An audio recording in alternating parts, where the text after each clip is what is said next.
Hello, world. I can't see my avatar, so hold on. Let's turn that off.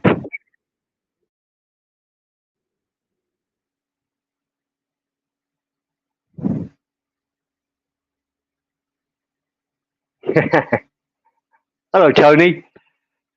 Can you just give me a signal whether you can hear me or not? What I can't do for some reason is change the screen layout. Is it because I've got to get rid of that? Yes, that's probably it, isn't it?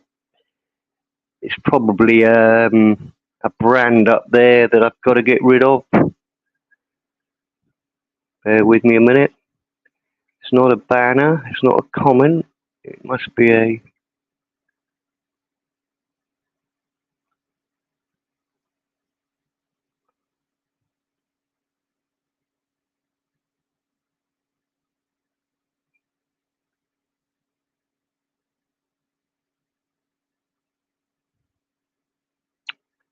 Just don't know how to get rid of that.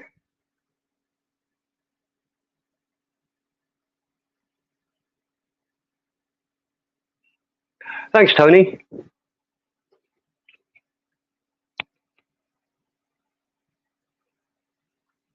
The snag I'm having. This is the first time I've actually set a stream up from the start, as it were. And for some reason, I can't get rid of that big Zounds logo. So I can't. If anybody joins or whatever, I can't see my avatar, so I can't see me moving. And I'm not quite sure how to get rid of it.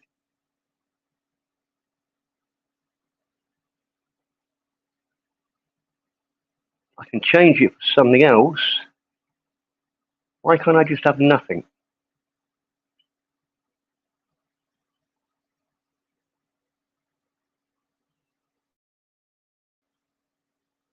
Or why is it on top?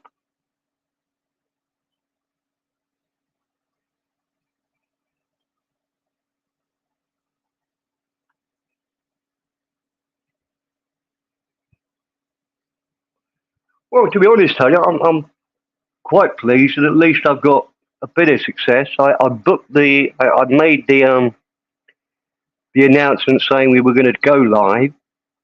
That all worked okay. Um,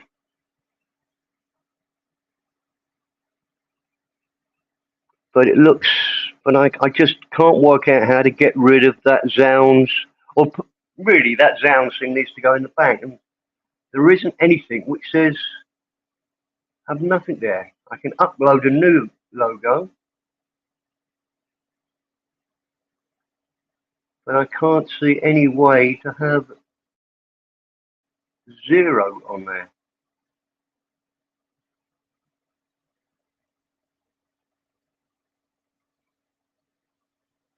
Bear with me 1 second. I'll just check that.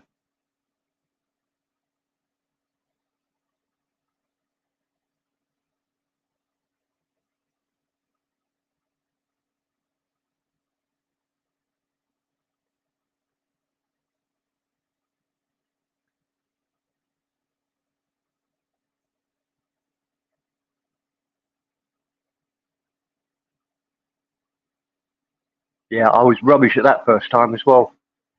Some would argue still am. Uh,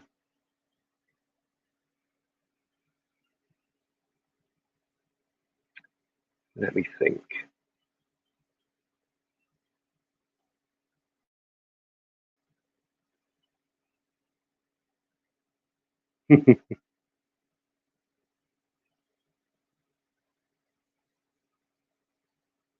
God, it's got to be really easy. These sort of things are. Um, let's get rid of Cheap Charlie because I've been watching Cheap Charlie and that's taken up a tab and that's confusing me. So that's gone. Uh,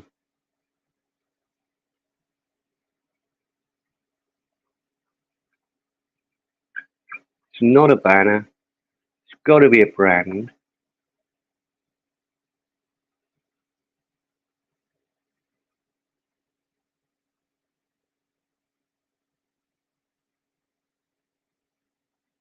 Hold on. There we go.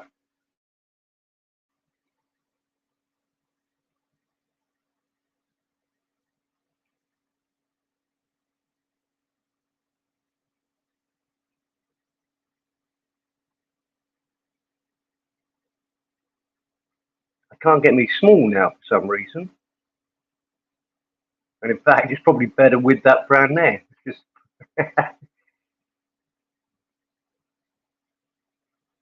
why can't that go small? Sorry, I'm talking to myself. Um,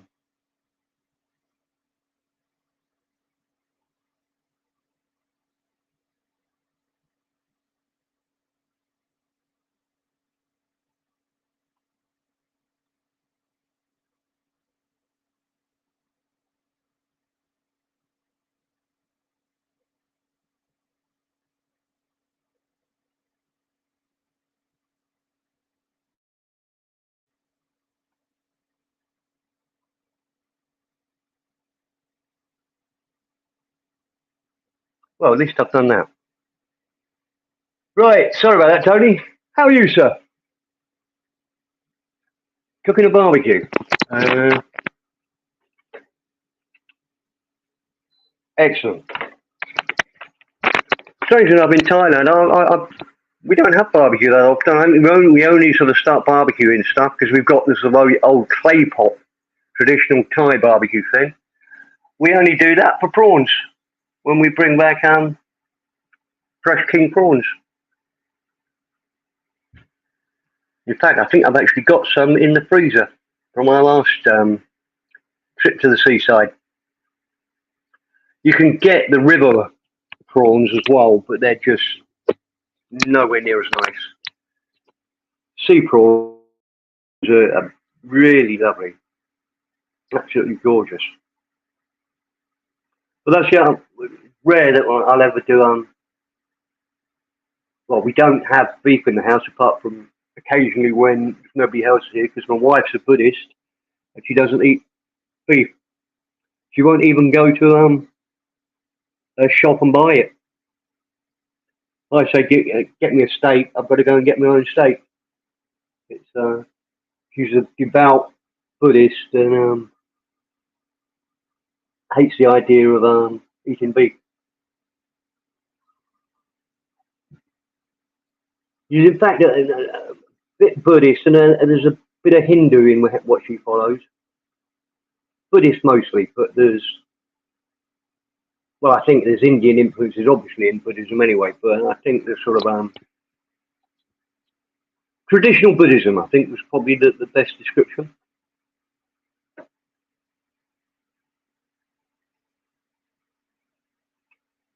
And since she's had the granddaughter, she's not talked about it, but she always said, when I died, um, she was just going to be a full-time monk. She loves it so much.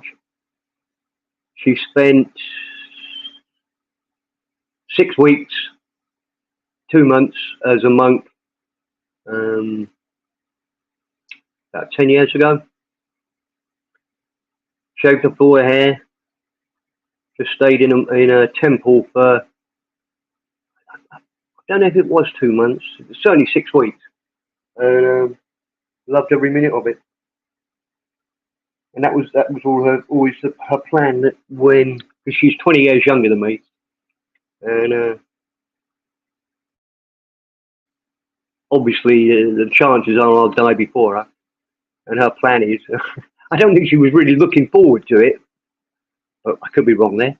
But she did say that she was going to join a temple full time. But we've got a 4-year-old granddaughter now, and so I don't think she'll do that.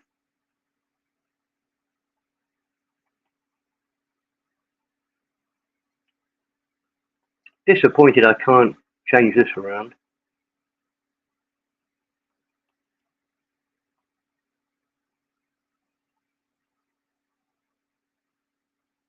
And I can't even get my camera working so I can show you how horrible our pond is at the moment.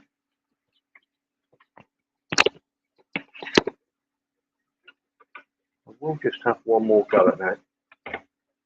Hello, Graham. Love to see you, sir. I'll move the microphone away. I spent a day being a monk, but the wine did not agree with me.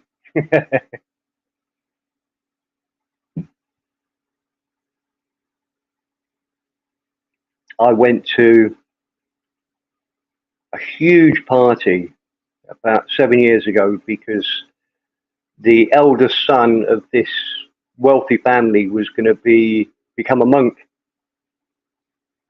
It's quite a tradition with Thais that the son becomes a... Oh, have I got a link? That's a bloody good question.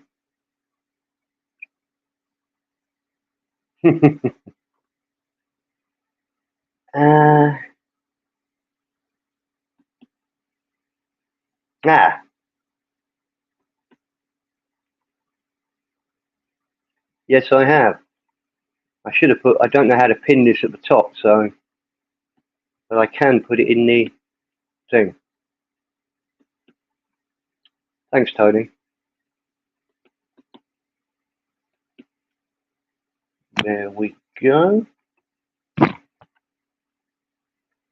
There's obviously a way to pin it at the top, because that's how I usually join, but absolutely no idea how to do that.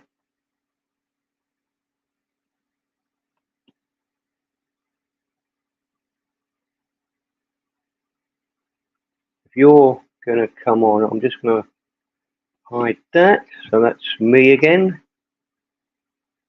Maybe I can move when you join, or if somebody joins. I'm not sure whether you were just reminding me or whether you fancy joining. It'd be great if you did.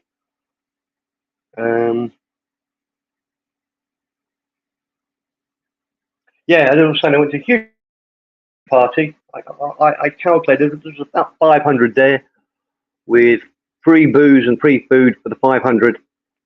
Plus they had a live, really good band on the stage. And I said to the lady that invited with the wife, I said, so how long is the... Oh, hold on, I just heard a click, so there must be somebody backstage. Hello, Tony. G'day, mate. How you going? Good, thanks. Thanks for coming on for my Virgin day. That's all right. I could hear the frustrations in your typing, and I know I don't actually have a channel.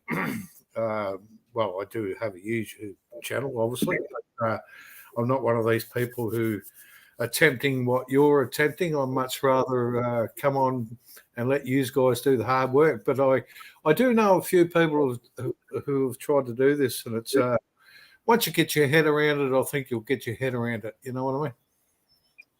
Well, yeah, I think up baby steps. I think they call it, don't they, Tony? It's well, it's more probably like a hobby. Look, that's what I couldn't change it before, but now that you've joined it, what I was trying to do was this. I don't know if you can see that.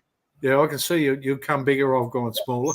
Yeah, and then I can probably move that to there so that you're big. Yeah. Ah, right. I couldn't do anything when it was just me on there.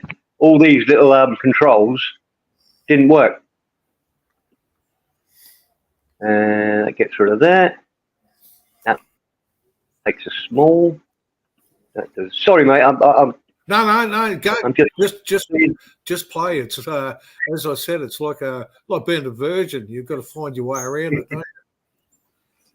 Screen layout plus 6. Yeah. So that's what I want to do, is be able to make the new person come on a small bit, so that just in case it's not the real Tony, okay. It's only flash sort of thing. Yeah. But yeah, I can understand. I can understand you're going to get people who come on that's going to put shit up there that you don't really want. Well, yeah, especially when they realise that it's Steve the idiot behind the scenes. Prime target. I'd probably do the same myself if I was that way inclined. I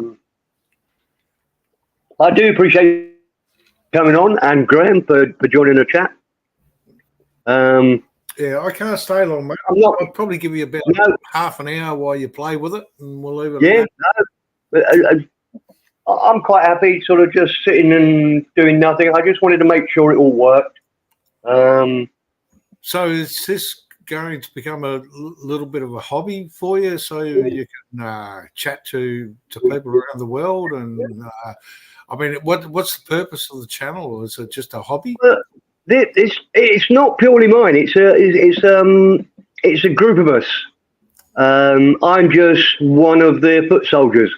I get a bit confused. Oh, sorry, mate, to butt in, but I get a bit confused because it goes from one banner to another banner to another banner, and I'm thinking, what the hell is going on with this channel? You know what I mean? Yeah.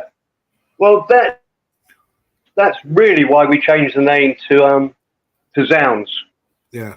Just to give you a brief history, and I'm no expert, Tony, so I might be giving you incorrect information here. But brief history is that Global FM started a couple of years ago.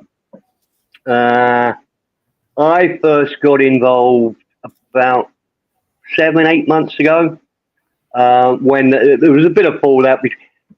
Tony, I'm sure you understand. It's quite hard to keep half a dozen people all on the same side.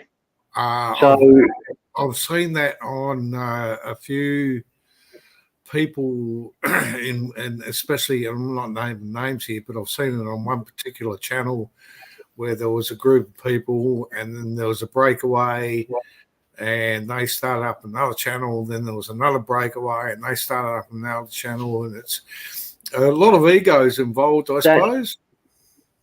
Yeah, that's exactly. Look, in normal life, Tony, it's hard enough just to run a bowling green or a British Legion club or something. You know, the committees are all, in my experience, anything run by a committee is almost destined to fail at some stage. I run a brothel overseas, and I tell you right here and now, I run it. Nobody else runs it. Yeah, well, it's the only way to do it, really. But none of us have got the time to do that. And it is a hobby. It's a virtual bar for people to come and have a little chat in. It was really helpful during lockdown. So a lot of us. Go on. So just get back to the history of it. There was Global FM, which I was not a part of, but I was a subscriber. So how did you end up at this particular point in time? Well, I joined Global FM about 8 months ago. And just to reiterate what I just said, I fell out with them about 3 months ago. I'm probably getting the timescales wrong because time flies by here. But I had a slight disagreement and wandered away. But I miss Global. I still think the idea behind Global, that it's a channel just for pleasant chat. Well, have arguments by all means, but don't bring drama here from other channels. Don't talk about the bastards on other channels or, put them down or anything like that. By all means, argue about anything you want to argue about, but because I don't make it personal. I got on one night and there was some guy on there that was, I don't remember who it is, but there was some guy on there who was pushing his, he was actually pissed all the time, a bit like me actually, but pushing his barrow, and in the end I just typed, I'm leaving the channel because, you can give people enough time and you can put up with them and you can put up with their bullshit and their carry on, but sooner or later the owners of the channel have got to say enough's enough. And I think with this particular guy, they let him go too far. Eventually, he was cut off, but he just went too far. You know what I mean? Yeah. Yeah. Look, Tone, I can't say I'm totally innocent myself. I can have a bit of a shouting match occasionally. However, I do try to respect everybody that comes on here, and I think I only ever act in self-defense. Others would disagree with that, but that's how I look at it. I give everybody respect. The reason why I went to Global FM, because it was a community channel where everybody, as you said, can have a say and stuff like that. But you're always going to get a troll in there that's going to fuck the whole show up. Yeah. I found that Global FM was very tolerant to the point where they were too tolerant. But that's my opinion. No, so, I think you could. Do you remember what last time you looked in? Because it took a little while when I first got involved to bring it under control, to sort of stop those examples of what you're giving. But I think we were getting there. The problem, people soon realise that you can't get away with that. But yeah, can I just answer Graham in the chat, because he's very kindly he come on and sort of he's saying he's confused. So just to clarify, Graham, this is just a rebranding of Global, because as I'm sure you're aware, there's now 2 or 3 other channels that have sort of gone on from here, all with the same name. And it was just getting too confusing, and we thought that the only way around that was just to start again and give ourselves a fresh name, fresh start. But it's still the same people. You probably know Johnny Siam, Banana King, Andy Bangkok Chit Chat, Zeeg. It's the same people that you knew at Global. Robert Tucker, Rick, Andy, Heinrich. It's all the same people from Global. Just really a fresh start, because it just got so frustrating, Tony, that our name was always linked to these other different channels that we didn't really. All fair play to them, if they get viewers and that's the sort of channel they want, more power to them. But it's not what we imagined at all, or not our group idea of what the channel was about. We don't want. I wouldn't say it's sort of family friendly, but it's a channel we don't want to be embarrassed about. No, I'd like to be able to say to somebody a real friend in real life, looking at our channel, and at those other channels, you just couldn't. It's too bloody embarrassing. So that's it in a nutshell, Graham. I hope that explains it. Yeah. Look, I'm sorry, NB. I think you've got the wrong Tony there in chat. It's not me. I don't get on and depreciate. Nopla. Fuck me. He's decapitated. I think that means take his head off. Well, yeah, I understand the word. It's just that it's the old Scotches are kicking in, mate. Yeah, look, I'm quite happy to be here and stay here if this is the same people. Obviously, there was internal problems, and leave it at that. I think I mentioned last night when I was on that somebody said something, and I said, "Fuck the politics. I'm not into the politics." Somebody wanted me to do something or say something, and I said, "No, that's not going to happen." All I want to do is sit down and chat about the OPEC prices and oil in Egypt these days, and why nobody in the world can fucking afford a steak. And that's it. Yeah. Well, we've got a lot of people on the channel that's their sort of favourite conversation, should I say? Yeah. Um, I'm.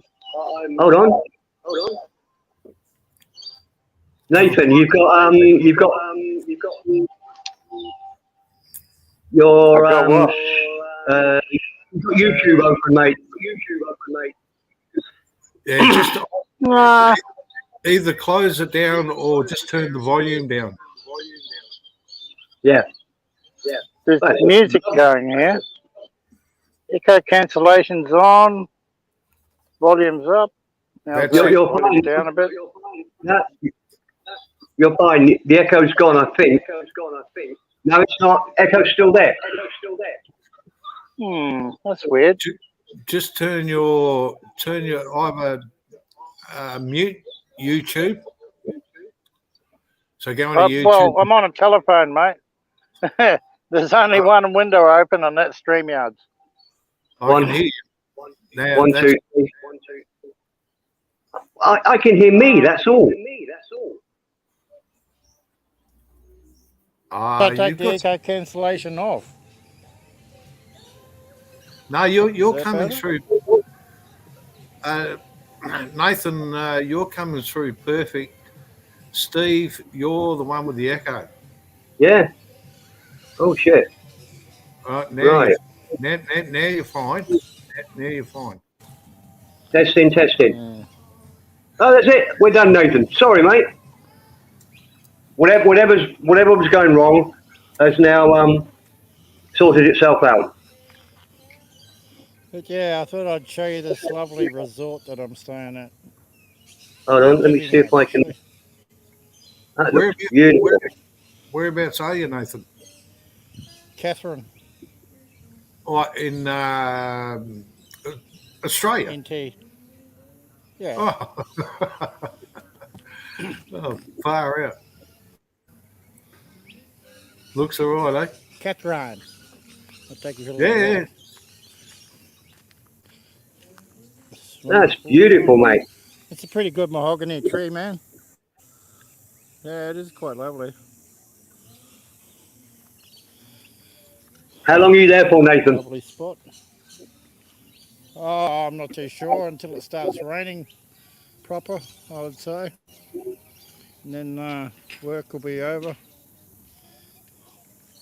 What are you doing up there, Nathan? I'm carting gravel out too. Truck driving, eh? Yeah, okay, no worries. I'm over the west. Well, at the moment I'm here in Adelaide, but normally I'm over the west working on mine sites. So, yeah. Yeah. What's the weather like? T909. So you earthworks, obviously.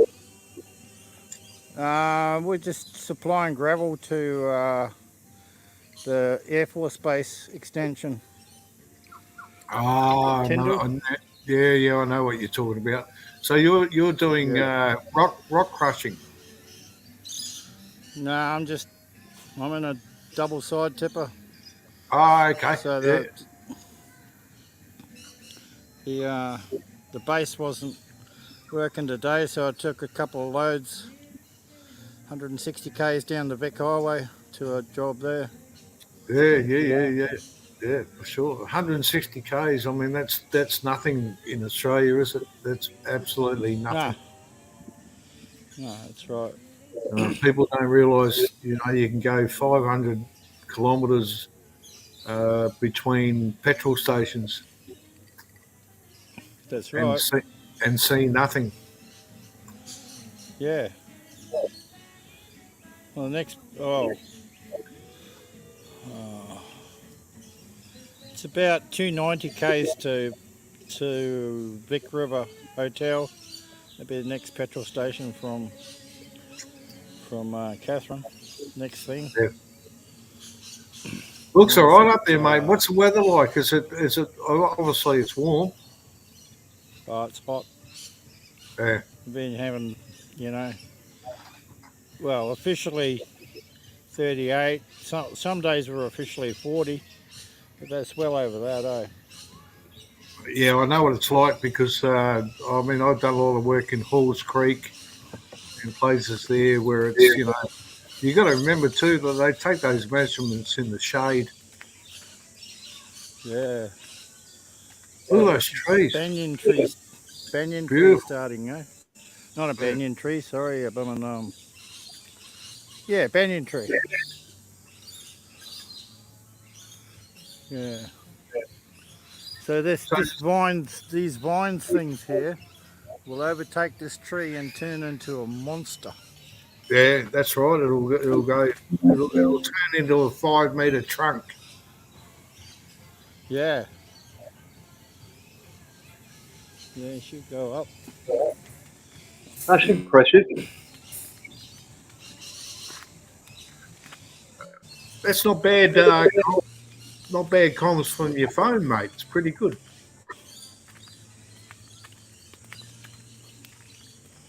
Yeah. Yeah. It's going right. So is the Yeah. company paying for your accommodation? Yep, sure are. Paying a fortune. Yeah, I know. I know what it's all about. About $300 a night, I think. Yeah, I got caught in COVID. One of the planes was delayed that I was going on, and the mine paid $700 Australian for the room for the night. That's Yeah. that's drug money. That is just drug money.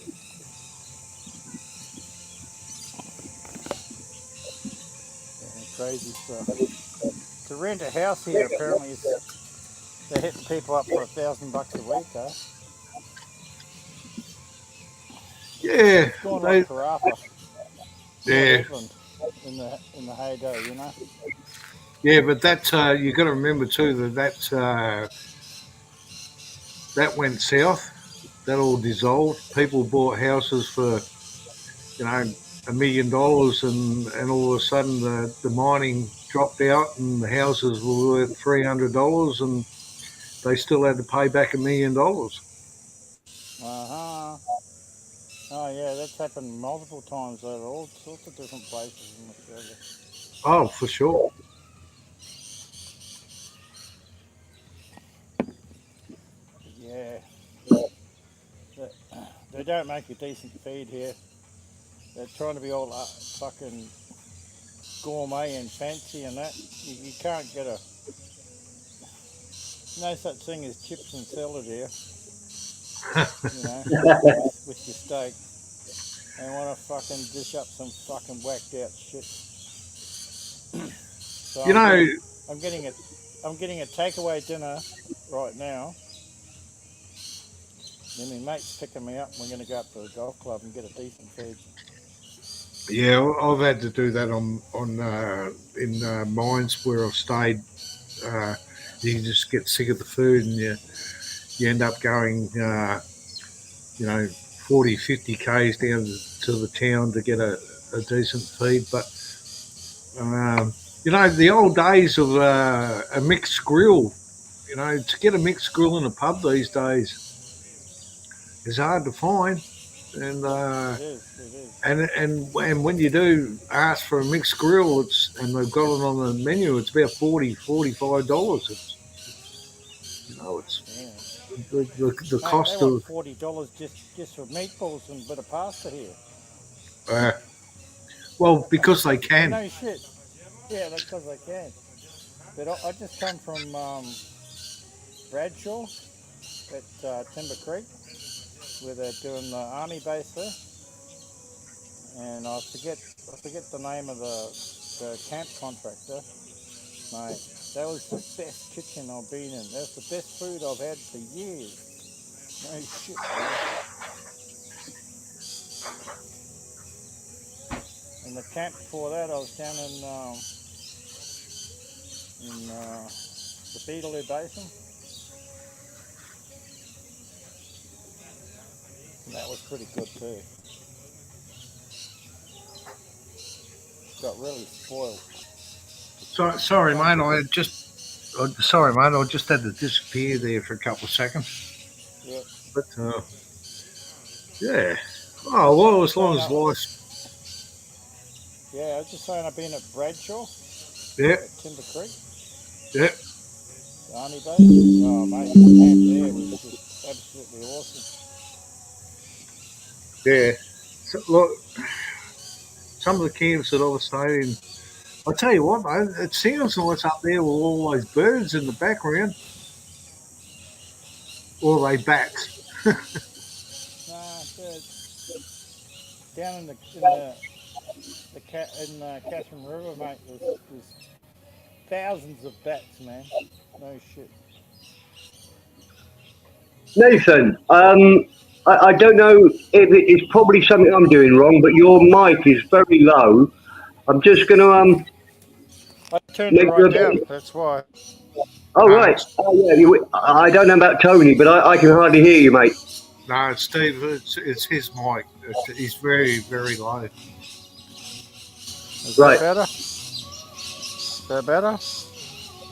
Yeah, a little bit. It's still not super duper.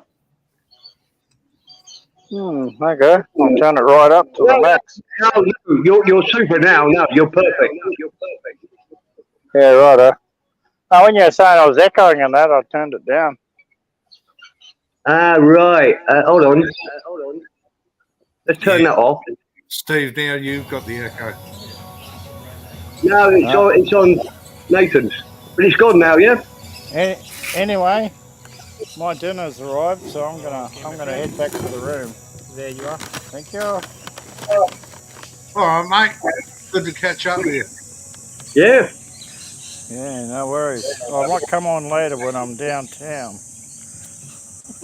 Ah, that's great. I'm Downtown Catherine. I only planned this for a short test run, but I'll stay here while everybody else is here. I'm okay till about 5 o'clock my time. I gotta go. Oh. Is that me? Who's that? Oh, it's not me. No, I don't think it's me either. No, I think it was Nathan. Graham, no matter where you travel, you can't beat a good English breakfast. Yeah, true.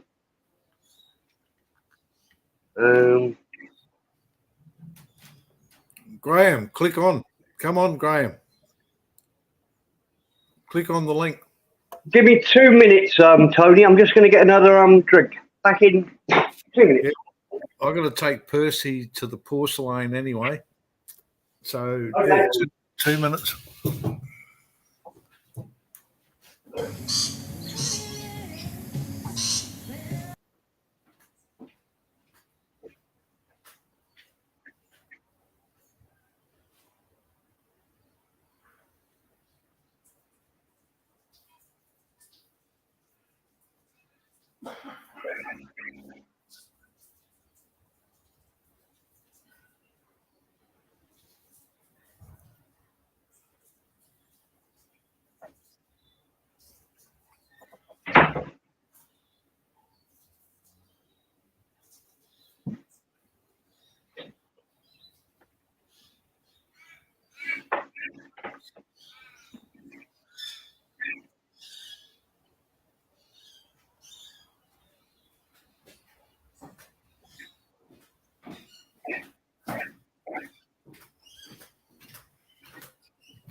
Are you still there, Graham?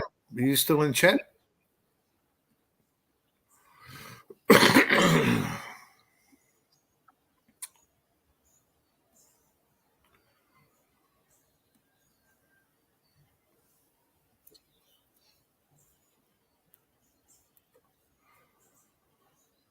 was nice of Nathan to pop on with a live. I love anybody doing a live stream. I'd put my face on, but at the end of the day, I'm an ugly fucker. But I've also in the past, with being on other live streams, I've had trolls snap me face and fucking put it elsewhere and all that shit. And I'm not, I just want to sit here and have a chat and not people taking fucking snapshots and clips and crap like that. They can go fuck themselves, I couldn't agree more, Tony. I've got so many people interested in my body that I'm thinking of starting an OnlyFans page for them. It's just ridiculous. Do you wear a thong? Oh, I'll explain what happened. I must have upset somebody somehow, so they hacked into my wife's Facebook account. Hey mate, you'd have to upset somebody because you're a pom, but keep going. Well, yeah, that's fair enough. Taken as read. But hacked into that and sort of put photos of my granddaughter, my wife, and whatever on there. I'm a tall, skinny man. I've always been tall and skinny. At 65, I'm much happier being skinny than fat. Because obviously you're the one on the left, not the one on the right. Exactly. Yeah, exactly. But the weird thing about all of this, Tony, is when I first joined Global and started talking, Adrian was the first person I sort of joined on panel talking about building walls in Thailand and construction in Thailand. I showed my face. I had the camera open. For at least a month, I used my own face as my avatar. They were quite good photos, sexy photos of me on my motorbike or me sailing a yacht or whatever. I was the best ones, obviously. But I showed my face. That's your. So But I showed, I've used my real name, I've shown my face, so somebody doxing me is just ridiculous. But I understand exactly where you're coming from. After about a month, I thought, fuck, there's a lot of weirdos on here. I've got a granddaughter who's going to run around. I don't want mistakes to happen. So I started using Avatar for exactly that reason. Yeah. And let's face it, this form of communication that we're having is open to some fucking real weird people out there that honestly, if they were, what am I trying to say? They're like you can come on like me and be yourself and like you be yourself, but there's people out there that make up masks. I mean, honestly, some of them should be fucking serial killers. Yeah. If they had a half a fucking chance. Like, well, the thing is, Tony, people that you wouldn't. Our brains are really good at judging people face to face, and sorry for anybody who's listening, and you've heard me say this before. A huge percentage of our brain goes to working out. If I meet you in the street, Tony, in real life, my brain works out in a few seconds whether you're a good guy or a bad guy. All subconsciously. It's funny about that because I can tell somebody by the time when you shake their hand and look in their eye, you know they're going to be a cunt, or they're going to be just a genuine person, and you learn that. Yeah. You learn that with age. No, I think it's instinctive. That's why your descendants survived, because you need to be able to judge people, and we're very, very good at it. And the problem is with this is that all of those signals that we see subconsciously, we can't see. So the people that you would normally discount in life as just being an idiot, and instinctively you know they're idiots or not the sort of person you want to trust, can suddenly come into your world, and that's the problem. Well, People get. Sorry, mate. I'm talking too much. I apologise. No, you're not whatsoever. It's just that I'm a very interruptive, rude fucking person when it comes to and the only reason I say that is because you get something in your brain, you want to get it out because you're going to forget about it. Yeah. But going back in the early 60s, sorry, not early 60s, the early 70s, I was a big CB operator from my house. Yeah. And back in those days, people had CB in their cars, and it was modern technology back in those days. And I ended up putting a home base in a unit that I rented, and I got friendly with this guy, and me and my wife got friendly with this guy, and we talked to him for a good 8, 9, 12 months. Very distinctive voice, very calming voice, very how can I say, very unique type of person. And what happened was, after about 12 months, we sort of let our guards down and said, we were in the same area. We were only 20 or 30 Ks from each other. And would you like to catch up? And he said, yeah, no problems. But he said, I'm going to have to warn you that I'm not what you think I am. And I said, well, okay, no worries. So we go down to his place and we meet him. And this guy's got no legs, one arm. He was debilitated body-wise, where he could only just push the button on the microphone to talk back. And I just shook my head and I thought, what's your problem, mate? You're human. We talk to you every day. But he was so embarrassed about the way he looked, and he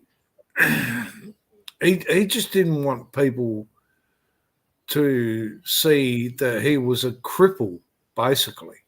Yeah. I didn't, obviously, from Graham's comment, I didn't explain myself as clearly as I wanted to. I didn't mean.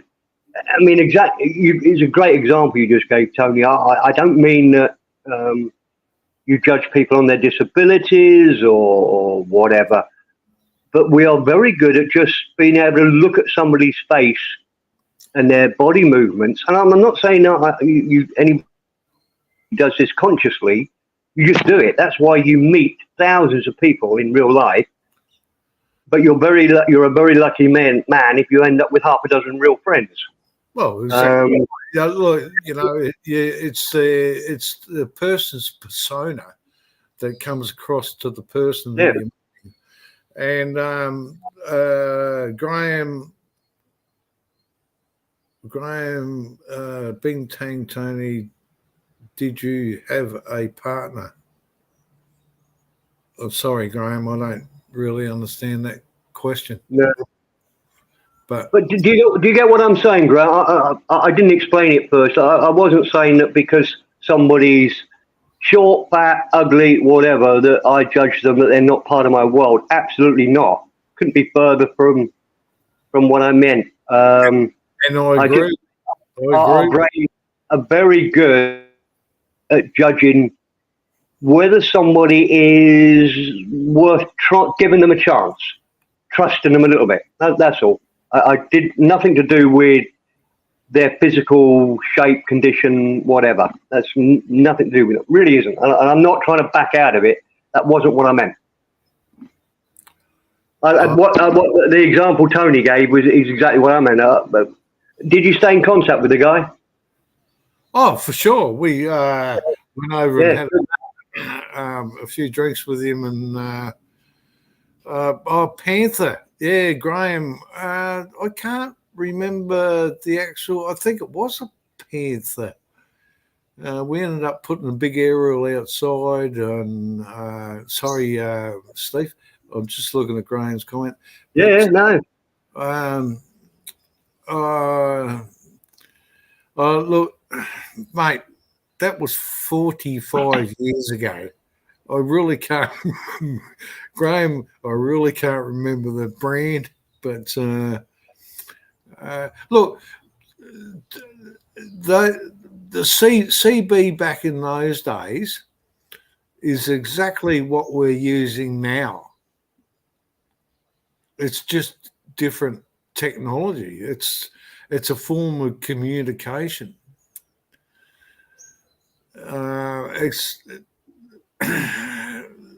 It's just, this is a hell of a lot. Well, it's times move on, and instead of saying 10-4 good buddy, or where's your 24s, or I can't remember what it was like if you wanted to say, do you want to have a root? I can't remember that, but this is the CB technology, and unfortunately the kids these days can't remember. Well, they don't, because it wasn't around. The kids born in the 90s and the 80s and all that shit, there's just no comparison. And you grow up through the shit because of our age. I'd hate to think what it's going to be like when my daughter's 27, when she's my age at 62. What the fuck is going to be going on there? Yeah. What technology is going to go on there? That is unbelievable.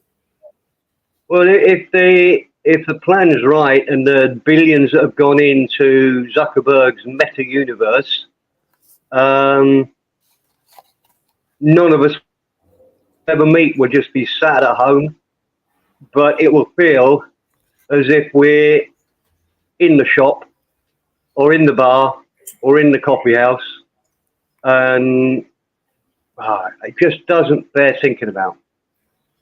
Well, it's a great discussion, because at the end of the day, it's always, if you can remember, Steve, it's always your parents said, back in my day.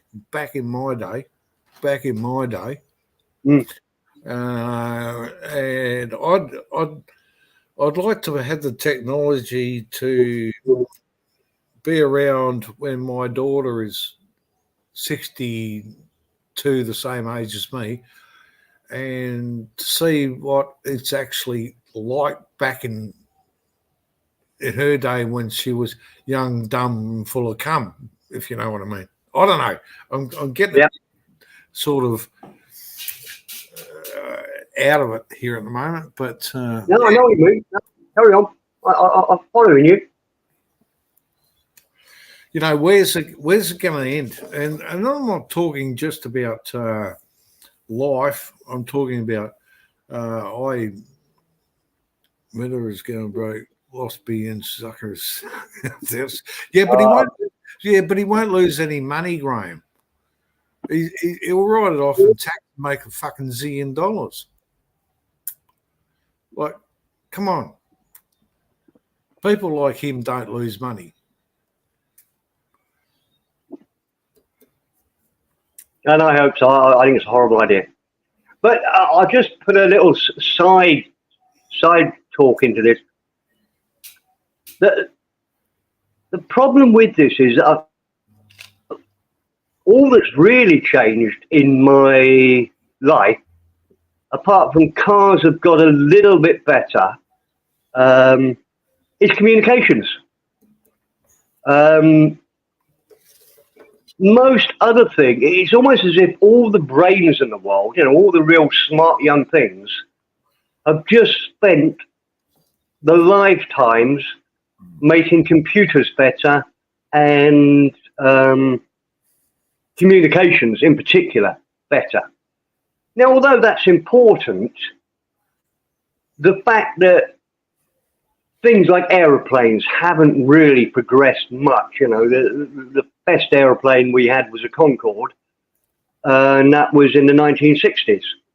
There's not better aeroplanes now. You know, they don't go faster. There's not. I'm not explaining myself very well, but if you look at the start of the Second World War, all we had was biplanes. The Spitfire was a demonstration aerobatic sort of idea of a plane. It was a racing plane sort of thing.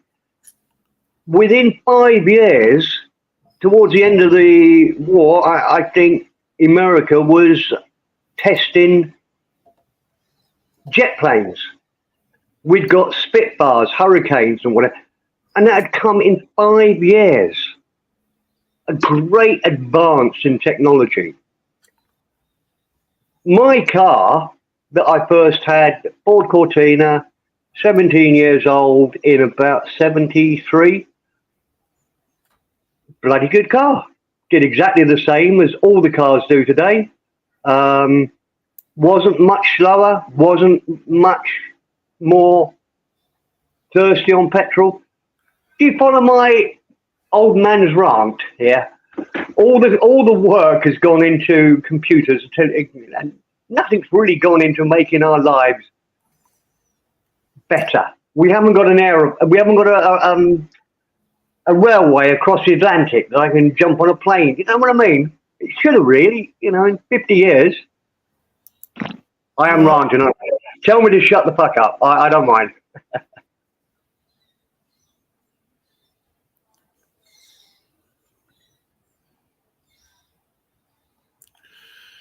The age. Can you hear me? Hello? Say again? Hang on.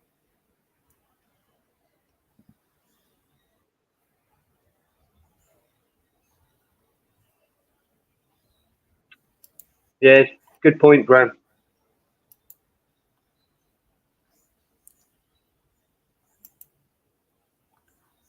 Have I still got you guys? I'm still here. Yeah, okay. Yeah, look, I don't know. I really don't know what the answer is, but at the end of the day, I used to navigate with a book in a car called a street directory. Yep. And I don't think any of these kids would actually know. Well, they don't even make street directories anymore. Yep. So what happens when they blow all these fucking satellites out of the sky?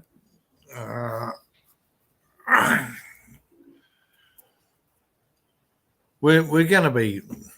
I'm not trying to be a doomsday person, but modern warfare. I follow the Ukraine war a fair bit. Actually, I follow it a lot, but and I'll leave that one alone. But what I'm saying is that it's quite easy to bring a country to its knees, whether it be Russia or whether it be Ukraine, and it's quite easy.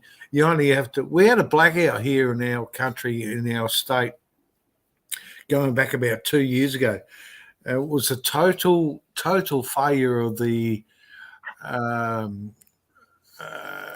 electrical system, and that electrical system failed for 24 hours. Now, there was no banking. The lifts wouldn't work. You were halfway through restaurants, you couldn't pay your bills.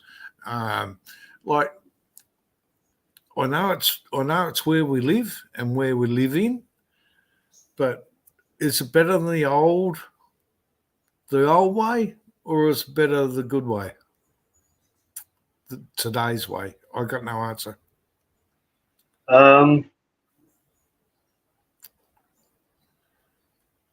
Well, it is a really tricky. It probably needs a bit more thought than I'm going to give it. Yes, life is better when you're young. So we're looking back to times when we were younger, fitter, healthier, sexier, whatever. So you're always going to sort of remember it a bit more fondly than perhaps it was, because life was more exciting. There were new things. You know, you get to our age, and you've done all those exciting things. The first time you do the exciting thing is the thing that, you know, sticks in your memory, sort of thing. However, having said all of that, I still think generally, looking at all my friends and whatever from my teenage years, 20s, whatever, you know, when you're in your sort of prime, okay, we didn't have a lot of money, but I think we had a hell of a lot of fun. Oh, And I look at the youth today, and they do look bloody miserable. And I'm not blaming them. I'm saying, you know, it's our fault really for letting these idiots get away with stuff. I don't think But it's our they look a lot more miserable than I remember me looking and my friends looking when I was their age. If that makes sense. I don't think it's our fault. I think it's the fucking government's fault and their law. Yeah, Because yeah. Arguably, I'd say it's our fault because technically we voted them in. I know, maybe not, but you know, it's our generation's fault. That's what I meant. Sorry, mate. I didn't mean to interrupt. No, you've hit the nail on the head. But I'm also saying that if you look at, I can remember when I was growing up, we smoked a bit of pot, and I think there was a little bit of LSD around, right? Now I can also remember when you went into the pub and you had a fight, it was 1-on-1. You know where I'm heading with this. You know exactly where I'm heading with this. And you go into the pub today and you have a fucking blue with these kids and they're all on their mobile phones and there's 20 people there and there's fucking guns, there's knives, there's fucking shit going on. The drugs are out of control. Everything's out of control. I'm an old cynical fucking fart that's just over the way society is these days. Yeah, that's a good name for a channel, Tony. The old cynical fucking farts channel. I'd join. Sorry, it's too hard to set up. Even you can't set it up right. So I'm going to set it up right. Oh, what a great name, though. Old OC. No. Yeah, OC. Old cynical. OCF. OCFF. OCFF. Old cynical farts. I can't remember. That shows how bad my memory is. I can't remember what you said 2 minutes ago. But yeah. Anyway. I'm exactly the same. But is it that there's always a chance, Tony, that's just part of getting old? Because we can all remember our grandparents saying to us, my grandparents love me. But, you know, there's always a sort of, when you're young, you don't think the older generation understand you. I mean, when you're 20, you think 40 years old. So,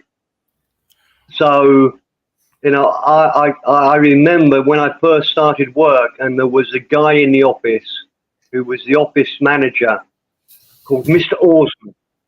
He was 55. I thought, Christ, what an old guy.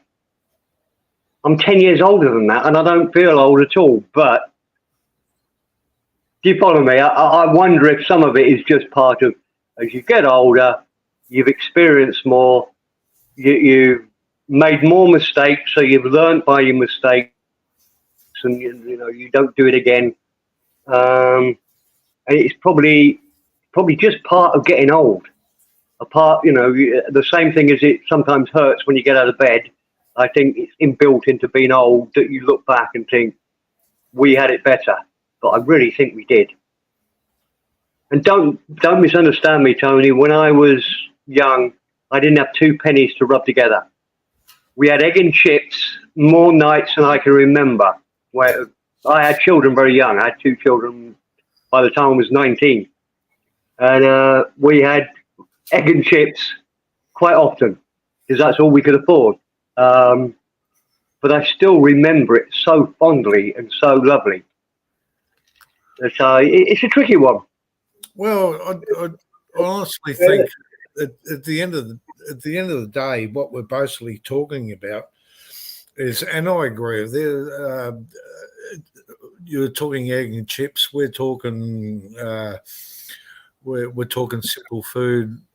Back when I was younger as well, but it's I think are my kids at 27 years of age going to be sitting here when they're 62 saying the same thing about, well, back when I was younger, life was fine, but they don't.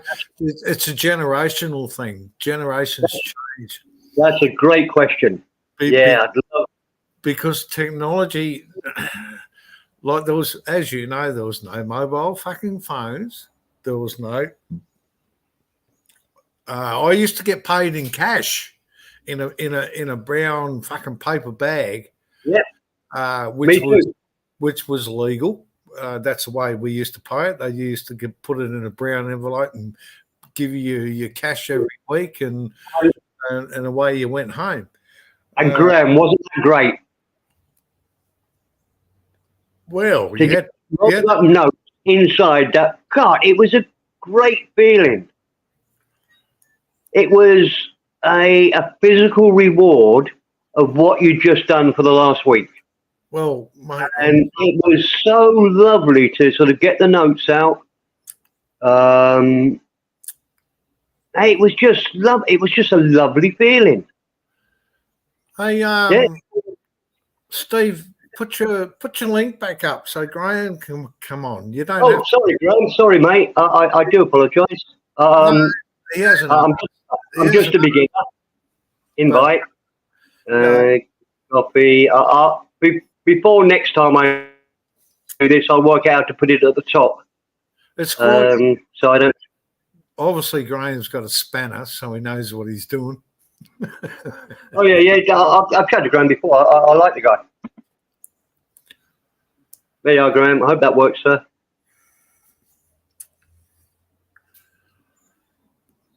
Yeah, but no, that is a really good question, Tony.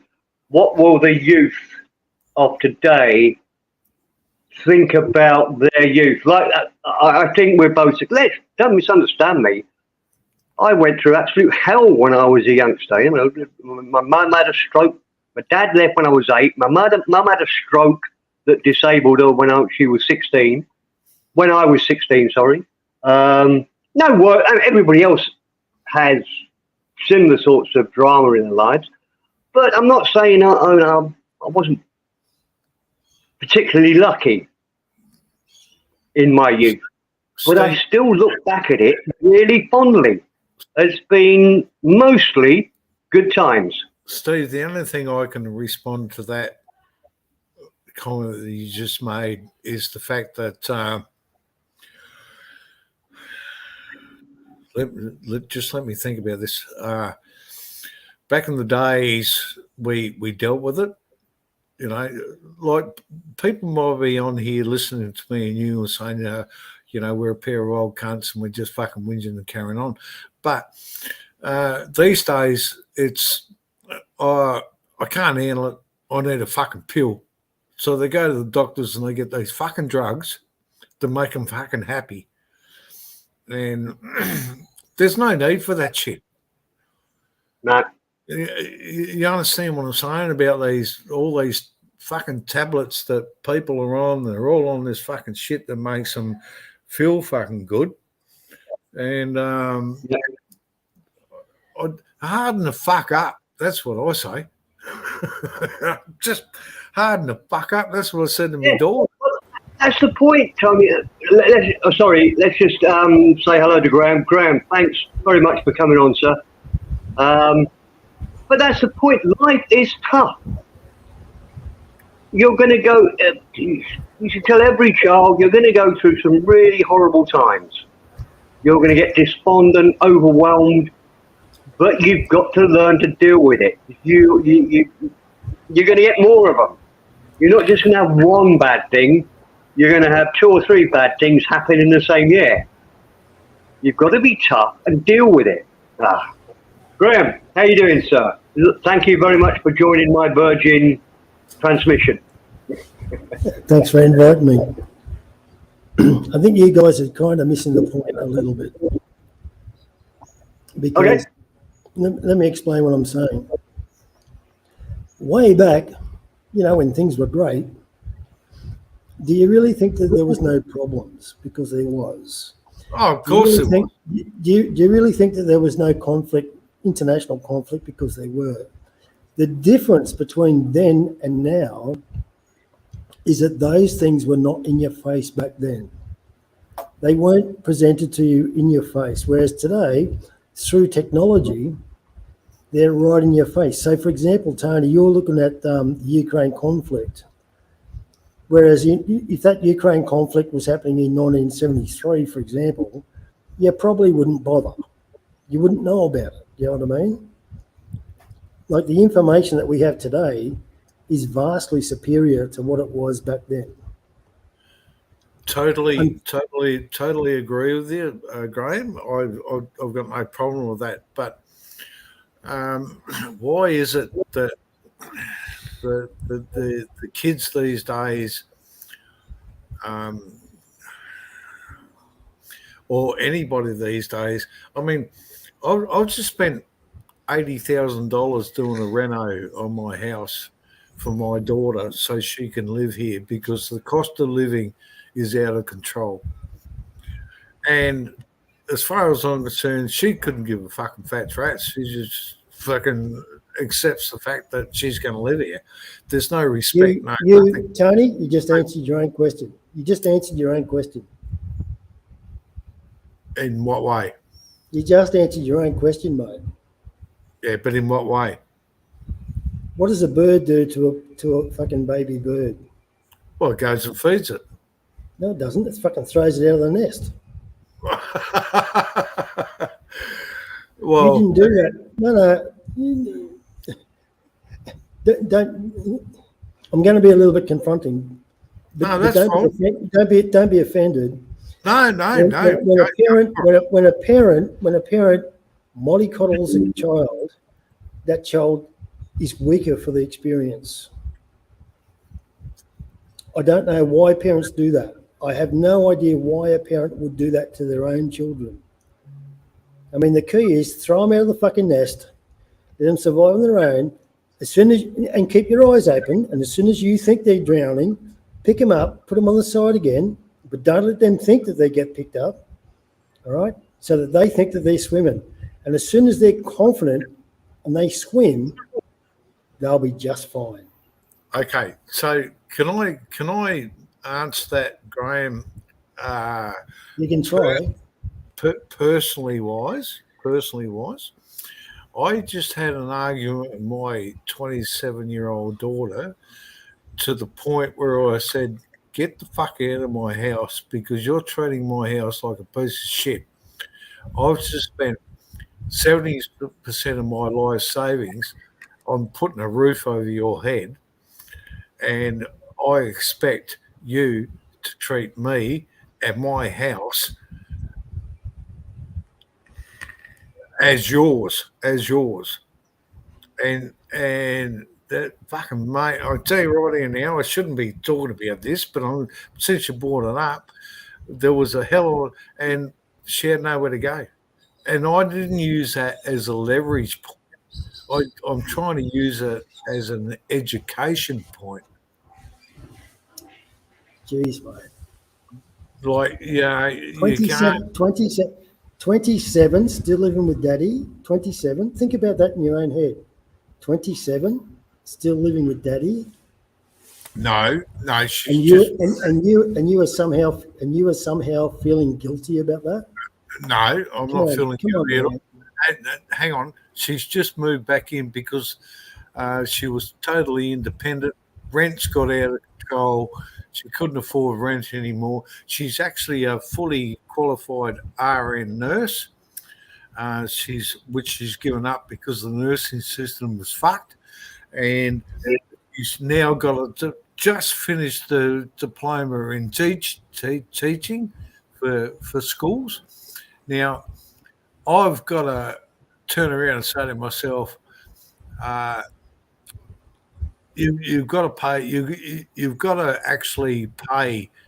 You can't. This is not a fucking free ride. You know what I mean? So she's got 2 diplomas. Now she's going back to doing schooling, and she's going to earn some money. And once that happens, everything will be fine when the money comes in. But don't take the piss out of me, and use and abuse my fucking house as a 27-year-old. My house was perfectly clean. It was fucking spot on. I haven't lived with anybody for 15 years. I'm a clean freak and all this shit. And all of a sudden, my daughter comes in and goes fucking whack, treats my house like a piece of shit. The cats have fucking fucked up my lounge suite. They fucked the curtains up. There's her and a boyfriend put a hole in me fucking wall, and that was it. Enough's enough. I had to lay the fucking lawn down. End of story. So what does that tell you, Tony? And this is where it gets difficult, because when it's personal, it's difficult to discuss, you know. So what you're saying to me, Graham, is I'm not a good father or wasn't a good teacher? No, I didn't say anything. I'm asking you, what's your opinion? I'm not telling you my opinion. I'm asking you your opinion. But my opinion on what? On what happened. Oh, look, it's just a matter of the fact that it's a. Let me think about that. Now, let me think about that, and I'll get back to you. Any more questions? I'll tell you what.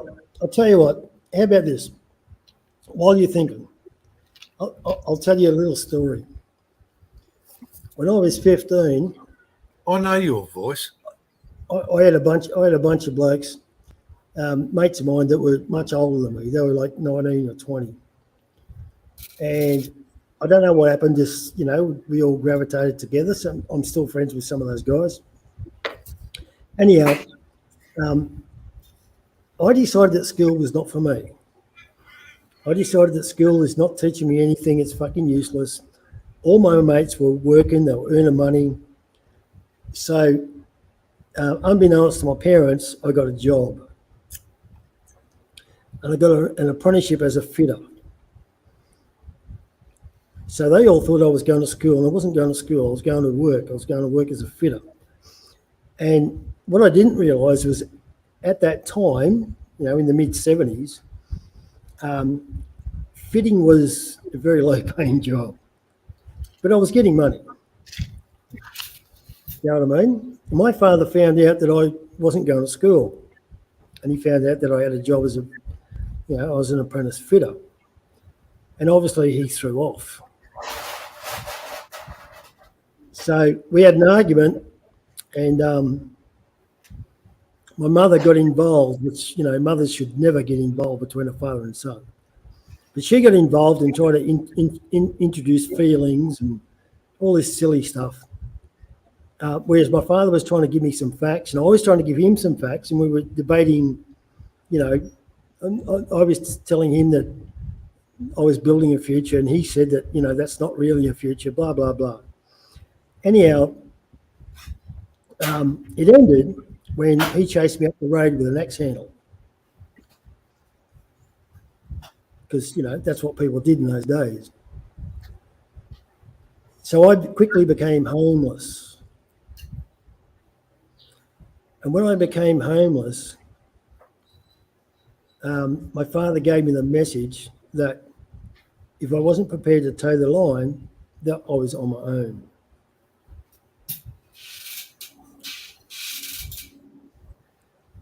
Some people think that's harsh. It wasn't fucking harsh. It was a matter of fact. In other words, he had a plan for me that did not involve my actions. And I, on my own, changed those plans. I came to respect my father unlike no other else. At the time when he chased me up the road with a fucking axe handle, I had his guts. If I had a 303, I would have blown his head off. But over time, I came to respect the fact that he had a plan for me.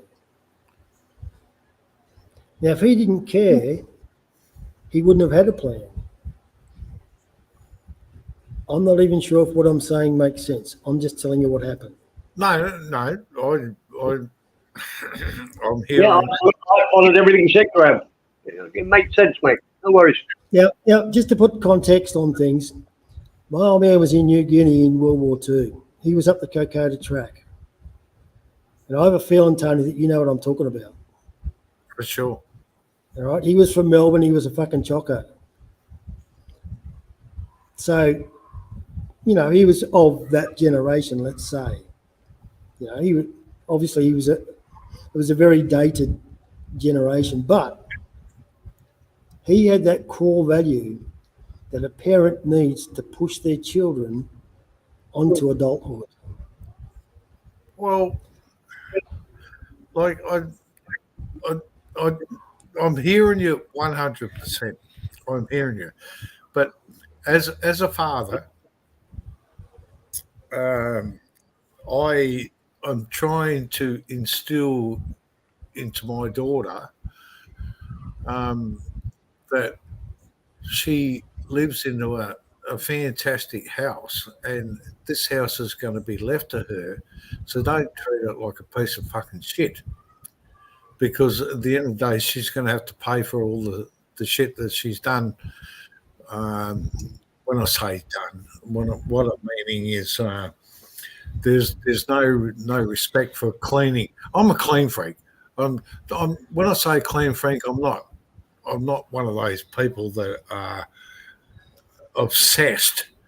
But I just like. It's about cleaning? Do you think it's about cleaning? I just like it. Nothing to do with clean, Tony. It's got nothing to do with cleaning, mate. What do you mean? It's got everything to do with respect.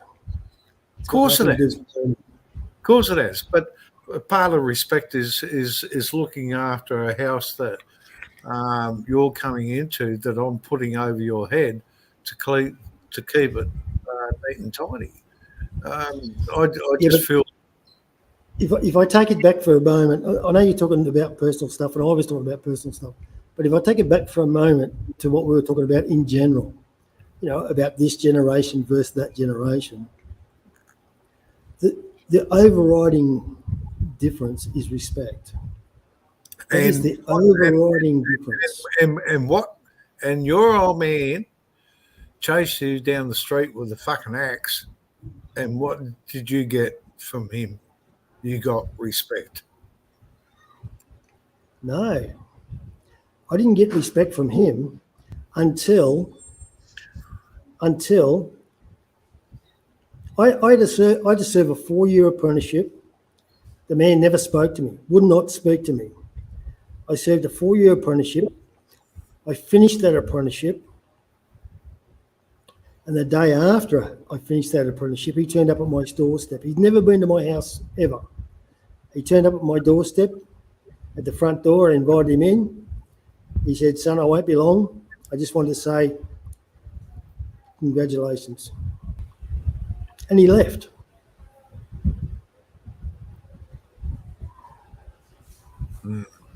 That's what people back in the day did.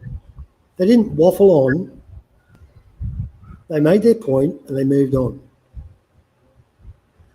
And I've got to tell you, to this day, and that was a long time ago, man. But to this day, when I think about that exact moment, excuse me, it brings a fucking tear to my eye, because that's when I knew. That's when I knew that I'd done something. Well, all I can say is that from what I do and what's happening in my lifestyle, and we're talking about lifestyles and life, is that I've made a statement to my daughter, and she has responded in the best way that she's good, that she could, and it's working. It's working. I had to lay the law down. If I didn't lay the fucking law down, mate, I would have been walked over at 62, and I'm not doing it. That's it. You know. But 62, you must be an FB. Sorry, At 62, you must be an FB. an F. Sorry, I still didn't get it. For fuck's sake.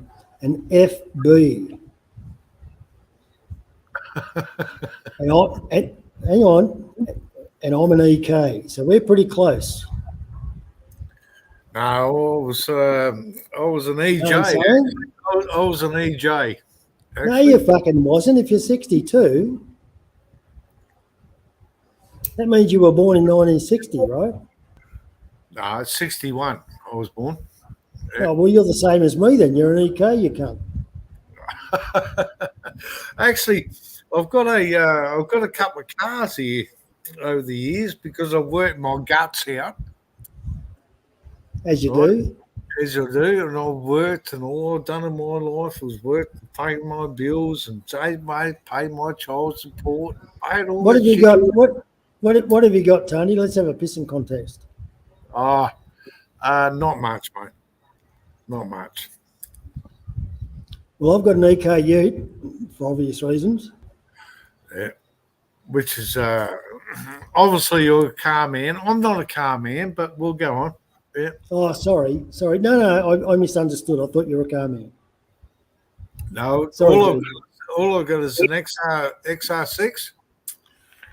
And I've got a BMW 2009, the first hardtop that come out from BMW, and it's done 80,000 Ks. It's worth about $45,000 Australian dollars, and it's Your Beamers are okay. They're a good car.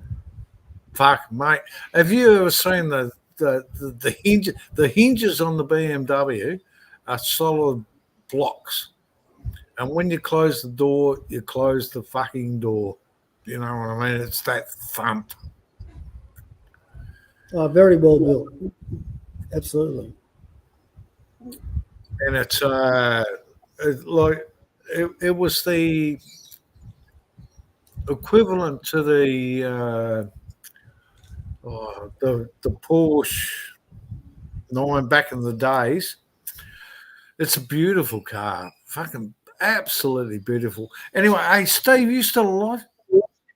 Okay. Yeah. I'm still here. I'm listening intently. You're talking a bit of Australian at the moment, so I'm finding it a bit hard to follow. Sorry, Steve. Because I speak English.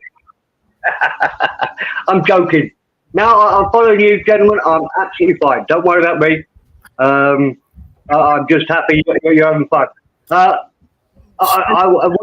Since you brought me into the conversation, I've got to say, you said you're an EK or an EG. What was that all about?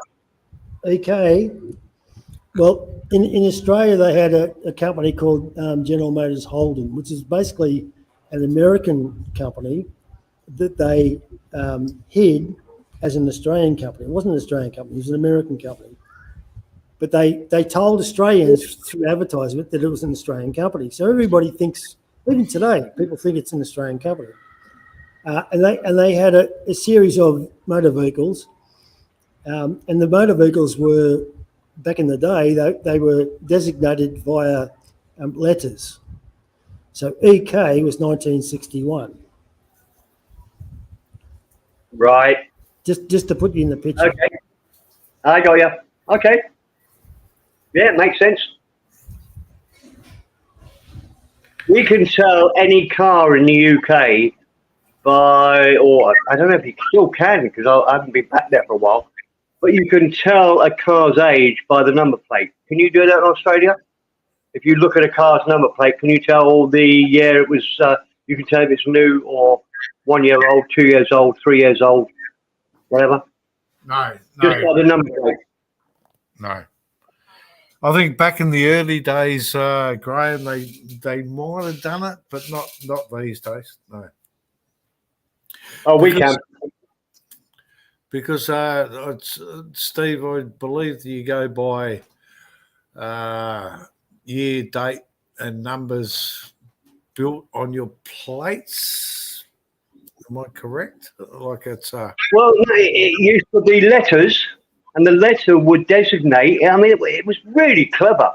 The letters would designate where the car was registered, what county in England it was registered in first. exactly. And the numbers were obviously just random, whatever number, and the last letter at the end was an indication of the year. So C, for example, would be 1966.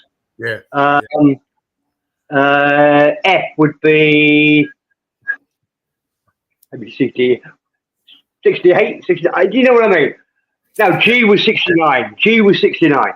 And so you could look at any new car on the road, and we've had private number plates, but most people don't have those. 99% of people have a normal, bog standard number plate. And if you understood number plates, you can just look at the number plate, and the number tells you what county that car is registered in, and what year. And I think to an extent, it's still the same now, but I think they actually half year it now. So you have an 05 and a 15. 05 will be, I don't know, I'm getting lost because I'm talking about something I don't know anymore. But I used to be able to know every car number in the world. That's about the limit of my car knowledge. Let's move on to something else. Hey, Steve, can I just make a little bit of a suggestion, mate? Can you turn your microphone, Graham? I don't know whether you agree or not, but can you turn your microphone down just a touch? Because Mine? Yeah. I'll put it over here. I've got a new system, so I'm really glad you told me that because I've got a new system. I'll put it over there. Is that any better? It's fine for me. Yeah. It just comes over real too overpowering loud. If you know. Well, Graham, sorry, Tony, it's because I've got an annoying pommy voice. I can't help that, mate. I was born with it. Well, I'm a whinging pom. Can you still hear me? I'll put the microphone 3 foot away from me. Mark, yeah, still, what's your interpretation, Graham, on Steve's voice? To me, it's just a little bit sort of over. No, it's okay for me. Even now, I've moved my microphone away. Is it still loud? Yeah, personally, No, it's fine. I find it fine, Tony. So I'm not sure what's going on. Yeah, okay, it might be me. Yeah. Well, now I can move it further away. Hold on. I'll go out in the garden. Right. Move it next door. Can you hear me, Mother? Nothing's changed. But anyway, don't worry about me. That's ridiculous. Fuck off. Honestly, maybe it's not this. Maybe I'm on a microphone. I don't know. I'm on. Hold on. Have you got headphones on, or are you using? No. I've got a little tiny microphone here. An earpiece microphone. Don't get me wrong. It's very clear. It's very clear, but it's very loud.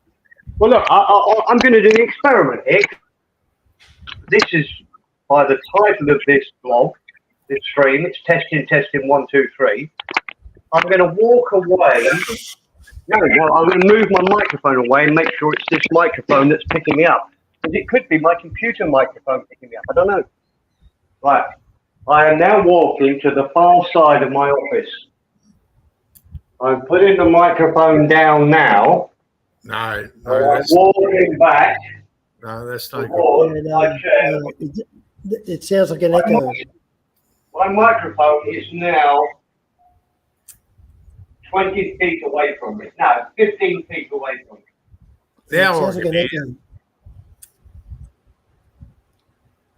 Does that sound any better, or let me No. let me just make sure I'm on echo. Just go into my settings. Audio. Yeah, I'm on automatic adjustment. Look, you can still hear me now. Yeah. It can't be that microphone, man. It's so far away from me. Yeah, I can hear you clearly.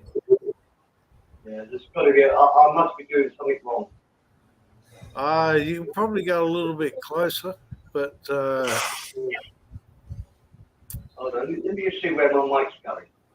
No, my microphone is going to what I think it is. It's miles away, honestly. The microphone that I'm feeding this through is 15 feet away from me. I can always hear you. But when you're real close, it's real. Right. Okay, I understand. I'm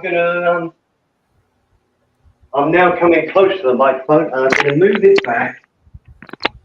And I'm gonna somewhere sensible. You're actually clear, but very, very, very loud. Very loud. Okay. I don't know. Well, there's not much else I can do. I do like this system Put a sock over it. that's a good idea. Yeah. I'll do that. Gentlemen, I've got to go to the little boys' room. Anyway, guys, I've got to go. Steve and Graham, thank you very much for letting me into Steve's off the little boys' room. to dribble shit. So I'll catch you guys later. Tony, thank you, sir, for coming on my Virgin experience here. I'll never forget that, sir. And I'll always remember you. I'll always remember you as my first one. No worries, mate. I'll catch you guys later. Take care, Tony, bud. I hope things improve with your daughter. Sorry, Steve. Sorry. I hope things improve with your daughter. They always will, mate. It's work in progress. I can't hear what you're saying now, Graham. That was really muffled for me. He didn't say put your microphone in as soft. He told me to do it. Catch you later, Graham. Bye-bye. All right, cheers, Tony. Bye-bye. All right, go and have a look, Steve. Yeah, I will do. I'll keep dancing, all right? Excellent.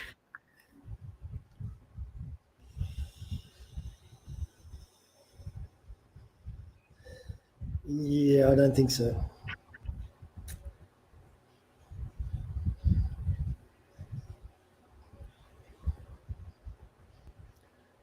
Like I said, I saw Steve on here on his Pat Malone. I just thought I'd jump on, help the guy out.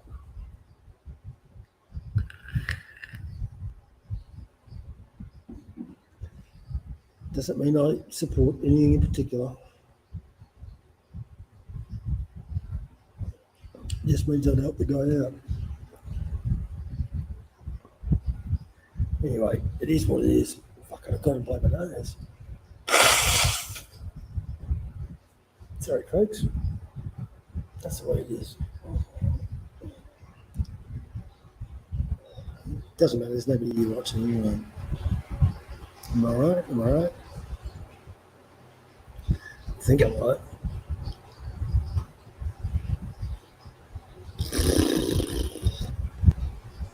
I'm sure I'm right.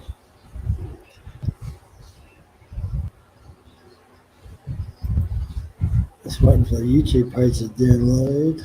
What's wrong with this thing?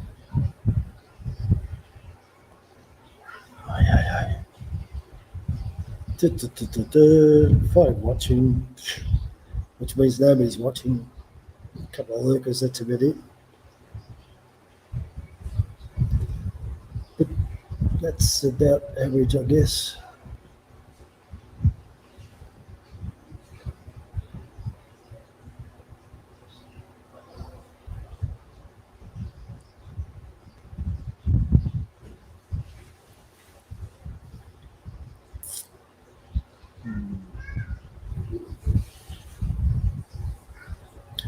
I guess some people might be resentful. I might have a chat with Steve about that when he gets back. I mean, how long does it take to take a slash, right? This has got to go next door. Could take a while. Who knows?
Oops, it looks like it's time for me to leave. I just wait for Steve to come back. I mean, you know, to be polite.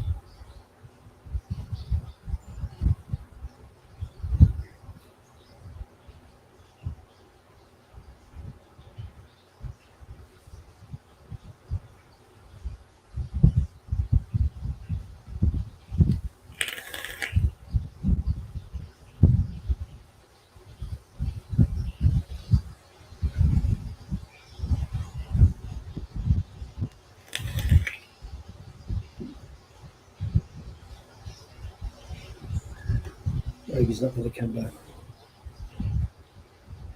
Of course I am. We never leave anybody behind on sounds. I thought you went next door. Hello, Johnny.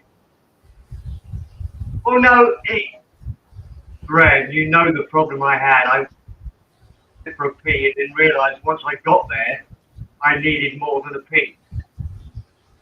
That's why there was a delay. I won't go into any more detail than that, but I think you'll understand. And Oh, I forgot. Sorry, mate. I forgot you as a union man.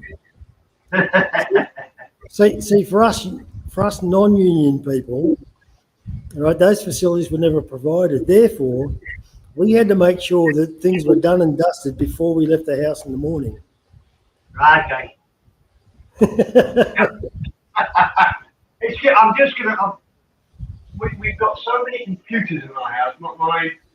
I don't know. My wife's laptop is going off and it's playing music. I'm back in a bit.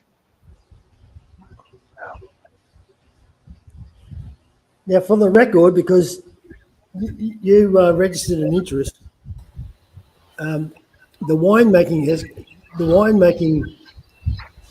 expose worked.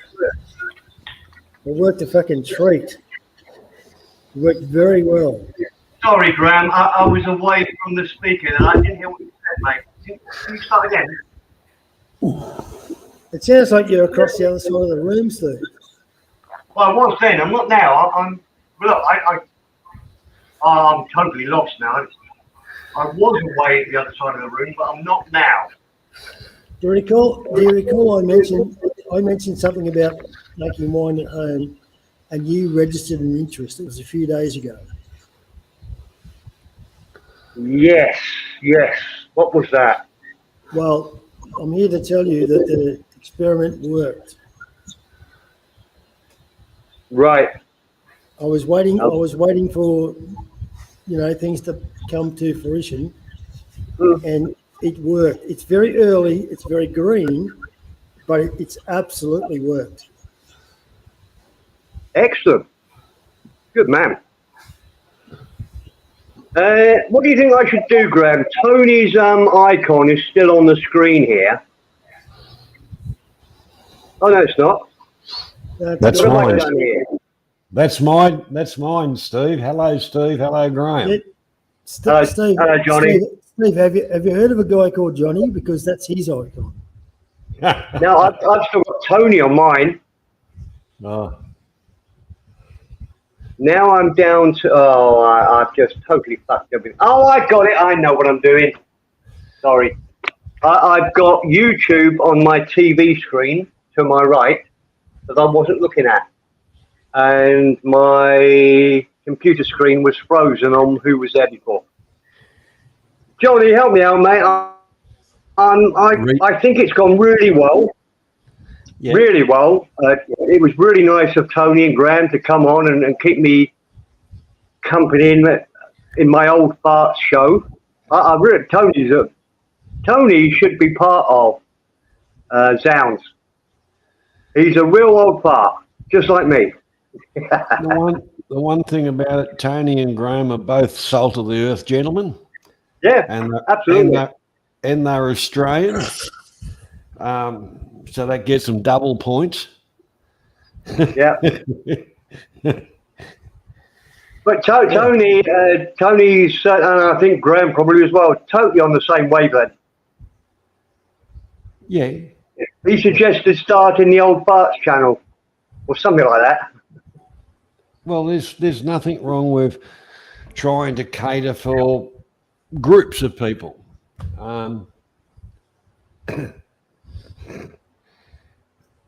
That's after the afternoon nap, everybody wakes up and what are we going to do? And yes, there's some entertainment that people are talking about, things that we can relate to. Nothing wrong with that. No, it's gone really well. I mean, Adrian gave me the buttons this morning. He sounds so happy. Have you spoken to him lately, Johnny? Yeah, I did. God, what a change! Yeah. He is so happy. It's just lovely. Yeah, I spoke to him this morning and asked him if he could have a bit of time to do a bit of stuff and we discussed life in general and solve the world's problems and he's more than happy. Yeah, no, it's good. Got his mojo back. So yeah, he sorted me out this morning at 11 o'clock, and I told him I was going to try and open a stream. Then I fell asleep, Johnny, unusually, and I had a little granddad's nap and woke up about 2 o'clock. Wow, how long have I been doing this? It should tell me, shouldn't it, how long I've been going? Hour and 49 minutes. Right. Yeah. I was planning to come on for 30 minutes, so good. Well, that's the thing. If a good conversation, not only the people enjoy, but you enjoy it yourself. It's an equal thing because everybody's entertaining each other, realistically. Yeah.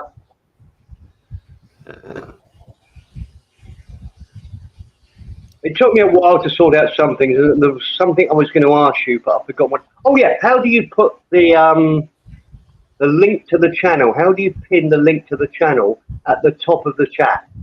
You got to go into the YouTube to do that. You got to go into the YouTube channel to do that. Right, and I can't. I'm not complaining, but I can't do that. Yeah. No, I don't think you. I don't know. But anyway, I did that for you. No, it's not there. Yeah, on your YouTube thing, it's the pinned messages at There the is top. it. Oh, yeah. Okay. Bloody hell. Thanks, Johnny. But it says Steve Perrin. It should say, oh, let me look. Yeah, it says pinned by Zounds, Steve Perrin. Yeah. But look, doesn't matter, Johnny. That was just the only thing. I've worked out everything else, I think. But I couldn't work out how to do that. It's not a problem. One Latina girl. How you going? Thanks for dropping by. How's the chickens going?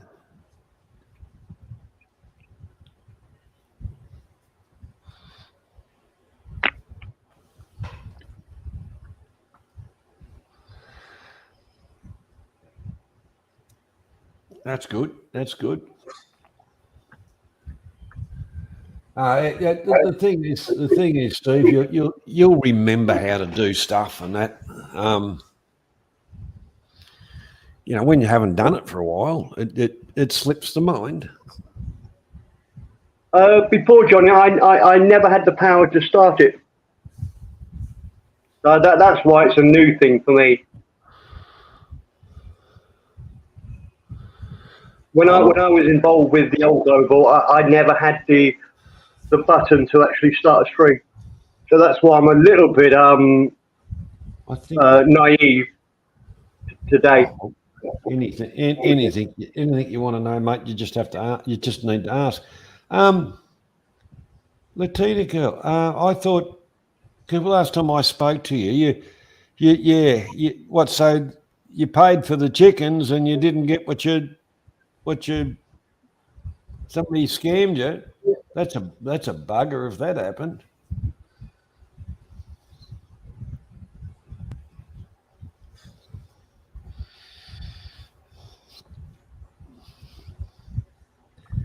And yeah, probably should drop off. I was just here to support Steve because he was up here on his Pat Malone. Graham, I appreciate it, sir. Thank you very much for making my first time a lot easier. I won't forget it, sir. Take care, Blue. Yes, you will. Good on you. I won't. Yeah, I will. In 20 minutes. Right. We never, Graham, we never forget our first ones. Cheers. Take care, Blue. Never forget your first one. How many first ones have you had? Every morning's our first one. I'm not going in there, but the first time I tried sex, the girl still had tights on. I was bouncing in and out. I thought this was fun. Well, I'm only half joking. I was just going to say. Obviously, she thought about a contraceptive method. Yeah. Jerry A number 10. And honestly, Johnny, I'm only half joking about that. Oh, I realise that. Yeah, half of that story is true. You're the one that was wearing the tights, in other words. Well, yeah.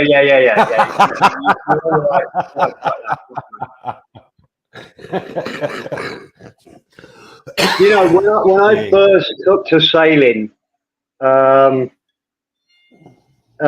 good friend of mine had been sailing for a long time. So I didn't take up sailing until I was about 40. I'd done a little bit of dinghy sailing when I was a teenager, but a tiny little bit, a couple of weeks. I didn't take up real sailing until I wasn't 40. That was kind of 37, 38. And somebody's told me the best way to keep warm is to wear women's tights that keep you really warm. I don't mean just women tights, but you keep those like a pair of long johns underneath your clothes. And I bought a pair or two, and thank God I never put a pair on. But this guy was a professional sailor. He said, "Oh, when it's really cold, the best thing you is women's tights."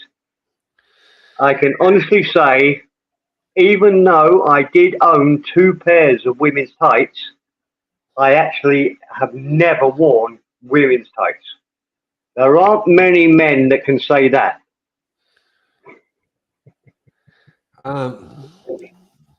Like I say, I used to live closer up the mountain, and long johns in the winter were, you know, a must.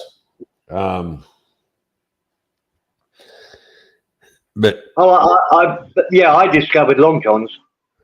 But I never got into the women's tights. I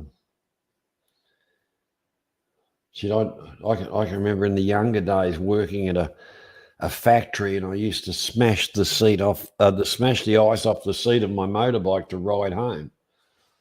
And half the trip would be changing hands, holding onto exhaust pipes to keep them warm. Yeah, I've done exactly the same.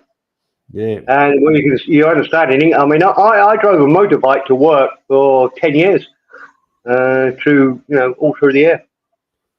I loved every minute of it. I used to look forward to the drive to work. I cycled to work 15 miles for 5 years. 15 miles there, 15 miles back.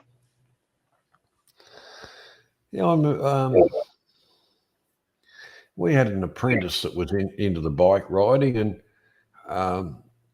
he'd riding to work. He'd go around, instead of the kind of down the highway thing. He'd go around all the back roads, up in the hills, and all that kind of stuff, and he loved it. Yeah. Yeah, there's exercise is a good thing. And let's face it, when you're young, you got to burn a bit of energy off. I wasn't that young. I think I was really down on luck, and somebody gave me a job 15 miles away. Fuck it. How did I get there? I buy a bicycle. It was a good job, and it was kept me fit. Yeah. I don't know, Johnny. Look, well, I'm sounding like an old fart again, but I don't really worry too much about life. Whatever it puts in front of me, I am fairly confident I can deal with it. Occasionally, I get overwhelmed. But the last time I was overwhelmed by problems was probably 30, 40 years ago. Because everybody goes through the same thing. You get one problem, and you're right, yeah, I'm going to sort this out. You get another problem. Oh, I've got that to deal with. Most people can deal with 1 or 2 problems, but unfortunately, God is a bastard. And you don't get hit with one problem that you're managing. You get hit with another problem. And then okay, I've got a handle on that one as well. Then the bastard hits you with another. Fuck. You follow my logic. Well, they always said things come in threes. Yeah. I've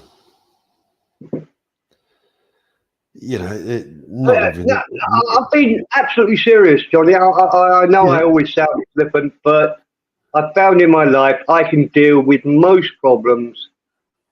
Once in my life, it became overwhelming, and I thought, fuck. I've got no answer how to get out of this situation. But only once, so in 60 odd years, that's not bad. And don't misunderstand me, nothing went horribly wrong. I did sort it out. But at the time, I thought, fuck you. Excuse my language for this channel. Yeah. Bloody hell. What else are you going to hit me with? And I think a lot of men go through the same thing. So I'm not saying I'm special, but yeah, there was one time in my life I thought, bloody, don't give me any more. That's enough. The trials and tribulations of life itself can be overwhelming. I in honesty,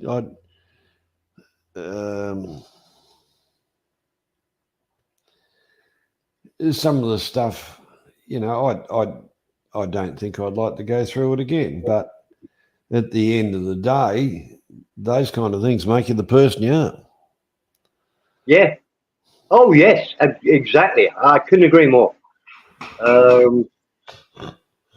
That's why I don't know if you were listening to Graham earlier on. I don't know how long you've been listening, but he said a very good thing, which was that we tend to be a little bit too overprotective of children these days.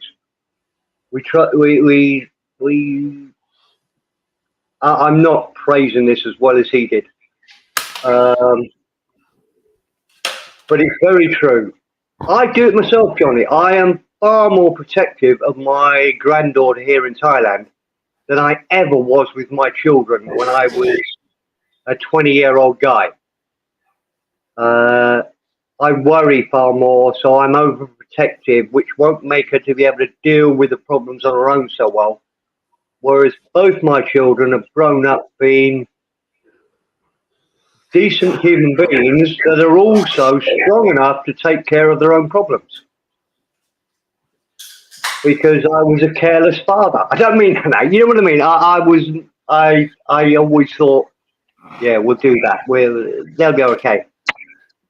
I'm drinking too much, but I'm going to go get another wine, Johnny. I'll be back in. I'm just so happy that it's all worked. And I've had a super time this afternoon, so I know that whenever I'm bored and want to shout at people, I can open up a stream and come and shout at people. My life is perfect. What more do I need? Another glass of wine, Mr. Perrin. Another glass of wine, Squire. Yeah, I'll be back in 2 minutes.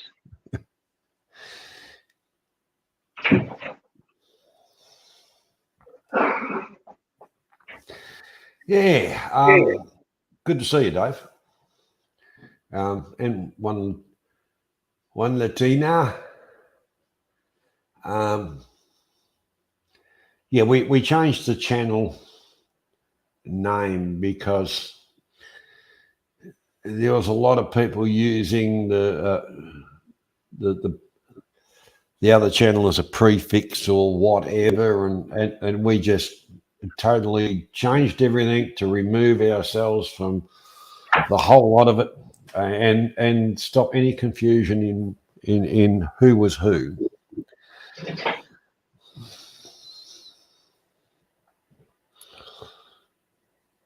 And for us, it's been a bit of a godsend, a bit, uplifting, one might say.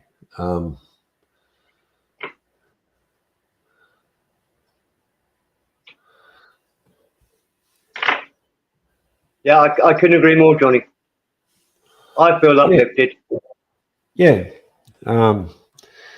It's more, I suppose, to our subscribers, they know who we are, but to others, thanks, Dave. To others, they got into that confusion of things, and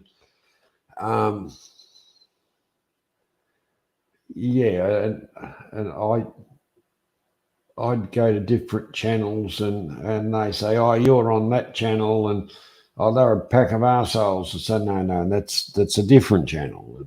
All that, and that wears at you a bit, to be honest with you. But we don't have that problem anymore. So, a hypothetical question, though, Johnny. Mm-hmm. What will happen if we now have Zounds unbanned, Zounds evolved, Zounds we're dipshits? What do we do then? that would show us how pathetic the people are. Yeah. That would be a major victory, wouldn't it? Imitation is the best form of flattery, isn't it, really? Well, as you know, and you were involved with the other channel and that all the way through and saw a lot of stuff. But the real part about it was the factions that split off and whatever. They still want to try and pull that relevance, and if they try and do it again, good luck to them, because they still come second anyway. So what the hell? Yeah. No, it's been a really good move. I absolutely love it. I love the name. Yeah, it's good.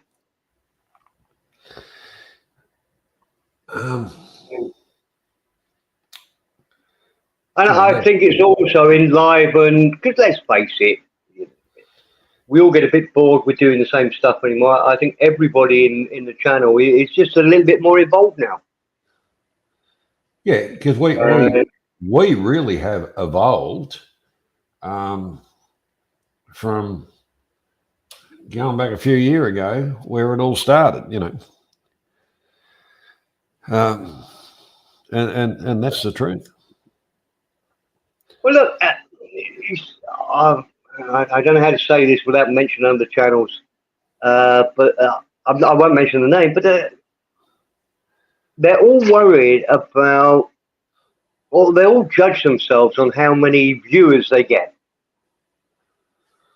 To me, and Andy speaks more clearly about this than I'm going to do now, because I think he's got a lid on it. He understands it. It really doesn't bother me. More viewers doesn't necessarily mean you're a better channel. It's rather like, I honestly, Johnny, I'll repeat myself many times. I consider this a virtual bar. I talk to you as if I'd be sat with you in a bar or a coffee shop having a beer. Yep, that's it.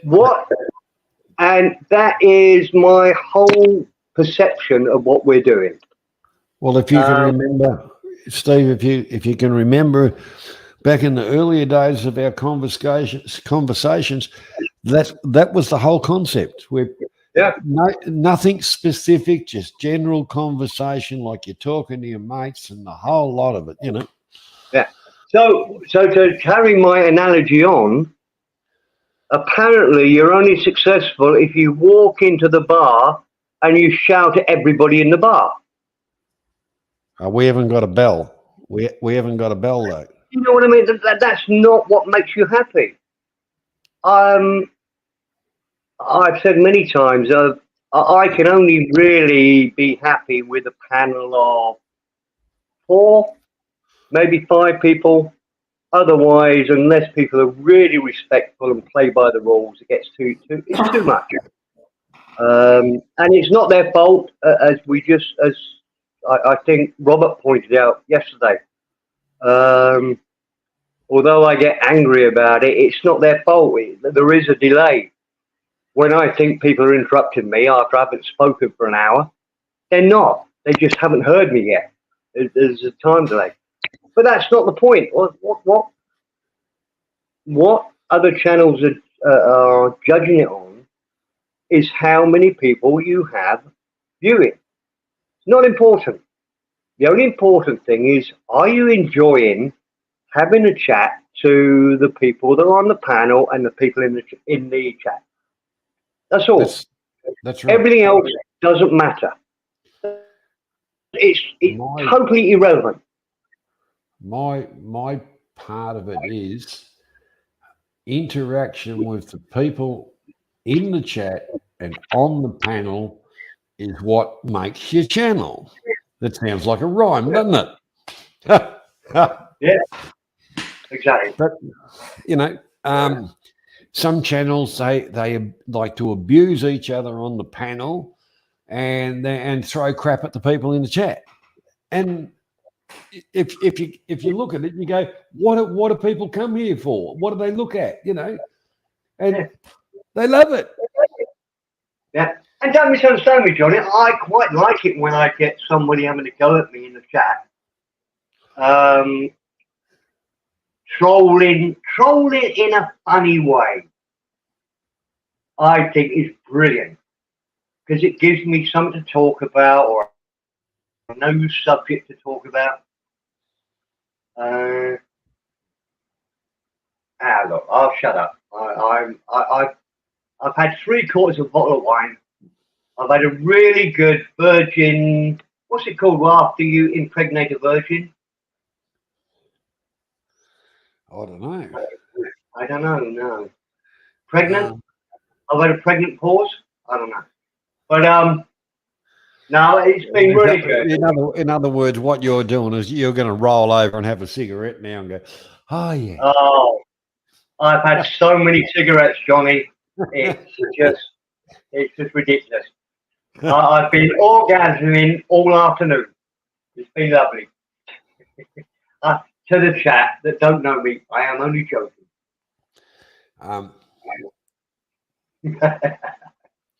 Yeah, but no, it's been really good. No, that's you know, and that's the thing. If you do it because you enjoy it. Yeah. Yeah, I do. I think I've got quite a good imagination, and I genuinely do think of this as being in a bar. And I do like bars, and I do like drinking, and I don't mind drinking coffee or whatever, but and I don't think I just like the sound of my own voice. I like hearing other people's opinions. I'm yabbering on, but it's been good. And you know, you got everybody's in a different situation all over the world. I've got free time. Usually, I don't get any free time on a Sunday because it's as you, Johnny, in Thailand. It's very much a family day.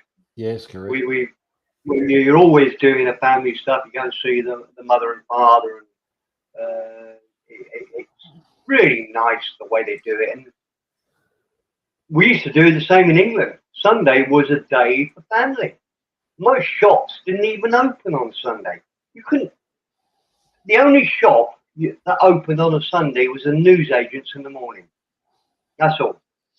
And the pub only opened from 12 till 2. And I don't think it was allowed to open it then again till 7 till 10:30.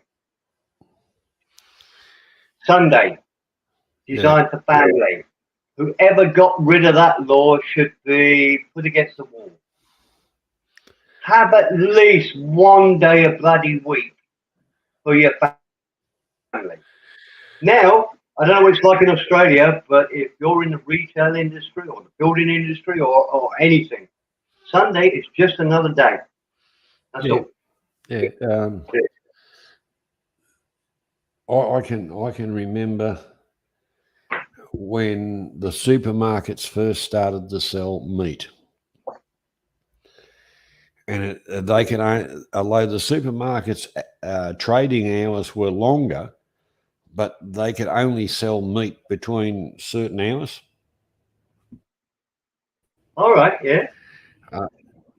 Now it doesn't matter what time of night, you can go down there and buy get yourself a leg of lamb or chook or whatever you want. But it's just the bigger supermarkets, the multinationals, changing things around, and a lot of those family-owned businesses are gone. The smaller butcher shops, they're disappearing like, they're like hen's teeth. Yeah. I don't know what happened in Australia, but when they first started opening up on Sunday here, they said, it'll be totally voluntary for staff. They don't have to come in. How long do you think that lasted? How long do you think that lasted, Johnny, before it became part of their contract that they had to work on Sundays? Well, that's what they say. That you're on a roster, and then they give them the roster, and they say, "How come I'm working Saturdays and Sundays and Sundays?" Yeah. Oh, it's just the way the roster works there. If you don't like the roster, you haven't got a job. Don't misunderstand me, John. I've worked many Sundays, bank holidays.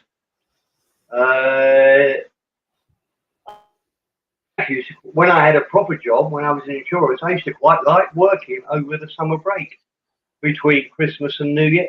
Many people in England have the week between Christmas and New Year as holiday. I actually really enjoyed going into work for those days. So look, love it, but I just remember how lovely Sundays were. And I used to moan that I've got to get to the shop and buy cigarettes and a newspaper. Otherwise, that's it. And you couldn't buy anything in England on a Sunday. Nothing was open. Well, God, those days were glorious. I can, like growing up as a young fella,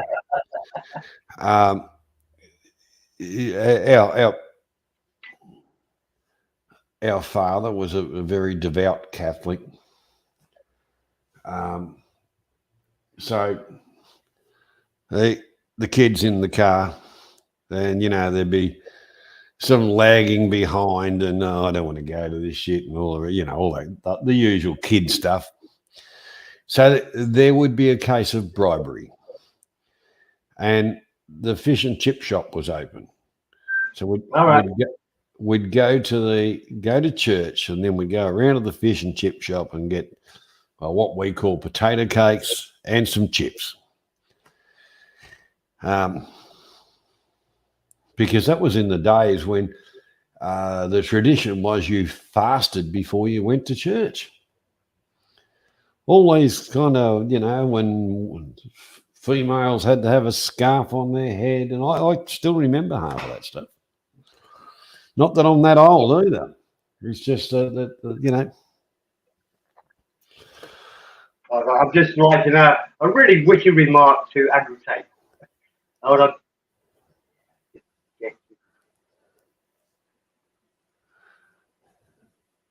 Andrew Tate, and what community? Don't get rid of his. Don't get rid of what he said. I love it. I'm not. I'm just wondering what planet he's on, because I'd like him to join the panel and enlighten us with his wisdom. Because you and I, you go to around different channels, have a bit of a yap here and there and all that, same as I do. I haven't come across Andrew Tate, but obviously my mindset's not in the same communities he goes to. Have you read my I think that's a bloody good reply. Yes. Yeah, you're number one it's your second number one for the day. Oh, this is. You see, that's why it's so nice to have people like Andrew joining in. I wouldn't have been able to get away with that joke if he hadn't contributed. Yeah, well, that's it. That's it.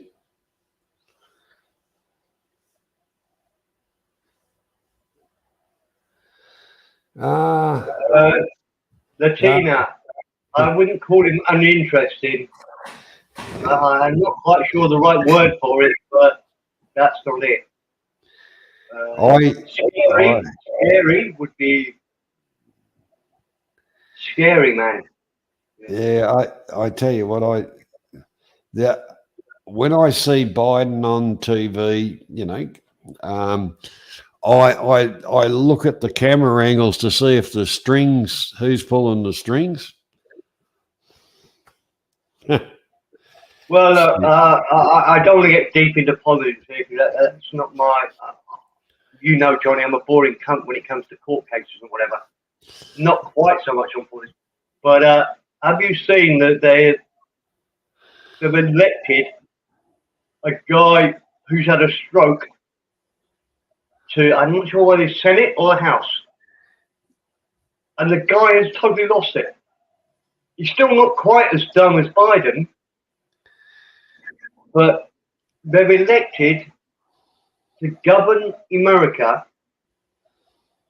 I'm not quite sure. Hopefully there's an American there that can tell me. You know the one I mean. Yeah. Either to the House or the Senate, who has had a stroke and can hardly put two words together. He's been elected. It's just ridiculous. Well, you know, look, the one thing about it, if you look at one train of thought, you know, once you get to a certain age, they throw people on the scrap heap and they're no good and they're hopeless and they're, you know, parasites on the arse of society to a certain extent. And then there's the political avenue where they say, well, the more pathetic you are, it's better for the senior vote. Right. Yeah. So, I don't know. yeah. I don't necessarily want politicians to be nice. I'll do this quick bit about Trump. He's not a likable guy, maybe, but his policies worked. That's all I care about. I have no concern whatsoever about what the guy's doing in his own time. I don't think he's too wrong.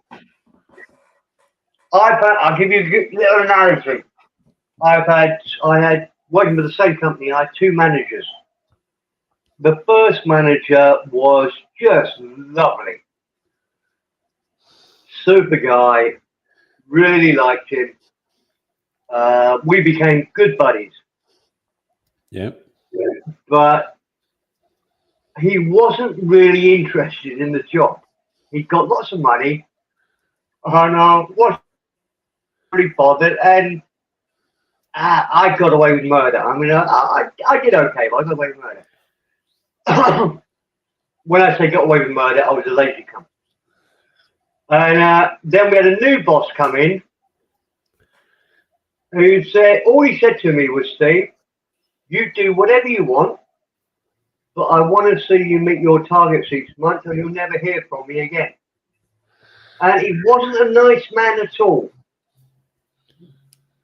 But I thought, yeah, that just suits me down to the ground. Never any hassle from him, never. And I haven't really told the story. My first boss was always saying, oh, we got to do more here. We got to, perhaps do this, perhaps do that, perhaps, He was a lovely guy. Yeah. I'm not explaining myself very well. But I think you are. The really likable, wonderful person was always push. The other hard ass come in and said, providing you do your bloody job, I don't have to talk to you, so do it. Yeah. Nothing wrong with that. Fuck off, Steve. Go and do. Oh, it was so refreshing. Yeah. And he stood by it as well. Because I was horrible at keeping records.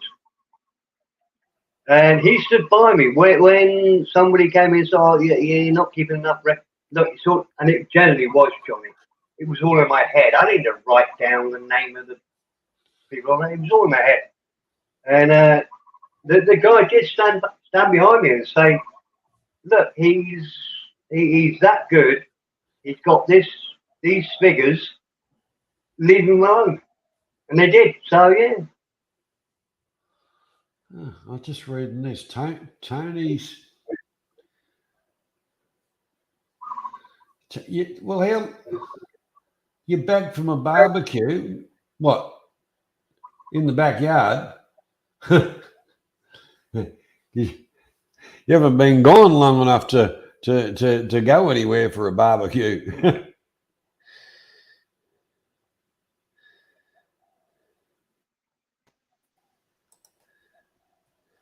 Hello, Adrian.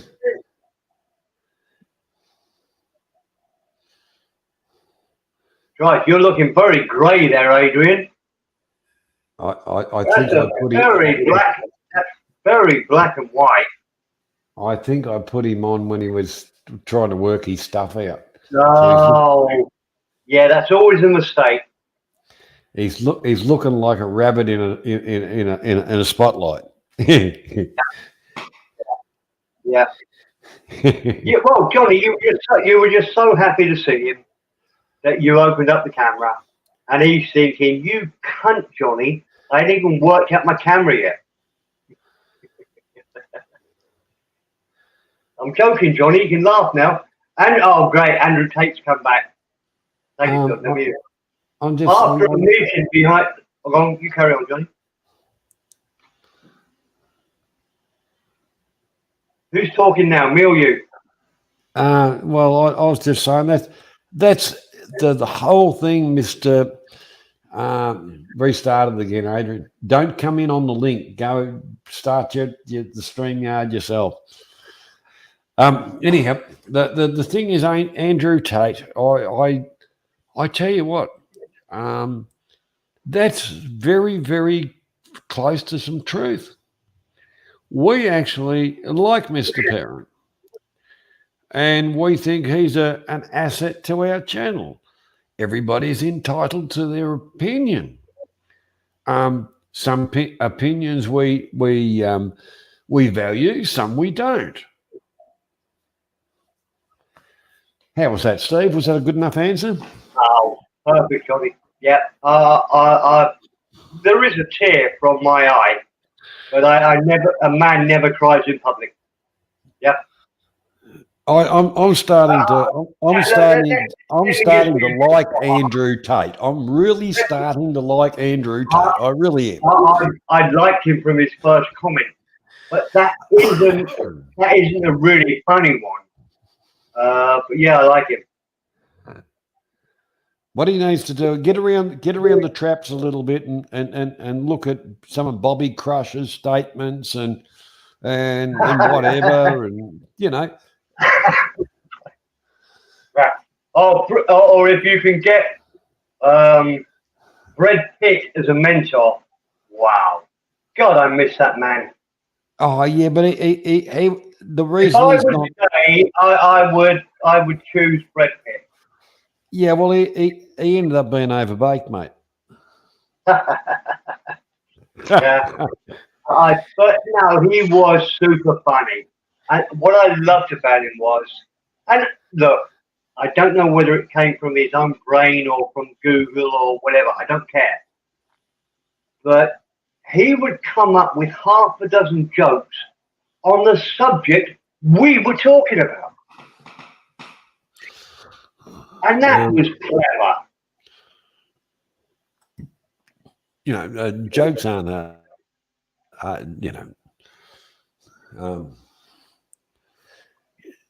comedians come up with half-assed jokes on, all the time, but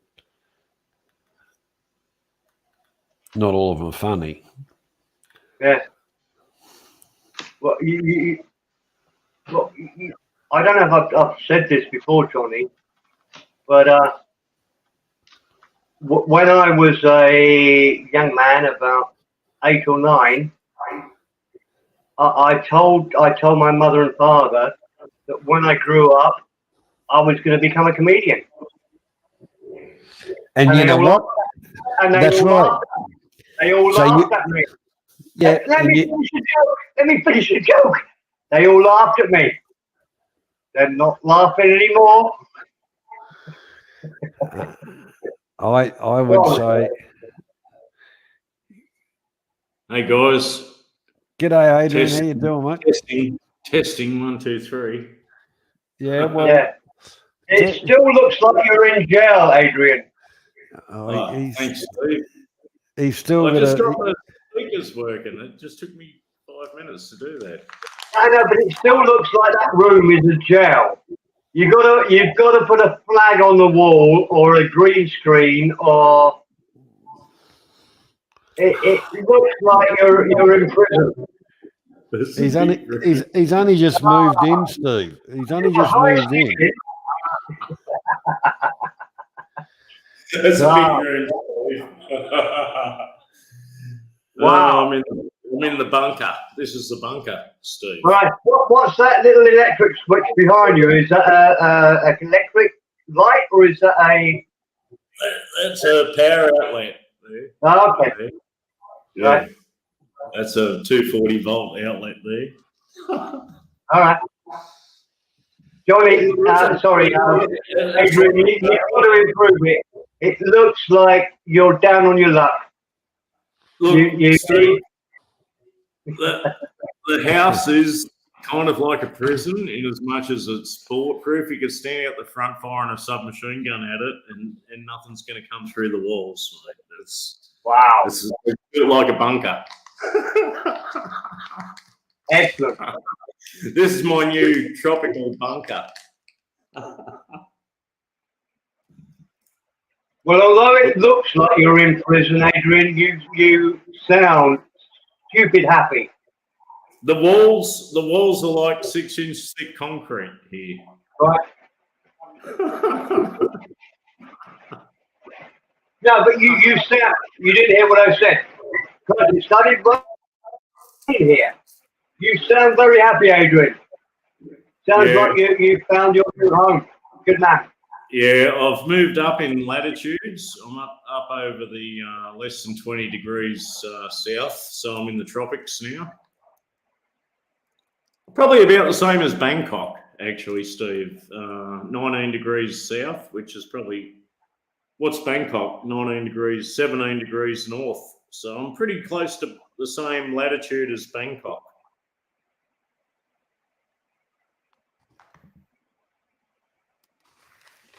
Okay. Yeah.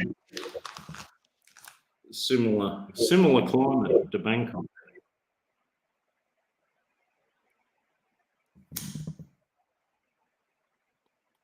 Hey Johnny, how you going, man? Good to talk to you today, Steve. How long did you stay in the pub after you talked to me? I just got back from the pub. I'm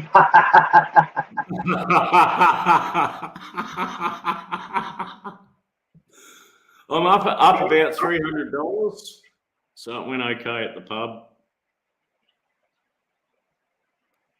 Oh, that's good. I haven't got that sort of stamina. I don't know if you know, can you hear me okay? Because it's really started raining here now. Yeah, I can hear you. Okay. I don't know if I've said, Adrian, I think you know, but I go to Paget every 2 or 3 weeks to see buddies and expats and whatever. And we start drinking at about noonish, 12 o'clock. Uh-huh. By 8 o'clock, I'm done. I'm toasted. I'm ready for bed. Now, I can remember 15 years ago with me, a buddy of mine called Steve, and a Northern Irish guy called Willie. We started drinking on Christmas Eve, and we were still drinking at Christmas morning. Oh, Playing Jesus. pool. No. And just having so much fun. I can't even come close to that now, Adrian, honestly. I've done this a number of times. 5 or 6 hours drinking is my limit. That's it. I'm done. Hosted, ready for bed. Fully sympathise, Steve. Like, if I drink probably say a dozen beers, I have a terrible morning the next morning. I feel like shit, I just can't do it anymore. Now, saying that, I've had about 14 beers today, so tomorrow's going to be a shocker. You don't mean pints, do you? You mean half pints. So 7 pints. Schooner's like nearly a pint. The schooner's 425, so it's nearly a pint. Yeah.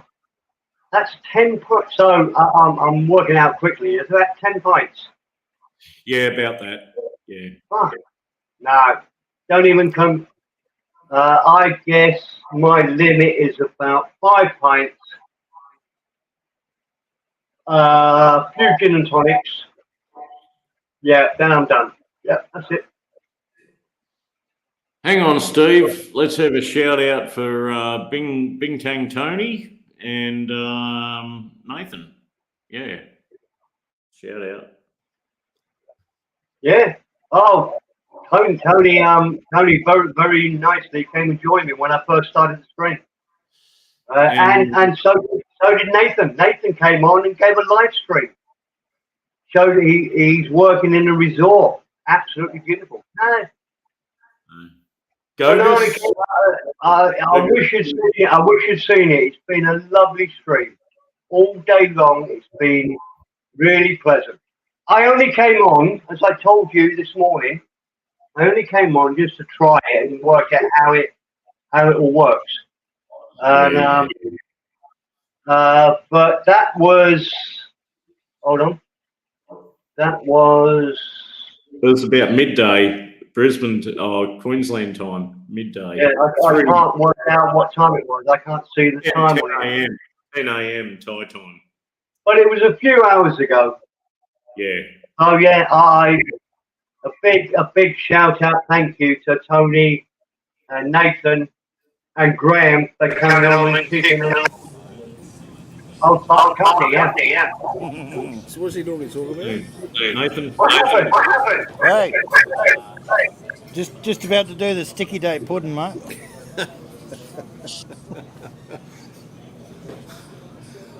I suppose the sound. Hang on. Oh, Nathan, you got YouTube open. No. No. Shout out, there's a couple of people I haven't seen around for a while. Andrew, Tate, and Latina. Number 1A, Latina. Welcome. I know Latina. Don't know Andrew. Dave Walker. I don't really know.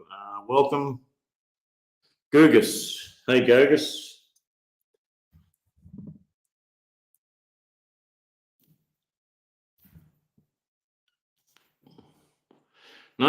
Nathan, how you going?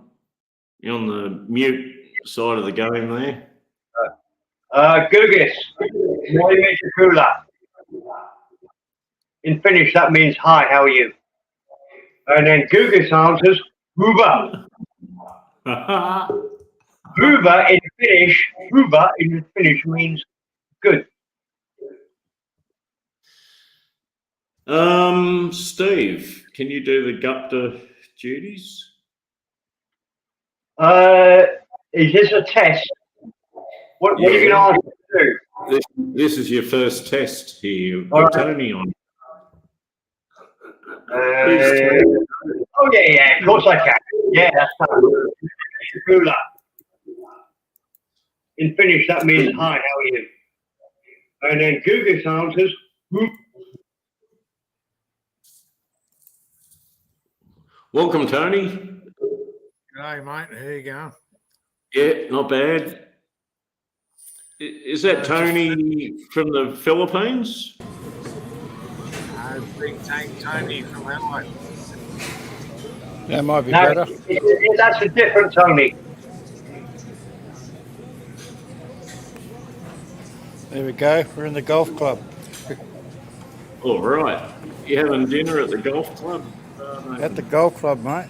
Just had the Sunday roast and just about to chow down on some sticky date pudding. Is this in Darwin? And we're in Catherine now. Oh, Catherine? Yeah. Yeah. Did you chuck $20 in the poker machines? Nah. Fucking never. I can see them over there in the background. Yeah, there's a whole pokey room in there. No, we're just watching the cricket and having a flipping. I'm having a lemon, lime, and bitters.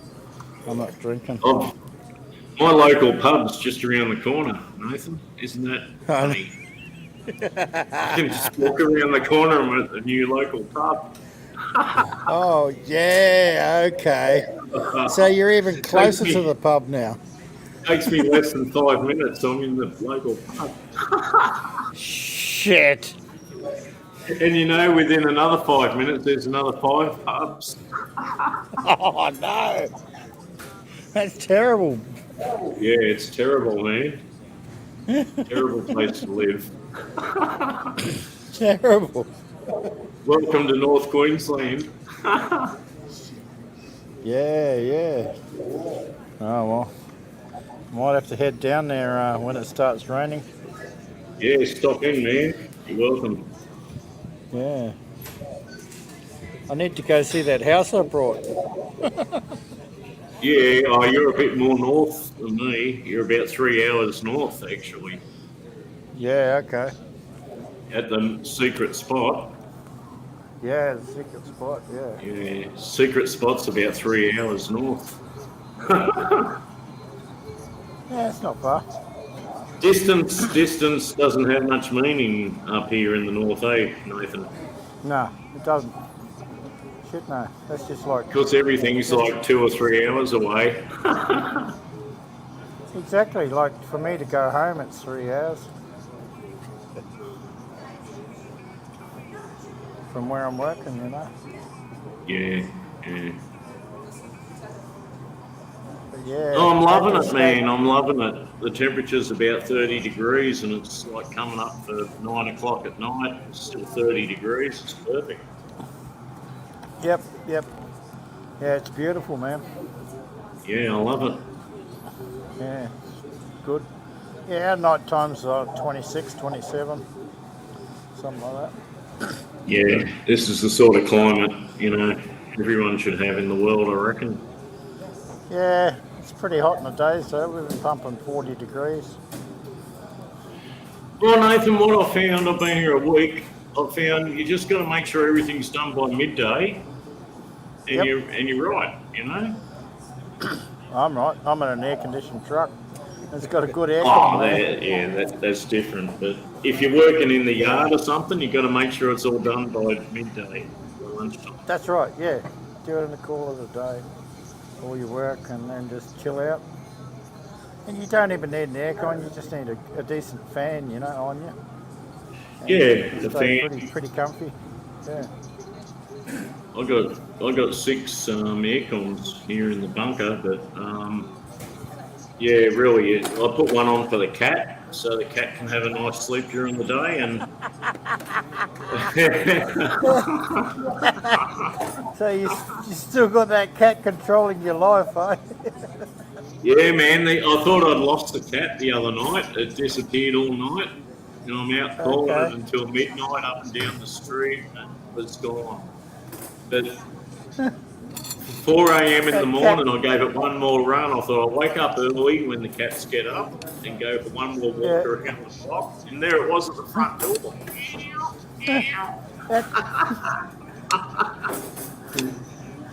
Makes me think of bloody Chad Morgan.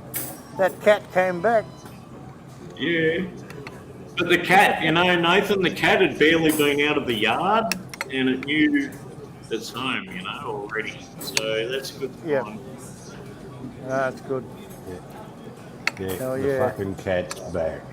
That I cat. thought that, like, if it had run out of the No, yard, you know, it'd be lost straight away. It wouldn't know where its home is and be fucking gone. But there it was at 4 a.m. at the front door. Yep. Yeah. Anyway, guys, I just come on just for a quick hello, and we've got to eat this pudding and get my mate's missus's takeaway dinner back to her. And load up a dead dog. And load up a dead dog. That's right. We've got a Yeah, dead man. dog to go. We've got a dead dog to go to the crematorium. Why don't you just put it in amongst a load of the bloody stuff you carting to the wharf, mate?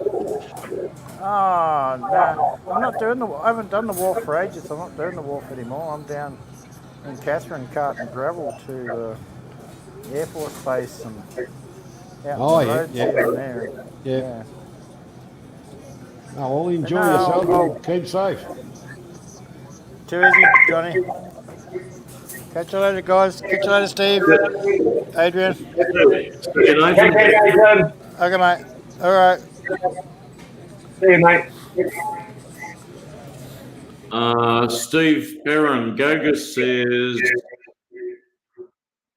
Hoiva Kulu. Kulu. I think that means hello in Finnish.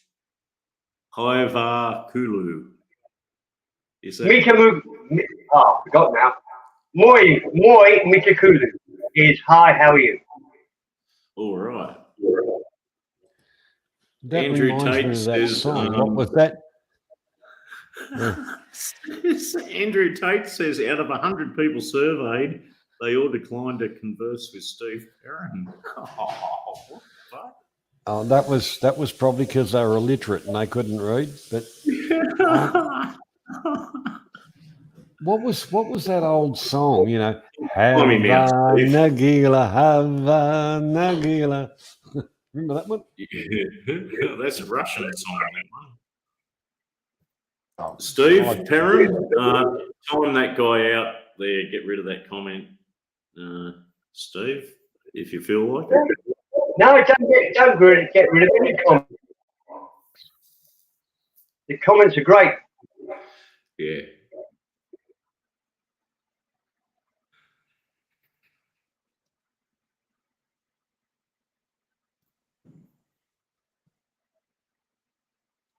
Gogus said, I've just got a message. This isn't apparently the real Andrew Tate is quite a decent guy.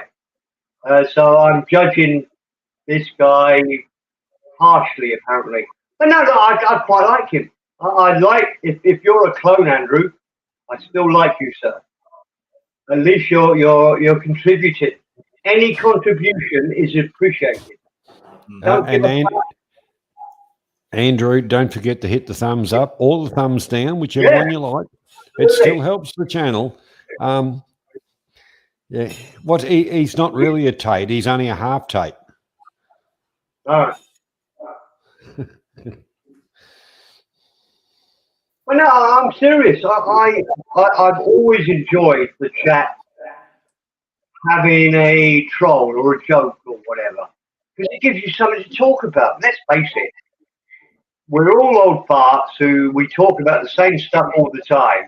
If the chat wants to talk about something new and funny, more power to them. It's interesting. It's funny. So, well, hey, Steve, you got already a fan club, mate.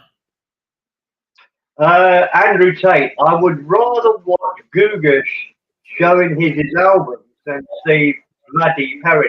Oh. Andrew Tate is going to be English because that's the expression I use. Obviously, And he's English. Andrew Tate is roughly the same age as me because I say that all the time. Steve bloody Perrin. Yeah. Yeah, Steve. And Andrew, come on to when Steve hosts the ladies' hour, and the ladies would rip you apart because they love Mr. Perrin. I think I'm a bit worried about that, John. You keep building me up as this ladies' man for the ladies, You know. but I'm really not. You're far more of a ladies' man than I am. Oh, mate, I'm trying to get you to pick up the banner and run with it, you know. No, I'm not going to do that. I like all the ladies on here, no question about it. But if it came down to me and you, they all like you more. Oh, I wouldn't say that. I think I they would. just. I think as a group they enjoy to come along and listen to a little bit of music and have a chat and converse. You know, there's nothing wrong with that. Right. But I don't need to build up anymore. I don't need a Steve Ladies Night. I want the I want the Steve's boys' name. Ah, well, okay. The next time I entitle something, Andrew Tate, thank you very much. Thank you very much, because I do like creative writing. We'll say, welcome along to the Steve Bloody Parent Hour. The main thing, Steve, is the toy ladies love you. That's all that matters. Say again? If the toy ladies, the Toyland ladies love you, that's all that matters, mate. Oh, I haven't had any worries. Honestly, 20 years. Yeah, I'm good. Yeah, of course. I don't care about anybody else in the world. Adrian, I went to Pattaya last week. We stopped in a gas station, and my wife's not here. I can tell you this. She was in the back seat with a granddaughter, and we stopped at the gas station, and this beautiful petrol pump attendant gave me the two most beautiful smiles that you could imagine. How And a many free times roll. do you get And a that free in roll. Australia or the UK or wherever? Now look, Never. she might have just been thinking, you sad old man, I don't care. It was a beautiful smile. It came from her heart. Made my day lovely. I love the way We they. don't get that anymore.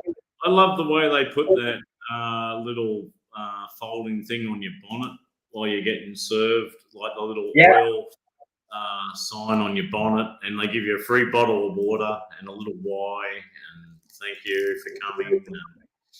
Can they clean your window? Can they? You get the full service gas station, right? How you doing? I don't know if yeah, we worked.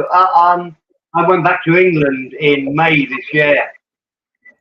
What a shock to go to a gasoline station and have to get out of the car, open my own fuel thing, put the petrol in, walk to the shop to pay.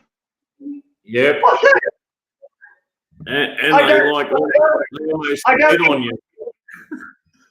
I don't even turn the engine off in the car. It's like a Formula One Grand Prix fuel stop. I pull in, they fuel it up, I pay them, and I'm off. Yeah. It takes Do they- minutes. Do Ah, they do the windscreen and tyres as well while they got her on the jack, Steve? While they, yeah. whacking the fuel They in? change all. They rotate all the wheels, Johnny. Yeah.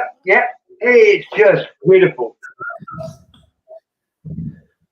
Gentlemen, Well, as lovely as this has been, my wife has just come home, and I'm going to have to play with the Phil family for a while. no,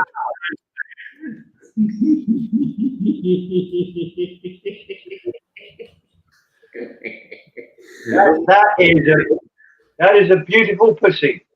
It went missing the other night, Steve. I thought it was gone forever.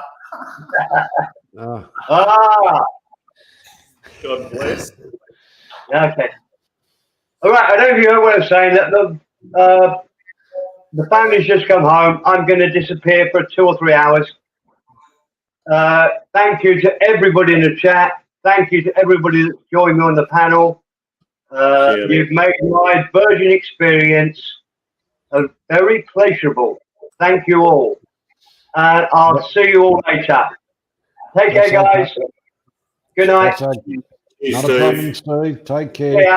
And we'll send you the bill in the mail. Yeah, get a bit on the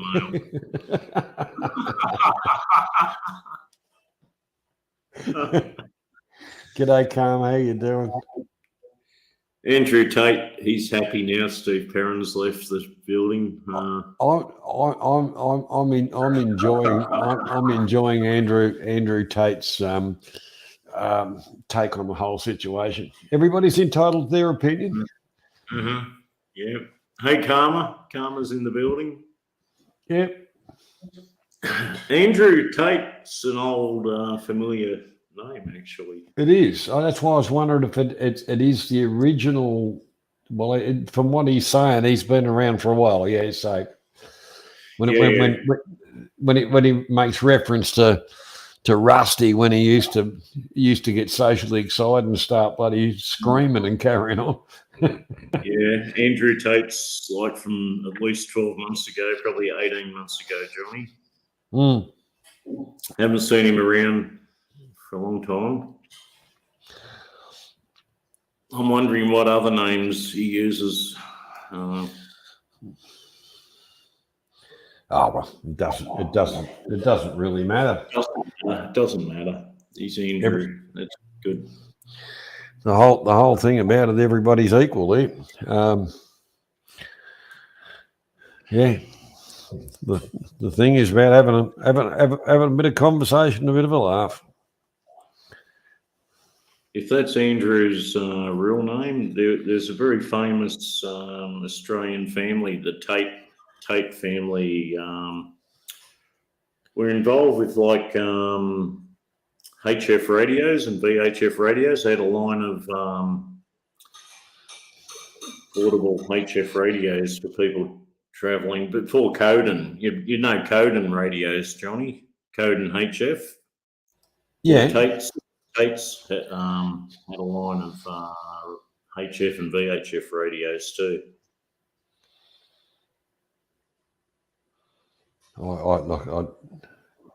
I honestly think the best radio ever used the old 77 sets.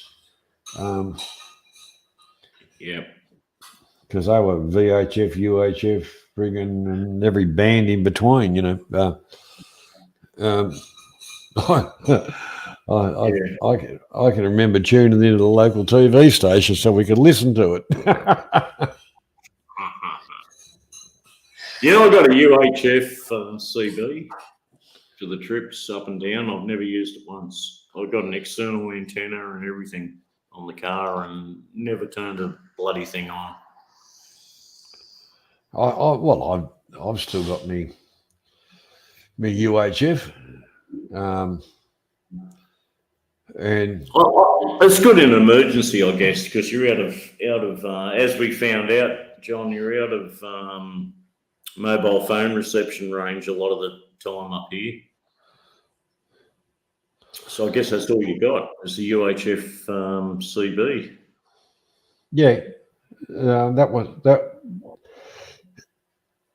unless you go on satellite phone, but because it is sketchy. But even though if you get a GPS out there, it'll spot bloody 5 satellites. Oh yeah, you get 10 or 12 satellites nowadays. But and your phone wouldn't bloody work. But like sat phone would, but look, it has improved, but not that much. It's only on the main travelling routes. But I remember in the day, you know, you'd call up on the UHF and put an order into the roadhouse down the road. Ah, yeah. Yeah. So you'd turn up, pull up the truck and walk in and bingo, there's your tucker, ready, done. Look, on the last trip up, not this final trip, but the trip before, I tried streaming on actually young Michael's channel. Acme, yeah. Acme AM. He was online, so I just went on there and I started streaming while I was driving. There's some beautiful scenery north of Bundaberg, and then the reception just cut out. Like it's fucked. You can't rely on the mobile phone reception up here, like out of town.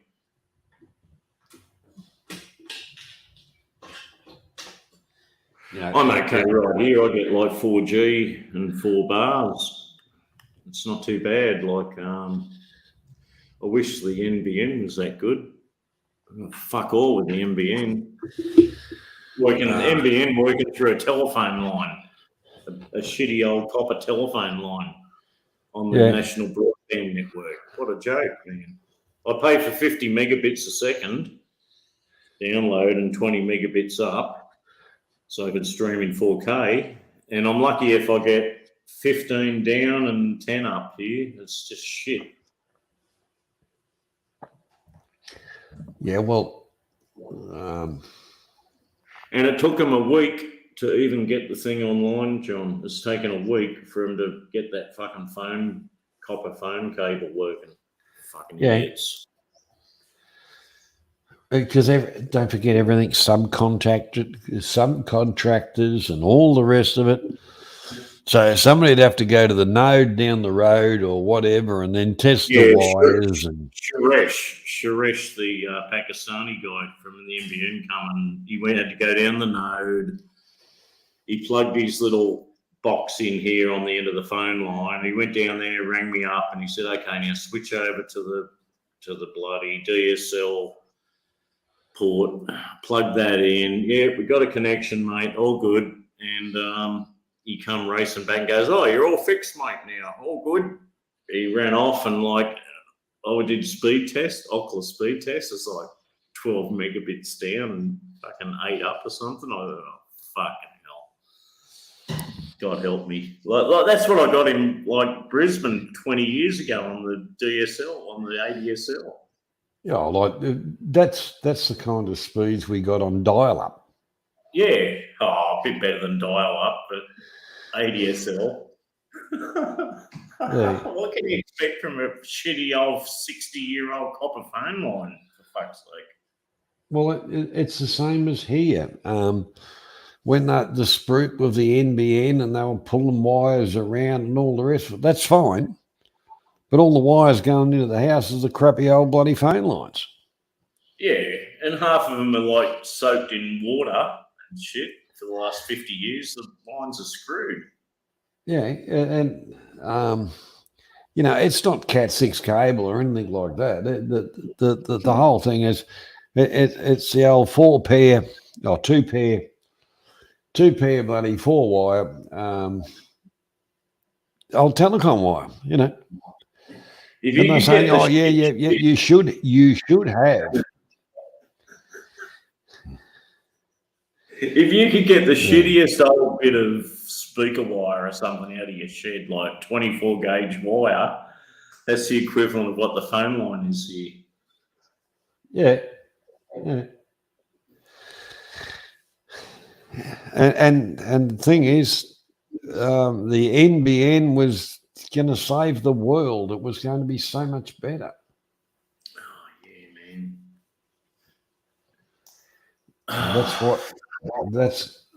That's why I get mine on radio signal.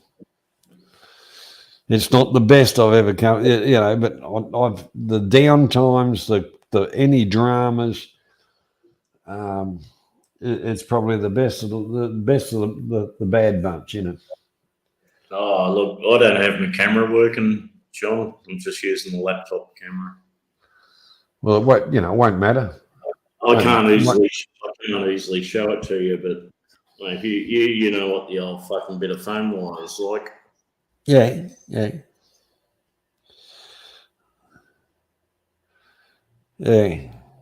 Fucking laughable, mate. This is a first world country, and it's like third world fucking infrastructure. Well, I can never forget the first time I got to Bangkok, and I looked at the freeways and the multi-level stuff and the sky, and I thought, it didn't take long. I was just having a look. I was out in the car park there, having a cigarette, and of course a local ale, and I thought, and people call this a third world country. I thought, I just came from one, because our roads aren't that good. They can't even fix the friggin' potholes. Yeah. Our house in northern Thailand, Johnny, didn't have it just had power. It had a phone line. It barely had much else. It was like on the side of the highway. That TOT, Thailand Telecommunication Authority, whatever it Yeah, is. TOT. TOT, Yeah, TOT. Yeah. They come and hooked up a fibre optic cable into the lounge room with a fibre optic modem.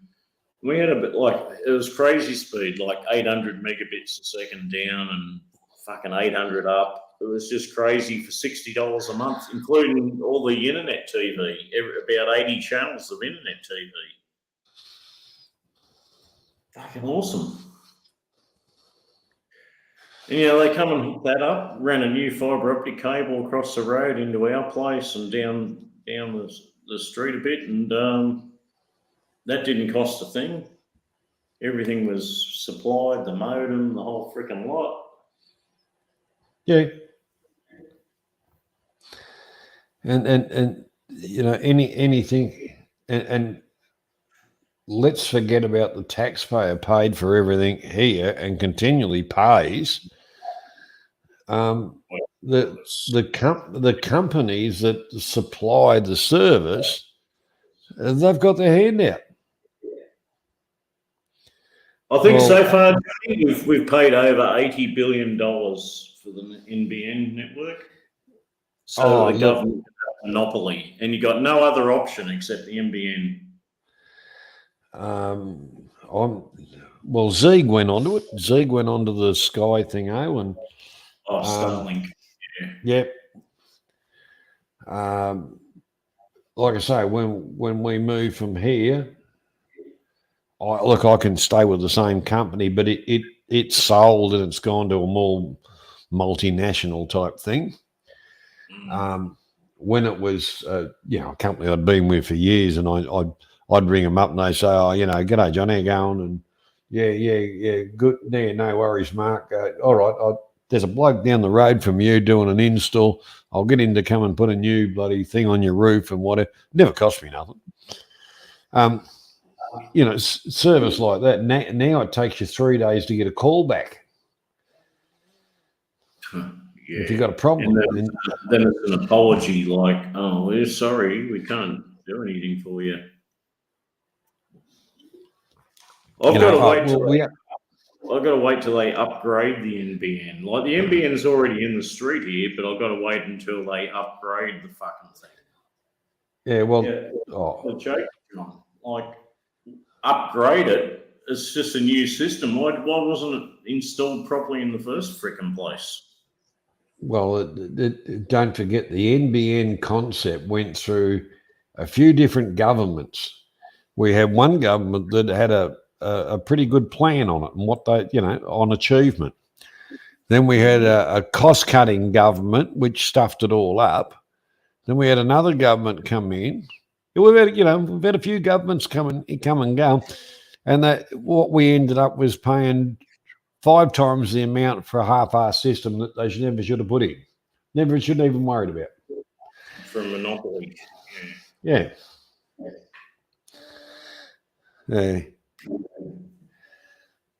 Telstra.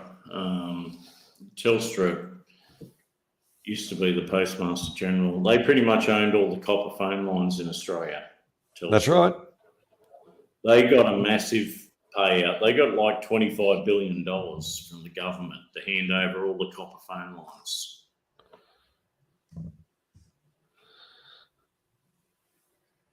Yeah. And that the share, that would have been pissed up against the wall, but shareholders, the ones that bought into it. But the whole part about it is, why is, this is the thing. We, as the taxpayers, own it. Why are we continually? Why are we continually paying and making other people rich,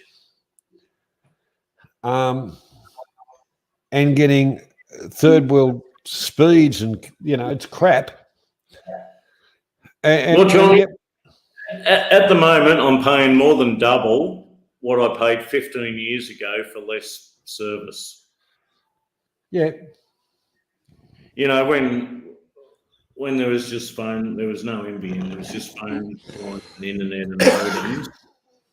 I got the newest ADSL service from Aussie Mail, and I was paying like $29 a month, and I was getting about 15 down and about 10 up, and now I'm getting like 12 down and 8 up, and I'm paying $79 a month. It's just fucking stupid. I haven't done I haven't run a test on mine for a while, but I still pay around the 30 something bucks. Yeah, it'll be Might have gone NBN. up. No, but it's not NBN. See, it's wireless. Oh, okay. I think that's a better option. But Wireless broadband. like I say, with the buyout of it, with the buyout of the company and going into a different mob, their service is shit. Their prices went up, and where I could ring up before and say, "Yeah, g'day, mate. How you doing?" And Karma off to work. See you, Karma. Now it's like I say, call center crap and all the rest of it. Yeah, I don't particularly like it. But I've been really thinking when I got the game plan as far as the new house, the wiring for the Cat 6 and all the rest of it. But as far as connecting it to the NBN, I don't think that's going to happen because there's only mongrel old copper wires out in the street. Well, Johnny, I told him to fuck the NBN off. Just give me a wireless broadband box with a SIM card here. Oh, sorry. They're all Filipinos in the TPG company. When you call up, they're always Filipinos. And they said, no, wireless broadband's not available in your area. I said, what do you mean? I've got a perfect 4G signal. Just send me a fucking wireless box with a SIM card.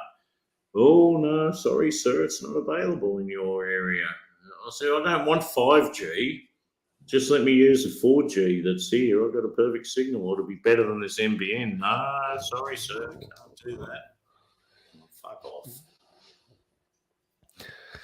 Yeah, it's the bullshit of the NBN. They want me on the NBN plan, Johnny. That's Yeah. what I'm thinking. Like around me, everybody kind of went off the one of the neighbours went onto the NBN, and then kind of said, "Well, what a mistake," and then after a bit of time, went back to the radio company, because we've got one of the nodes out just down the road a little bit, and there wouldn't be a week that there is not somebody pissing around with wires and God knows what. That's what shipped me off at the other place in Brisbane, John, where I used to live. And every second day, the NBN was down because they were like hooking someone up, or they'd turn the node off for working on it. It was forever like outages. Yeah. Yeah. What sort of network's that? Well, in a way, that they're trying to make a silk purse out of a sow's ear. Oh,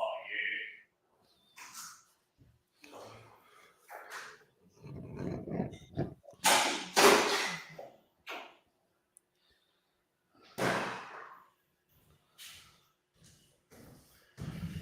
I should seriously think about making some dinner, Johnny.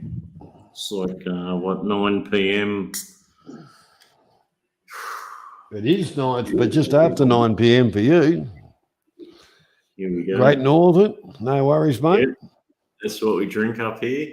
That's the Great Northern. Oh, you've been watching too much TV.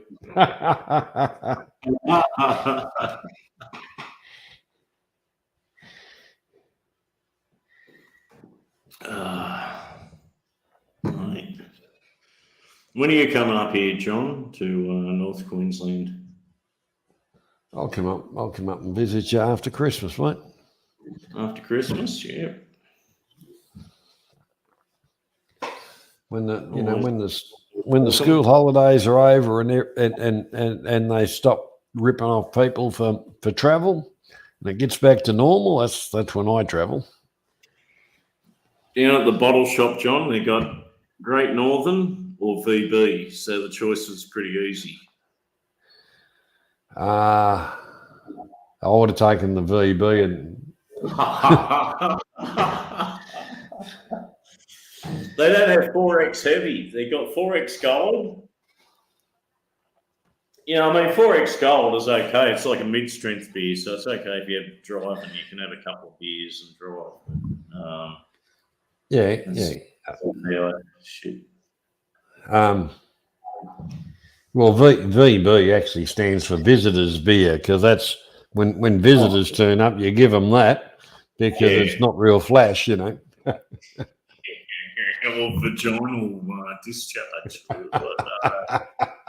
vaginal backflush or something. But like I say, remember last year when I went up to Cooktown? Yeah. Carlton Draft on tap. Carlton Draft all over the joint. Oh, there was, you know. Look, Johnny, when you come up here, we'll go for a little pub tour. There's about 6 pubs you can walk to here. Yeah. And I'm pretty sure none of them have Carlton.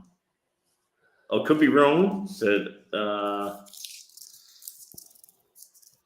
I don't think they got it on tap here, Johnny. So you're going to have to be stuck on the Northern, Great Northern Heavy.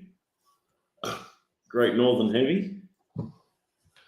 What they don't have 4X? Not heavy, no. They got 4X gold on tap. Reese's is a bloody New South beer, but Reese's. Yeah, that's. I used to call that diarrhea beer. That's old Alky beer. That one from the early openers. They all drank Reese's at the early opener in Sydney. Yeah, and it went through you like a dose of bloody Epsom salt. Yeah. All the proper Alkies. They used to have a schooner of rashes and a Scotch chaser. Yeah. G'day, Orb. How you doing, buddy? Orb. Hey, Orb. Oh, yeah. But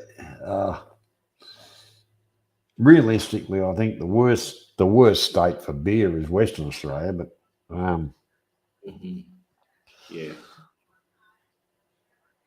Oh, WA. What do they got? Emu bitter, isn't it?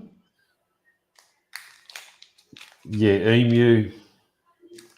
Emu export. Yeah. Emu. Yeah. I can remember Emu export. Of course, they wanted to export it because no other bastard would drink it. Oh, they had that other shit too. Swan Lager. Swan Lager, yeah. West End. Oh, is that was I think it? Alan Bond started Swan Lager, I think. Yeah, it went ass up in the end. But that was another Queensland beer. Powers. Remember Powers? Yeah, Powers, Johnny, was just the Powers Brewery was just near where my old man lived at Yadala, where the Yadala pie shop is. Yeah. Well, the interesting thing, they were disgruntled employees that virtually bought all the equipment as it was changing around from from the 4X factory and then put it all together and started their own company. Yeah. Actually, Powers was pretty popular there. I don't know what happened to it. Went into decline, and I think the brewery's still there, John, at Beanley, but they Yeah, brew something else now. I actually think that 4X bought them out. Mm-hmm.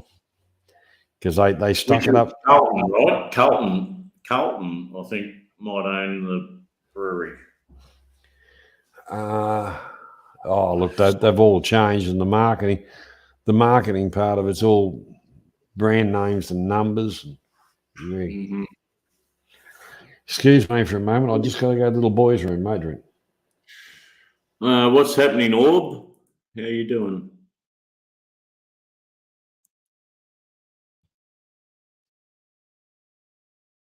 Thanks for stopping by. I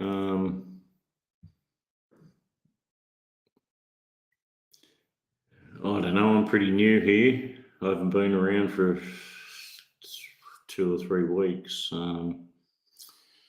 Channel's going great. We called now Sounds with a Z. Sounds. I think it's a great idea.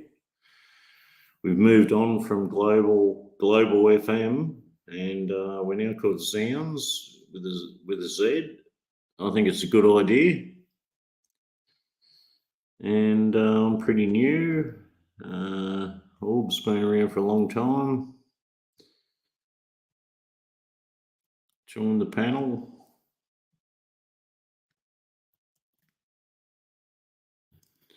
Well, you could join the panel, but I'm not looking at the panel. Or am I? I'm not looking at much. I haven't got much up and running here yet. I haven't got my camera. I haven't barely got my microphone going. I don't have a computer desk yet. I had to basically trash everything where I left. So I'm just buying everything back as I go. I need a desk. I need to move into my office where I can yell and scream and rant. That's about it, I guess, for YouTube.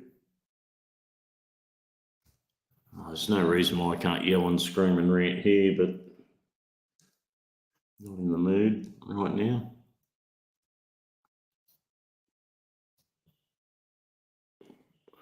Bought this kick-ass refrigerator. I didn't bring the refrigerator with me. I think you can see it in the video right there. Is it? I don't know. That's a doorway or something. And I got this huge motherfucker LG refrigerator with ice cubes, and actually it's got 3 types of ice cubes and cold water on the door. So that's perfect. Got crushed ice, cubed ice, and novelty ice, which is like just round or something. And cold water right there on the door. That's important up here. Keep hydrated. And of course it can hold a lot of beer, so need that. There's no way I was bringing that old fucking fridge up here. Moved like 1,400 kilometres, 1,400 kilometres. Banging and crashing with the trailer. The car and trailer just full of fucking shit, like about 3 tons all up, I reckon. And I only had one breakage. I had a big fancy fucking dressing table and bedroom suite, had glass top fucking woodwork, all the glass and like winged mirrors. Had all that on the trailer, banging and crashing all the way up here. Not one bit of breakage. The only thing that got broken on the way up was one coffee cup got broken, and that was it. Not bad going, eh? I've done 3 trips. 3 trips in the car with a trailer, bringing shit up here over the last 2 or 3 weeks. So you can tell I've been pretty busy, and that's why I haven't been around.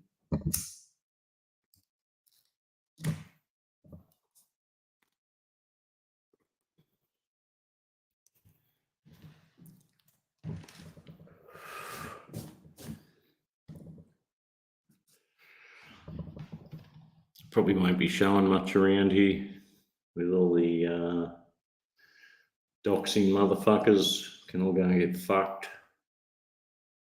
The doxing and bullshit. I mean, it's no secret where I am. Just got to look up around 19 degrees latitude south of the equator. You'll see where I am, right at the Great Barrier Reef, at the Coral Coast, Great Barrier Reef. Awesome. Awesome fishing up here. I need to get a boat. That's probably got to do a bit of colorbond fencing at the house here. Need to get a boat again, get back on the boating, and that's pretty much it. Get my barbecue fired up. I've still got my I brought my barbecue. If you remember the old barbecue, when I used to do the barbecue cook-ups. I've got that same barbecue here. I just need to fire it up and start cooking. And yeah, we'll be in business.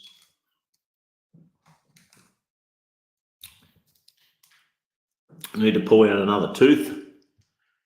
You got a fucking loose tooth down here, right at the front. Fuck, you can already see the gap because it's already, the tooth's like bent over at 90 degrees. It's just ready to pluck out, but I'll wait till they really just ready to fall out. Don't force these things. That'll be I think the third tooth extraction I've done since COVID. Yeah, they're coming out, man. 3 teeth in 3 years. Teeth, they don't last forever once you get old.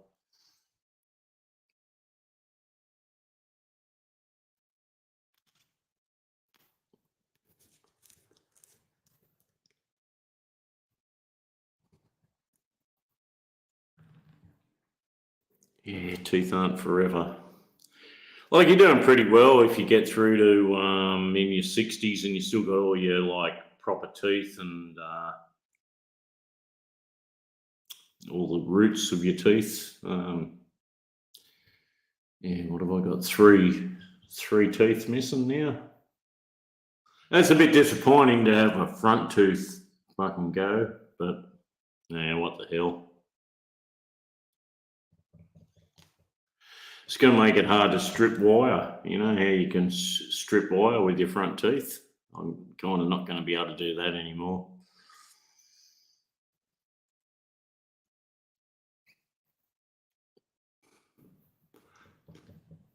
My advice for the young kids out there today is stop opening beer bottles with your teeth.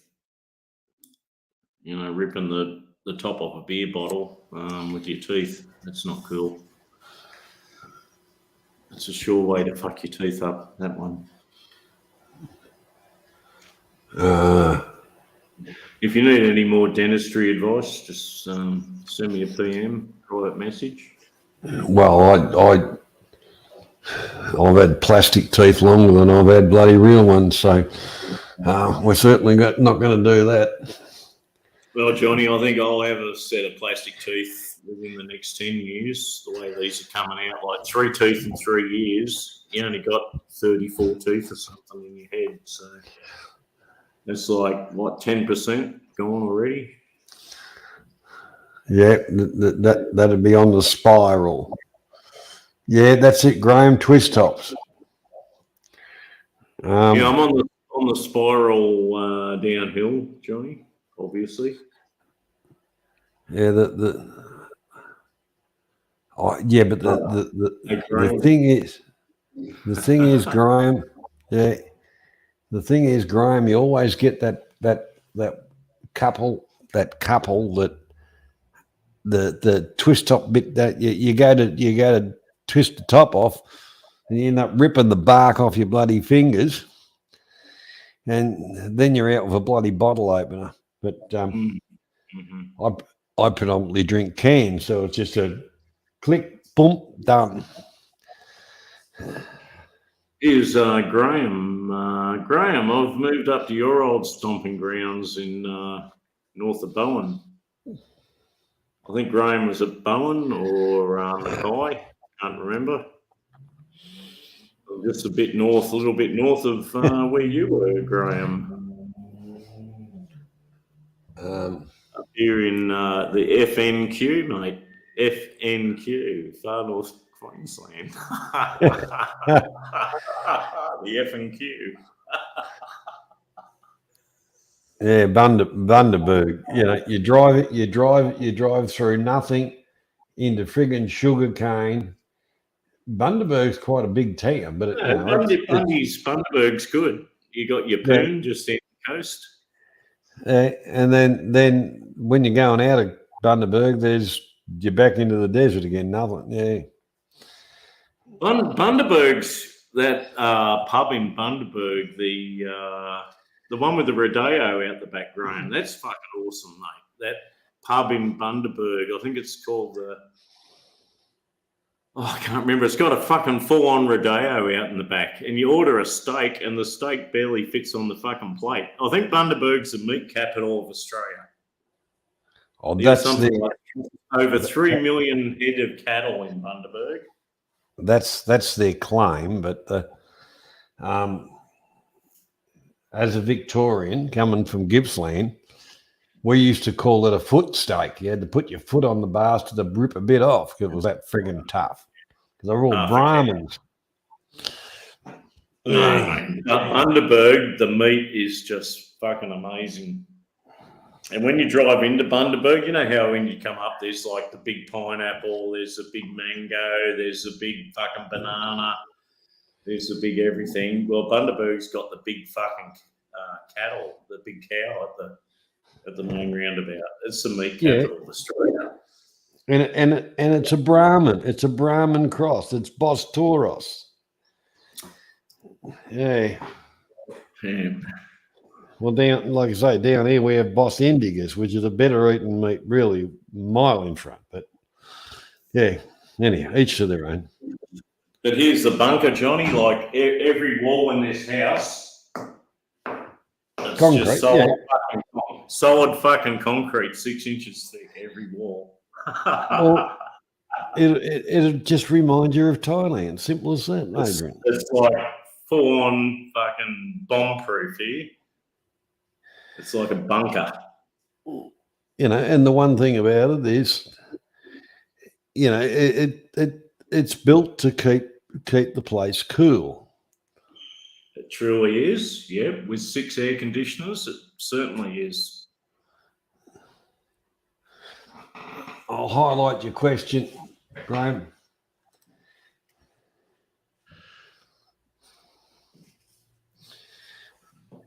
Yeah, I've moved, Graham. Yeah, I've moved, mate. I moved out of Brisbane and I made the big move like two or 3 weeks ago. Yeah, I've moved north. I'm in the FNQ now. North of the 20-degree line, north of the tropic line. So I'm in the tropics up here. I'm going to go fucking tropo in the tropics.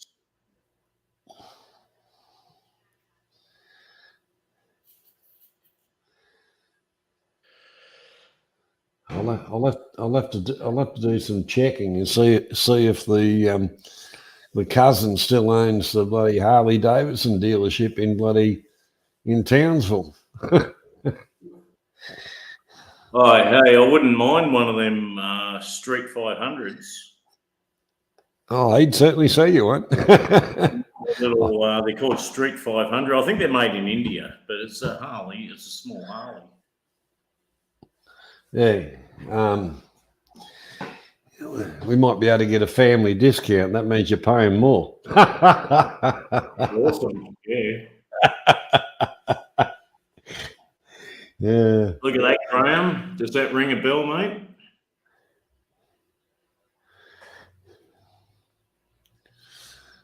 the Great Northern up here. Great Northern Brewing Company. Yeah.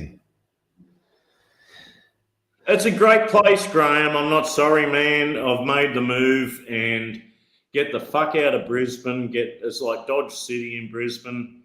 I loved where I was at Wellington Point. It was a nice, very nice area. It's massively overpriced. I could just major ka-ching and check out of that joint. And this is way better for retirement, up here. This is a very big country town, and it's built on sugarcane. Everything around here is just sugarcane fields, and it's fucking awesome up here. It's just a big But the other thing is, mate. the people are different. The people are different. Yeah, and I And mean that. I mean that in a good way. In a good way. The people are different. Like the young people that I've met down the pub and that, like the people in their 20s and 30s, they're all fucking big cunts. They all fucking work, and they're all down to earth fucking people and real people. You get into Brisbane in the city, everyone's fucking half fake and full of bullshit. These people up here are fucking real people. Yeah. Okay, you've got a lot of Indigenous people, a lot of Aboriginals, and I've met quite a few, and I get along with them, and I've really haven't got a lot bad to say about them. So it's great, mate. There's a nice, quiet fucking neighbourhood. There's a lot of Indigenous here, and they're not causing any trouble or doing anything wrong, and it's all fucking great so far. Now, ask me next month, after I've been here for another month, I might have a different view on it, but at the moment, it's fucking great. Yeah, well, like I was telling you about when I was up in Cloncurry.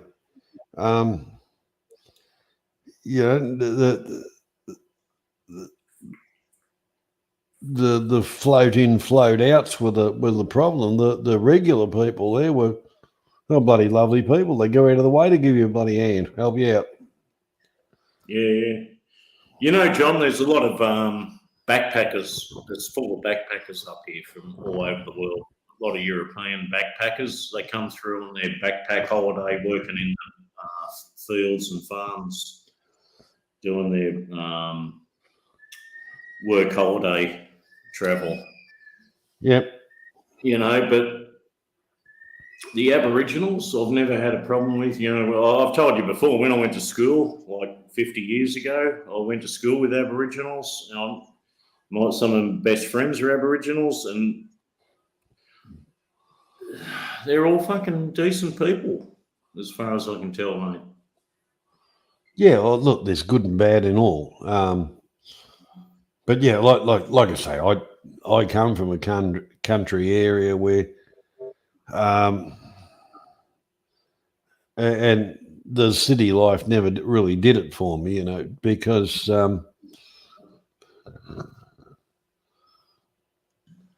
thanks, Graham. Put it, Graham, so I can hardly see the screen. Like my computer's halfway across the table here. I'll highlight it for you. Johnny, I'm sitting at a dinner table, and the computer's like in the middle of the table, and I can barely fucking see it. It's like way over there. And I'm using like the little camera on the fucking laptop. It's fucked. Yeah. I've got to get my computer monitor. I need a desk. I need my computer monitor, and I need the camera up and running. G'day, Harriet. Welcome. Harriet. G'day, Harriet. Long time no see. Yeah, good to see you. Harriet chose the backstabber over the backpacker. Yeah.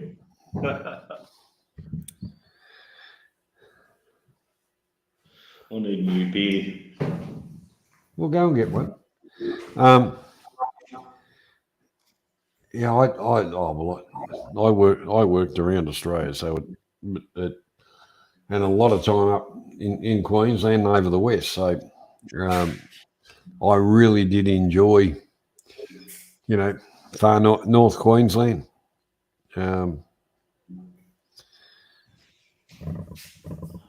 It was so easy to relate. The thing is, coming from country Victoria to go up to Queensland, the whole thing was so easy to relate to people because the grassroots were the same. The cities, it's all full of bullshit and who can screw who. It is, Johnny. I'm totally not sorry to leave the big city. Well, as if Brisbane's a big city, but it is. But to leave Brisbane, I mean, fuck me dead. That's done. Well, fucking cunts fucking think they know everything and fucking full of bullshit down there. With all their fucking stupid hand signs and fucking, like fuck off with that shit. Let's get real. The thing is, the people that are hearing deficient and use sign language, dumbasses get around with their fucking fingers pointing up there fucking wherever, and what are they, illiterate? Barely finished high school, right? What do you think? That doesn't really mean much. Barely. What's your opinion?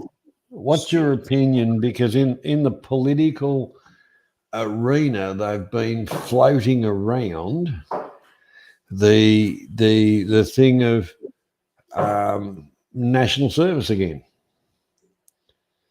I reckon it's a great idea, John. Anyone that leaves fucking school and turns 18 that hasn't got a fucking job should go straight into national service. I totally agree with you, but I just learn a fucking trade, learn a trade, learn to do something useful in life, and learn some fucking discipline. If you can't get a job when you're 18, that's it. In the fucking army, in the Air Force, or in the Navy, and learn the fucking life skills. Yeah, I don't disagree with you. Instead of being, that was my options, Johnny. In the 70s when I finished school, if you didn't get a job, you were going into the armed forces, into the Army, Navy, or Air Force. Well, I remember when I was. There was a careers thing out at school, and we had the army bloke come in, the Navy bloke and the Air Force bloke and all that, spruiking about stuff. Mm-hmm. And I expressed my interest in the army. Mm-hmm. And as things went on. I ended up getting an apprenticeship, but that army bloke came back, and he said, "Well, you can transfer that over to the army and all that kind of stuff." So, realistically, they did shaft me, but the whole part about it is, on paper, it was. Okay, you bring skills and bits and pieces. We'll enlist you into that. Well, in between it, things changed, and it was a case of we need people in these thingos. Forget about whatever. But I don't regret the time I spent in the army. I think it was a frigging joke. I tell you what.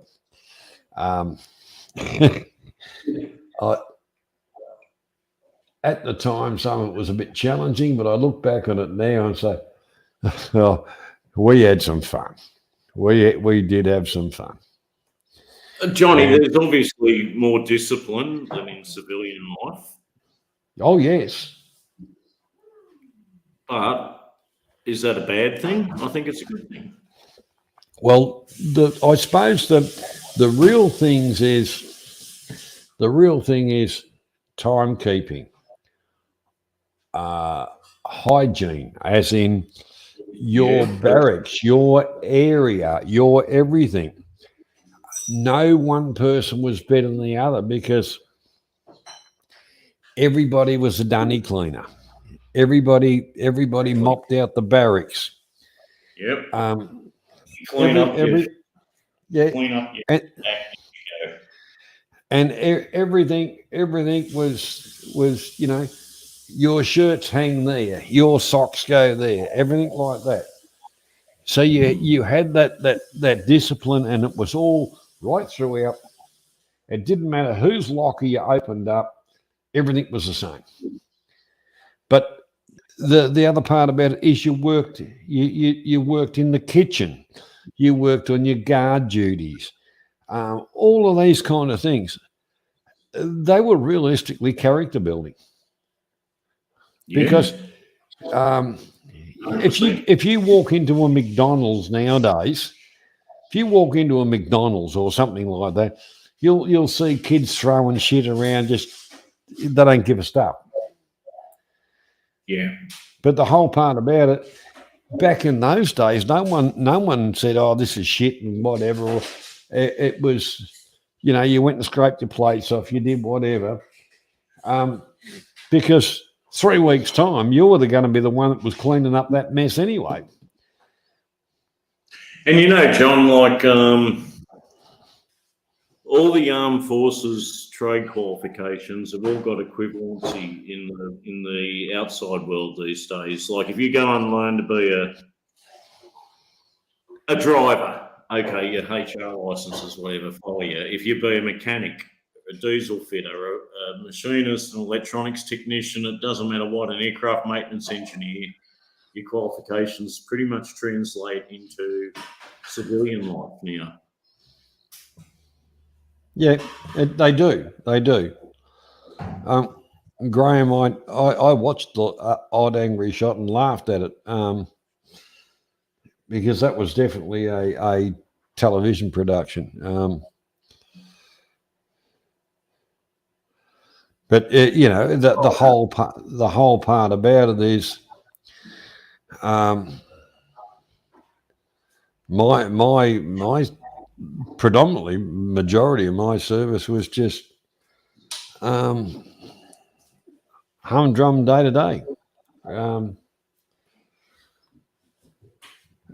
the thing is, when once a month you had to do, and it wasn't, you had to do your extra duties, and that was a part of it, and you might be on guard duty, which is looking after the gates, coming in and out of the whole thing. You might be peeling not peeling potatoes, but cleaning up the mess rooms and all of that kind of stuff. But your own lines that you lived in, it was to clean the toilets, clean the showers, and mop the place out. It was a different crew every bloody week.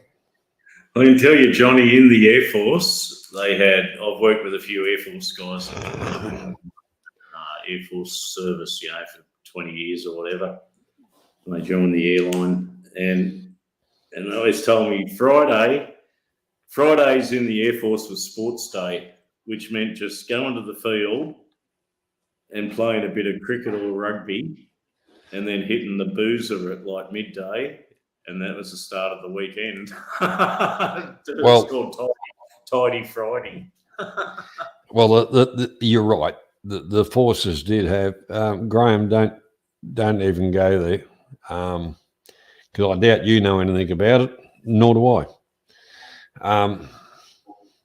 The people that went into that, I've got a lot of respect for them, and on both sides of the fence. So all you're used as pawns in a political game of bullshit. But Friday we used to do archery, country. Yeah, sports day, right? Yes. Friday afternoon was our. So what we'd do is you go down, you'd sign yourself on, and all that, and in the first round you'd let a few arrows go, and then jump in the car and piss off early.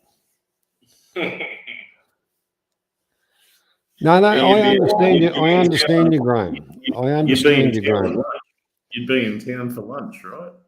Yeah, we'd you know, it was like, you know, frothy Friday, piss off early, you know, tomorrow Saturday. Poets Day, piss off early tomorrow Saturday. Yeah, Poets Day, yeah. Poets Day.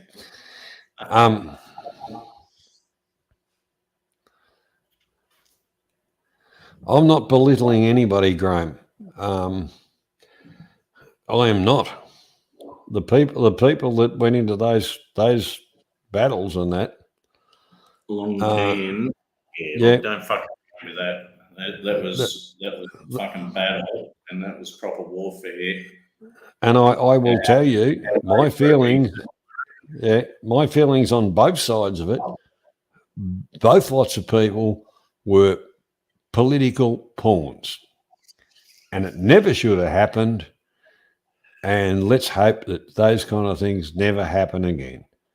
No one's belittled those people, Graham. No, we're not belittling those people. They were fucking heroes,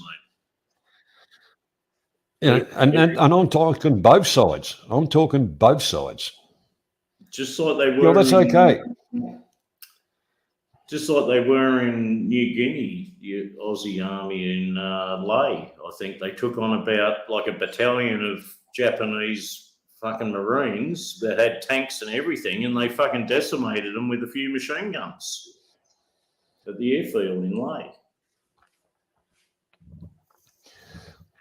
But the whole part about it, and I will stand by my words to say, we the common people are used as pawns in a political game, and that needs to stop worldwide. I think when it comes to the actual fighting, forget about Poets Day and Sports Day on Friday and all that shit. It's like, yeah, that don't happen. Yeah. I'm talking about like happy days, not peacetime.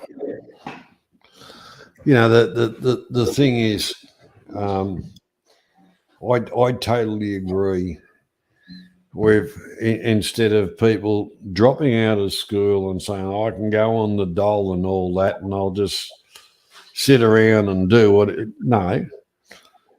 They have a choice, either get a job or into the services, and that they are used to in the general communities. Hey, if they go sent off for active duty somewhere, well, so be it. Like, that's what you're trained for. Well, that's a part of it too, but I don't believe that Australia should be sending anybody anywhere, because we're not at war with anybody, and stuff the Yanks and all that bullshit. Stay at home and worry about our country first. My nephew's in the army. He went to Gisborne and Lismore and all that kind of shit, and helped with the cleanups. They slept in tents on the Oval. They didn't need to. They didn't have hotel rooms, anything fancy. It was an army camp, so that means you had your stretcher in a tent. Nothing flash. When you presented for parade of a morning, when they went out to help people clean stuff up and all the rest of it, they were in full uniform. Yeah, they stripped down because it's hot and shit like that. But when they got back in that truck of a night, they had to be back in the proper uniform. And they were ridiculed. They were ridiculed by some of the locals. Say, you bastards, you're not helping doing stuff all. Well, I know my nephew, he would have jumped out of the truck and cut somebody's throat. But it's just dickheads that have got no idea. Well, Johnny, you know my nephew, the boxer. Yeah. Well, his brother, who's not my brother's son, but it's his brother, my nephew's brother. He did 15 or 20 years in the army. He was like a squad leader. Yep. And now he did 4 tours of duty. He went to Timor. He went to Iraq. And I think he went to Afghanistan twice. And he got a bit fucked up. And today he's got like a medical discharge. He's a bit fucked up. He's really got like the PTSD or whatever. He's not quite like he used to be. But, you know, give the guy credit. He went and did the yards and look, I've actually got a lot of respect for the people. Don't get me wrong. I've got no respect for the governments that use them and abuse them and throw them on a heap and just say expiry dates there, piss off, and they don't throw them on. They don't throw them on a heap, John. They got a lot of support, but let's face it, when you're at home, you're on your own. Like, there's no one in the middle of the night to.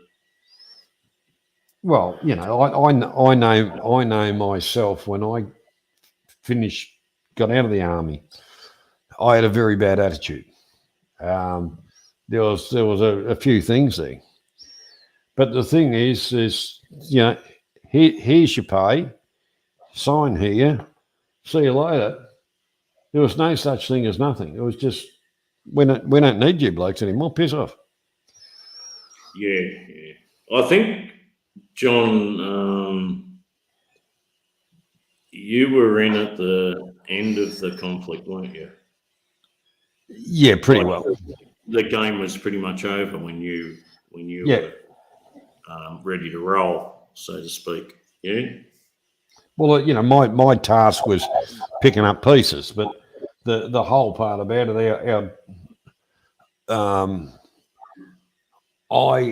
I had, you know, it was the case. I could have signed on longer, and I just said no. Well, I just seen the way everything was going, and I didn't like it. But the thing is, there was no support, no nothing, and even when you were doing whatever you were doing, it was like somebody was always pissing on you. You know. They had some support though after that, compared to what they had after World War II and the Korean. Well, maybe after the Vietnam War, or did they have support? I don't know. But after that, no, Middle East, not Middle East, yeah. But the thing is, after that Middle East stuff.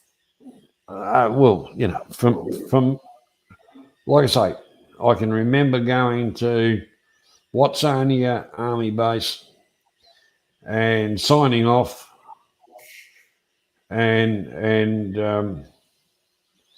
it was virtually out of your trunk that you had, which was always your shit, you know. Oh, we'll allow you to keep, you know, this or that. In other words, I said, I don't want to keep nothing. I want to keep that M1A1. But you know, the keep and a couple of 30-round magazines for it. That's all you need to keep. But you know, it was a case of oh, whatever. And then I remember the paymaster said, "Oh, you owe us because on your toolkit there was a spanner missing." And I went, like, stuffed. Hand in your torch before you leave and your water bottle. Yeah, it was everything. It was everything. I will allow you to keep. I said, I don't want to keep nothing. See you later. Get stuffed. Hang on, we'll put Steve on. You see, Mr. Clark.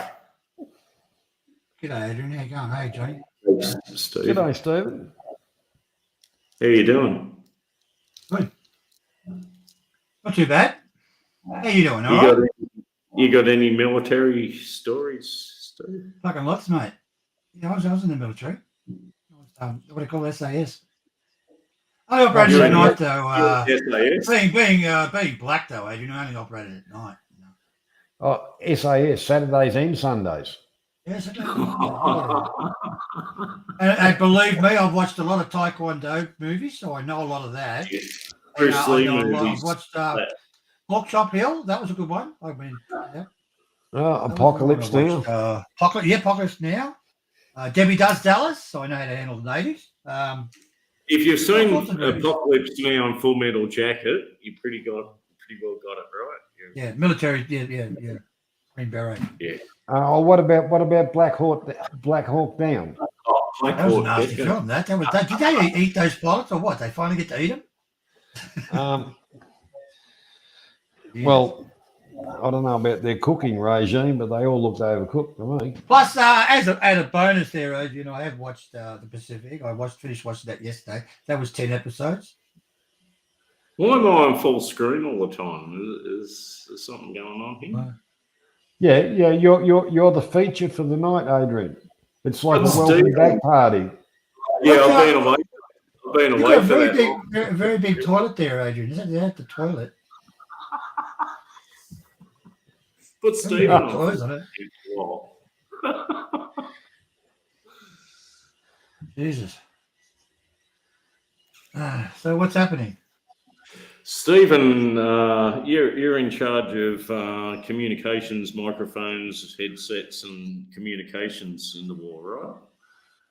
Yeah, a lot of signals. Oh, What the signals. hell? Signals intelligence. Yeah. Not intelligence, just signal. Signals. Yeah. I didn't Signals. like counting over 10, Adrian. You had to take your shoes off. I've just taken my socks off.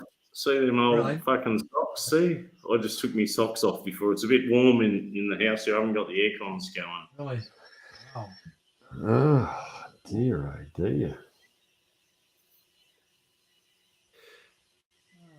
You see, Stephen, I've got a new house here. I've moved, and Yeah. now with all the doxing and stuff, like now they can drive by, they can fire a machine gun into the front wall, and the bullets won't That's even come handy. in. That's handy. Yeah. You got a concrete front Everything's wall there. solid fucking concrete. Every wall in this house, solid concrete, 6 inches thick. That's the way. That's the way. That'll fuck them. It's fucking bulletproof in here. Yeah. Good stuff, mate. You got double glazing there, haven't you? No, not double glazing. I've got like Art Deco windows. Actually, they look quite Got nice. a They're couple of straight out holes of in the- there so you could poke a gun through and shit like that. ports, battle ports.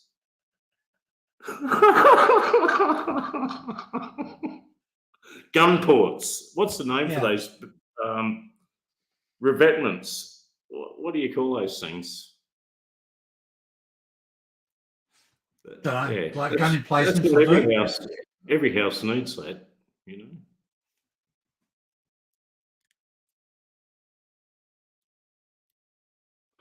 Oh, okay. Oh dear. I just bought a new fucking Camry, you know, Adrian. It's a bloody beauty. Do you like it? Bought it with Camry. Yeah, no, camera. Oh, I haven't got my camera working. I'm using the laptop lid. Shit. All right. Just need a little bit. I think you need a little bit more light. Have you got a little bit more light? Oh, if I turn the light on, got a bit more light. I can find a light switch here. Have you got a stick to use? Have you no remote control? Yeah, there's the light. Oh, that's much better. There's Yeah. that. Okay, you're gonna have to change the. Look, there's the cat. Yeah. There's the cat down Did the there. cat come back? Did you? Yeah, look, there's the cat. Fucking hell. Dead. See the cat? Oh, it's rude. Yeah. Yeah, the cat's the star of the show here. All right. I haven't got a desk, Steve. You know, I had 2 desks and I had about 3 Yeah. computer chairs, and I just threw the whole lot out before I left. As you do. You just can't bring everything, and now I Nah. need a desk.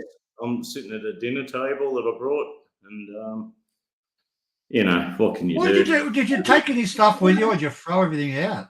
Yeah, I brought this table with me, this nice little dinner table. Oh yeah. Yeah, because it's a nice bit of furniture, so I brought it. But the desk, you know, I thought, ah, fuck it, old fucking computer desk, who needs that? Yeah. I don't know. You know, you go to replace that shit, you go down the shop and you have a look at a desk, they're like $600 for a fucking desk. Do you know Steve Jobs? You remember him? He had a computer company. He had a huge, massive house, you know, really big, and he had 2 fucking bits of furniture in it. Had a bed and a bed and a chair and a side table. That's all he had in it. Steve Jobs. Yeah. Look at that. The It's Apple really guy. interesting. Yeah, the Apple The guy. Apple He had guy. 3 bits of fucking Yeah. furniture in it. Yeah. Fuck it. Uh-huh. Way to go, mate. The more fucking shit you buy. Look, if I move again, I'm just going to I'm going to do this virtually the same fucking thing. I'm going to fuck all. Yeah, come up to North Queensland. Yeah. Yeah, I used to go up there a lot, Adrian, when I was doing the shows. What camera are you using, Steve? Uh, What camera have you got there right now? that's an Elgato. I was going to say, you've got some bokeh happening, some bokeh. You know, with the blurry background. Yeah, it does it. Yeah. And Yeah. also you can have videos in the background if you want. Because your guitars are like blurred out in the background and your face is clear. Oh, look, mate, it shits all over any other camera. You turn off all the lights and it's just bright. You know, you don't need any light with it at all. Yeah, it's got a large aperture, that lens. Yeah, thing's fucking twice as big as the what was it called? The what are they called again? The ones we used to use. Yeah. Hey, it's twice as South big as is in the movie, chat there. Sorry, mate. I'm not looking at the chat. South, we There it got is. South there. We got Graham. We got Steve Anderson, and we got sorry, Steve. We got Harriet. All in the chat there, Steve. Yeah. G'day, South. All the How you old- going? All the old people that have come back to roost. Good on yous. Click the link. Come on the panel. Don't fuck around. What happened to Perrin? He was on before, wasn't he? Penrith won the grand final, didn't they? No, Perrin, Steve Perrin, Mr. Perrin. Oh, Darren, he's gone to bed. Oh, is he?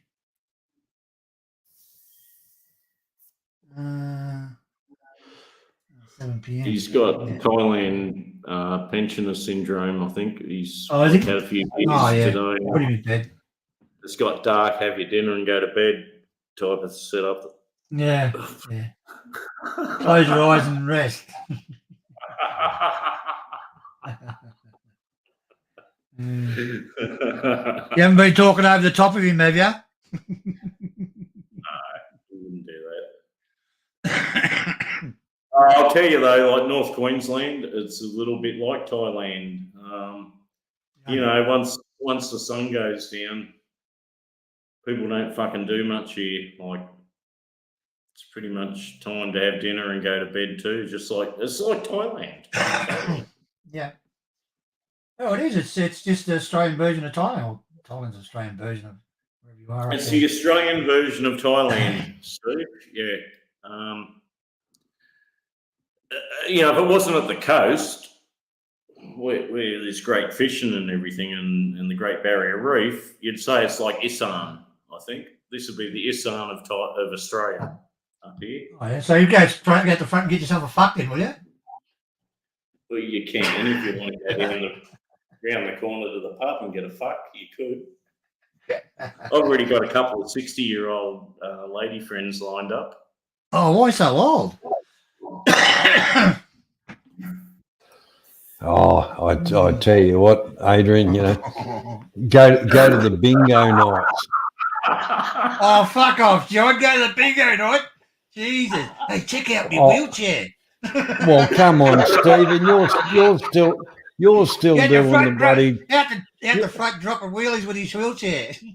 Yeah, well, There's a come lot on, of Stephen, retired- you're still doing the karaoke down at the bloody nursing home. No, I There's a don't lot like of- them. I got to take my shoes off.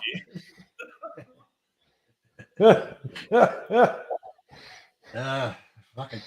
God, they still It's a do that mixture shit. of young cunts under 30, like that work Yeah. in cane fields and cane farms, and old Right. cunts that are retired. That's a mixture up here. Mm. Not much in between. I used to go up to Proserpine. You know what that is? Mhm. Yeah. Just down the road, across the pine. Oh, yeah. Airlie I used Beach to go up and to across the there. pine. That's beautiful there, man. Beautiful. Yeah. I used to do all the shows there up around there. We got to just get through Bowen, then there's Proserpine. Oh, yeah. Beautiful out there. That's the Whit Sundays, Yeah, it man. was. Yeah, yeah. Absolutely. Yeah, not well. I used to go there a lot. You know, my young, well, he's not that young anymore, cousin, the boxer. Yeah.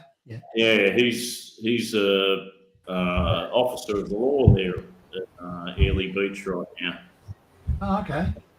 Yeah, and he lives with a couple of the water police guys, and they often go out on the boat over to Hamilton Island on the whenever there's any trouble. The cops have to go over there on the police boat. Yeah. Yeah, Do they have the siren going? yeah, on the boat. Yep. Have the lights and siren going on the boat? Do you know what they do on those fucking boats, John? They pull into the I think they go to Cairns, don't they? I can't remember now. And they get all the coppers, the local coppers. You want a free trip over to fucking whatever? All you got to do is just security. They get a free trip and flight back and all sorts of shit. Coppers do. It's handy having a law enforcement officer in the family up here, I'll tell you. Yeah. Welcome, Graham. Welcome back. Well, just thinking, let's call a spade a spade. You can't have a genuine opinion south of Wollongong, New South Wales. South of Wollongong. If you do, you'll be vilified. Did you say south of Wollongong? South of Wollongong. You know Wollongong, right? Wollongong's almost already left So- New South Wales. So once you get up into northern Queensland, you're in the country of the free. But if you walk down the street and you ask somebody's opinion, they're going to give you an honest answer. They'll absolutely give you an honest answer. That's right, Graham. They don't bullshit around up here, I've noticed. Correct. They don't have time for bullshit up here. If you're in Brisbane, they can bullshit all day. It's like the normal thing is just to talk shit all day. But that crap doesn't wash outside of Brisbane. Like, come up north and they're going to go, you're a fucking dickhead, mate.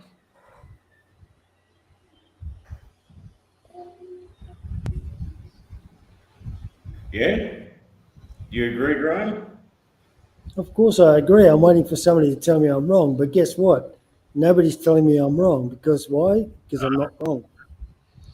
No. I don't disagree with you, Graham. I come from Gippsland.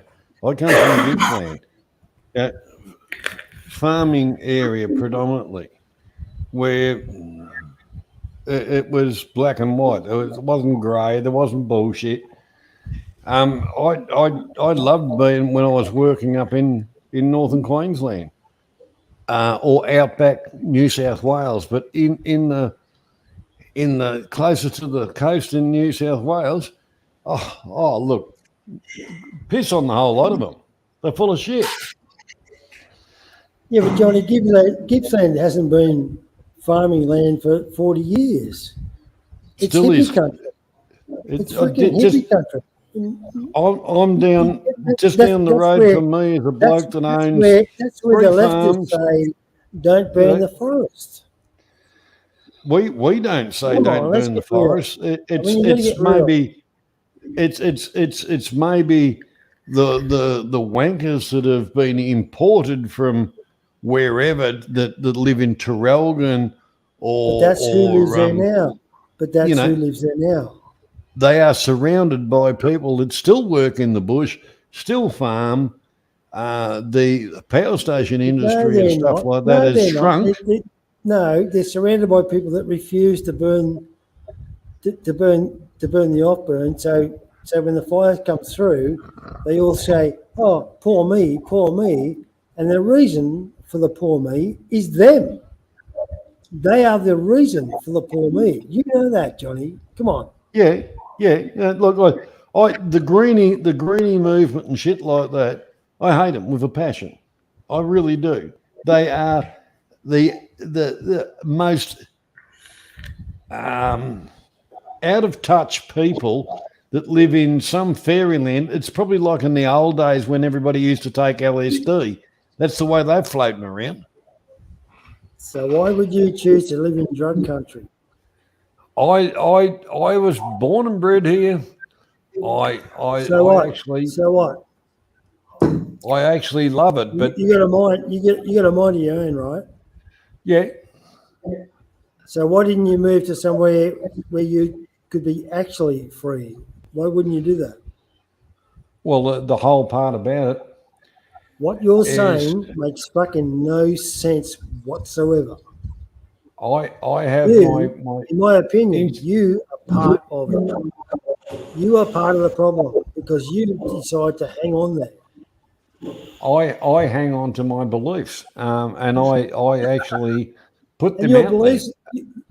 And your beliefs are don't burn nothing and fucking carry on. And no, my beliefs is burn the fucking lot of it. Get the loggers back in there to do the job right. You're part of the green movement. You're compliant with the green movement, therefore you're part fucking of the Graham, come on, mate. No one's part of the green movement. The only trees I've hugged is to get around and see where I'm going to fall them. If you're part of the green movement, Banana said, nobody's part of the green movement. Well, excuse me, if nobody's part of the green movement, then where does the green movement come from? It comes anyone from who puts their hand up and says, I'm telling you, anyone who puts their hand up, it comes from the Johnnies. Anyone puts their hand up and says, I'm a greenie, is going to get an instant punch in the fucking head up here. Yeah, but Johnny's not up there. Yeah, but Johnny's not up there. He's down south. Yeah, well, the thing is, he's thriving. Why is it thriving? People's homes are disappearing, and yet the green movement is thriving. And they need to be fucking hunted down and fucking bashed. That's what greenies need to be done. And they're all in the cities. They're all university fuckwits that never had a job. And they got these fucking stupid ideas and they need to be fucking knocked out. So why are these green movements continually getting voted in? They've imported them from, they're second-hand palms. They've imported them from India. Ah, Johnny, it comes from you. No, it doesn't, Graham. I disagree with you because the whole part about I grew up in the real world. Because you are there. I vote. I've listened to what you've had to say about your block. Yep. Right? I know you are part of the green movement. Graham's totally correct. Very the shameful. Labor Party is second to the Greenies. They need to be fucking knocked out. Well, if I was a greenie, the first thing I did when we took ownership was knock down all the friggin' trees on the bastard joint. But I'm not a greenie. I'm a realist. No, don't tell lies. The first thing you told us that you did was ask permission. I had to get permission, yes, but they were going anyway. So don't tell us lies about that. I'm not lying to you. The first thing we did, and the permission came through. Yep. No, I'm not a part of the green movement. You guys mind? You guys got a fixation with it. I've analysed what you've had to say. Can I take my shirt off? It's pretty hot in here. Oh, you can do a Craig Rosen. Take your shirt off, Adrian. Take your shirt off. Take it off, Adrian. Get your gear. Take your top off, Adrian. Take your top off. Would anyone object if I took my shirt off. No. No. All right. Show us the man boobs, Adrian. You know, Put get some your music gear on, out. Johnny. Put some music on. Oh, hang on. I've got to find But some ours- music. Hang on. Bernardo's pissed off that nobody would eject. Hang on, Adrian. Wait. I haven't got the music happening. Hot up Put a here. fan on for Christ's sake. Oh, I've got a fan on the roof here, but Oh, I've got you just- aircons. I've got 6 aircons. I've got 6 split system aircons here, but I'm whatever. haven't got Turn the any- fan on, you dickhead. Does anybody object to me squeezing the pimple on me ball? Here, look. Anybody object to me shaving me nuts? Why? What? Yes. Look, Just give him a let me little say scratch. something here for a minute, please. Give him a little scratch, You know Steve. what annoys me? Yeah, Will. Yeah. What annoys me is the greenies they get there and they don't want to put roads into fucking here or into there because they're the only ones that are allowed in there. You know, this is what fucking. I think all the fucking greenies should be burnt and fucking crushed up and used as asphalt. They won't let you build roads and so you can get inside. You've never been. Once you're over 30, you're fucked, right? You can't walk anywhere because you're too drunk. So you can drive your drunken car into the fucking wherever and have a look. But no, you're not allowed to do that. You're only allowed to track in there for fucking 6 months and then to look at what, a fucking 3-foot fucking waterfall. Fuck the fucking greenies. You know, I seen the greenies once. They were demonstrating about exporting fucking wood from Australia. In the middle of fucking winter, they were on the docks and the ship was going. How would guess how they were keeping themselves fucking warm? Burning fucking wood. That's fucking true story. So stick the greenies up your fucking ass, Graham. You see, Mr. Clark. You're that a only fucking happens greenie. south- I know you're a that fucking only- greenie. That only happens You look like a south fucking of greenie. Wollongong. That's why you got It a only rabbit as a happens fucking south. icon. Is that a rabbit? No, it's a cat. That's a rabbit, isn't It it? only Or a ha- kangaroo? It only happens south of Wollongong. I need south So of if you're it. south of Wollongong, you're South. fucked. Right? If you're north of Um, Wollongong, right, like Mr. Freebreeze with his fucking no t-shirt, he's fine. It's all good. Wollongong. Yeah, what a name. What a name, eh? Wollongong. Wollongong actually has got another name besides Illawarra. It's called something else. Wollongong, Steel Illawarra. City. Well, Steel City, Wollongong. Adrian. Steel City. No, it's got an Excuse me, Aboriginal name. excuse me. Wollongong happens to be an indigenous name. You cannot derogatory that name. Why? Because it's an indigenous name. That's not my rules. I'll tell you what, That's the rules. I used to drive down from Sydney to Wollongong and Wollongong. Kiama to have a drink on Sundays because you couldn't drink. You couldn't buy a drink 20 on a Ks. Sunday. You had to drive more than 30 kilometres so that Yeah, you're a bona fide hang on, I thought it traveller. was 20 Ks, but whatever. And then you'd sign in at the Kiama. So you get in a Bullo Pass. Yeah, at the Bullo Pass at the top there, and you'd That's- drink up a bit there. And then drive back up. I never been there, but you know what would I know? Yeah. There was a pub at the top of the Bullo Pass. That's right. That's fucking it right. was. Yeah, and There you was. could be a bona fide traveller if you drove from like the And, suburbs. and, to and if Sydney. you was a bona fide traveller, you could get as drunk as you like Yeah, and fucking get in your yeah, car and go home. That was never a problem. But if yeah. you weren't a bona fide traveller, you couldn't have a drink. Is that right? It was only a problem, Graham, because at the same time you could only buy petrol on an odd or even day. So, like if it was that Sunday and it wasn't your odd or even day for your number plate, you couldn't buy fucking petrol to go down there. Unless you knew somebody that worked at the airport, then you could buy ether. True. Yeah. You could get the water drains, I suppose. I'll tell you a little tip. All right, a Volkswagen 1300 doesn't like ether. You'd blow the top off the piston. Like high octane. halfway along the track to back to Liverpool. Down from Liverpool down to Parramatta. Joint Minto. You go past Minto and down that way. What was that joint just south of Liverpool? Which one? Fuck.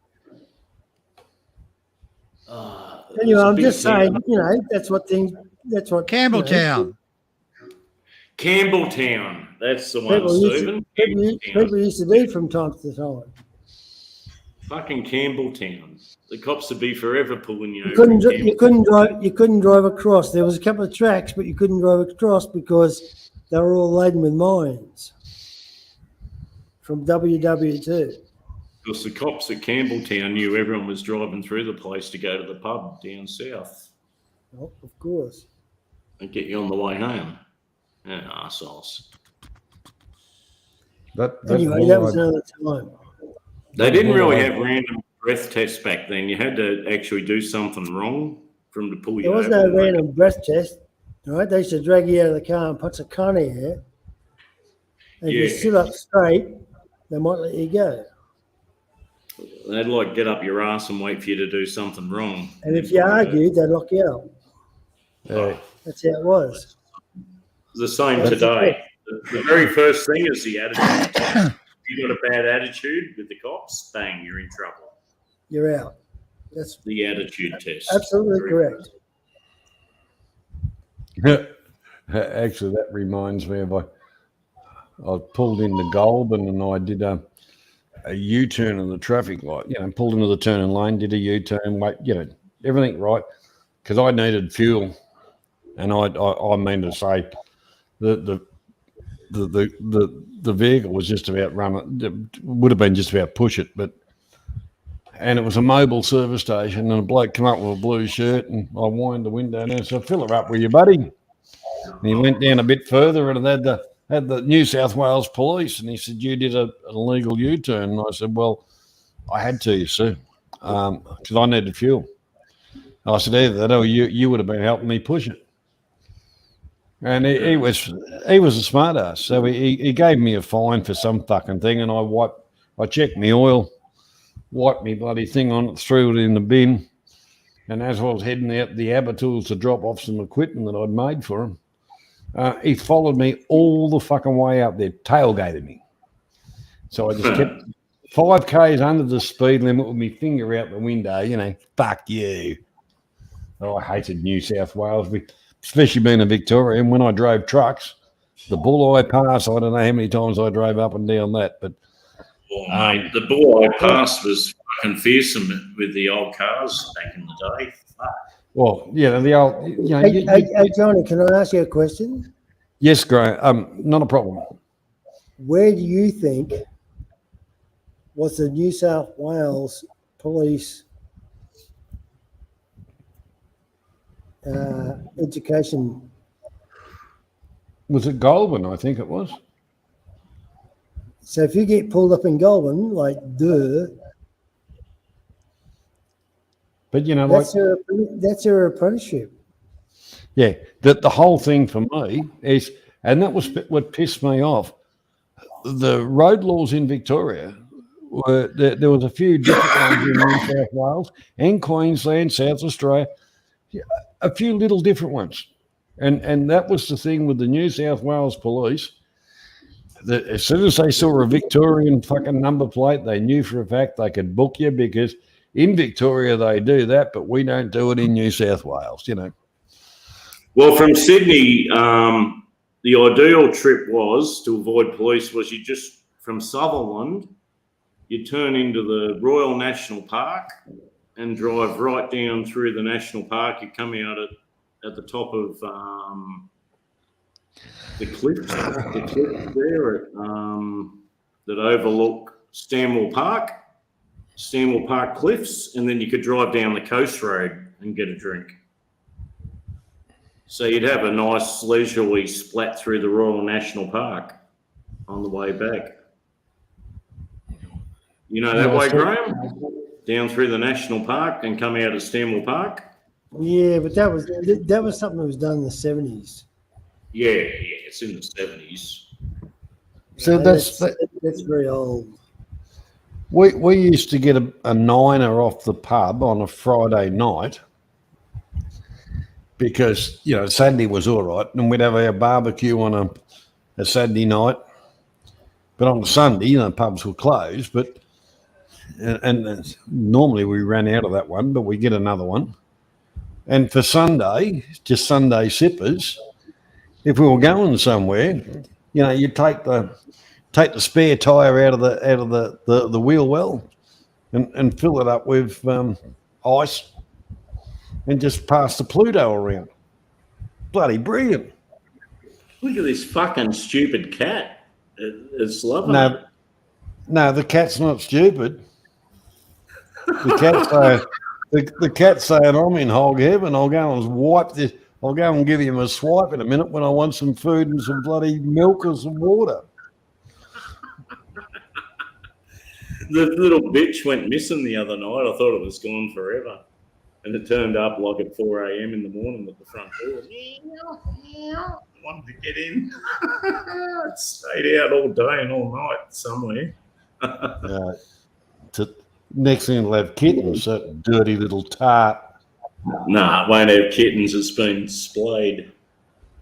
Oh, she might have just been out whoring. You know. Yeah, it's been a slut. Yeah. Down bike.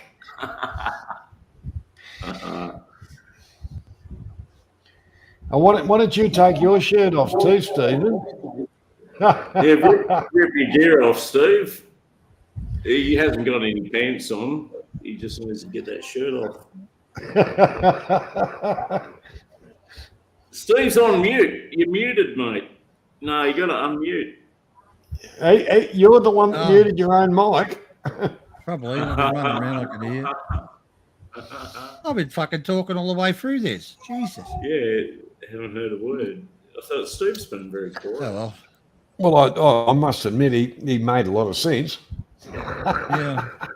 I thought everybody was agreeing with me. Yeah. I do like his new camera, the way it's got the bokeh effect with the blurry backgrounds. Yeah. No, that's because he hasn't changed. Very happy with it, Adrian. It works well. Yeah, it's worth every cent, that camera. It's worth every cent. Yeah. It is very, very clear. And that pimple on your end of your nose there, you need to squeeze that bugger. Yeah, that one. Actually, I have been doing that with a camera, John. I was thinking instead of using a mirror. It's unfucking believable, the picture out of the fucking thing. Really zoom in on things. Yeah, they're a very good buy, these. How about Graham? Is Graham going to turn his camera on? No, Graham is what do you call it? Camera shy. Graham doesn't do cameras. He has in the past. And when he did, we said, turn the fucking thing off. Of course they have.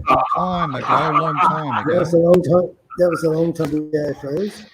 Oh, I know, Graham. I'm just taking the piss like I normally do. The fact is, I'm about as ugly as a hat full of arseholes. So there's no point. Graham, another channel owner here is in the Philippines now, down in Dumaguete City. Z, yeah, well, Graham knows Z. Deeg's been trying to meet up with you. Yeah, you should trot off down. I know it's a fair way, but trot off down to Dumaguete City and bump into Zeeg. Yeah, no. Why would I do that? I don't know. Just have a beer with him. Social mongrelling and a couple of beers or something like that, Graham. I know. It's like saying, why don't you go No. Think about this, bit right? of comradeship, whatever they call it. A little bit of a Think about this. Think about this. Bernard should trot off down to Tasmania. He should have a few beers. Oh, don't be stupid, Graham. Seriously, that's about 6,000 fucking kilometres. You're about what? You're about 30 kilometres from him.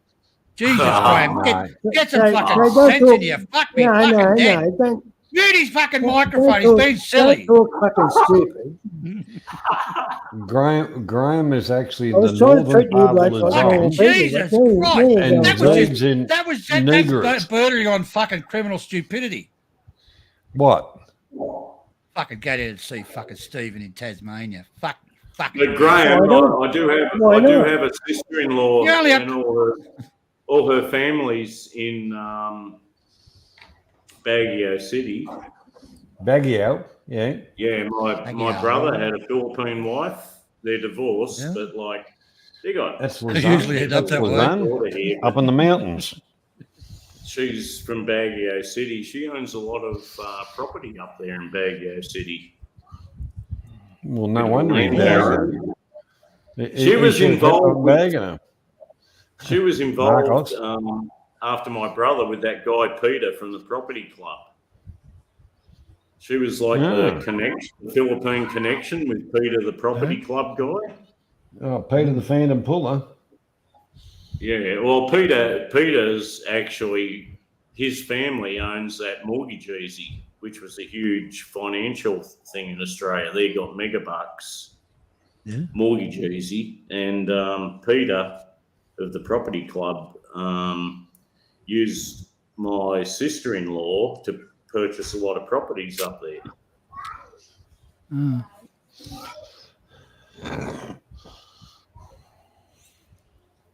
My niece, which is her daughter, was a girlfriend of Peter of the property club for several years down at the Gold Coast before he moved to the Philippines.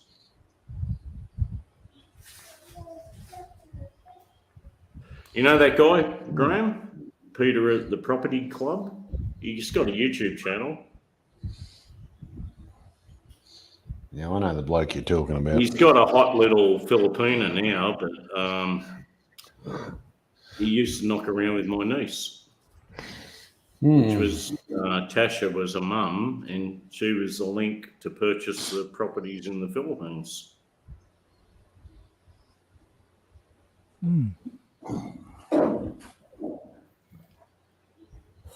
Yeah, well, She worked with him at Mortgage Easy. He gave her started her as a employee at the Mortgage Easy as a broker for mortgages.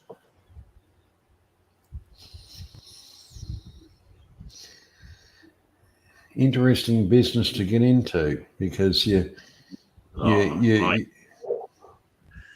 Mortgage Easy, it was like a multi-$100 million company lending money for mortgages in Australia, Mortgage Easy. I don't know if they've gone broke or if they're still going or what. I haven't got a clue, but they were huge in Australia.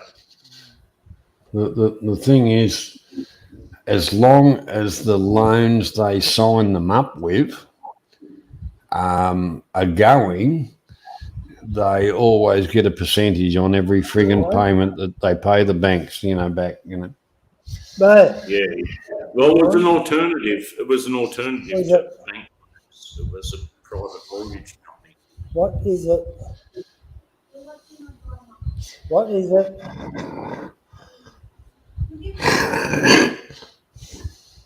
Oh, it's a nasty cough, John. Yeah, I'm going to finish that off too. Yeah, What I might turn is off the it? microphone and give it a real good go, mate. What? Up to you. Never been to the Philippines. Looks interesting. No, it's fucking great. You should go there and You've so been should there. I.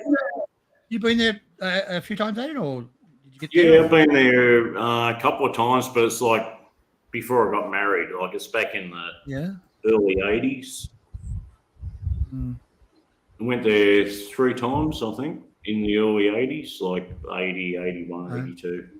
Then I started going to Thailand more often and just give it all a miss. Like Thailand, just totally fucking shit on it.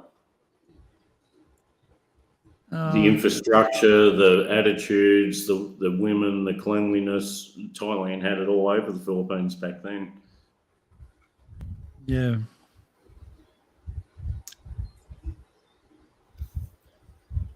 There's a very simple test, Stephen. You go into your city, whether it's Melbourne, Sydney, Brisbane, wherever.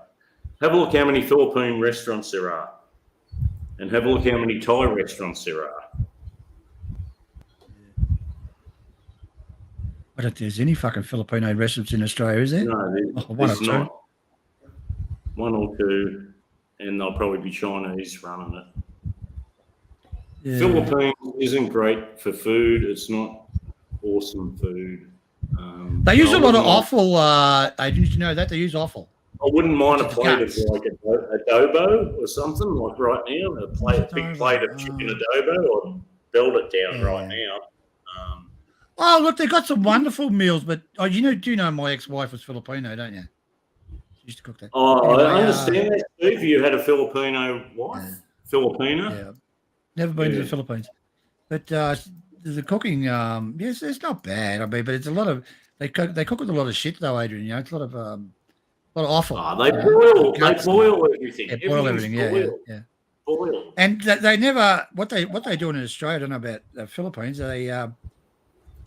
They cook one meal and then the next night they'll cook another meal and the next night, and the 4 meals sort of stay there, and the one that was cooked on Friday gets thrown out if there's anything left of it.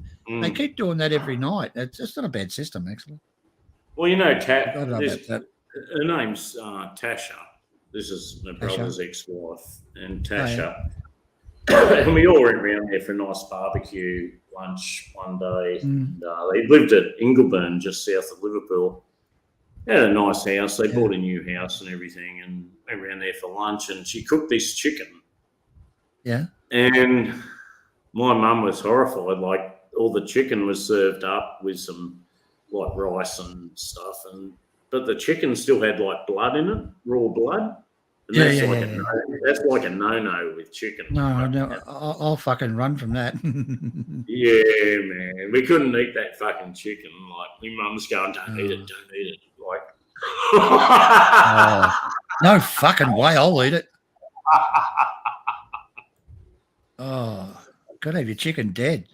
I love them, but everything was boiled, you know, whether it was the fish, the meat, whatever. It was fucking boiled. They used to make this wonderful salad. I can't remember. They used to have salted egg. Oh, the salted egg. Yeah, that's 100-year-old egg. Yeah, something like that. And they had that, and it was a beautiful salad. I can't remember the name of it. How can you fuck up an egg, though? Cooking an egg. Yeah. Yeah, they can do it. Just have a look in your major There's just city. no Filipino fucking restaurants. None. Have a look in your major city. How many Filipino restaurants there are? There's fucking none.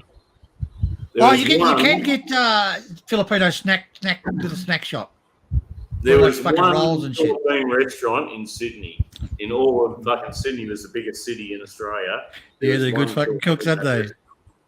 Down near Central Station. It was There's pretty a lot. big. I think the Chinese owned it, actually. Yeah. That was back in the day. Yeah. I like the Philippines. I had a lot of fucking fun there. A couple of times I went, but compared to Thailand was just like, Thailand wasn't that advanced back then. It was like in the 80s. It all depends, though. Adrian, if you've got your loved one there, and you go and see her and shit. Of course, you're right there, Graham. You okay? You know, Steve. After the 80s, Thailand advanced massively. The infrastructure advanced massively to how we are today, and the Philippines seems to have just stagnated. It's still like the 80s. That's how I look at it. I'd still like to see it. And the women weren't as clean. They didn't personally look after their personal hygiene as well as the Thai women. The Thai women were fastidiously clean. And the Philippine girls, even though they were good looking, personal hygiene wasn't such a big thing with them, if you know what I mean. Personal hygiene. Yeah. Fish sauce. That's what you mean. That's my own observations. got to tell you what they were. Mm. Fish sauce, exactly. Or on the rags, you know, if you're woken up and looked in the mirror and thought you're in Tomato sauce. you thought you were in the Texas Chainsaw Massacre movie, right? Yeah. Oh, yeah. I can't handle that. I cannot. Oh. They never had a second thought about taking a customer when they're on the rags. That put No, me they right won't. off. No, probably not. Yeah, that put me right off. Yeah. You know, it's the little things that count, Steve. I know. The Thai women, they would never think about fucking when they're on the menstrual cycle, right? But the Filipinos, they couldn't give a fuck. And they That's wouldn't right. tell Yes. you. You'd have That's to right. figure it out yourself, right? You know them well. Yeah. Oh, did you cut yourself? Woo! Yeah, you wake up, you look in the mirror, you go to clean your teeth, it's like your face is all covered in blood. Go, what the fuck? Ah, yeah, that's enough, Adrian. I'll do. Then you look at the mattress, they got a burn. Oh, fucking Jesus Christ. It's Oh. embarrassing. The mattress is Yeah. fucked.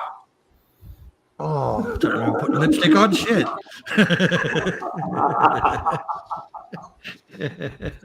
God love them, Yeah. you know, but they're lovely women, and Oh, yeah, some real honeys. Really is. really there are. Yeah, I think things have changed today. But Do you know, before I met my wife, my mate had a Filipino wife, Adrian, so he introduced me. But anyway, he introduced me to this other girl. I said, oh, yeah, fair enough. I looked at the face. She was fucking stunning, Adrian. I couldn't believe it. Beautiful. So I went to fucking meet her. She was 4'8". You know, I'm 6 foot. I thought, are you fucking kidding? What are you supposed to be, a coffee table or something? Jesus. I fucking, I looked at her. God, she was fucking excellent body, beautiful face, really pretty, and I couldn't fucking do it. It's too fucking small.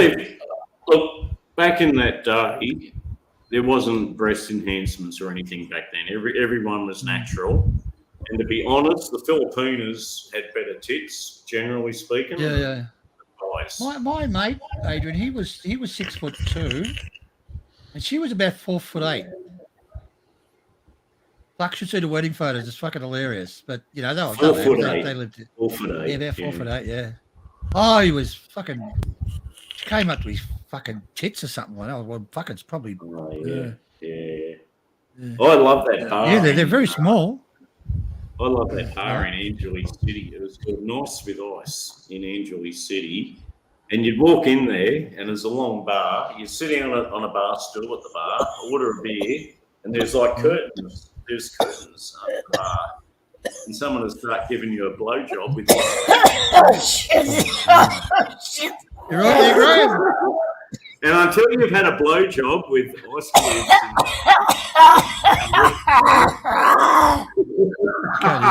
it was called Nice with Ice, that bar. I still remember it. Yeah. Oh, bloody, that must have filtered over from Bali in the old days. Oh, mate, you got to try it. A blowjob with ice cubes in there. You're right there, Graham. Is that Graham doing that? Graham popping up his lungs, yeah. You all right, mate? Jesus. I think Graham knows that bar for some reason. Jesus. Look, you know, Graham actually has typed into the chat some really good comments, like Filipino food is shit. It's the asshole of Asia. But the pussy is delicious. Filipino food is not all shit. Like some of that Filipino food is good. No. Like, I think adobo, I like adobo, like that curry chicken or beef is adobo. Yeah, some of it's like, oh, look. It's Some not of it, bad. about 80%, about 20% of it I didn't like, Adrian, but that's pretty good. And you know, when it 20%. comes to just like fried chicken on a stick, you can't fuck that up. And if you want roast pork, they've got some of the best. Yeah. Oh yeah, What I couldn't handle, John. Lincoln. I just couldn't handle the fucking awful, John. I couldn't handle the awful. Oh, what's No, wrong with fuck that? the awful one. Fuck that live fuck chicken that. in the egg. Oh. Fuck You that, get the stick. chicken You get in the the stick egg. with the book is called, chicken. the book. Yeah, but you get the chicken intestine on the stick. That's lovely, and some chicken livers, barbecued, fucking lovely. Oh no, not for me. You people are fucking tourists. I mean, nobody eats that shit. Yeah. The only people who eat that shit are tourists. My God. Oh no! When I'm talking 20 years ago, when I was in Jensen City, Graham, and I don't the care, locals, mate. I don't care, the mate. local- If it's on a the stick, locals ate it. if it's on a stick and it's a tourist shit, that means you eat it. Yeah, You don't understand. No. You think tourist means foreigner. That's not the word. Tourist means somebody from out of town. Sometimes those people are just not out of town. Yeah, that's right. They can come from. They can come from. Right, so don't jerk off. You know, I'm not. But the whole part about this, a lot of the Filipino food I had disgusting. They'd make a soup, and it'd be 2 pieces of celery, 1 piece of carrot, and about 4 flakes of chicken floating around. They say, "Oh, this is a lovely soup. It's bland and it's shit, and there's nothing there." Admittedly, it was based on economics, but the thing is, you go to like the fish, but a nice barbecued fish is quite nice. You know, you've got a nice tilapia and a tilapia. What? That's Thai, isn't it? No, Are you fucking tilapia. serious? Yeah, it's still the same bloody fish. You spent 45 minutes fucking trying to sort out the fish from the bones.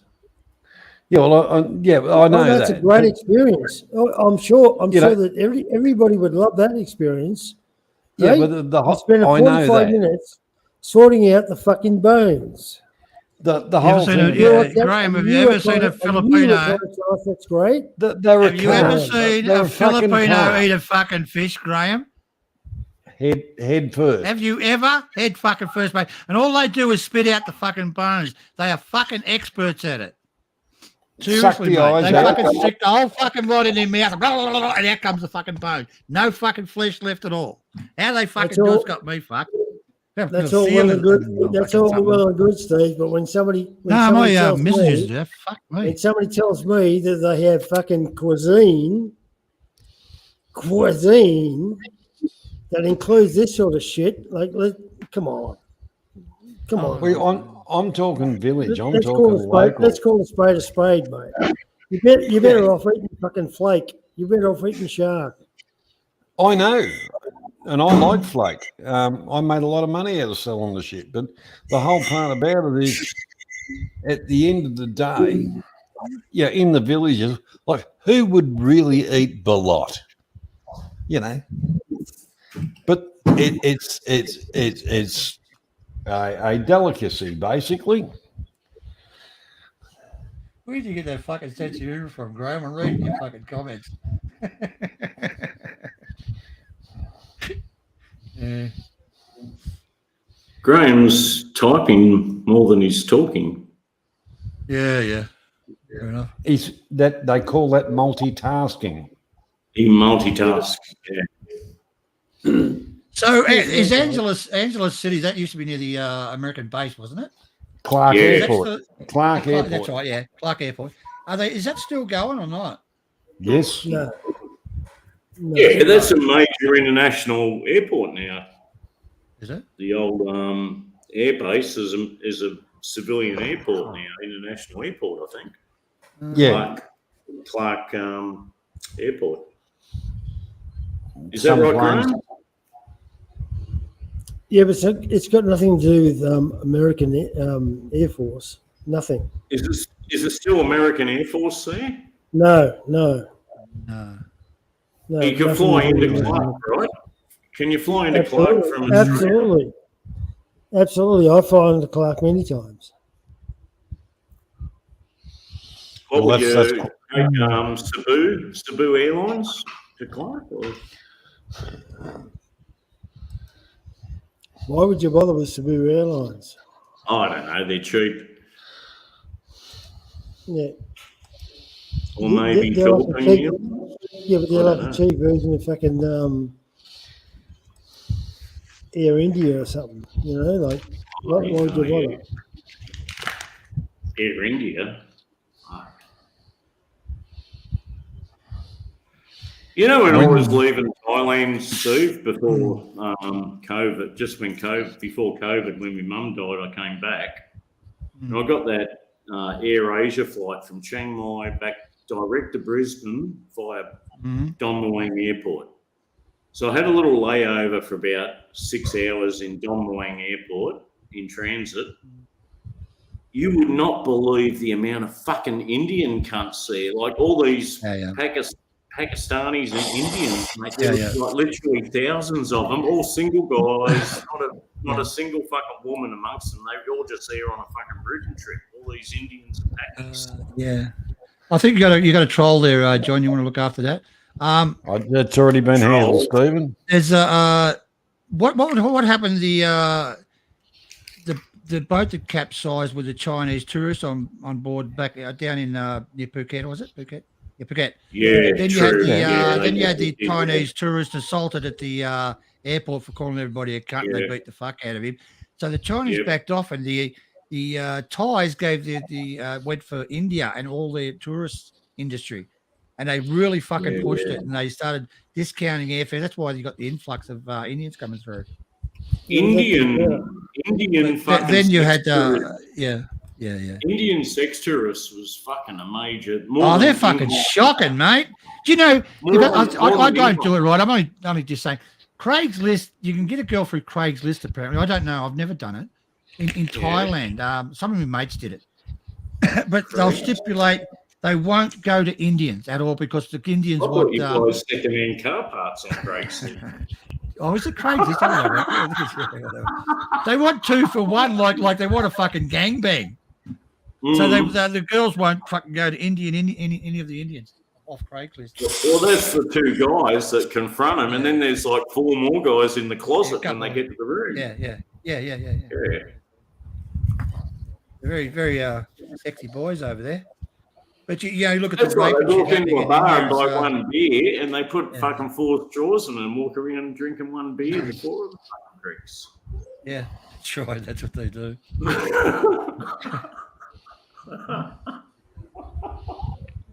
They're not real good with women, Adrian. And you know, I used to walk around with someone in Little India in Bangkok, and you know, you look into a woman's eyes and say, "I love." No, straight at the fucking pussy, mate. Or just staring at the fucking pussy.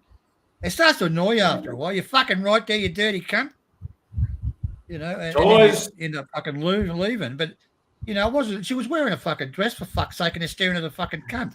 Thais have a Thai word for Indians and Middle East people. It's kak, and kak normally goes with my D, like no good. Kak, my D, and kak means an Indian or a Arabic nationality because they're fucking cheap, they're dirty, they smell. And they're just fucking nasty cunts. Tick all the fucking boxes, eh? Kak and my D. You know, my D means no good. No, I don't. But anyway, now I know. Kak and my D go together. Well, the thing is, my wife won't fly Thai Airlines from Australia because there's too many Indians on it.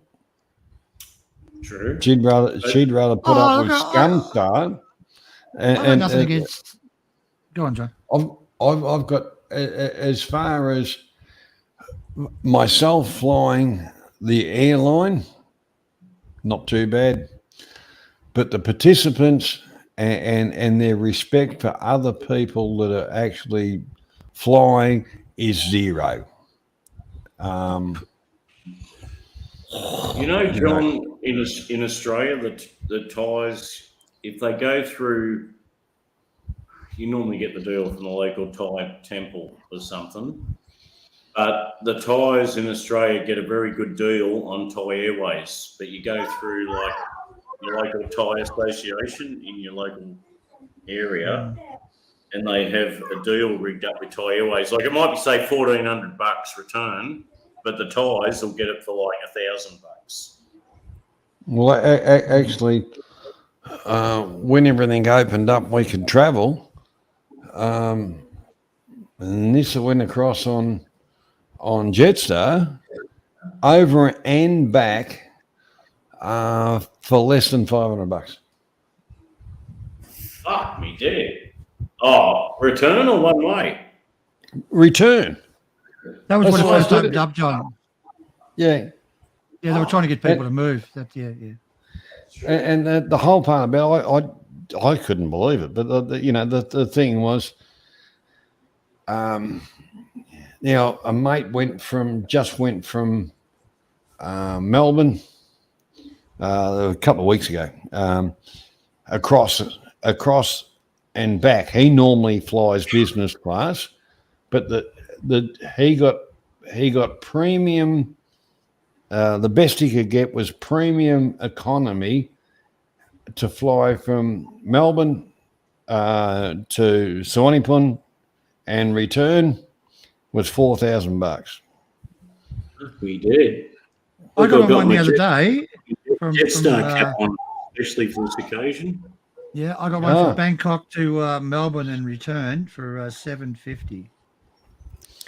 But that won't be this. That will be Very nice Scoot. this month. Scoot. No, it's AirAsia. Yeah, I don't think Well, it's actually, AirAsia. they've only just come back. They've only just come back into the market. Virtually, they're selling for the next month is when they really opened up AirAsia. Yeah. I've got to try and get an open return ticket though. If I can get one, it'd be great. AirAsia's a little bit too cheap.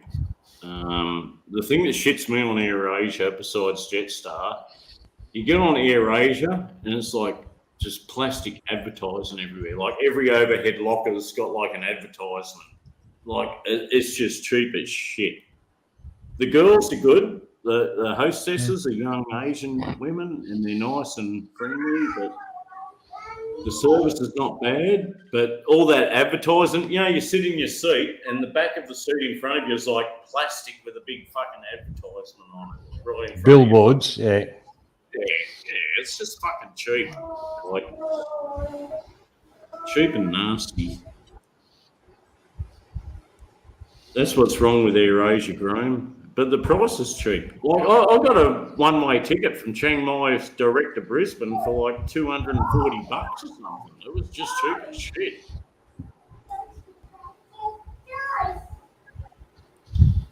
But like I say, I don't intend to do any travel until probably February, and that's when all the silly season's over and school holidays. So Look at don't worry about it. Stephen's deep into communicating there with a lovely lady by the looks. I think Stephen is one of those sex chats. That's why he's got his mic muted. Look, he's taking his glasses off and he's into sexy. Yeah. He's doing that. Oh, handsome man. Who's on that phone, Stephen? Is that Fingers? I think fingers have progressed to elbows.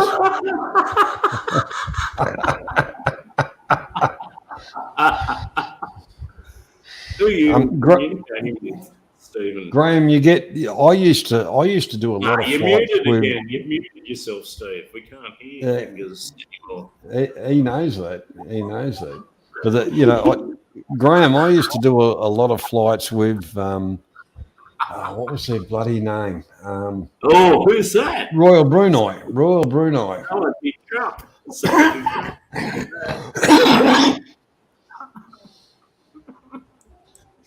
Unmute, Steve. Unmute. Don't be fucking so careful.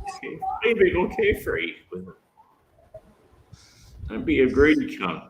Yeah, unmute your mic. Sharing is caring, isn't it?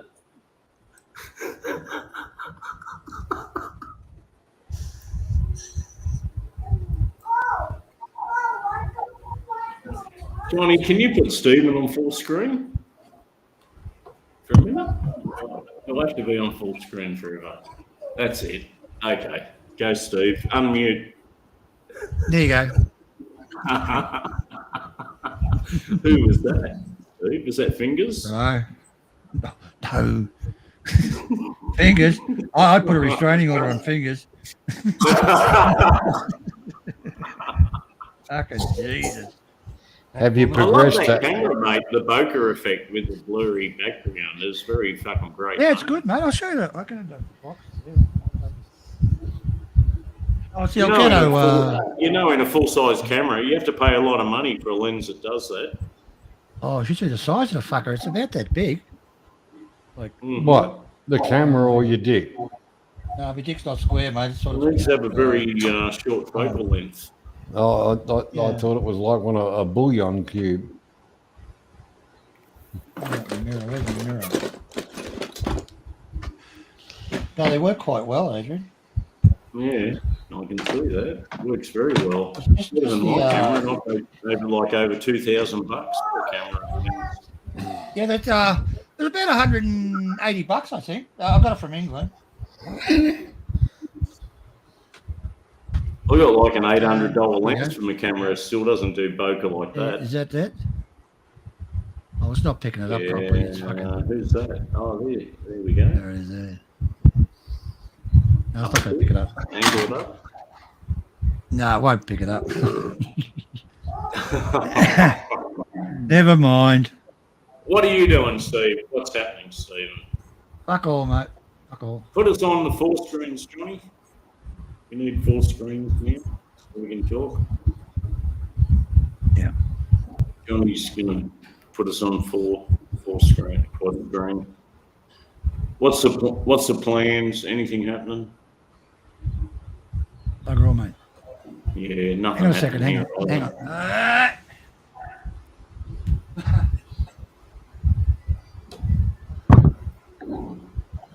I'll put us on quad screens. Yeah, there we go. Yeah, I've got no plans either, Stephen. I've just moved here. I've got a shitload of stuff I want to do, and I've got no time for traveling anymore. That's it there, Adrian. Oh, face cam. Nice. Oh, it's really getting. Is it a good. USB camera? No, it's USB-C. Mm-hmm. Got no microphone in it, and it's just got concentrated on the camera, and it's getting fucking rave reviews. It's the best camera you can get at the moment. It's doing an awesome job, Stephen. It's got No wonder 60 fucking frames a second. Yeah. Yeah, that's a big thing about it. Not that we're using 4K, but is it 4K? No, you don't need it, Adrian. You're a long No, way you from don't. 4K. You You don't can need get one, 4K. but it's going to cost you a lot more. I'll get those made a 4K one, but there's no point, mate. Nobody can handle it. 1080p. Probably only that. You can't do Only better place you'd than be able to play that would probably be fucking Thailand. I don't really think anyone needs 4K on YouTube, to be honest. It's 10 years away 4K for us. Like shit, I think we're actually on 720p to be fair. Like, Yeah, that's all you need at the moment on these things. You know, who wants to look at me fucking pimples or yours or your blackheads or something? I mean, that's about But as clear as you fucking want it. Stephen, of paying for 1080p on StreamYards? When look at our screen, you're on a little sub screen of 1080p. Like, it doesn't make sense. Like our little pictures on our screen. If you're showing something like a video or something that comes in handy, right? You'll get 1080p instead of 720. That's the only True. advantage of it, really. Yeah. The rest of it, I mean, 720 is fine, but yeah, sticking with 1080p, it's 1080p is okay. I mean, I'd probably do it again. I think I used to transmit in 1080p. It's okay. If we But paid before- the extra, 4K, just forget about it. Forget about 4K. yeah, forget it, man. Like if we paid the extra for 1080p, it's never going to be 1080p because you got the chat on the side, No. your little screen. None of the cameras are going to actually be in 1080p. It's bullshit. No. Unless you went full screen, on 1080p. Yeah. There Don't need better it. be something, but we're not going to do that. I think my camera's pretty clear, and it's 720. I've got it set to 1080p, but oh no, I can't remember what I set it to. It's very Working clear. right. Okay. Yeah. Where'd Graham go? I know, he just dropped off, I think. He didn't even say goodbye. Oh, he'll say goodbye in the chat, I guess. Oh, maybe he's doing children stuff. Here's Mr. Perrins had his afternoon nap and he's woken up now. And his poppy's nap. Look, Mr. Perrin. Mr. Steve Perrin, Esquire. Yep. It's nice the old channels back, Stephen. Like, and Hey? Sorry? And while I was away, we've had a channel name change. We're not really associated with Global FM anymore. We call Zounds, apparently, and I think it's good. You know, it's a fresh start. Yeah, fresh start. Why not? Why not? You know, everyone had global this, global that, global the other thing, and global's fucked, and global's this, and global's that. Like, fuck it all off. And while I was away, I had no say in it, Adrian. I said to him, you know that new channel's come up. I said, why do you want to fucking call it global? And so they did. I did all the banners for them. I suppose you know that. I wouldn't have called it global, whatever.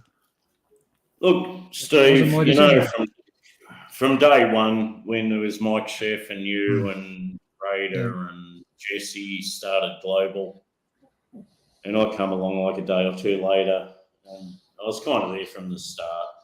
Yeah, well, you were there from the start. Don't worry about it. There was nothing done before you got there anyway. But, you know, the whole global thing, I think the most important thing was that the global kept going, and we have kept going the whole time. No one shut us down. No one managed to shut us down. We had backup channels. We never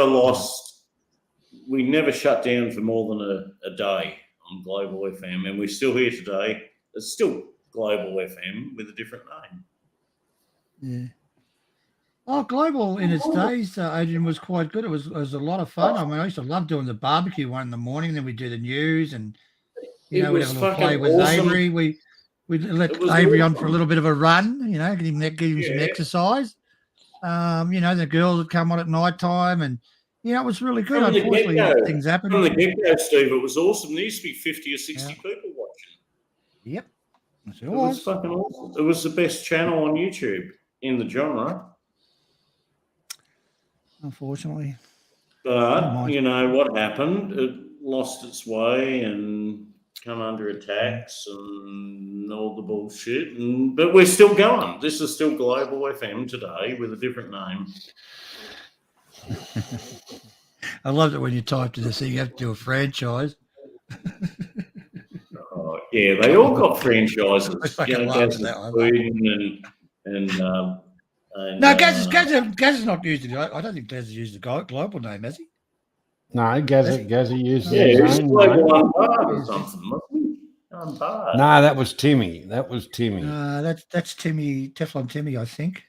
Yeah, that's Timmy Shitstone. Yeah. Well, what about what's his name? Pelican. What's his name? Simon. I can't remember his name. No, he's got Global 365. Yeah, Global 365. So they're all using the global name. Then you got Global Evolved. Global Evolve, Global this, Global that. So the best thing to do is just move away from fucking the name Global. Yeah. Do our own thing, thank you very much. But we still got the heart and soul of Global. That's where we came from. This is still the original. This is the only original Global, right, Stephen? You know, we're from Ramrod Global. We're from Ramrod Global to Az's Global to this now, Sounds. Look, I suggest to you guys is what to do. My suggestion is get it back to having fun. You know what, like you used to we are. Just go have fucking a good time. Stop the fucking bullshit. Stop the you know, the fucking the ranting and raving and just get back to having a good fucking time. Oh, and, hey Steve, we haven't done ranting and raving tonight. We're not doing that shit. We don't do that here. We don't talk about other channels, other people. Yeah. We just talk, have normal conversations. Yeah, good. The one And that's thing, really- and you know, like the thing of people talk about a genre. This is not genre specific. It's general conversation. We talk to subscribers and that about American politics. We talk about shitty old England, and we talk about anything that people want to talk diesel about. engines. We'll talk about diesel engines for a while. Yeah. That's a highly compressed subject.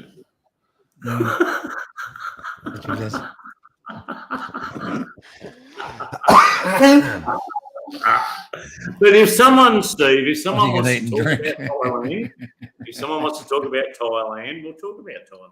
I don't give a fuck. Yeah? We'll talk about Okay. the Philippines or anything, any other fucking thing. that we Yeah. can talk about. Yeah, but we're not. Okay. I don't think we've been the Thai genre for a long time. Yeah. You know, Really since when Az was here, and we had all the Don't swear, Adrian. and the truckers. You know, all the truckers. And Oh, There's nothing- that there was was nothing about Thailand for several months, was there? oh, Really? that trucker stuff. Jesus, I don't know. Whatever. Oh, the truckers, the COVID, the Yeah, well, whatever. the Flat Earth Society. But Oh. it's something to talk about. It's something to talk Haven't about, you- and we can talk about. Haven't you? We were talking about the flat Earth last night. Haven't you opened up your map book, your atlas lately? It's fucking flat, for Christ's sake. This is a good point you got there, John. I never thought of it that way. It's- Yeah. What happens when you got a curved screen on a fucking monitor, though? How does that work? It's back to Well, that if you get curved and kinky, that's everybody to their own. Yeah. yeah. So, yep. We talked about this Or once is- before. The actual Yeah. map on a flat piece of paper, like the atlas No. picture Yeah. of the Earth, is totally fucking stupid. Like Africa is about a tenth of the size that it really is, and Yeah, something I heard you saying something Iceland like that. is like a little island, and it's actually massive. Like the actual, there's no correct way of drawing the map of the Earth. And whichever way they draw it is totally distorted in one way or another. Well, Yeah. nowadays we have that technology with so many satellites. But once upon a time, children used to, at going to school, they would buy an atlas so they could have reference to countries. Now that doesn't happen. That doesn't happen anymore. It's what they see on a computer screen. It's in Well, reference do they to, even have books? you know, Do they even have books anymore, Johnny? I don't know. I really I don't think know. they even have books. I don't think they have books anymore, textbooks. Oh, I'd say they'd have notepads or something. Little, yeah, it's changed the world, isn't it? You can't get the Sheila in front of you and dip the hair in the ink. Well, none of it. All the fun's gone out of school. Put pins on the seat. I can still do that, I suppose. Well, Yeah. What about punching the hole in the fucking bottle in the morning? Did you have that job, Johnny? Put the straws in the bottles of milk, little bottles of milk. No. I used to do it. You Yeah. see? Yeah. So, you were the milk monitor and you drank it all. All I love it the, on a hot day when the top of it was like fucking butter. all Yeah, the- the thick cream. Yeah, there's Yeah. nothing wrong with that. You give her a bit of Oh, a it used to make shake, me throw up. Oh, a little bit of a shake, rattle and roll. yeah. He siphoned off the cheese off the top. But the whole thing about it, if we look Yeah. back, the government at the time said, give the kids some milk. But yeah, well, big fucking deal. Our school, everybody lived on a frigging dairy farm, but we still got the milk at school. But you had the antibiotics in it, the whole lot of it. Because it's almost pure penicillin. What they were drinking. well, it was. There was no refrigeration, you know, and at morning playtime type of thing. That's when you got your milk, and especially in summer. And shake her up a bit and drink it. Yeah, job's right. You could also go to a fucking milk bar and get some fucking mixed lollies without looking at somebody's cock. You know, it's all gone now. Little lunch was like 9 or 10 in the morning. Little lunch, and yeah. milk had been sitting out in the sun for 3 hours already. Steve Anderson used to kick the stools out from under the girls. Ah, that's interesting. Yeah. Steve, Mr. Perrin. That seems to be a little bit kinky if you're in the toilets. Yeah. I want to see Mr. Perrin let himself on with the gut to buttons. Well, he's got all the buttons. He's got control. He started the stream, remember? He's no longer a virgin. He's had his cherry popped. I want to see him use those buttons. Johnny, they came in anally for me. I'm still a virgin. Do you have stinky old milk at school, Steve? Like there's been the sun for a few hours in the 60s? I don't know why I've rejoined because I'm too drunk really to contribute to your conversation. But I really wanted to come on and tell Stephen, your camera looks great, mate. I love it. Thank you.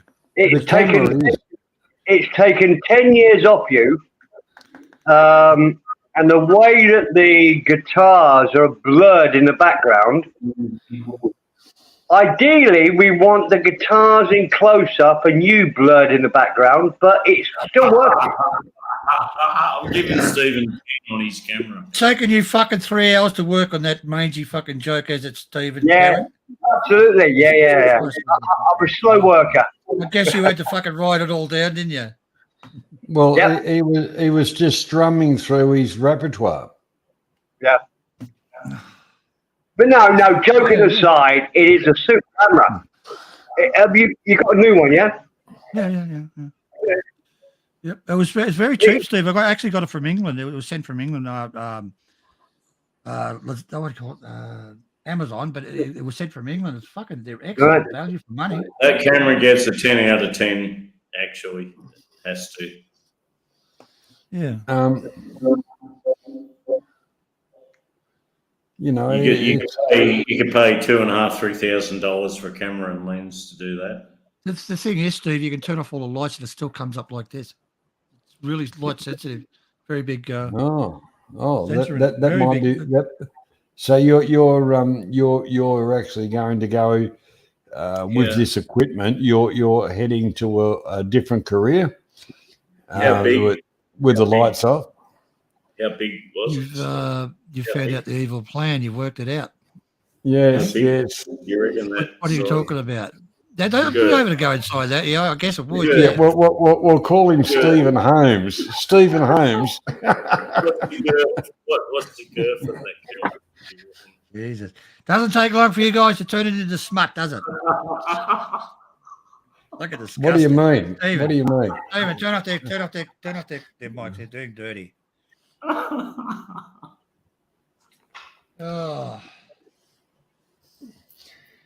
Just imagine a new YouTube channel coming along. The Adventures of Wandering Dick. What the hell's that? Best microphone you can get, Johnny. I already have one. Sure. $1,000 worth. That's I'm sure down at the nursing home and that when you're doing the bingo and the karaoke, they will enjoy it. Here's the camera I normally use, an Olympus. You've had that for years. Yeah, an Olympus digital camera with a pretty expensive lens, and it doesn't get the bokeh like your camera's got. Yeah, it's good. Well, actually, I surprised a whole lot of you. That's an expensive fucking camera and lens, probably over Yeah, two yeah, and a half grand. When I hook it up with a USB cable, it's not as good as that camera. It might be better in low light, I don't know, but your camera.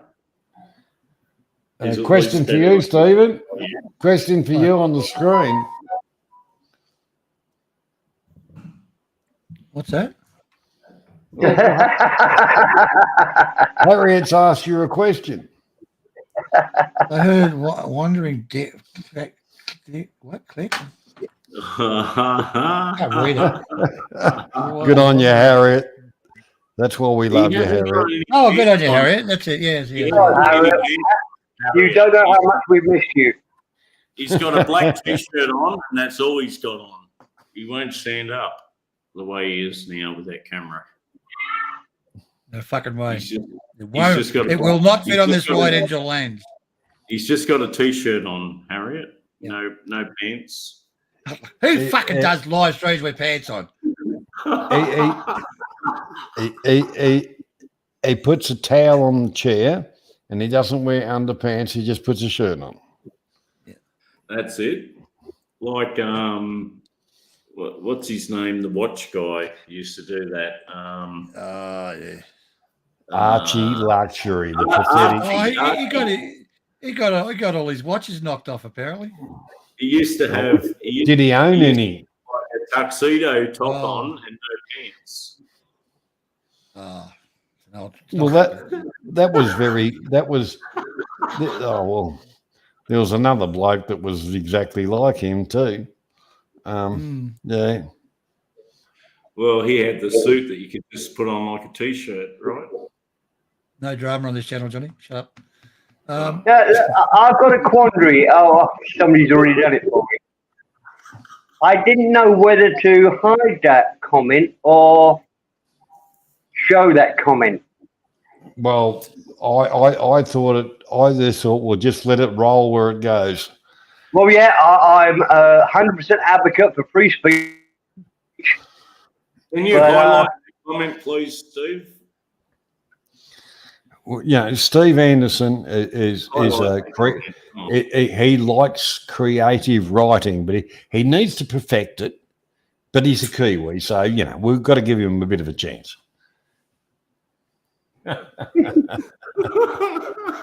Harriet, you're funny, Harriet.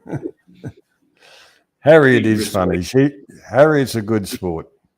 Big respect for Harriet. And so, so Steve. Don't get, Steve. I still have it, and we've never played it much. But Harriet, when remember Taz, when Taz passed away, and you did that beautiful eulogy and tribute song for Taz. I've still got that recorded, but I've never played it really. But that was just so awesome, Harriet. No one else on YouTube's done that for someone that passed away, and it was beautiful.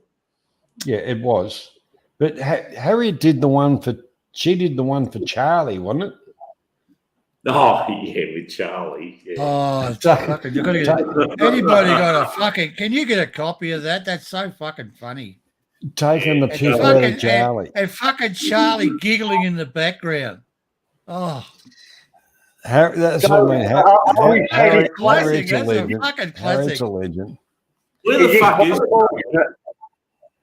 Why is it quite fortunate that Harriet didn't do a dirge final song for Dave Knopfler? Because Dave Knopfler's full of shit. That's why she didn't do a final eulogy. I'm just joking. I'm just trying to lighten the conversation. That would have been good, though. I'm just saying we'll leave dead dogs where they're buried. We'll move along from that conversation. I told everyone on Global FM. Everyone on Global FM knew at the time, and I tried to tell certain people, like Harv, that Dave Knopfler is still alive, or he could be dead, but he was not dead when he claimed to be dead. And I got poo-hoo, so I'll fuck yourself. But most of us knew on Global FM that Dave Knopfler's little story was full of shit. And then he came back on the Mike Sheff channel going, oh, no one fucking knew, no one believed, no one knew that I was dead, just the trolls made up the story. What a load of fucking poppycock that was. Yeah, well, the miserable fucking cunt. Like, making up that story that he's fucking passed away, everyone felt sorry for the prick, and then come back 6 months later and go, oh, I'm back. Like, fuck off. Cunt's full of shit.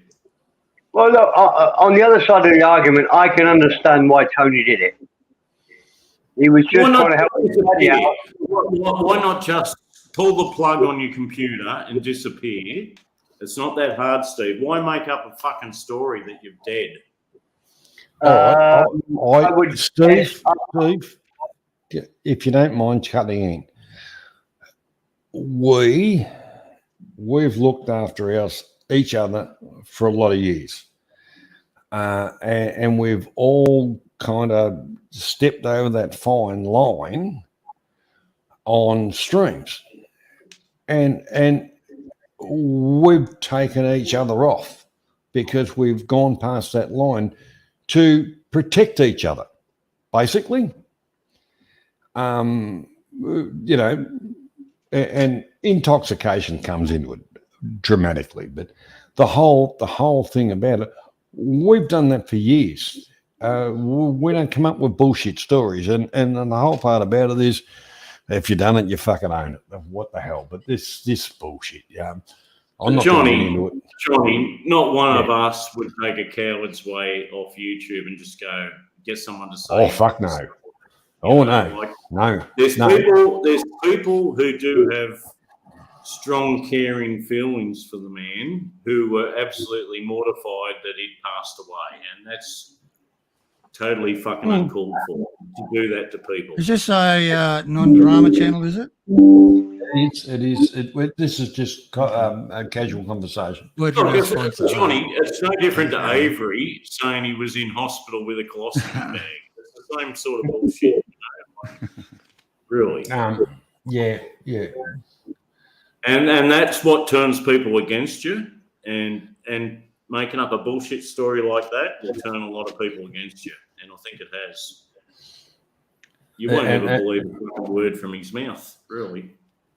Well, the whole part about it, he was sending people emails and shit like that for months anyway. And the whole part about it is the world's small. It's not as big as it used to be. I knew on day one because I'd privately messaged Tony, who broke the news that everyone treated as gospel, and Tony explained to me what it was about. And okay, I took it at heart and went, okay, that confirms my suspicions. He hasn't fucking died. But when I tried to explain it to people like Harv, particularly Harv, who had a bit of an affiliation with Dave because of cancer and stuff, Harv wouldn't have a bar of it. Like, no, he's fucking dead. I know he's dead. They've said he's dead. It's confirmed. Well, believe what you want, mate. Well, the whole story leading up to it was heading down that line, but how could he be saying farewells? If Dave Knopfler was standing in front of me right now, in a conversation way outside of YouTube, what I would say to him is completely different to what I'm going to say now. No comment. What I would say to him is he's full of shit. I would say, okay, let me have my 10 cents. I won't ever believe it. I think everything from Dave Knopfler. What a fucking bullshit name. Everything about the guy is fucking bullshit. Anyhow, let's move right along, gentlemen. I'll just have one final thing, because I'm unmuted. You can hear me. I can hear you, Steve. Go ahead, mate. Over. Roger.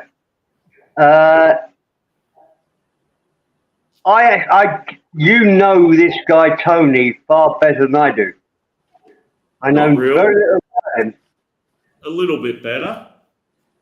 but I quite like him. Yeah, And he's a good guy. I agree. I think he just made an executive decision to help out buddy. He carried the story on for Dave at Dave's request. It wasn't the trolls that made up the fucking story like Dave suggested. He made up the story, Tony carried it, and everyone ran with it. And it was bullshit. Yeah.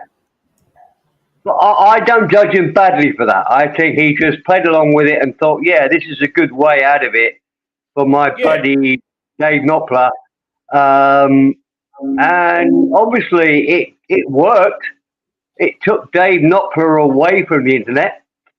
So his buddy, Tony, arguably helped him out. No, I don't judge it as harshly as you do. I really don't. I think it was... Well, Tony maintains that Dave needed a break for his own mental well-being, and he probably did. He was getting too involved in everything on the Mike Chef channel. He was starting streams on the Mike Chef channel, and the night before he died, he was on the Mike Chef channel, started a stream, and said basically farewell to everyone. That's it with YouTube, and then he was dead the next day. You didn't have to be Einstein to figure it out, right? Or Sherlock Holmes, whatever. And I don't blame Tony. Tony's obviously a very close friend of his, and Tony supported it. That's what Dave wanted. So he ran with it. He supported it. But fucking what a coward, what a cunt. To do that to his friends that fucking loved him, good or bad, that all of a sudden he's fucking passed away, that's fucked. Who would do that?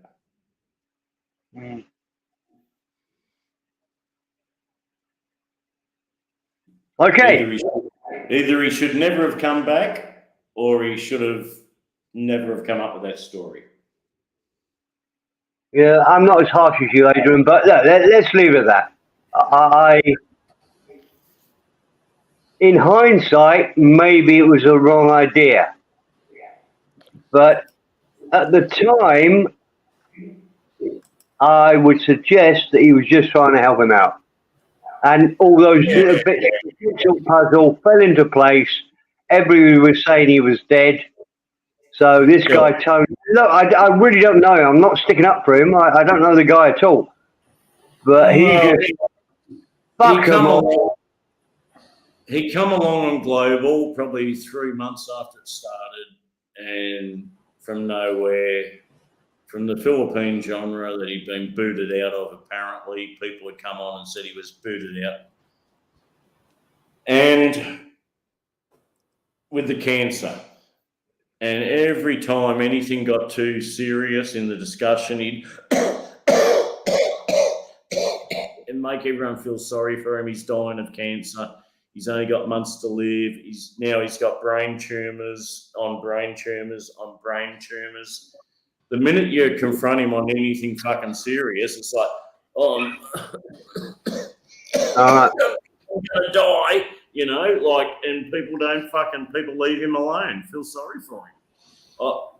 And Harv was one of the very first guys that called bullshit on his cancer, and Harv's a cancer sufferer. Harv, at the very early stages, called bullshit on his cancer and said, this guy's a fucking fake. And I think Harv was right. Right. In honesty, let's face it, he had stage 4 lung cancer 4 years ago and 3 months to live, and brain tumours popping up left, right, and centre. And here he is, 6 or 9 months later, he's going like a house on fire with his Wild Turkey 101 every night. Your friend's back there, Johnny. Yeah, I'm dealing with it, Stephen. Dealing with it. Oh, that's a good channel, sexinfo.biz. Yeah, I love that channel. Don't encourage it, What can Adrian. you do there? Can you get sex? Oh, hang on. .biz? Oh, I don't know. I need some sex info. I'll click on it later. Yeah, this is what I love about. This is what I really love about YouTube. These are Russian hackers. You know, I know that, but the thing I really love about YouTube, it's not hacking, they're paying as well. Because if I hit hide from channel, that don't happen. Mini, me mate, me buddy. Thank you for dropping by, buddy. You've made my day, Minnie. Oh, my message is coming up slow. G'day, Minnie. Welcome. Minnie's fucking awesome. Oh, South. I've got to put that one up, South. I've got to put that one up in full screen. Talk about returning from the dead. Steve Perrin is Elvis Presley in disguise. Steve Perrin's almost returned from the dead. I've kind of returned from the dead, but I never announced that I'd fucking died in the first place. But I'm back. You haven't seen me on here for like 3 months or something, have you? Well, you know, you will remember it, Adrian. We did a Talk Back Thailand. I went and put the garbage out. Had a heart attack. Ended up in hospital, and yes. I thought he'd forgot to let go of the garbage. Yeah, but the whole part about it is I was back next Sunday and went, oh, I'm not feeling really fucking great, but I'm here. A couple of stints got you going again. Yeah. 6 stints. Why not? I still will never forget you and Stephen when my mother died and you sent those flowers. Yeah. What's wrong with that? Well, I'll never forget that. I'll never forget that. No one else ever did that. You're our mate, Adrian. Yep. And we felt for you that, you know, to lose your parents is not an easy thing. And that was just a simple way of saying, you know, a little bit of support in that time, you know. But thank you, Adrian. Johnny and Steve, I'll never forget that. No one else ever fucking showed any fucking emotion that my mother had passed away, except you two guys sent those flowers, and that was fucking awesome. That's what real mates do, you know. You don't know what you got until it's gone, Adrian. True. Yeah, the one thing about it, YouTube is a brilliant platform to meet people. It's also a platform for people to pretend what they are or they aren't, or what they want to be. But at the end of the day, real people will always be real people. Well, I think us lot on the panel here right now, I think we try and keep it real. Yep. We don't tend to talk bullshit, and we just say what we experience and what we think, and that's it. Yeah, it reminds me of the look on your face when I opened that hotel room in Bangkok, Adrian. I was underpants on. I was standing there with underpants and a bottle Stephen, of Leo. Hey, Stephen, he answered the door in his fucking underpants. I don't want to go in there anymore. And Johnny, they weren't even real underpants. They were like stretched old bonds. Yeah, they didn't fit real well. He described it down to a fucking T. Oh, you know, but then we went straight out on the balcony. It was horrible, Stephen. It was horrible. Then we went straight. I feel so uncomfortable. On Soy 7 in Bangkok. Johnny in his underpants and we're having a smoke in a beer bottle. On the balcony. On the balcony. Speaking of beer bottles, I need it. Yeah. Funny as Long fuck. time ago on a far off land, eh? Like I said, I got no shame. So he fucking rang me up. I don't want to go up there anymore. He was in his underpants. He was fucking going right on. I said, "What do you want? A cup of coffee or here's a full bottle, big bottle of Leo. Get that in there. It's early in the morning. It's not in Australia." You can't get more real than that, Johnny. Johnny, anyone who hasn't met Johnny,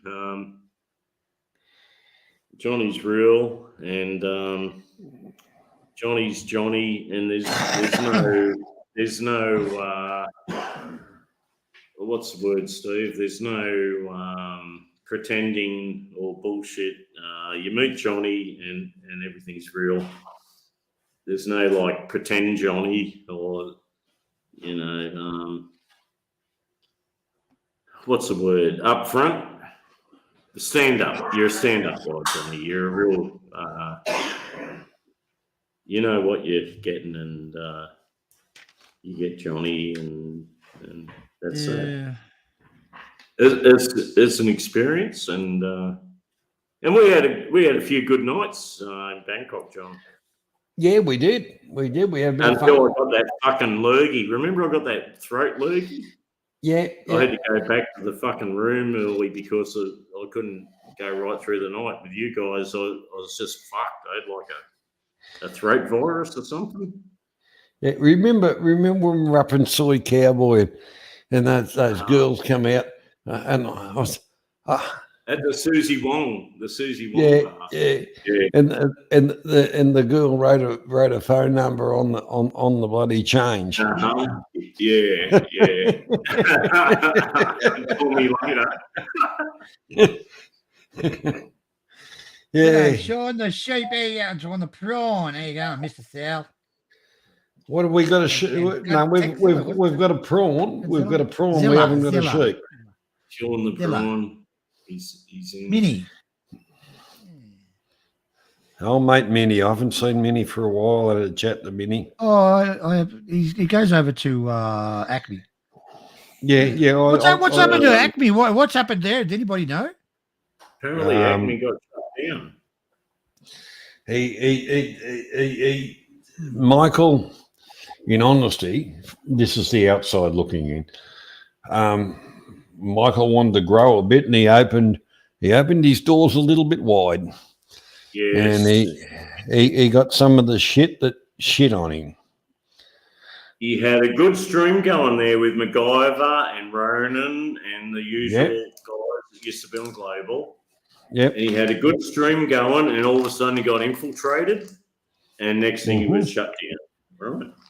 Yep. In other words, the Pathetics did what they normally do. You let the Pathetics take over your channel. They take over your channel, and the next thing you're done. Yep. I used to go in there quite a bit, Adrian. I went before they shut Yeah, down. I went on there, and there was just this fucking weirdo on there. I thought, what the? Who fucking let him on? He's been really fucking weird, so I didn't really go on there. But mate, he was a fucking idiot. Okay, remember Stephen when he left Global, he started his own channel, and he come under real heavy attack by a lot of people, like to start his own channel instead of Global. Okay. I would never borrow it. I said, well, if you want to start your own channel, just fucking do it, and good luck to you. And he only ever had 1 or 2 viewers, but of late, everyone infiltrated it and used it like their own little battleground, you know? Yeah. It ended up a battleground for the Tide genre. I didn't really watch Global after I left Adrian that much. Yeah. Oh, it was when you were still around. I think he left and started that Acme. We actually going back in the Global thing, we actually put Michael. Oh, okay. Oh shit, you out. John, that's we actually put we put Michael we put him out for a couple of weeks because it was said to him, Michael, you're spending too much time on YouTube. You need to concentrate in life, you know. And the whole thing about it is, he kind of took a step back and shit like that. But in transitions of all the kinds of things, and he opened his own channel, and he had a good little channel running, but he opened the doors a little bit wide, and he let the idiots in. True. That's exactly true, Johnny. Yeah. And he might have done it because he felt popularity all of a sudden with all these extra viewers from the Thai genre. Yeah. And he wanted to, he wanted to grow, and that's fine. There's nothing wrong with that. But at the end of the day, you've got to keep an eye on the back door. No, Sean, Ube is not Dennis. Is definitely not Dennis. Michael had a pretty good handle on his channel though. Like he had MacGyver backing him up. MacGyver, and Ronan. He doesn't. And Ronan. Yeah. And those guys don't put up with fucking fools. But all of a sudden they had like Spoon and Casey, and then all the Pelican crew turned up. It was like it just turned into. Where was that, Adrian? On Acme? On Acme, AM. You know, like Spoonie's okay. Spoonie's okay. KC, there's the two KCs. They're both okay. But the thing is, we've all been guilty of getting wound up. We've all been guilty of getting wound up. But you don't bring any shit. John, KC, they attack him. He defends himself very, very well, and he's an asshole for doing that. That's what their thing. If you defend yourself, you're a cunt. And that's what it's all about, Johnny. If you defend yourself and go off your brains a cunt, it's no good. Look what he said about me. Look what he said about me. Look what why did he say that? What did you say to him in the first place? It never comes into account. And that's what KC. He calls them out on bullshit, KC. The whole part about it is how they got there, where they're going, and how they perform is up to them. Here, check the guns at the door type of thing. I don't care what channel. We don't care what channel. Wherever you've been, wherever. We treat people as we find them. But and the real part about it is, I was presently really surprised with one person on Michael's channel. I went on to give him a little bit of support, and another person joined the panel, of which I'd kind of class as an arsehole. And he actually said, I got caught up in the wrong group and got sucked in with shit, and I kind of want to apologise. And to this channel, he has been a good supporter with good positive comments. So, can you say who that is, John? DWP. Okay, yeah. And the whole part about it, it just shows that if people start off in something or whatever, they get caught up into it, and the adrenaline gets going, and they're fed fucking lies. Let's just cut it to the core. They're fed fucking lies by somebody else projecting their bullshit. But it's an absolute shame if young Michael's lost his channel, because he had a nice little channel going with a nice group of people, and he got infiltrated. And if they took him down because of all the possible incoming drama and bullshit, I don't know. I haven't been around for a few weeks, but you with the fly, Adrian, he's put something. I subscribe to his channel, and it's not up anymore, so I can only presume it got taken down. I don't know. I like the guy, and okay, so he's got a week suspension. That's okay. There was quite a few hit with that, Johnny. Quite a few sites. Oh, look, Yeah, well, Let's you know, not go. the whole thing about, if you really want to go into that, let's go back to YouTube with their double standards, fucking bullshit, dictating to people the pack of cunts. Mm. As long as you're fighting, it's bringing in revenue for YouTube. So that's why they let it go. I hate YouTube with a passion. The people I've met here and subscribers and that we have and all the rest of it, wonderful people. But we're all getting fucked over. We're like sheep. I've said this before. In China, they have a different format like YouTube. I can't remember the name of it offhand. And what you got to do, you've got to hold up your passport and take a photo of you and your passport. Then they'll give you a username and password. But you're only allowed one. WeChat. I can't remember. Can't remember. It was. You said, I think it's the second one you said was correct. The Chinese guy. What he used to. Who flung dung? Yeah, he used to have a channel on there. Serpent, what is Serpino or whatever? Serpentino. No, he's in Thailand now. Thailandian foreigner, was it? Rain. Yeah. Rain. Rain used to use it. And, he lived and worked in China. But there was only ever one. I like that Rain. So do I. I talked to him. I used to talk to him a lot. Rain's all right. Oh. It's here we go.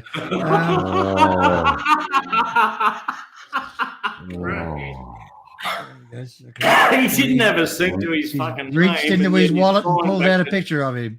He's flying to Thailand in a first-class fucking cabin on Emirates. I know. And then he jumps straight off and he's in a brand new fucking Ford Ranger. Yeah, he's real desperate for money, Rain. Yeah, well, and especially when you got the number 2 channel and he's doing sexy massage with his wife, and do you know there was one? I had to because I used to talk to him quite a bit as friends, because he was on the other side of the fence to me, and he smashed his car up, and there was just a horrific fucking car accident on the fucking thumbnail. Oh, you poor bugger. So I'm watching the fucking thing. He cracked the fucking headlight, apparently. This little fucking stone chip in the headlight. But you fucking got to be kidding. Because I thought he was fucking lost a leg or a limb or something. Fucking Jesus. Anna. More than Rain. I love his wife. She's fucking awesome. She's beautiful. She's really nice. She used to talk to Mel a lot. I remember. She's nice. She's nice. They lost me when they did the infiltrated Sonny. And I'm an idiot. I married this Thai woman and all the rest of it. And all the scumbags were trying to pick up his fucking wife because she'd given him the ass and all the fucking, what a pathetic pack. It's all bullshit, Johnny. I remember the big drama. Pathetic. There was some Brazilian guy chatting her up on Facebook or something, and he got all butthurt because he was in China and she's still in Thailand. Yeah. Someone had told him that there's some Brazilian guy chatting up his missus. They got all fucking butthurt and Sonny. Then he took it out on Sonny, like it was Sonny's fault. The whole thing of that, I just it made me disgusted with that whole thing. If But Johnny, he's been around for a long time, like 6 or 7 years at least, and he's a strong campaigner. He's always made videos and presented. He's quite entertaining, If you he's very entertaining. Well, if you seen it when he ripped into fucking Twitchy that time, wasn't so long ago. Fucking mate, tore fucking shreds off him. Yeah, well, let's talk about Andy Wright. He's been around for a long time. Andy Wright's not in the same category. Like Rain is an actual, like a real life actor. I warn anybody, you take on Rain. Ooh, look out. I'm still a friend of Rain's. Like I got a personal link with Rain. I haven't talked to him for a long time, but I still got a personal. I'll give you some advice. Keep it that way. He's all right, Johnny. He's all right. He's not a bad guy. He fucked up. He fucked up with Twitchy, and they both did exactly the same videos on Graham Breyer that he hadn't fucking died, and that's where they fucked up, the both of them doing that. Well, Rain apologised to Kevin Thailand, and he said, "I'm going off YouTube over this. I've made a mistake," and he went off YouTube. And he did. About 2 years he was off. Rain, actually, you remember that video at the all those rocks, and he was actually crying that he'd fucked up that bad. Yep, fucked up. That Yep. video, but fucking Twitchy never would do that. He wouldn't apologise. Yeah, well. Well, You know, he still claimed that Breyer was alive and faked his death and would run over the border to Laos and fucking all the bullshit. well, maybe ask somebody else about, if Graham's alive or not. The Thailand erector said,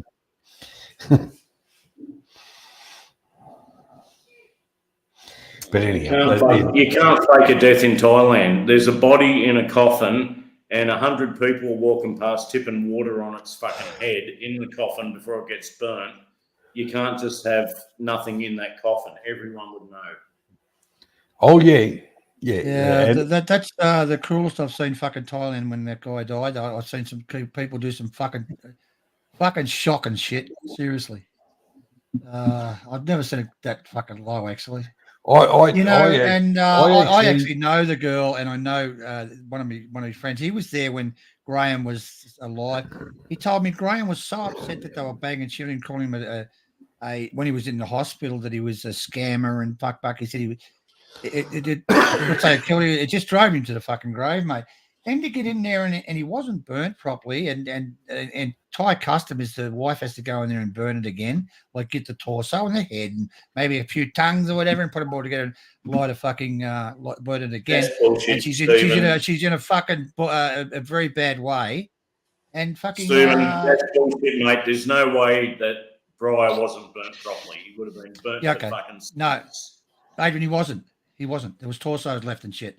This is what the guy that was there. Seriously, he wasn't burned properly, so she had to go and pile it up and set fire. She was in hysterics over having to do that, and you got people on this saying he's not fucking dead. He's at McDonald's and he's a fucking scammer and shit at the same fucking time. How do you think that woman felt after all that? And I thought it was fucking disgusting myself. There was a couple of guys that totally supported Breyer at the time.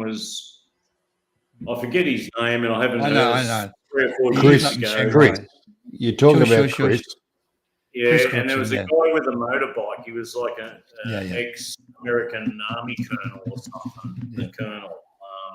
Look, if you want to know about it, ask Chris Crookson what happened. He'll tell you the whole fucking lot. Chris, that's it. Chris Cookson. That was his. He'll tell you exactly what happened.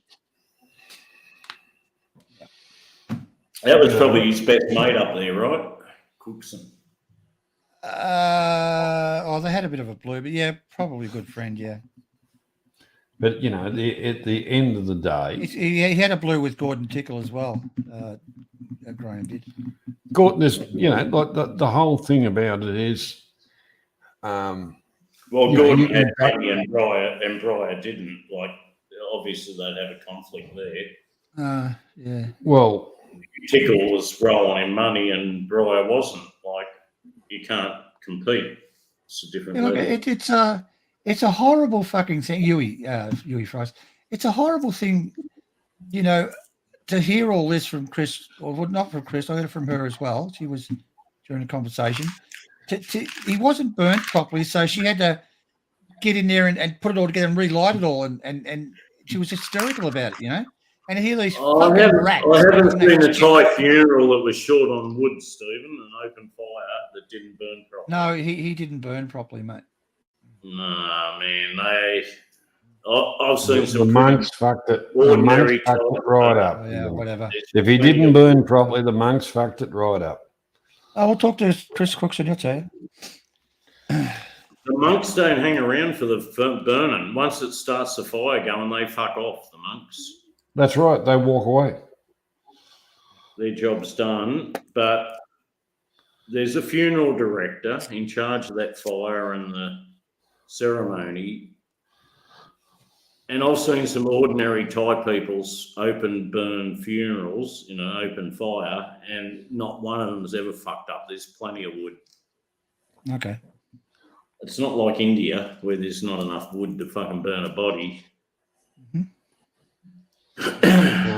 If they didn't burn that body properly, it's like you got to say, what the fuck, like.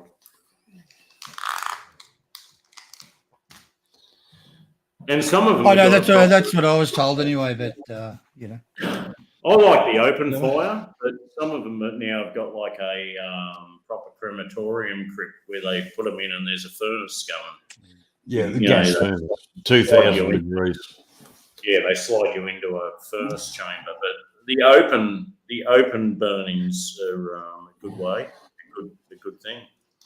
I like that. Or if I died in Thailand, that's the one I'd want. The open fucking fire. But anyway, moving on. Yeah, that's because you like the barbecue stuff, Adrian. Mm-hmm. That's why I'm the barbecue king, Johnny. Yeah, well, the thing is, at the end of the day, I think we're going to call you the cremation king because I've seen some of those fucking hamburgers.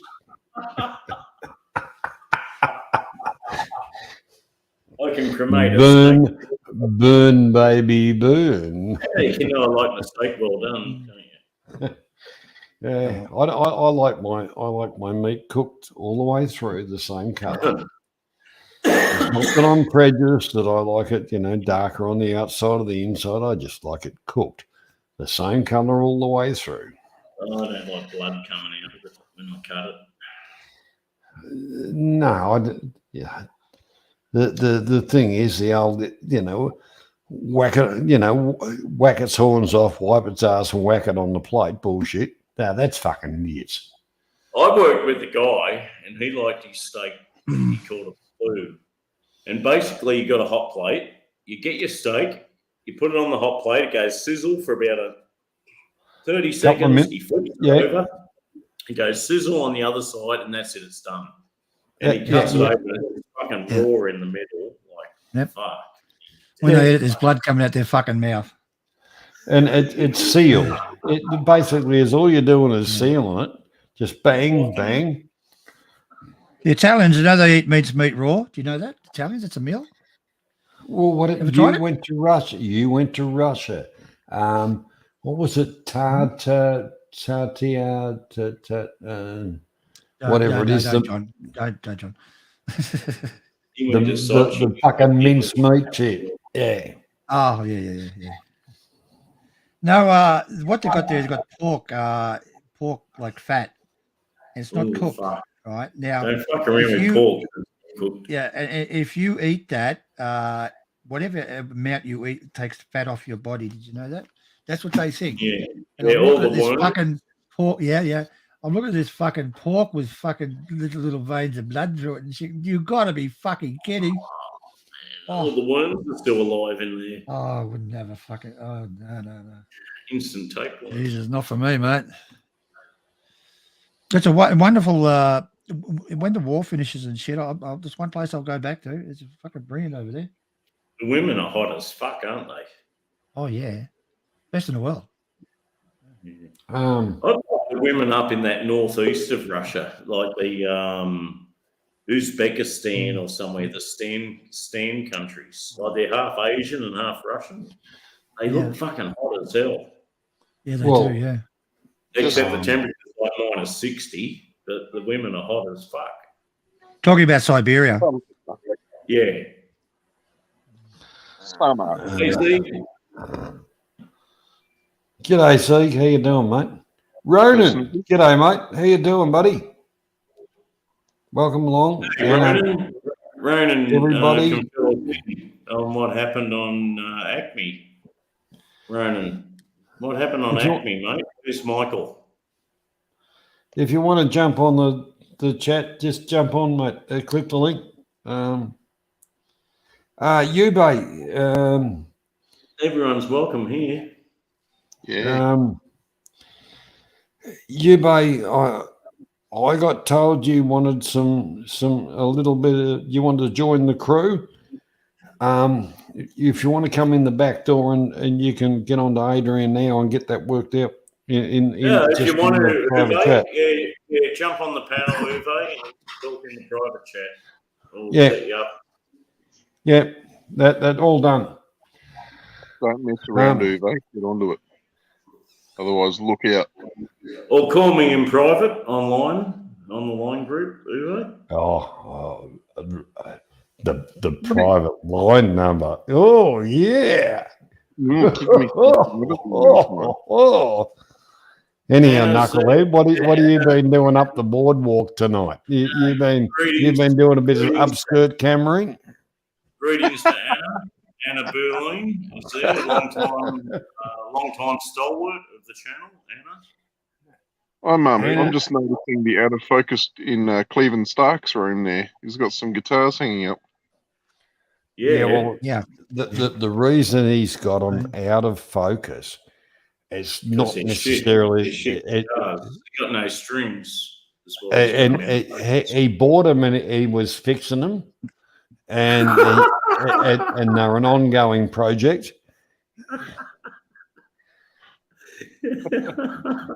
He was tuning those guitar strings with a fucking battery drill, believe it or not. Was I? Battery drill. Yeah, apparently so. Yeah, he had a battery drill on the fucking string tensioners. No, it wasn't, Adrian. Yes, No, it was not. It was a And what do you half do inch. with that fucking drill noise? You go, I'm tuning the strings. That It 12 string. was. Oh, he's got the little. There it is. Look, he's doing it. There it is. That's your personal vibrator, Stephen. Goes right in the anus and cleans it right out. Real good clean out, do you know that? Well, that's a very interesting thing. That's environmentally friendly. You're not using toilet paper. Zeke, have you ever tuned a guitar with a battery drill? No, it's putting the not strings with on, the Adrian. battery. That's all it's for. Just putting the strings on. That's all it is. Or taking them off. Yeah, it looks like that, doesn't it? Don't laugh, Adrian. You can actually buy something like that, or you put the fucking I'm bill on just it. taking It'll go a straight to piss. the it'll go straight to the letter and shit. What do you No, it's want? hard to tune that 12. You can I buy will. it. I will About second fucking that. 200 fucking bucks. There is one that will auto tune it for you if you put it on there. That's Yeah, right. he's not. Yeah. The snark.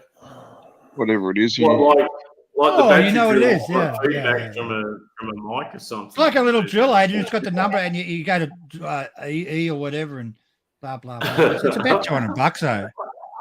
Every 200 good bucks for boy the fucking deserves fruit. It's not made by Yeah. Hitachi or Makita, though, Adrian. What's that old saying? Every good boy deserves fruit. EGBF. Fucking. That's the guitar strings, right? Probably. That's No. what I call That's the. it. The tones of the guitar strings. EGBF. Like every good boy deserves fruit. Yeah, that's E major. That's the chord. That's the Yeah. It's the scale. I thought it was ooh diddy dum diddy do.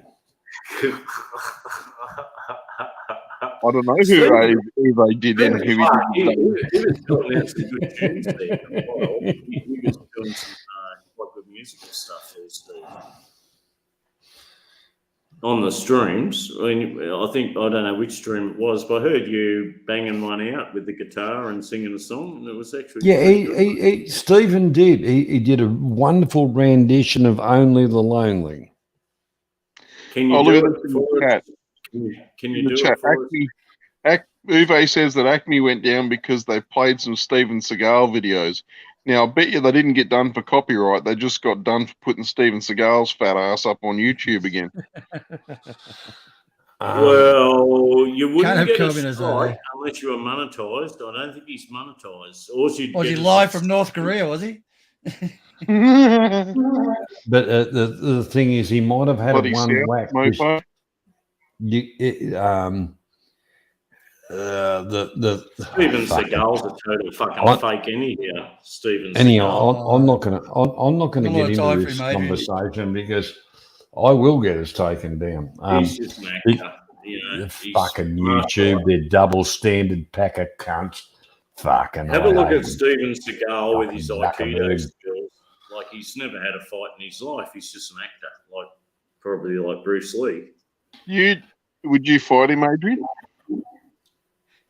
Oh, he's going to try and do that little throw thing with his little finger where he just flicks you over on your back with his little finger. But it's not going to work, mate, because I'm going to kick him straight in the nuts. Yeah. Oh, Gene fuck, LaBelle, he you did know, that. Gene LaBelle choked him out with a reverse naked judo hold and friggin' Steven Seagal shit his pants. Do you know that The- guy? He made one good movie. That was the one with the battleship. The battleship that was was good. terrible. Yeah. The rest of Where he them, was the cook. Jesus Christ, the rest of them, fuck. I'm gonna make this spin ham soup, and if you try to stop me, I'll cut you with my knife. Just Google Steven Seagal fight and try and find a fair dinkum fight that he's had. It's like Bruce Lee. You won't find one. He had that fair dinkum fight with Gene LaBelle because he told Gene LaBelle there's this move where nobody could keep him in a headlock. And the way Gene LaBelle talked about it, being an old, silly old bugger he was, he's like, well, I put Steven in a headlock and then he tried hitting me in the old two sisters. And then I guess he got tired of that and went to sleep and shit himself.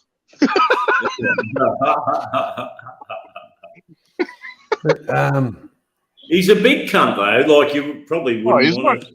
6'5". He's bigger than me. Yeah, he's like 6'5". Yeah, he's a big Yeah, boy. you wouldn't But want to tackle him in real life. what was the other bloke? Oh fuck. David Carradine. No. yeah. Around Jean-Claude the same time as Seagal, but white. Like real white. Yeah, John the muscles Van Damme from or Dolph Lundgren. The muscles from Brussels. Golf line. But anyhow, one of them was in a normal bar, and a normal everyday person just walked up and went, "You're a fuckwit," and just punched his lights out. I'll tell you what, they wouldn't punch Dolph Lundgren out because he was a genuine fighting person. He's a fair dinkum fucking No, actually the one. I'm just trying to fucking remember. Dolph Lundgren's one I would be scared of. He'd kick me.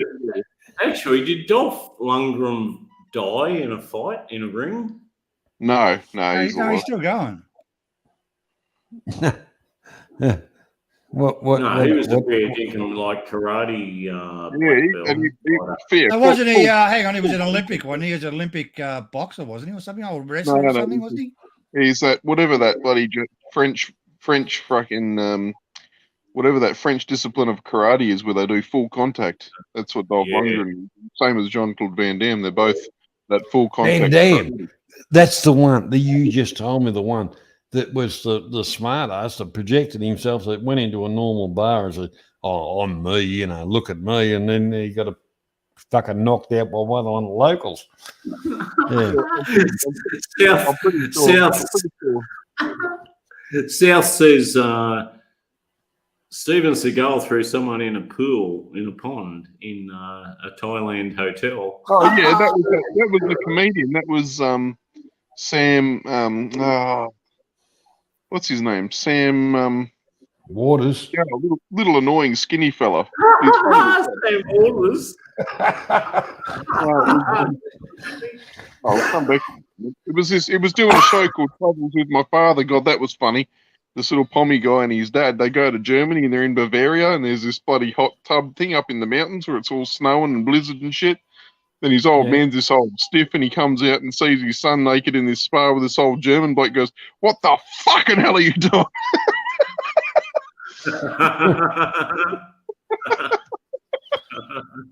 Well, as a parent, you would question. You got to remember these guys are movie actors first and martial artists second. Yeah. And sometimes, and half of the shit that you see on TV is all like doubles anyhow doing the shit. Yeah. What do they always say? Smoke and mirrors. Unless you're Jackie Chan. Hollywood. It's Hollywood. Full stop. Say no more. Hollywood. It's bullshit. No, it's not not Zelensky. You idiot, mate.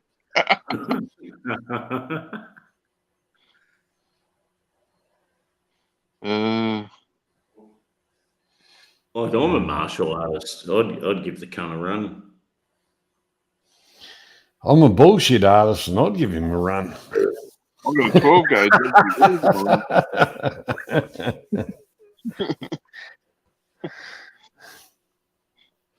Yeah. The 12 gauge is Mike in the high.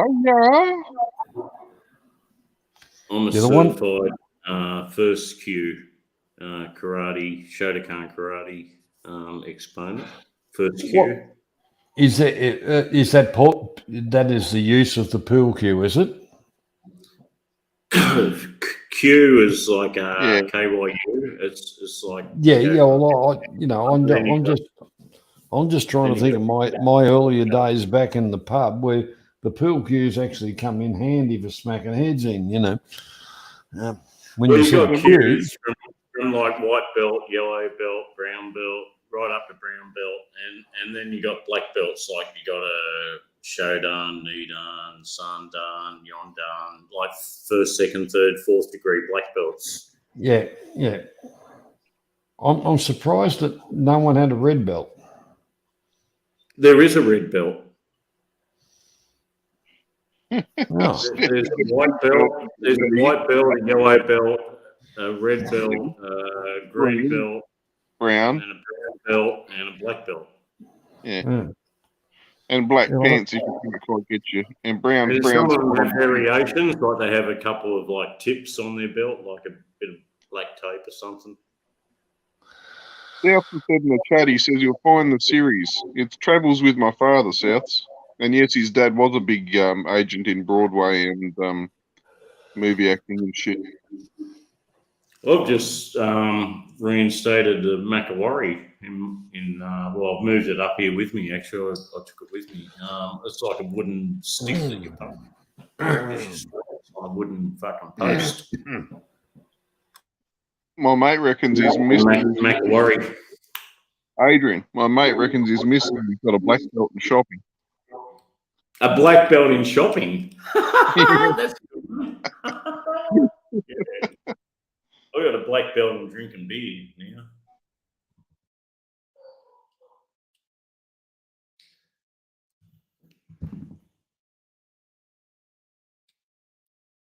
Beezy's mouth is a black belt.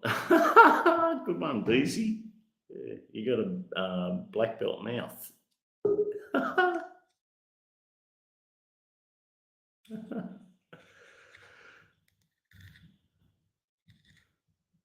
I've lost connection. Is anyone connected? No one's connected. Is the chat connected? G'day, chat. Anyone there? Testing 1 2 3. Testing 1 2 3. Harriet, I can kill someone with my backs.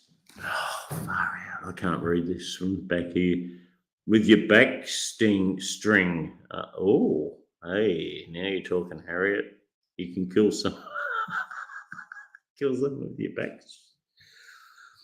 strike, back fist, uke, back strike, uke, back strike, straight in the fucking neck.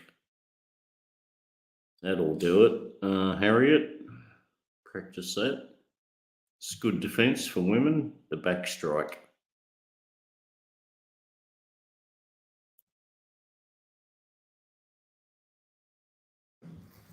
Uke.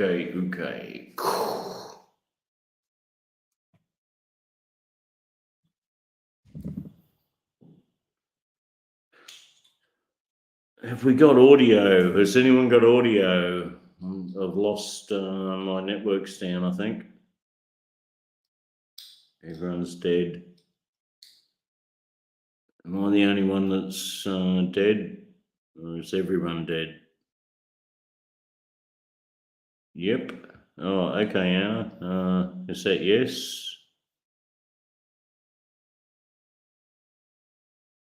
Is there anybody out there?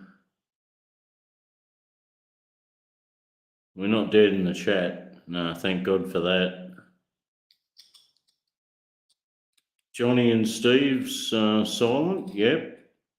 Steve and Johnny, please acknowledge sign of life, please. Evidence of life. We'll have to call the police unless you respond. Yeah, Adrian, I'm still here. No problem. I don't know what happened, but we can hear you perfectly well. I'm just going to get a coffee and I'll come back and join you. Awesome. Yeah, grab a coffee. I'm going to grab a beer and come back. Roger. No worries. 10-4. Roger 10-4. See you in a bit. Code 3, blue alert. Yeah. And get me another beer.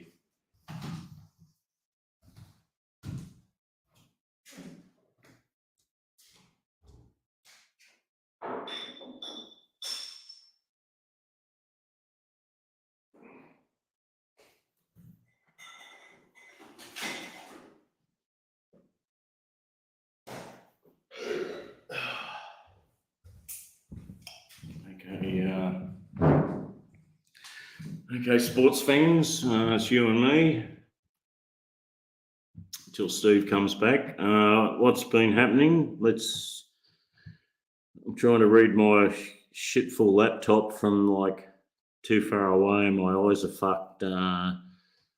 Let's go through the chat here. Yui. Yes, Adrian, we hear you good. Thanks, Yui. Yui, you need the, let's not talk about it. You need the buttons, right? Yeah, you got to contact me, man. South, slow moves, yeah. Beezy, Yui, yes, for me too. I can't wait to do it again. Yui, you'd be awesome on the, remember we wanted to give you Gupta buttons like about 10 channels ago, like a year ago, and you never wanted to do it, but now you do. That's great. Oh, you're welcome.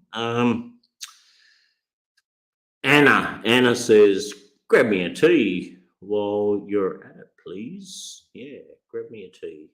Yep. And me too, Beezy. That was so much fun. It was incredible. Anna, no lime in the beer. Yeah, and I should have lime in this beer. Look at this awesome beer. It's called Great Northern. Now I live in North Queensland, in the tropical north of Australia, North Queensland, and this is the original North Queensland beer. It probably should have a little section of lime in there or something to guzzle on, but it's too fancy for me. Okay, Yui. No, Adrian. I never said I want the buttons. Okay, but I think you should have them, Yui. To be honest, Yui, it was epic. I haven't laughed that hard and much forever. Yeah, Beezy. That's right, Beezy. Yui would be very good. Yes, Trent. Yui would be very good, and he is very good. Yui's been around here for a long time, actually, and a very good supporter of the channel. South, hey, Trent, thumbs up. Hey, Trent. Yeah, Trent is awesome too. We know Trent's awesome because he's great on the trivia night. Yeah? Trent is extremely intelligent and often wins trivia night. Unless you're very on the ball, Trent will kill you on trivia. I don't know who brought it up, but I always said I never want a response of any channel, and I haven't changed my mind. Oh, okay, Yui. Yeah. No worries, mate. Ronan looks like a good drink. Yeah, mate. Great Northern. It's from North Queensland. It's a bit like probably like Florida.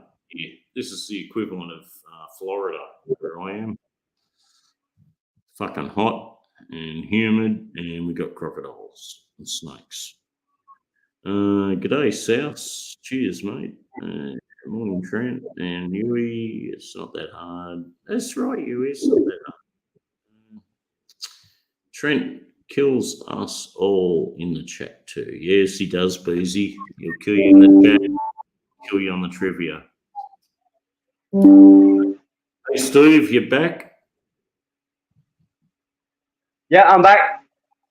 Great. Good So stuff. let's find out more about where you're living, Adrian. How far away are you from the local pub? About 300 meters. Okay. I can just walk around the corner. I'm at the pub.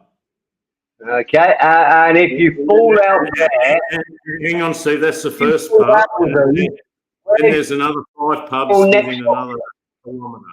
I can walk. I can. Oh, no, we're talking over each other. Hold on. 7 pubs I can walk to. I was talking over you. Sorry, Adrian. Okay, seven pubs I can walk to within 10 minutes. Wow. Yeah, it's not bad, eh? No. No. Perfect. And out of those 7, how many have you tried so far? 7.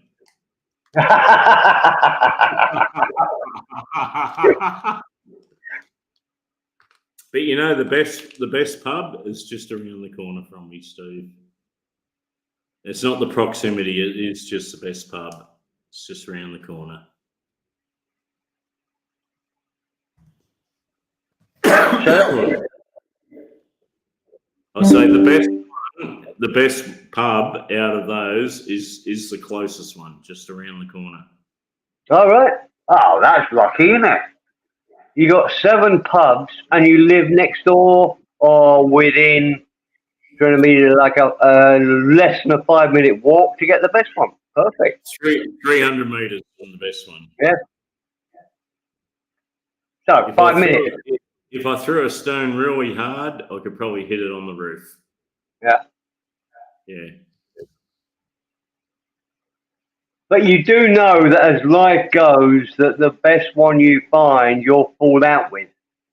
So you have to find a second one. Oh, definitely, Steve. You gotta have a backup. Oh yeah, Yeah. definitely.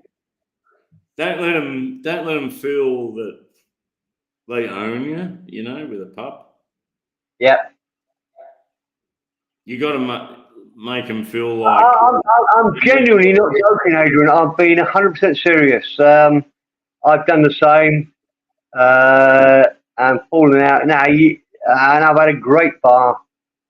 But occasionally it all changes, and you think, "Fuck you." Yeah. Then you have to start looking again for the next bar. No, you need to Yes. sort it out before.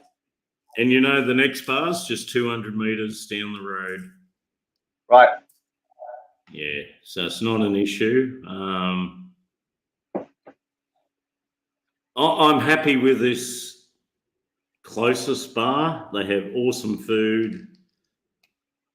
The beers are cold. The air conditioning's cool, and the meals are great. And I don't want to play poker machines too much, but the poker machines have been about equal loss and gain. Like, I haven't really won, Right. really lost, you know. I'm trying to really get away from the poker machines. That's why I was down there watching UFC all afternoon, drinking beer. Tell me, I have a big problem. When I go to a new bar, I tend to be a bit too loud. You'll find that surprising, I know, because I'm not loud at all, am I? No, But you're I not. tend to be a bit loud in new pubs that I like. The Perhaps. best option is to be the quiet one in the corner till they get to know you. Exactly, and that's me, Steve. I'm a quiet achiever.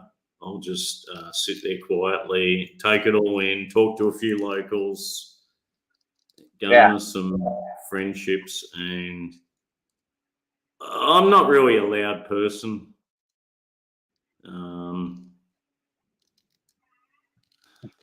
Neither am I, Adrian. What we call BP, you know, BP, the quiet achiever. More like that. Right. Look, this. Hang on. Who's not putting Stephen on? There. Oh, Put Stephen on. Stephen, he's a quiet achiever too. He's a bit quiet and just sits there taking it in. go on. Think about everything you say. Don't be an idiot. Way to go. 100 messages to you later. Background. Fucking finally.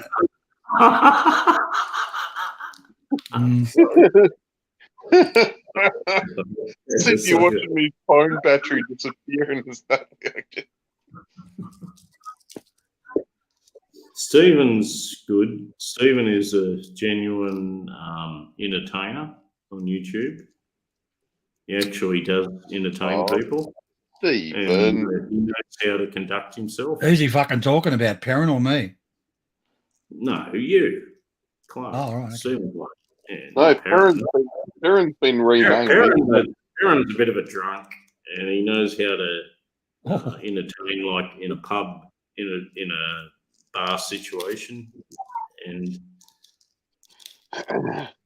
Perrin's Look, been- on a good day, Adrian, Perrin, Mr. Perrin is one of the best guys you can be on a stream with. I know Stephen that's Perrin. very entertaining streams with him. Stephen Perrin Yeah, can was that hold, Steve? It's a little bit of a lick for you, a bit of a suck there. he can hold the shit together, but, Yeah, he's good. Yeah. but when it comes to like a one-man band, I think Stephen Clark is comes to the forefront. Being able to like entertain on a one-off. Only you. I on do. panel. I do get that from Johnny Chai Siam. You know, I've been studying his form. Well, let's face it, Stephen Clark. Your Thailand Unplugged channel, it's an amazing channel. It's got awesome videos, and you can't dispute that. Who else has done that? Lots of people now, Adrian. There was actually one come out last week with an No. exact fucking copy. Fucking I'm no getting one. really seriously. You want to fucking see it? Went to the same fucking furniture joint, same fucking border, said virtually the same fucking things and left. No, Not mention any fucking names. I don't agree. You take Oh. someone like a YouTube entertainer, like say Twitchy, when they make a video, it's not in the same street. It's just fucking nonsense. Like, okay, the presentation of it, the production of it. You got a talent, Stephen Clark. Well, there you Yeah, go. yeah. Thanks, mate. And I'll echo that. Stephen produced some wonderful videos of Thailand. Some of them are Johnny's. Some of them have got 500,000 fucking hits on them. I bought them, of course. Well, There's of just course. Yeah, one 600 peculiarity, fucking Johnny. comments and 500,000 fucking hits on it, and and I bought it. He bought them. Yeah, of course I fucking did. I come from a time where you had to fucking put out good videos, or you didn't fucking exist. There's only one peculiarity with Stephen Clark's production is you don't want to get into an argument with him. Okay. Why not? Because Don't he you want to doesn't have some let fun? go. He won't let go. He will argue it to the death. Adrian, you can G'day. put a donkey to water, but you can't make them drink. You can't Oh. put brains into monuments. I know that. I'll leave it Remember, at that one. Stephen, I always just said, mate, let it go, let it go. Don't stop fucking responding. Just let it fucking go. You know. Beasy and Anna, welcome. Trent, get to fucking bed. You got work to do tomorrow. Stephen Clark's a man of principles, and I understand it. In a conflicting argument, he won't let go, and he stands up for what he believes. And I mean, good on you, Steve. But I don't know what to say, mate. I would just some of those arguments, I'd just let it go and stop. Right I let it go fucking. I let it go a year ago, Adrian. How about you? I've let go a lot of things, Stephen. So did I, mate. I've never So did I. been one to argue a big point. You know, I'll just We're shut going to have down. this conversation. Do we really need to have this conversation, Adrian? You know me. I'll just shut down and stop All right. conversing, right? Are you going to argue about arguing? No, they're not. It's just I know it's a criticism, Stephen, but I'm saying what Okay. great talent you've got. But when it comes to arguing, I don't agree sometimes how we progress. The words digress, not progress. Like if you're a politician, you'd be launching nuclear missiles.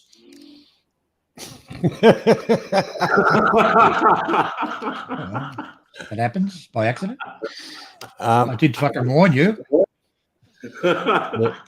Hey, my button fucking works. How about yours? yeah, well, What's No. his name? Fucking, what was his name? The last president, Johnny. What was he?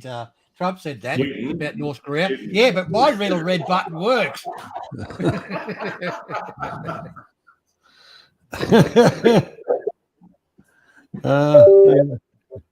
yeah, yeah, that's a good one. Kim Jong. Hey, did you see that fucking B-17 fucking crashing today? I guess I did. Fuck, I'm in that was trouble here. horrible. I've run out of tally-ho papers. For fuck's sake. Fucking a World War II plane crashed. Fucking total write-off. Oh, really? What sort, Steve? B-17. It's all over the fucking internet, mate. Oh, fucking Super Fortress. And it was a Yeah. P60 what? Cobra, that Cobra. crashed, wasn't it? Cobra, wasn't it? Yeah, it was. Well, I some It's trained- got the engine. It's got the engine in the back. Oh, B-17 was a bomber. Yeah. But it was hit by a Cobra, another World War II one. I think that's the one with the engine in the back, the one they gave to the Soviet Union. Cobra was a B-47. Cobra. Yeah, it had the engine behind the pilot with a drive shaft straight under his feet to the propeller. Yeah. Well, that hit it. I think it hit the drive shaft. But you want to fucking see the video, mate. Jesus, it's all over the internet. Can you play it here or? They were a good plane, that Cobra. America Apparently so, yeah. sent a lot of them to Russia after World War II. Yeah, they did, yeah. And the What did Russians they have? had What did they have hundreds of against the Russians? The P63, that's what hit. Yeah, it was hit by P63. So that's the Cobra with the engine in the back, isn't it? Is it? Well, we Yeah, could have sent Leyland P76s.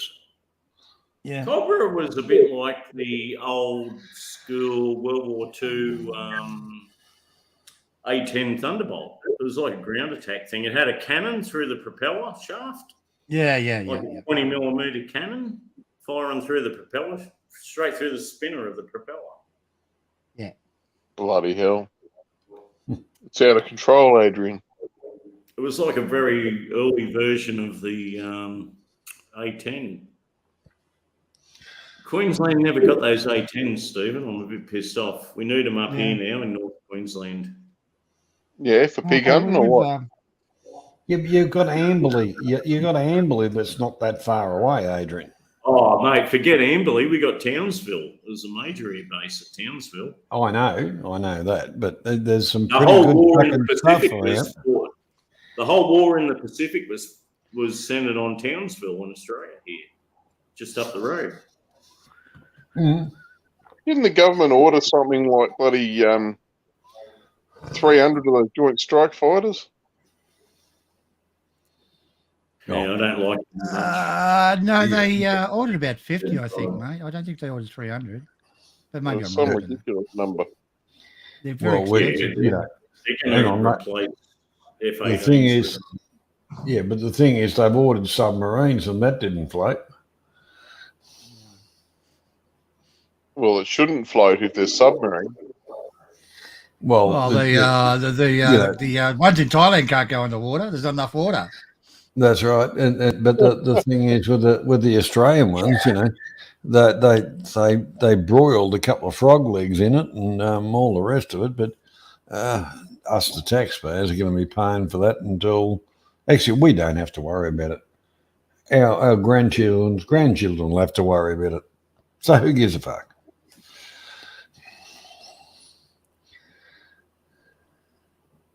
Trent, you bum, get to bed.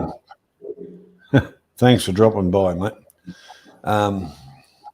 Beezy, always good to see you, sweetheart. I wouldn't go into tequila shots. No. I like ouzo. I like ouzo. I love that stuff, but it don't love me back. I remember being on a stream with Stephen and Adrian one night, and I'd been on the ouzo, and they kicked me off to protect myself because I was shit-faced. I was fucked. I love ouzo, but I not often. Oh, because I'm not a big fan of that. I'm not a big fan of it. Oh, if I have one shot of that, I want to drink the whole friggin' bottle until I'm just passed out. What, the Black Sambuca or something? No, ouzo or Pernod, mate. Same shit, different bucket. Yeah, well, I like when I was a kid. I grew up with the aniseed blocks. You used to go at the bloody little shop and you get 4 blocks for 1 cent and shit like that. I love the aniseed flavour. The chocolate aniseed sphincters you can still go by. Fucking licorice. I like me aniseed, you know. But that if I have a shot of ouzo and the Sambuca, no, not the Sambuca, but you know the Pernod, I just love it. And you have 2 shots and you're looking for the bucket, right? No, I have 1 shot, Adrian, and I'm looking for the bottom of the bottle because I just want to drink the fucking lot of it. And then I spent a week in bed going, you fucking idiot. Oh, geez, I feel crook. And, you know. When you lay down, the roof's all spinning around. You can't stop it. Yeah, the bed's spinning around. Yeah. Spinning's the worst. Hey, stop the world. I want to get off.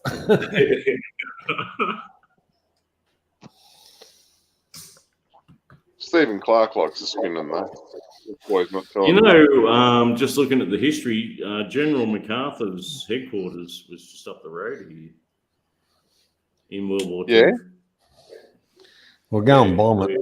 Go and bomb it just in case a few more of those yank It's the worst thing that happened to World War II. He was a dud, wasn't he? General MacArthur. Well, hang on. You've got Z can actually go and take side was he on? photo. Z can actually go down onto the boardwalk there, and you know, there's all this stuff around where he is, and the next island over where MacArthur visited, and they were so fucking happy about it in the Philippines. He turned off, done fuck all. The Australians come in there, done everything for him, and then they turned back up and said, "Look what we did."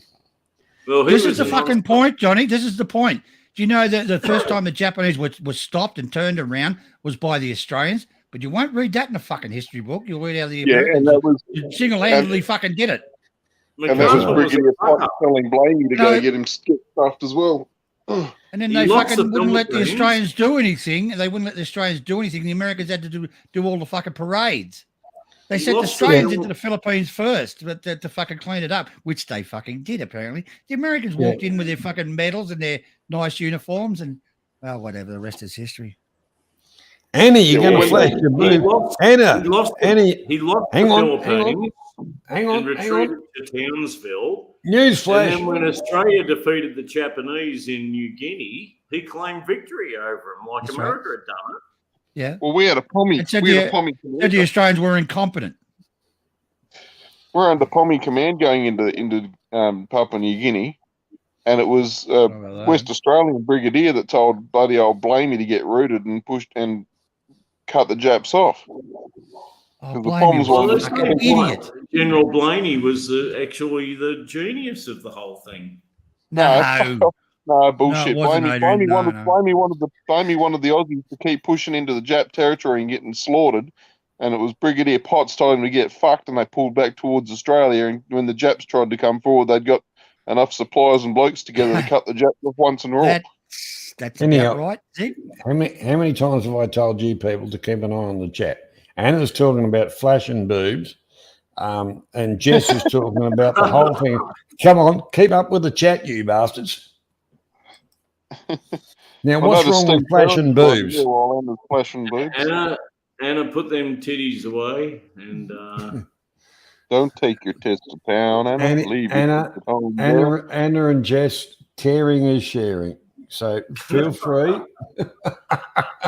No, but anyway, back Beezy hasn't got hers out, Anna. So Adrian, in the Kokoda thing, that Blamey was a complete dickhead.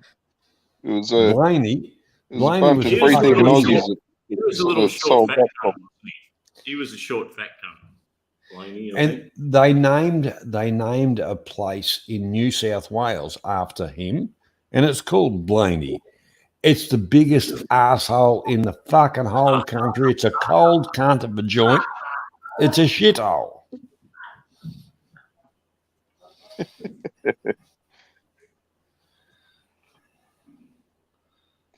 You know, he's a tosspot. Yeah, that South. Yeah, free the puppies. Let the puppies roam. I will say I am prejudiced. I am boob man. I'm arse and legs myself. I wonder why you walk like a duck. I have to agree with you there, Zig. I like a nice firm ass, and the long legs are nice. They're a bit of a bonus. I'm going to refer to my book, The Big fucking Kokoda. tits are no good. If that's Oh, written by Oh, look, where'd you get that from? A museum. There's actually books left on the planet. Adrian, is that written by that Peter Fitzsimmons dickhead? It is, yeah, Peter Why- Fitzsimmons. Why would you Why even stick listen to to it that and beat the shit fucking out of Peter lying Fitzsimmons? piece of shit? That Fitzsimmons is the dumbest fuck in Australia. There isn't a stupider prick alive. He did. It's not a bad book. He's. You know who his wife is. That's the only reason the book got published. And the other two, he's full of shit. This is a good gun. The Bren fucking gun. That's the Bren gun. That's the 30 caliber Bren. Bren was an awesome gun. They I always don't like raise the to magazine the on right. top. I don't like the magazine on top, but other than Well, that, you that's a really- good gun. Yeah, well, if you notice that picture, underneath is the fold down tripod. Well, bipod, actually, not tripod, bipod. Yeah.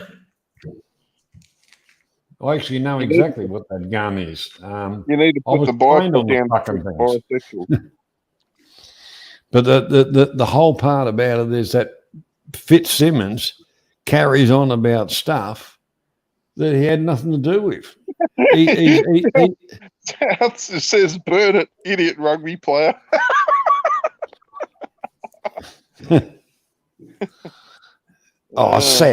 South, go and get fucking new glasses, you fucking idiot. Yeah, I Lisa got no Wilkinson's a time for what hottie. Fitzsimmons says or does. He's just one of them cockheads that gets around, like you say, writing about stuff he's never had anything to do with, and he always just jumps on the latest little fad feel good thing that wins brownie points. He's just a total sycophant. He's a piece of shit. Well, realistically, without Lisa, no one would listen to him. That's the only reason he gets any media fucking anything, is because of her. Yeah. Pick General Blamey is the little cunt there, the third one from the left. Yeah, little cunt. Is Brigadier Arthur Potts in any of that book, Adrian? He's the smallest little prick there.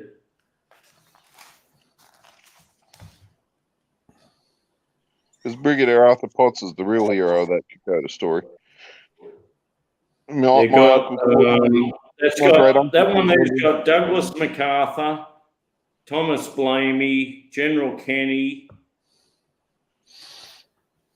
in that picture. There's MacArthur, Blamey, and Kenny right there.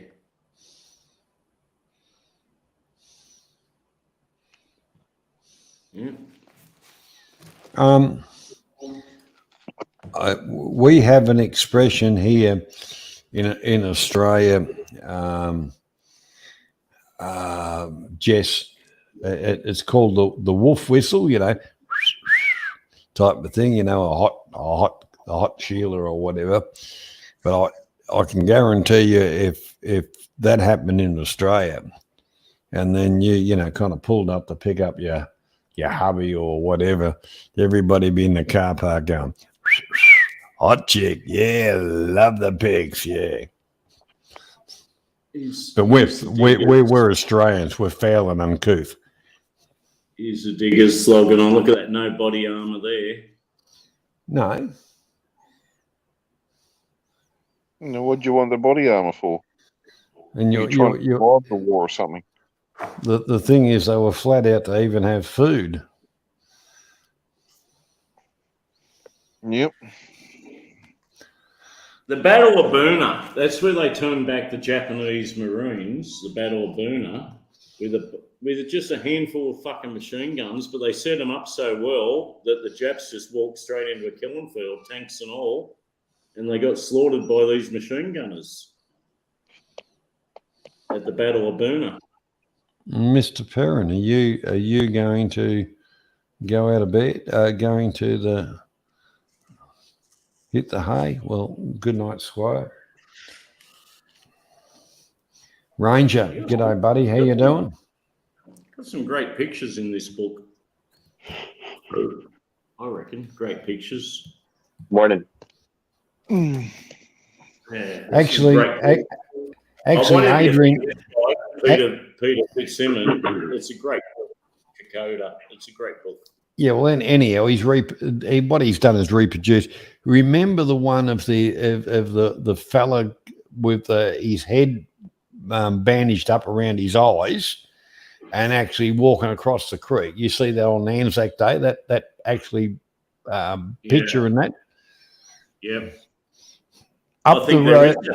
I think that picture is in here, actually, John. Well, the whole part about it, his son. With the fuzzy wuzzy leading him along? Yeah, well, yeah, the whole part about it is his son and his grandson are friends of mine.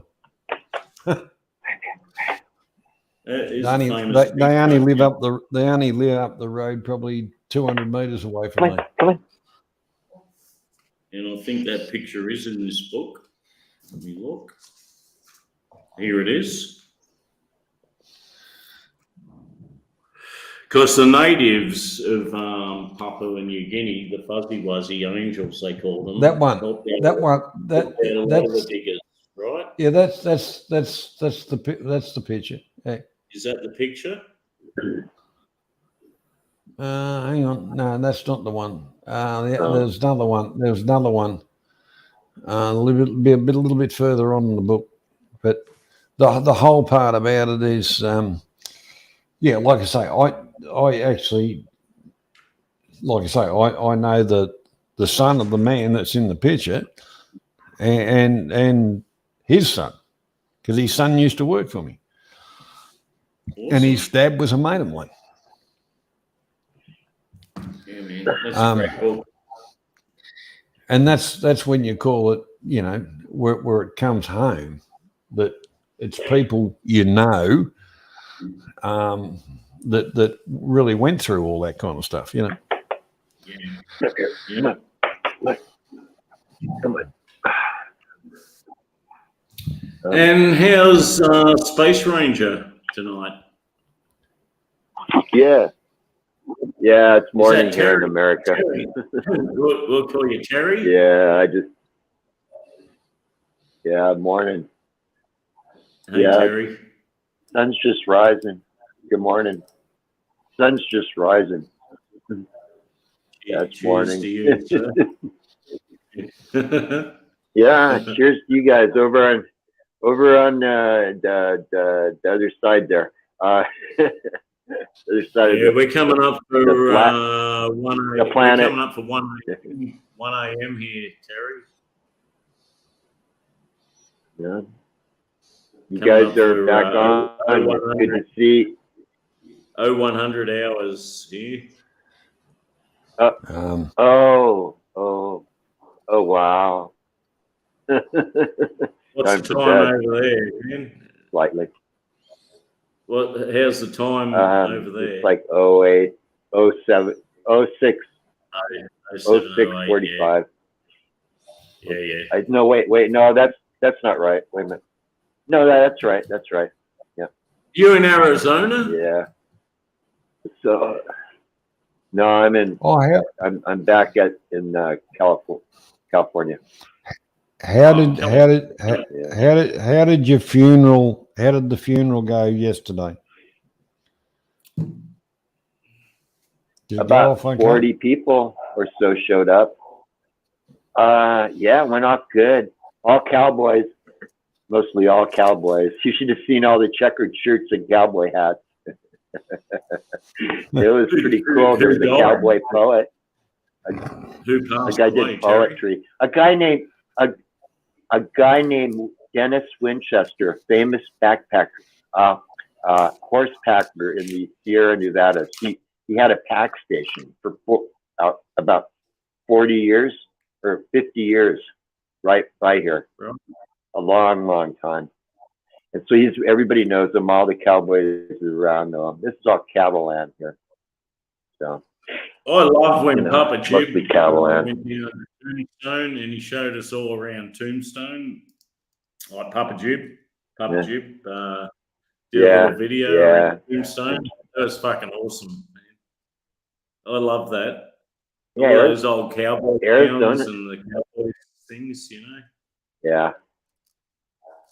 Yeah. Like in those days, you could just shoot a gun in the air, no one gave a fuck, you know, like that. I love that. One thing's for sure, you know, this movie thing, Hollywood idea of a cowboy was all wrong. I think you didn't stand out in the street and draw. Yeah, you didn't stand out in the street and do quick draws. I don't believe that. I just don't believe it. Like 20 paces. You hid behind. No, that maybe that was way back. Yeah, and then the guy's supposed to wait till you count to 10 before he turns around, or 20. Yeah, right. Anyway, man, and the weapons weren't too accurate. The guns were pretty inaccurate. They didn't have bore. They didn't have, you know, rifling or nothing. No rifling. Yeah. Like you'd have to be like about 20 feet away from to shoot them, right? Yeah, really close. That's right. Unless you had a rifle. So see how it would be better just to shoot them from a distance, from behind a rock. Even now, if you take a modern gun like a Glock or something, a 9mm, unless you're like about 25 meters away, you wouldn't hit the side of a barn with the damn thing. Probably not. No, but you can shoot a bunch of bullets. You can shoot a bunch of bullets off and make up for the difference. You can put that auto thing on the back of it, like an auto switch or something on the back of it. Yeah, well, I know a guy. He had a black powder pistol, revolver, you know, with ball shot, and he shot himself in the leg. He shot himself in the leg with it, by accident. Oh, yeah, that would suck.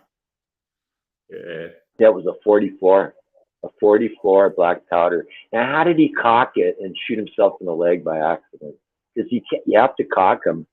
They just don't shoot. Is it like a flintlock thing? It's just like the old style cowboy revolver. You have to cock it before it'll shoot twice, double cock it, because it's like you ever heard that? You know, like 2 clicks when you double half action. cocked. Have you ever heard the term? Yeah, have you ever heard half cocked? Yeah. You got to cock it back twice, and then you squeeze it. Yeah, it's not. Yeah. So you see them doing that fast. Yeah, they do that. Yeah, double action. You keep pulling the hammer back, right? Yeah, that's called double action when you have to cock it. That's right. Yep. Yeah. You're very far from Dallas. So that Gary? Probably about 1,000 miles. About 1,000 miles from Big Texas. plane crash there yesterday. Texas. I don't know about. Was B17 went down. I had a 9mm, and you only Where- had to just look at it, it went off. You know, it had like a hair trigger. You just look at that thing and it fires. At 9mm. You don't keep Yeah, it you does- don't keep does, one in the doesn't it? tube. Well, you They're have not to powerful. They're not much bigger than a 22. You fucking sneeze, those things will go off. You'd be lucky to shoot a roof tile need to- off the roof. Yeah, Listen, yeah. Put a hole in the That's wall. why they made the 30. That's why they made the 38 and the Exactly. 357. They don't Or 40, they don't have if you wanna- safeties. The a decent gun. safety is you have to 45. cock it, or you have to pull the trigger. And those triggers got about 7 or 8 pounds of squeeze on them, right? Don't they? This thing didn't have You got to really safety at squeeze all. it off. Yeah, this There's thing none didn't have a safety. on a revolver. It's- No, You just no, there is touch none. it, You're supposed to it keep. goes in your hand. Like, what the fuck? Put it away. Hey, Steve, that's how it works. Well, that, Some automatics don't have safeties either. I'll tell you how bad it is. I haven't See, even the got a thing copy of that. It was a classic. I haven't got a copy of it. Trouble about an automatic is it can jam. I don't care what anyone says. A revolver will never jam on you. That's why they're so good to have, Yeah. because any moron can shoot it. Any moron. It doesn't take rocket science to shoot a 38 off. Like a little kid can do it. The police always had 38. A monkey. What did you say? A little monkey. monkey and a little kid could do it. You listening to Yeah, this? a monkey can pull a trigger. Oh yeah, And a monkey can shoot it. Yeah. Yeah, right. Yeah. A monkey could. yeah. Seriously, you're drunken. Look You at can all. squeeze it. Horrible thing to say. You get a drunken monkey, Steve. Anything can fucking yeah, happen. yeah. Apparently, that's how the rumor goes. So you blame the murder on the monkey. When they come over to your house, Yeah. you go, "The monkey shot my wife. It wasn't me. It was the Have you monkey." seen that video? These then guys in mon- monkey has the gun in its hand and stuff. You can put the gun in the monkey's hand. Terry, How rude. have you seen this video? It's like in an African village with like gangsters, and there's a monkey, and it grabs like an AK-47 and starts fucking laying in before amongst them, ducking for Right. cover. The monkeys. That takes a laying little off. more than just squeezing. That takes a little more. You got to aim that, you know. Yeah, but a monkey I don't running know, around man. with an AK-47 on full auto. It Those was things fucking are funny. an AK-47. There's a pretty good kick on one of those things. I don't think a monkey could hold one. Maybe. Oh no, that monkey knew what it was Big fucking chimp. doing, man. Big gorilla, kind of like maybe a bigger monkey. It was a big monkey. Like- Oh shit! All the gangsters ran for cover, man. We're still talking about the same shit. I don't know what we're talking about anymore, but that's too funny. We could talk about, like funnier stuff like our government leaders. That's even funnier. Bunch of monkeys. There's just a bunch of monkeys too, swinging around in the trees. Oh, whatever. Really? Yeah, really. No. So, yeah. How you been, mate? Good. Oh, Terry? there was stories. I'm sorry, go ahead. Say How again. you been? Good. Yeah, I'm feeling good. So you asked me? Good. Yeah, there was everybody. Oh, you should have heard the story. The stories about this Dennis Winchester, the guy who I went to the Celebration of Life for. All these cowboys told stories, and they actually, evidently, he got in some shootouts back 20, 30 years ago up there at the PAC station, and there was some shooting. There was a shootout. Nobody got shot, but people were shooting at each other. There was like these cowboys got all drunk. So the deputies went up there, but they could never figure out what happened. Who was shooting at who? All they knew is there was a shootout up there. Yeah. Nobody ever got. It's pretty amazing. Go ahead. I'm Oh, sorry. look, we had gun laws here Terry. We couldn't carry handguns, but fuck, did we have a shitload of rifles? And there was a lot of that was going on. Yeah. Boom, boom. But they ended up banning semi-automatics, I think, and shit like that. Here's the video. Much right. Let's play the video. This is fucking funny. Rise of the I like Planet of rifles. the Apes. Oh yeah. What's this monkey, Terry, with a gun? Oh, he's got an M14. That's an M14, I'm pretty sure. Right? Look at it. He grabs the AK. Back then, the Army rifle was the M14. No, he's got the AK-47 going. They're all You playing with think? the monkey. Nah, maybe. And then the monkey starts firing. Look. And they're all ducking for cover. The monkey's letting loose. I love that. And then look, he holds I didn't see that. Jesus Christ. Hey, Adrian, while you're there, type in B-17 plane crash. It's amazing. B-17 is that new? plane crash. Is that Yeah, new? yeah, it's happened today. Yeah, B-17 That's bad. plane crash, Dallas. We'll just put B-17 Dallas. Yeah, I don't watch the They're all talking news. about it. I don't watch any news anymore, Steve. I haven't got an antenna hooked up, so I can't watch No, TV. I don't watch it anyway, Adrian. I don't watch TV.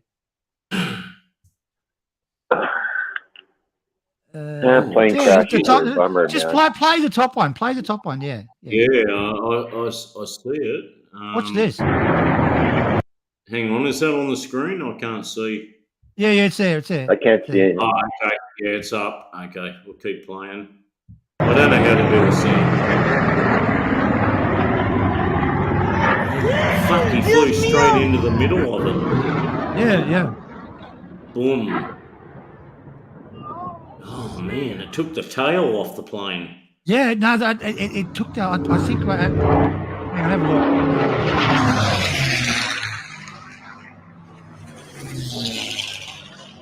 Oh, every Tom, Dick, and Harry was filming it. Look at that. Fuck me. The front wings fucking fell off the fucking thing. He must have hit it dead center. Oh no! Yeah, right in the middle. Oh my We've God. lost a part of history, Adrian. You know. Hey guys, this is a We'll really never get it back. difficult situation to watch and an B-17s easy still one to push flying, blame you know? in. But for people who Yeah. aren't in the aeronautical Dead community, center. this P-63 is notorious Yeah, for that's a having P-47. horrible visibility out of the cockpit. Yeah, That that's pilot, even though it may That's look like it from some angles, Yeah, that's a had P-47. very, with the very little fighter thing opportunity they, to spot the bomber. Wasn't that that crashed into. successful? It had an Just a really sad V12 situation. motor behind the cockpit. Yeah, something like Doesn't that. look like Yeah. anybody was able to make Prop it out. shaft straight So, under the seat. prayers for all the going family. That's a propeller. terrible. I'm glad that shame, no one that. ended up being hurt on the ground. Do you remember the time they had a B-29 in Alaska, and it was stuck in the ice, and they started it up and redone it and got the motors That's running. right. And Yeah. started it up. Yeah. And, what was it? A fucking battery slid off or something. And started fucking burnt the thing to the ground. I think, was that The right? battery could well do that. Yeah. I don't know the story, but wouldn't surprise me. Battery fire would be catastrophic. The batteries were normally up in the nose, like under the cockpit. Oh, it was a battery or the radio or something. I can't remember offhand what it was. Anyway. Yeah, they had, But they that's another thing of history we've lost for forever. And to lose that plane, that B-17, so it was such a big part of World War II. It's a shame, really. I often change the batteries on the DC-4, and that's the same technology as the DC-4. Oh, yeah, okay. Yeah, that's a twin. It's a World War Yeah. II plane, DC-3, a B-17, and they're a fucking huge battery. Like, Yeah. a car battery about 4 times bigger. I don't know Like, whether it was a battery. I that thing can't remember caught now. fire, it'd be fucked. It'd burn the whole fucking plane out. What happened to everybody? Jesus. Well, Space Rangers. G'day, Begsy. Have you got the buttons, Steve? Or No, I've got buttons, mate. No. Space Ranger's there. We'll put him on. He dropped off. He drops off. Hey, Ranger. Terry. Hey, Banksy. I'm back. Banksy in the chat. Hey, Banksy. Thanks for coming. We're having technical difficulties. Please stand by for a Yeah. studio break. No, studio message. from our Or studio ring this sponsor. number and ask for Terry. Banana King, representing bananas from the king of the banana world. No, Where'd Johnny Banana. go? I think Johnny's clocked off. I think he's going to bed, I think. Jump on if you want, Banksy. 3 We're a.m. all for getting near the end of our Like 2 tether a.m. here. It's like 2 1 a.m. a.m., for us. 2 a.m., 2 a.m., 1 a.m. You guys are like burning the midnight candle. Yeah, it's the midnight Man, candle here. I'm asleep by 8 or 9 at night, man. I don't. There's guys the are- cat over Yep. there. There's the cat. Hey, you guys are all young. You're all youngins. That's why. Cat's having a little feed, midnight snack Oh, yeah? before it goes to bed. It looks like a rat. Oh, that's beautiful, Banksy. All we needed was you on there too. Like the good old can't days, see eh? it. Let's put the I cat don't on see a full cat. screen. Oh, there it is. Oh, yeah. The Siamese. It's called a rag doll. It's called a rag doll cat. Here we go. Full screen. There you go. Yeah, there's the cat. Oh, that's a Can't nice zoom. cat. Yeah, the cat went missing the other night. It was out all night, and this is a new house. I thought it was lost forever. But it came back the next day. It was meowing at the door. It stayed out all night by itself.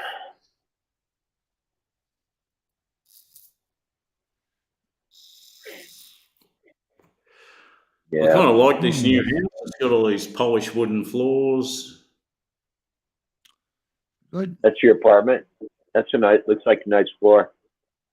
No, it's a house. Oh, a house. And it's got high ceilings, like 12-foot high ceilings, and the walls are like solid concrete. Every wall in the house is solid core-filled concrete. It's like a bunker. You could sit out the front firing an M50 machine gun, and the bullets wouldn't come through the wall. Seriously. You don't think a caliber 50? You don't think a caliber 50 with depleted uranium? depleted uranium armor piercing rounds. Oh, fuck, Terry. Grab a tank. Grab a tank, mate. Don't fuck around. Get a tank. But a normal lead 50 cal wouldn't go through these walls, Terry. I'm sorry. You're going to need a bigger That round. sounds great. At least it'll need stop a a tank. normal round. A regular Yeah, man, bullet, you most need a bullets, tank. are, You need a tank round, like a 105 millimeter or something. Hey, well, that means that it'd be great for urban warfare in your neighborhood. That's what I'm set up for. Gun ports. We've got gun ports and everything. Sniper rifles are being ordered. Cut some slits in the some shooting loops, they call them. You just Yeah. Gun ports. So, Like, gun ports, yeah, that'll work. yeah, that's what we got here, Anybody- mate. Gun ports. Devastating Don't worry about crossfire. Don't worry about windows. We got air conditioners and gun ports. Yeah, you know how they do it. You know how they set up ambushes. They do interlocking fire. So like the enemy's moving one way, and you come up on their flank, one side or the other, in a V shape, upside down V, and that way you get them in interlocking fire, and wipes them out. They can interlock here. Wipes them out. They can interlock here all day with a 7.62 or a 2D3. It's not going to do nothing. Yeah. Yeah, That's but what, machine there's one guns problem change. with all that. Yeah. Do you have a moat full of piranha as well? They'll barely chip the render off the. Have you got a moat? You got to get a moat. They'll just call in like attack helicopters to just shoot missiles at you and rockets. Yeah, maybe a missile or an AT4 anti-tank fucking weapon or something. They won't even use jets. They won't even bother nothing using jets. But you can Nothing that shoot a few down the balloons won't helicopters. fix. it'd be cool to shoot a helicopter down. So, that's something you can try to do. If the Well, Russians the other attack. beauty of it is you can fire a gun off in here and no one outside will hear it. That's the other good thing. You can guys fire would a have to make shotgun your own here. weapons. Wow. No one will hear it outside. You can That's good. cut loose with a shotgun, Yeah. right? Nothing. That's what No you one want. would hear That's what it you out the front. Why is that? Because the walls are so thick. Oh, inside your house you could fire it. Yeah, you can fire all day. No one will hear nothing outside. Oh, we don't believe you, Adrian. Have you shot off a shotgun in your house? Sounds like he shoots one off in his Not bedroom yet. every once in a while. Probably Not has one yet. in his bedroom. He gets angry. He goes and shoots a 12 gauge off. No, not lately. Kaboom, Not lately. He man. hasn't done that. No. Have friends over. Excuse me, I'm pissed off. Go in your bedroom, shoot off your 12 gauge. Bam! You come back out feeling better every time. Meetings. It's a form of satisfaction. Yeah, but you got that old 45 in there, Terry, haven't you? You got Oh an my, old that would even Revolver. be better. Oh You man, can a fire that 45's off in fun. your- You could fire that off in your place and no one outside's going to care. Any kind of a gun's fun to shoot. The bigger they are, the more expensive they are. Is the only trouble. Yeah. Even a 22 is fun to shoot. Rifle. Yeah, for sure, man. Rounds are expensive. Some people don't get it, right, Oh. Terry? But like, a gun's meant to be shot. Like people just looking at a gun. Yeah, they'll well, shoot if you, it depends. That's quite If it's that's a quite true. 38 And Smith, nuclear weapons are no good if they're not fired. You might as well let them off if you got them. Yeah, you might as well let them off. Yeah, if You can if keep you it. have that button. Yeah. Are we encouraging a nuclear war? Jesus Christ. Oh, g'day, Bags. Here goes. No, some fucking sitting there, mate. You got to use them because they make sure they work. You know. And Good to see hopefully you you guys. use them I'm yours. before other people use them. Like get in And first. hopefully they don't break down on the way and fall on someone else. Yeah, you never know with Russia. You know, something might break down on it. one thing's for sure. A handgun is close up and personal. You know. Yeah. Yeah, if you're going to kill somebody, it's better be Yeah. personal. Yeah. Yeah, I mean you're up right there in their face. Either that or you're close enough that you're not going to miss. What's the worst that could Usually happen if that's you don't like blow your head off? If you don't blow your head terrible. off, Terry, what's It's terrible. just going to happen? You got my roof tile off. That's about it. No, this is as long as you don't shoot someone by accident with the gun. Oh, When I hear about accidental shootings, it's like, come on, really? And sometimes it's the security guard or the cop that shoots someone accidentally, which is really sad. Then it's really sad, you know. Yeah. You know? Like that He cop. should have never he used come his home- gun. Or she came home the- from duty. She's a cop, right? And she came home to her apartment, but she got off the elevator on the wrong floor. And she walked to her like apartment door, which are all identical on every floor. She thought it was her apartment, and the door was half open. Mm. And there was a guy moving around near the window. She had a police gun and a backpack, and just pulled the gun. The guy didn't stop, so she shot him. And then Fucking hell. she was on the wrong floor. Right, it's the same unit, but just one floor off.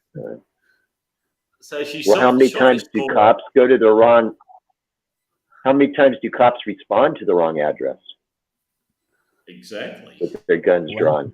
You know, that plenty. happens all the time. The minute the Mistaken, cops they respond, get the numbers. Reverse the numbers. The address. If anyone here responds, like calls the cops and says there's maybe violence, the cops turn up. It's like code 2, and they got basically their guns drawn when they come to the door. Is their fingers in the trigger guard or outside the trigger guard? Probably inside, I'd say. Inside the trigger And when guard. they Usually they keep their shoot fingers outside unless they're ready to shoot. That way, if they Yeah, fall when down, they they don't shoot by accident. But if the person makes That's one the- false move, one of them fires, and then the other one fires as well. Like, you get shot about 4 or 5 times. They all fire. If there's 10 cops, they all fire. Mm-hmm. That's why usually the person. Well, you wouldn't want to go back to the depot and say you didn't fire. They all You just missed out. reflex fire You know? because they hear it. You got to be in it to win it. You got to shoot the dead one. You got to bang, bang, bang, bang. Empty your fucking cartridges out. That's what I say. Just empty your fucking cartridge out. They got a guy They at don't take you to McDonald's. fucking park there. Terry, they got a guy at McDonald's. Okay, he had a knife. He had a knife, and he was being stupid with a knife in McDonald's. And he come out the front door, and there's about 6 cops, and he still had the knife in his hand. And they're telling him, drop the knife, drop the knife. He took one fucking step forward. He got shot about 8 times. Bang, bang, bang, bang, bang. They all fucking shot him. Well, The cops thought, oh, this is fun. Let's give him another one.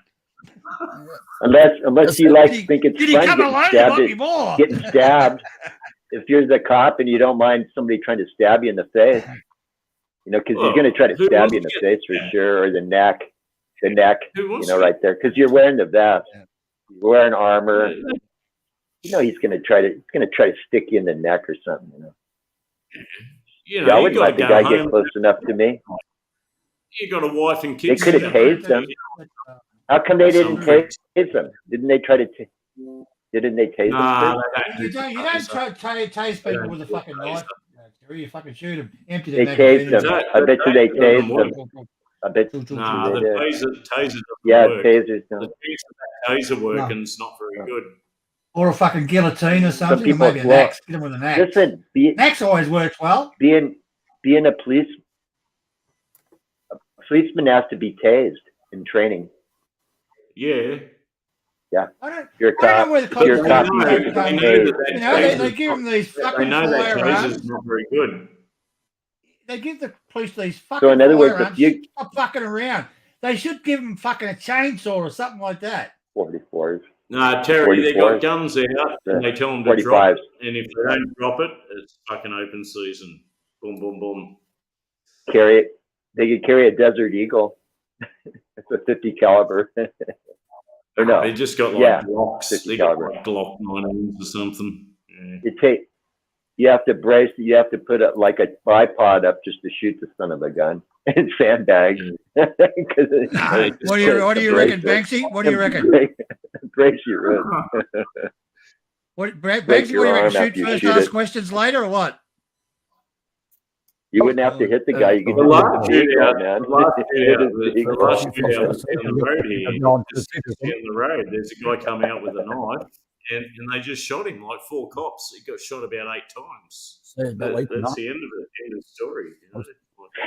Deadly Don't force. fuck around with the taser. Deadly Get force. the taser. I was talking to a lady.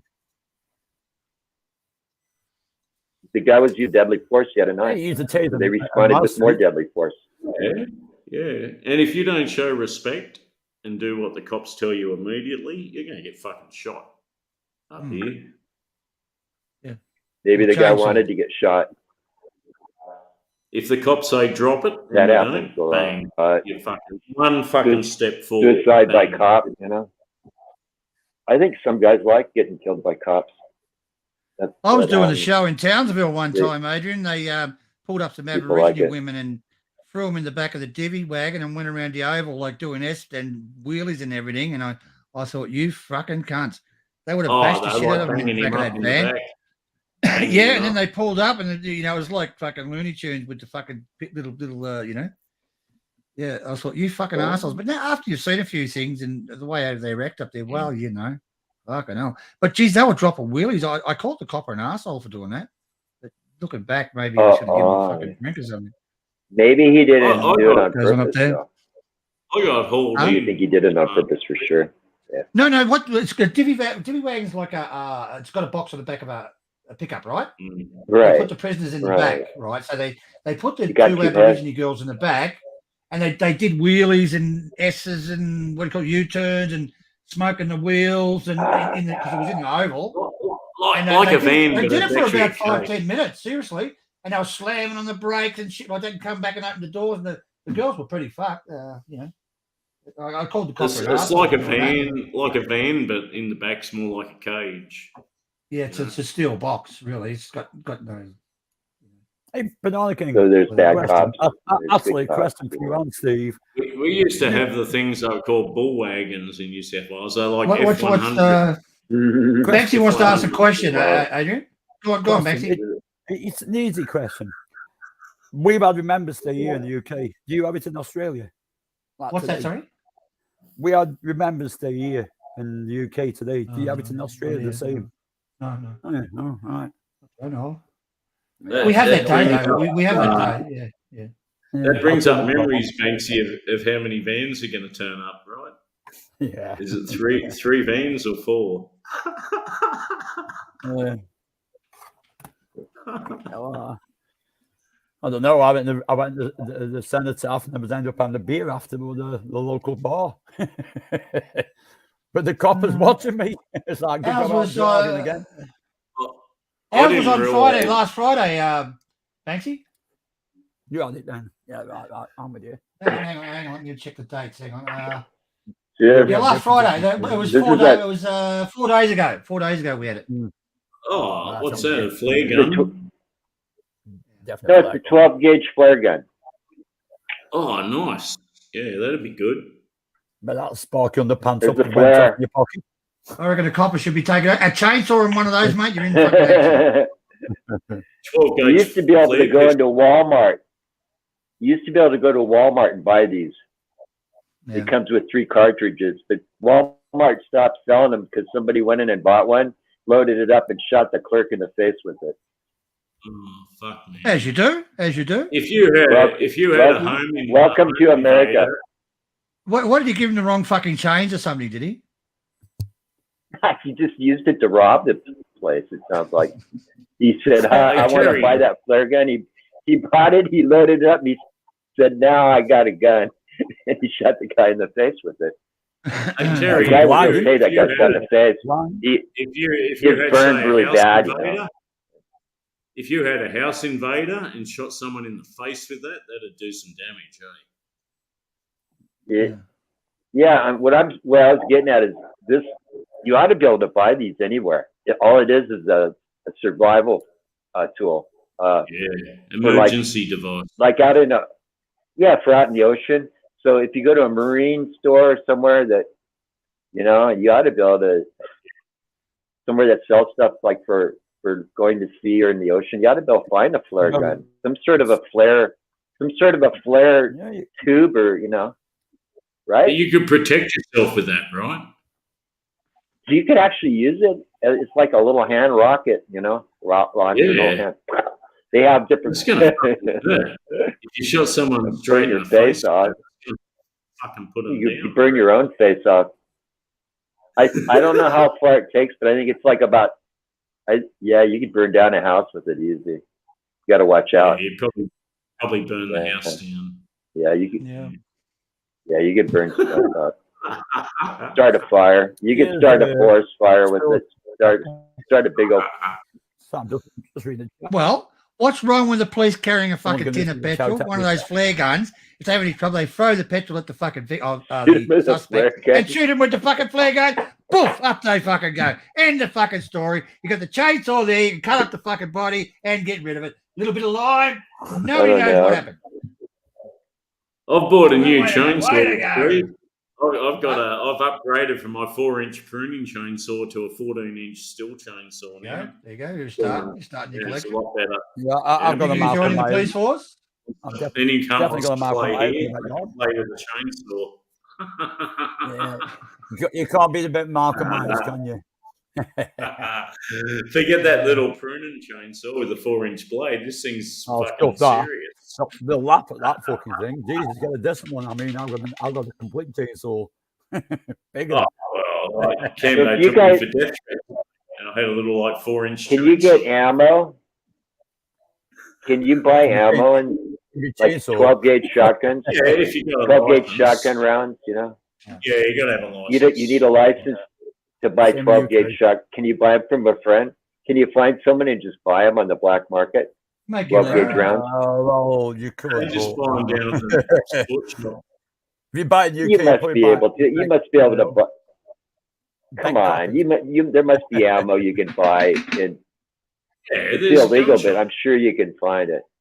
There's a gun not shop. Well, illegal. then you just have someone buy it for you. You find someone who has a license, and then you have them sell it to you. Right? I'm not saying nothing here, guys, because I know a lot of dodgy people. There's something here you don't need a license for. It's a power head for like fishing, like deer fishing. It's got a 12 gauge power head. Like so it's like a spear. Wow. It's like a spear, and when you hit it on a shark, the 12 gauge goes off and kills the shark in the head. Yeah, but Yeah, I they're want not illegal. something that you could actually shoot. See, you can make a shotgun with just a couple pieces of pipe, so that's I what can you make, do. I can make a Yeah, it's shotgun, like but a I don't 12 know. gauge. They're very easy to make those, though. My friend made one with it was only a normal bullet. I don't know Yeah, much they're about easy to ammunition. make. It just had a fucking pin in it, and he Anymore, just bang on the fucking in the dirt, and the thing would go off, no problem. Come on. I can make one of the goddamn Yeah, fire the way I use the fucking things. People go fishing with them. I made a spear couple. fishing. I made Instead of two a of them. I spear. made two 12 gauge, and they both worked. The second one I made works really good. It's all reinforced. Man, I've shot it a bunch of times. Then you can get many years insert. ago, You can get it. Terry. You can put an insert in there. Well, it's two pipes, and one of them, the 12 gauge round fits right into, and it stays right there because Terry, it's got a many- lip on it. And the other That one one's slides probably- inside of another one. You know what I mean? Now all you put is a cap on the back with a firing pin, and bam, Yeah. bam, you got a shotgun. Bam. Put a nice Well, plumber's that's all- cap back there. that's all that power head is. Epoxy of fire. That's all. That's all the power head is for. Anyway, guys, listen, I'm going to just killing quick sharks. pass, but I'm going to Or just quick crocodiles. I'll come back after, okay? All right. Thanks for coming. Thanks. Good. See No, you, mate. I'm going to Law Pass. I've got a prem on answer, so I'll be back after about 4 minutes of it, mate. You All can't right. worry. Oh, cool. You know, it's over 18s. You can't When worry. I get a boat down here fishing down the river, it's full lousy with crocodiles. I'll probably get one for crocodiles in case the crocodiles come. Bang! Hit 'em with a I'm power head interested on in the bang gun. The bang gun. That's what the banger. What do you call it? The bang? I'm interested in his. stick, You're bang going to stick? make a moat, Adrian. You're going to have a moat around this house or not? Yeah. No, I don't need a moat. Look, you got the ammo, you got the thick bricks. They will not be able to penetrate beyond the moat. You can have crocodile or piranha, whichever suits you. You can throw a I'll go couple for of chops or something in there every now, a bit of dog food. The crocs eat that, but anybody they cannot force. I'll just throw a fucking king brown snake on them. That'll sort them out too. Yeah. Chuck a brown Why snake. don't you on just 'em. put a quicksand? Why don't you just put a quicksand moat? Make a quicksand moat around you. So if they try to walk, they just sink in quicksand. That's Around spreads it. though. His house might sink as well, you know. You never thought of that? His house You might can't start going do down. How about oil? Fill it up with oil. 30 weight oil, 40 weight oil, all the way around. They sink in oil. Chuck them in the boat. I wasn't In the boat. thinking and that. go No, I was fishing. just thinking of flame. What about this is an idea, it's just a suggestion. Do the moat, fill it full of What's that? shit, just get the shit directly into the moat That's what and set it on fire. They'll never get past it. You just take them in the boat, put them in the tinny, How do you- fucking blow. go down the river fishing, and chuck them out Yeah. for the crocodiles to finish off. Yeah, it's a good place to swim. There ain't Yeah, much left no, once it's the no crocs here. crocodile takes them What does a down. croc look like anyway? Croc. I like You croc. don't even need to I like the croc You idea. don't need Yeah. to trust. Yeah, you don't need to trust the body up with chains or nothing. The crocodiles finish it off. Oh, dear. Yeah. Yeah, Crocs is good. Crocs is the best one yet. I like the moat with the Crocs. Yeah, that's a good one, Terry. Yeah, the moat with crocodiles. Yeah. So the shit idea's out the window. Couple of manfills after in case they get away from the crocs. That'll do it. Just nice, facing forward. Yeah, Just nice. So they get out and And you'd have, and then you know what? You could make luggage Terry's too. on. And when they died, you could Terry's make bags and luggage out of the crocodile leather. Terry, You could make bags. You're and terribly that- onto it. yeah. And a moat with crocodiles in it. That's You imagine that you just got the fucking boat with all the crocs. You think, "Fuck for that," and then you run into a fucking minefield. What the Forget fuck? these doxers. The doxers ain't coming, man, with the moat with crocodiles in it. They're not coming, the doxers. Fucking excellent.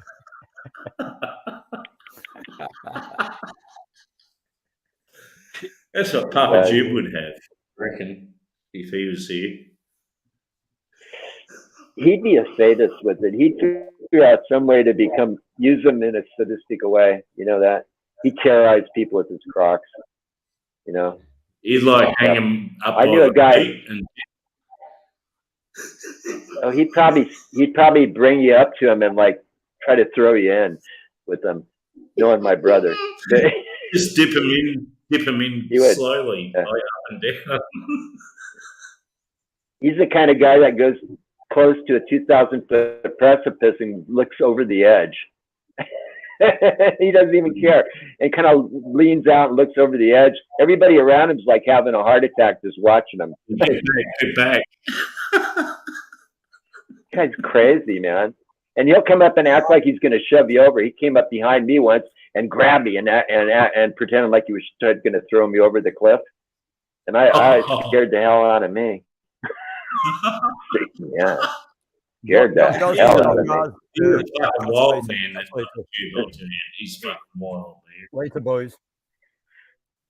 All right, Papa Jib is the type of guy he would do anything, right? You just don't know. Excuse me. I can't. He's like a cat. Deal with Papa. The guy should have been. He's just wild. He's unpredictable. He's like, you got to love him, but he's just too fucking wild and unpredictable. He's going to do something crazy.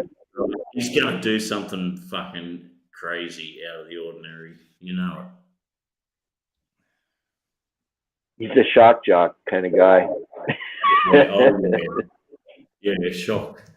You know, there's so many of them around, you know. How do you compete with some of these guys? I like the Dumber and Dumber ones, or whatever they're called. I can't deal with it. And I can't go on a YouTube channel, Papa Jib. He's too unpredictable for me. Sometimes he's funny, though.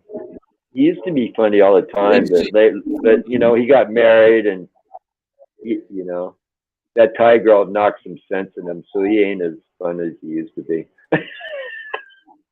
If he snaps, if he snaps, he could do anything, Papa Jib. I know him. He's not going to snap. He'll just go get it. He'll just go get a dose of cannabis. That's his yeah, he likes some weed. And some good cooking. And he lives for his belly these days. You can tell the guy's fat and happy and spoiled and like a cat that don't want to go out the house anymore.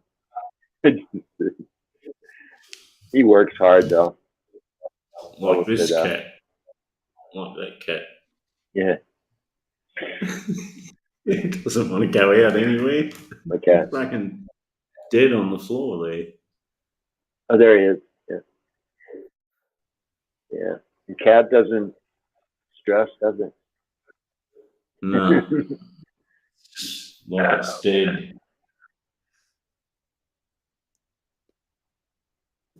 Anyhow, this is a new house for. Yeah, I think about, you know, we just should look like at the hangs- pets we have and go, look how happy they are. Why aren't we? Answer he couldn't give fundamental a fuck, questions yeah. about. The cat just could not give a fuck about anything. Like really.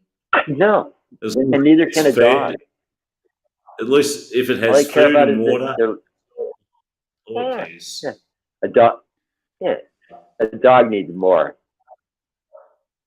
A cat needs people. Not as much, but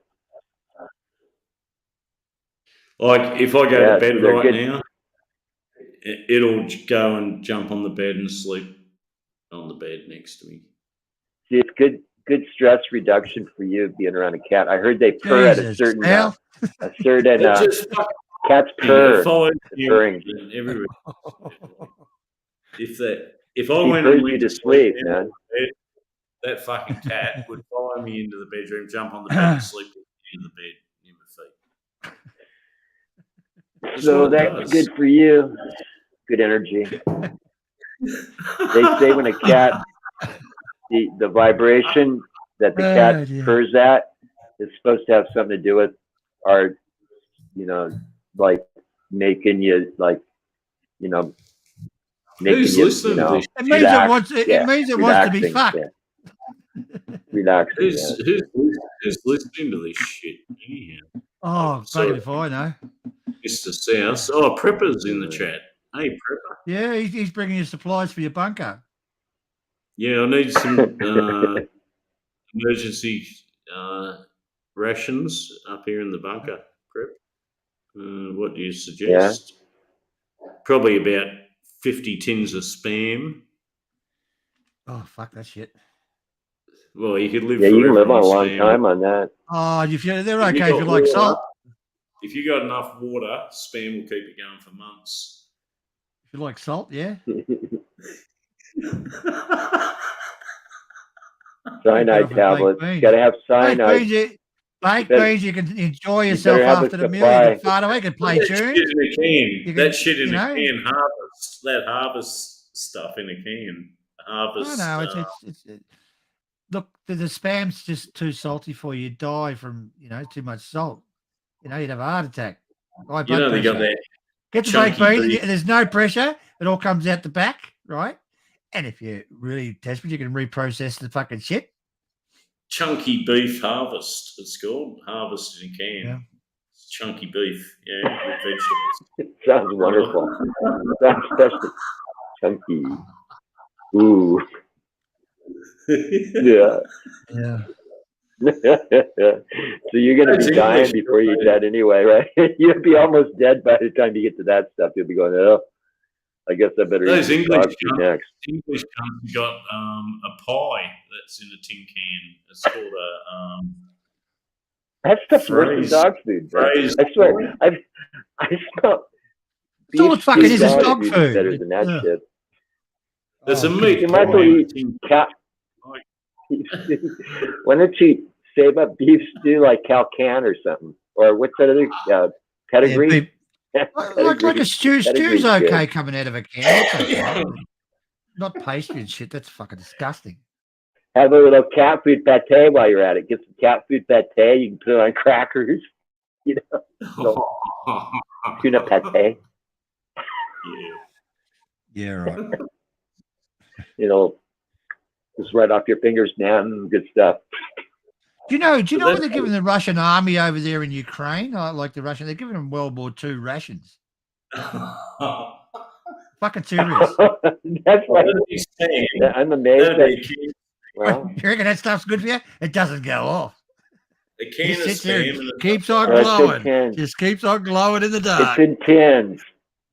Well, it's got to be canned in tins of some sort. It won't It go can't off be if in it's plastic because tinned. plastic wouldn't last. Yeah, no. Well, plastic wasn't really invented in them days. World but War II. If it's in a tin, 70-year-old it food. can't go off. 70-year-old food. Well, 70-year-old tin can food that's 70 years old.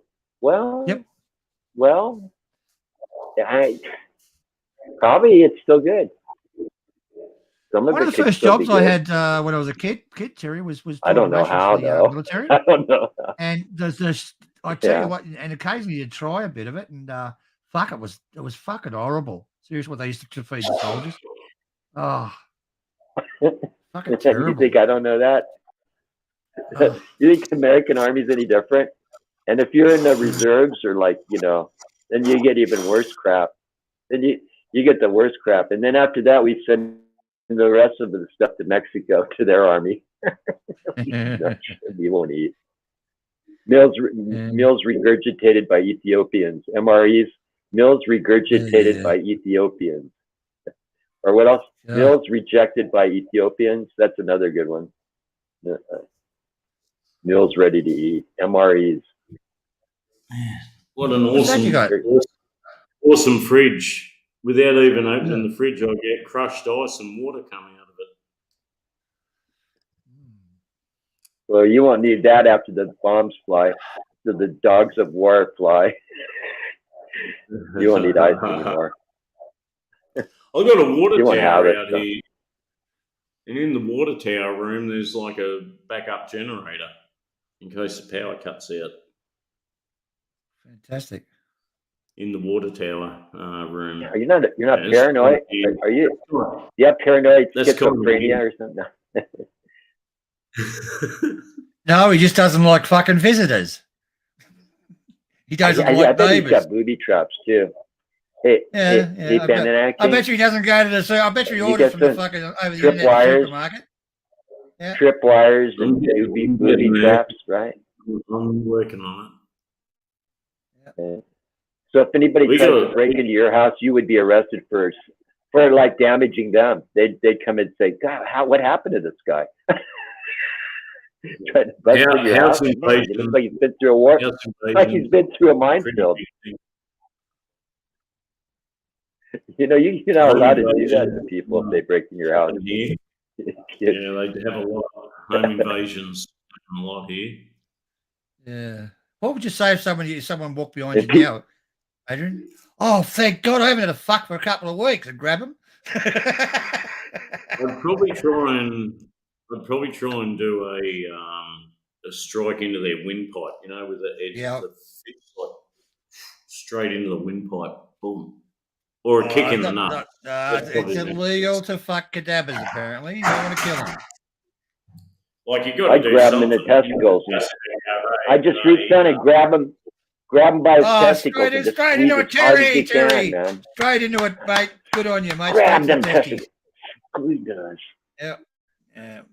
Shit, What man. happens if it's a female? If you What can't happens get if him it's in a the female? neck, What happens if it's a female? Kick in the nuts is good. man, One you're of out your of best- luck then, dude. If they don't have You nuts. might have your You're best just gonna fucking get a shoes on, handful. Adrian, and you've lost it up a vagina. You're going to run out the door after him. Give me back my shoe. I got a big bag of chop here. 100 Alright. grams of chop. What's that? It's like homemade tobacco. Homemade tobacco, Terry. Just Homegrown. think of, hey, did you ever see that movie? Remember that movie Home Alone? The movie Home Alone with the little kid? Yeah. How he booby trapped the house for those burglars in Home Alone? Yeah. Those poor Oh, guys, wouldn't man. Those poor guys were ready. They were like, they should have been dead. Really, They were that's real what he did to them. But, Goofballs, the two things. Like they should have been dead. Yeah, they should be. I've seen this other movie called Straw Dogs with Dustin Hoffman. Oh man, that's a good movie too. Some guy tries to break into his house to rape his wife and stuff and to kill him. And the guy ends up eating it, man. He like sets up all these booby traps with nails and all kinds of weird stuff. It's a disgusting movie. But Dustin Hoffman, like, he ends up killing the guy somehow. I think the guy ends up dying. The guy has a shotgun too. He's trying to, but Dustin Hoffman just makes all these like MacGyver devices in the movie in the house, and it's called Straw Dogs. Have you ever heard of it? Yeah, I've heard of it. I don't know if I've watched it or not, Terry. I can't remember now. Yeah, it's really old. Yeah, it's really an old movie. I think it's filmed in Australia maybe too, or some other country like England. It seems to me. I don't think it's filmed in America. I don't know. It's a good movie though. I like Dustin I Hoffman. might take off, mate. He's a good actor. I'll wait till Adrian comes back and I'll take off. I like getting. You're gonna crash out. Yeah, you guys are crashing. Oh, it's bloody 2:30, Well, 2:40 in the morning, mate. Uh, Around to 3 o'clock. God, man, how do you do it? Yeah. Hey, well, this is working out good. You talked for a while when you're getting ready to crash. I'm getting up. Tonight, if I stay up late enough, you guys will be getting up. Then I can talk to you when you're waking up, right? Yeah. That's cool. I told somebody yesterday about how over in the UK that they knew all about this, funeral for this man, And they were like, really? Yeah. I go, of course. Now all you got to do is Google it. Isn't that? But, you know, people don't think that, they don't realize that even on the other side of the world, you can find out all this stuff about things. Like who died, what's going on. Even, you know what I mean? It's amazing. You know, that it's like instantaneous knowledge. Yeah. And so, and this guy who died, he never even liked computers. He hated computers. He couldn't even use a cell phone. Cowboy. Oh, there's a lot of people out there like that, mate. They can't even use a fucking cell phone. I know. They don't even want it. Such a bad life that all those years ago without cell phones. So fucking bad. Well, when you weren't in constant contact, you have to be in constant contact now, don't we? Don't we have to always be able to? Yeah. And see, you didn't have cell phones, so. Yep. It's hard to see. Only old people could, like us, can remember that. But yeah. Oh, well, he's he's back. So yeah, you guys gotta get some rest, man. You look tired out. I got a tired out, man. I got a shooting license here, so I can go and do some shooting. Wow. Oh, check it out. Well, that's cool. So you can go to a range and shoot. Wow. Supply the gun and the bullets. You can own a farm. You're classified as a farmer, Adrian. No, just a civilian, but I've got a shooter's license, right there. But she don't own a gun, but she can rent a gun. You can go to a range and shoot a gun. That sounds perfectly great. You can still get to shoot.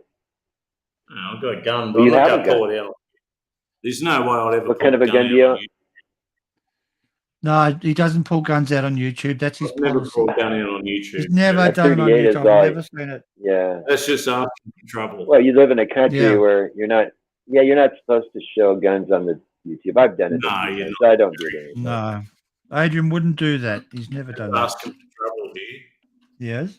Next thing you got a Yeah, code it's to smart. call out on your house. Yep. If you're showing guns.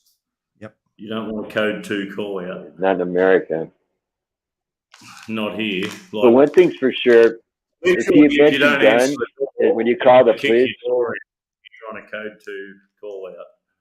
They go kick your door it's in. a code 3. Code 3 they call that here. They kick your door in. You don't want that. Code 2. The whole of it's a code Australia is 4 when everything's okay. we got a bunch of pussies living in Australia. Fucking pussies. I thought Australia was I thought it was a tough and they're a bunch of cunts, like cocks or cooks. What do you call them over there? Crunks. What's that? What do you call Canadians over there? Cucks. That's it. We got a bunch of cucks here. Look, it's quite common. Terry, all the convicts, all the fucking criminals from England was sent over to fucking Australia. Do you know that? Convicts. Oh yeah. So we're just a load of fucking convicts, bad-tempered. We're fucking criminals. We'll shoot you rather than fucking look at you. We will steal your money. We'll fuck your missus. Yeah, and all the prostitutes were sent over here as well. They're all the hot ones were sent over here. They've bred. Fair enough. They've bred, and they've some really hot fucking females over here. We steal everything. We basically live in the fucking life. I like Australia. I like the idea of being able to be in the city. We need a getting out of mascot. it, just driving. Did a lot of people hit the road during the virus and just head to the outback? I would have. Yeah, all of us. We haven't got electricity. Doesn't matter. Australia hasn't got electricity. So what? That's, Mm. you know Go what? straight in the bush. You think people had electricity here in America that left the cities during the virus? Because tens of thousands of people bailed from the cities, like LA, Yeah. tens of thousands of people, you know. So, and they went up here and they camped out for a whole year, a lot of them, or quite a while. And some of them are still doing it, and they don't have electricity. They didn't have it. Some of them had generators. Oh, but, we conquered the virus straight away. Yeah. We just put a ban on sex. No sex. That fucking fixed a lot of it. Yeah, population. know was a that shit, they but it kept doesn't the- matter. that Nevada kept the whorehouses open during the virus? Who did? None of the whorehouses were shut down in Nevada. Mm. Like None an of the essential. whorehouses were shut Yeah, down. they have text with rubbish bags or something. They all Did they? kept. That's an essential They service. all kept running. It was considered. That is essential. It was Well, considered an it is, essential. yeah. That's right, an essential. Yeah. Essential. It was- Yep. So they were all inspected regularly for COVID as well as other stuff. Just don't kiss them. They said And- kept and- them open. Yeah. No kissing. You Don't don't kiss. kiss. You don't kiss. Yeah. No kissing. Yeah. No fingering. No nothing. Just straight in. Have you?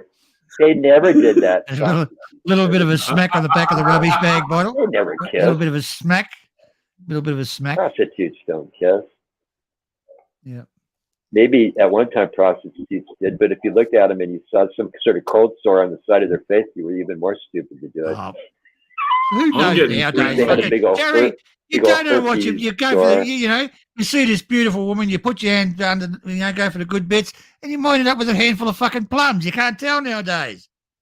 I'm getting friendly with the indigenous.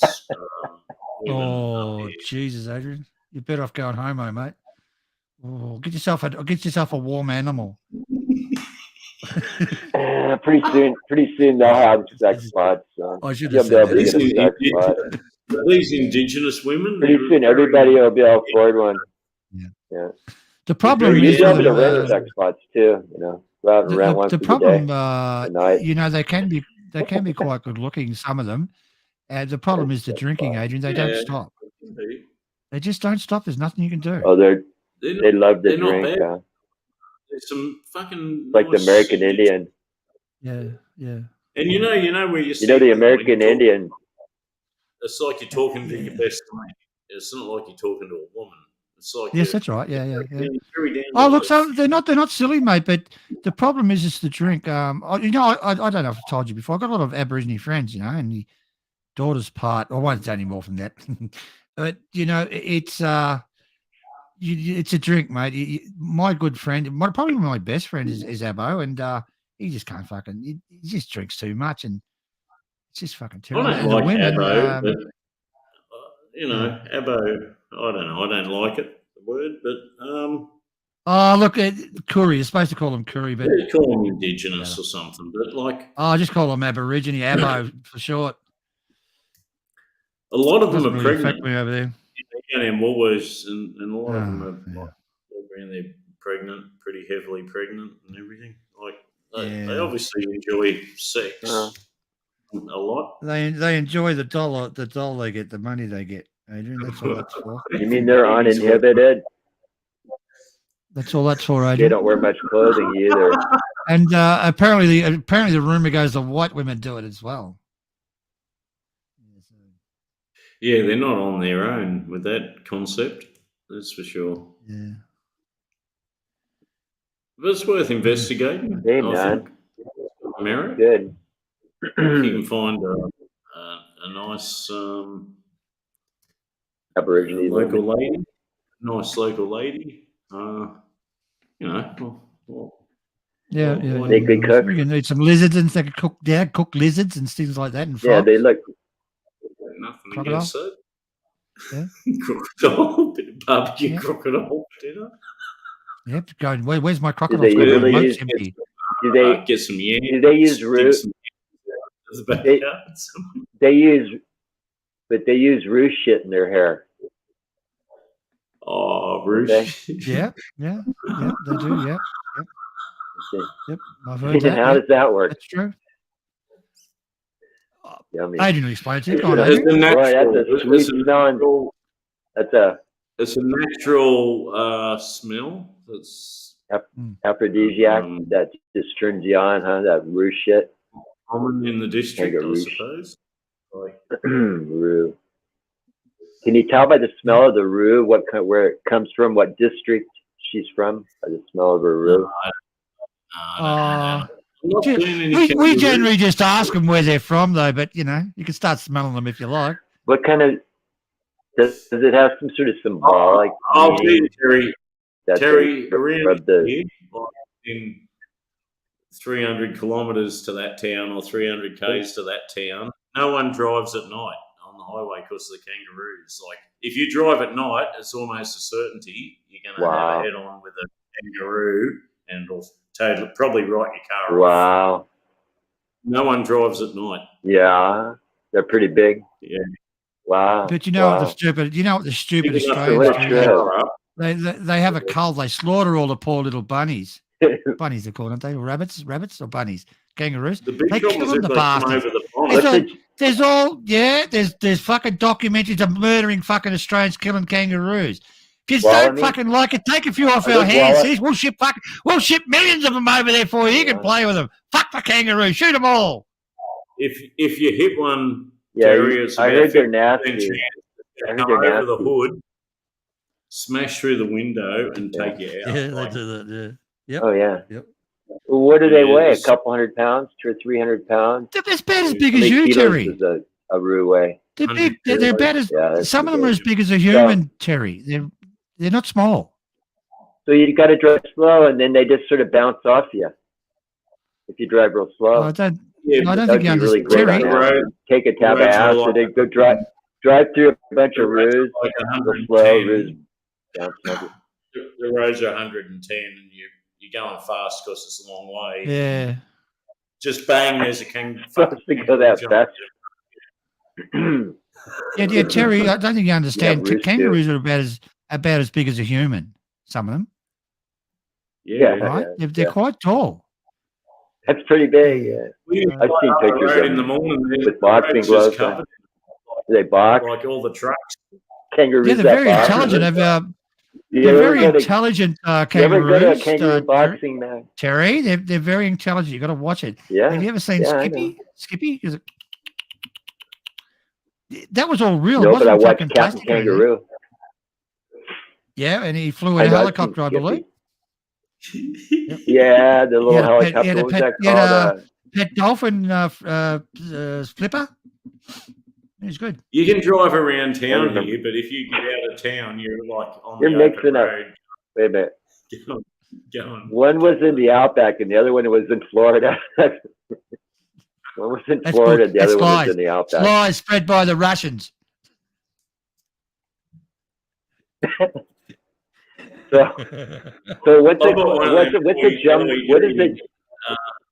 What's a koala Yeah, back? What's a koala back? Or a jump? What is a jumbuck? Look, they're Jumbuck. cute little What is a animals. The jumbuck? koala's a cute little animal, right? It is a little animal. It's very, very cute. Well, It's got koala. fucking claws, and if you touch it and you're wearing its testicles or anything like that, or touch its rude bits, it'll fucking leap up and fucking tear your fucking jugular out. So the rumor goes. Well, So if you pick up a I don't koala, touch private don't parts put on your finger in animals, its so. bum or anything. Just leave it alone. The river down here. What is a the river's- jumbuck? The river's lousy with Jolly jumbuck. I think what's a jumbuck, Adrian? It's a kangaroo, isn't it? I don't know. Oh, little kangaroo. Oh no, that's your pack. Your A joey. Sheep. where you put it on the I stick. thought it was a and sheep. put all your stuff in it. Oh, I don't know. Probably I'm wrong anyway. Sheep. It could be a jumbuck. Jumbuck? Oh, somebody Google it. The name's familiar. I know what you're getting at. What's a jolly jumbuck? Swagman. That's a swag. That's called a swag.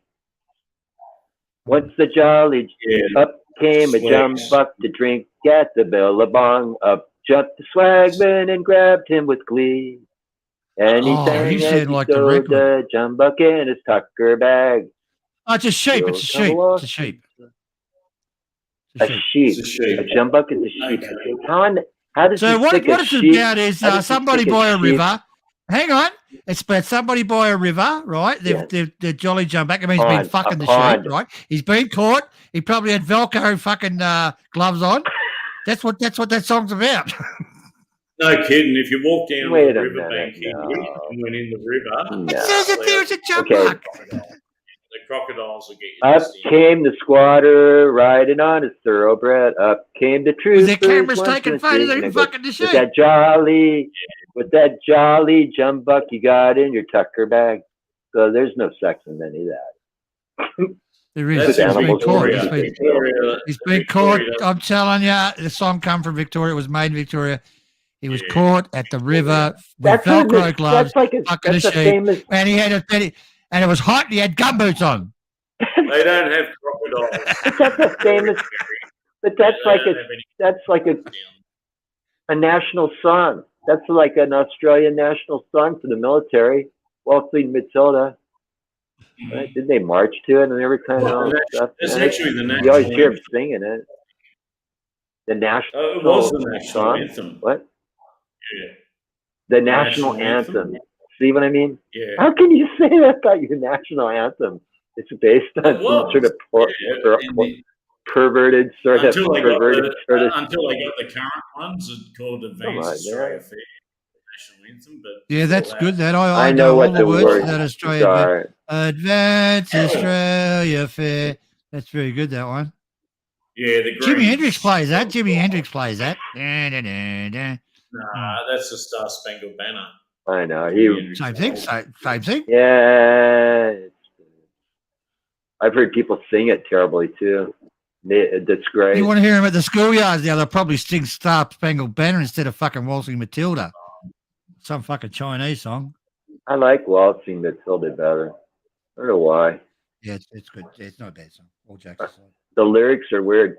You know, in the end, he jumps into I think they were going to actually use that for the national anthem, but there was a problem with it or something. They didn't. Well, in the end, he jumps into Billabong. He says, "You'll never catch me alive," says he. He jumps into Billabong. They call it the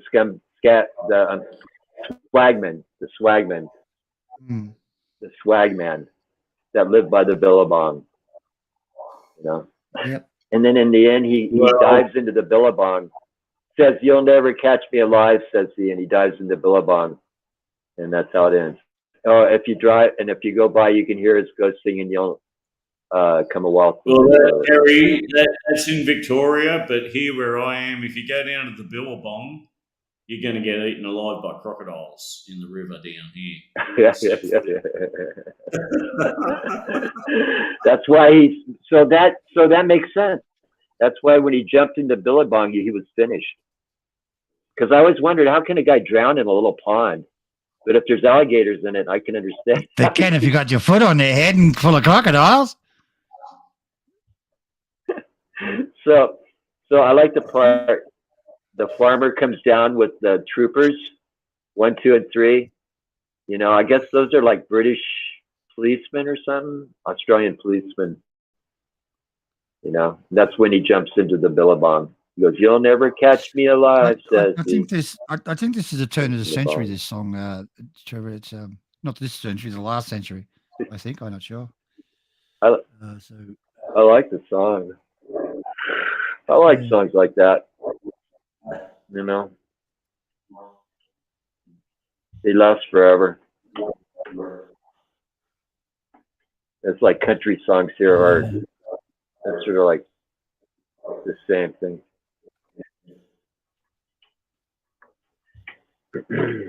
So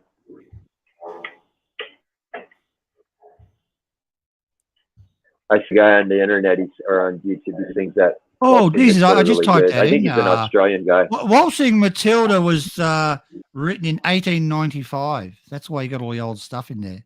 Wow. 1895. Wow, that is all. Wow. Yeah, you got it there. Look. Ooh. That's over 100 years old. Yeah. That's pretty old. 20 years, I think it is, or whatever. Yeah, so that's why you got all that swag and and Jumbuck and stuff in there, and you know. Well, that's when it was first Yeah, published. It might have been Swagman. written That before was that, you know. like a Swagman was sort of like he was sort of like a bum or sort of like a con man or Yeah.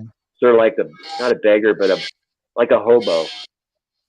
But that song, Maybe like an Terry, American was quite popular American version worldwide. of a hobo. And Australia should have used that for their national anthem, or even this music out of it. But I don't know, something happened. Whatever. Boy, it's famous. You hear it all over the world. A couple other songs like that too. The other one is Tipperary. Everybody likes that. It's a long ways to Tipperary. I think that's an English one. I forget. That's English. Yeah, it's a war. That is a World War II song or something. Or yeah. So there's a lot of songs about the war, you know, too, that are pretty interesting. You know. Actually, Yeah. I'm just reading it now. I think it's Irish. Actually, hang on. Oh. Hang on. Oh wow. So if you There's look the at Australian if you national look at anthem. war, Good on you, Adrian.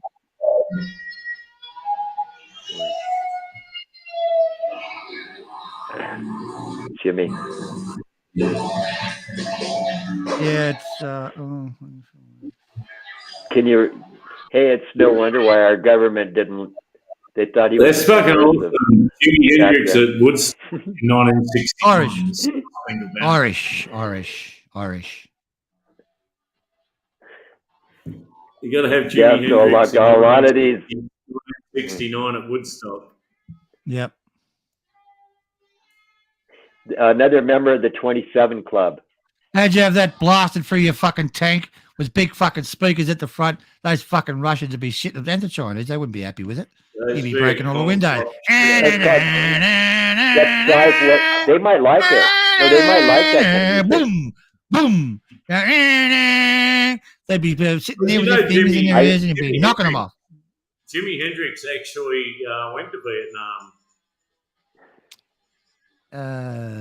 He I didn't know actually that. enlisted and went to Vietnam, and I think he did one tour and got rejected or something. They didn't like him, so they fucked him off. But yeah, he enlisted and was in the army. I think he was in the Marines actually, Jimi Hendrix. Yeah, I think so. Yeah, something like that. It's hard to believe. He must have gotten out. Not for Psychological long. discharge. The first They thing could he do did that was too. take. Then they kick you out if Yeah, he took his you were guitar. psychologically. Johnny Siam's bottle top trivia question right now. You know, probably when they tested him for drugs, he came out positive. That's why Hey, they hang on. didn't- Banksy that's has why they made this kicked him out. horrible fucking statement Back there. then, Banksy, is that- on live and uncut. Bloody Irish stole it off us. Ha ha ha.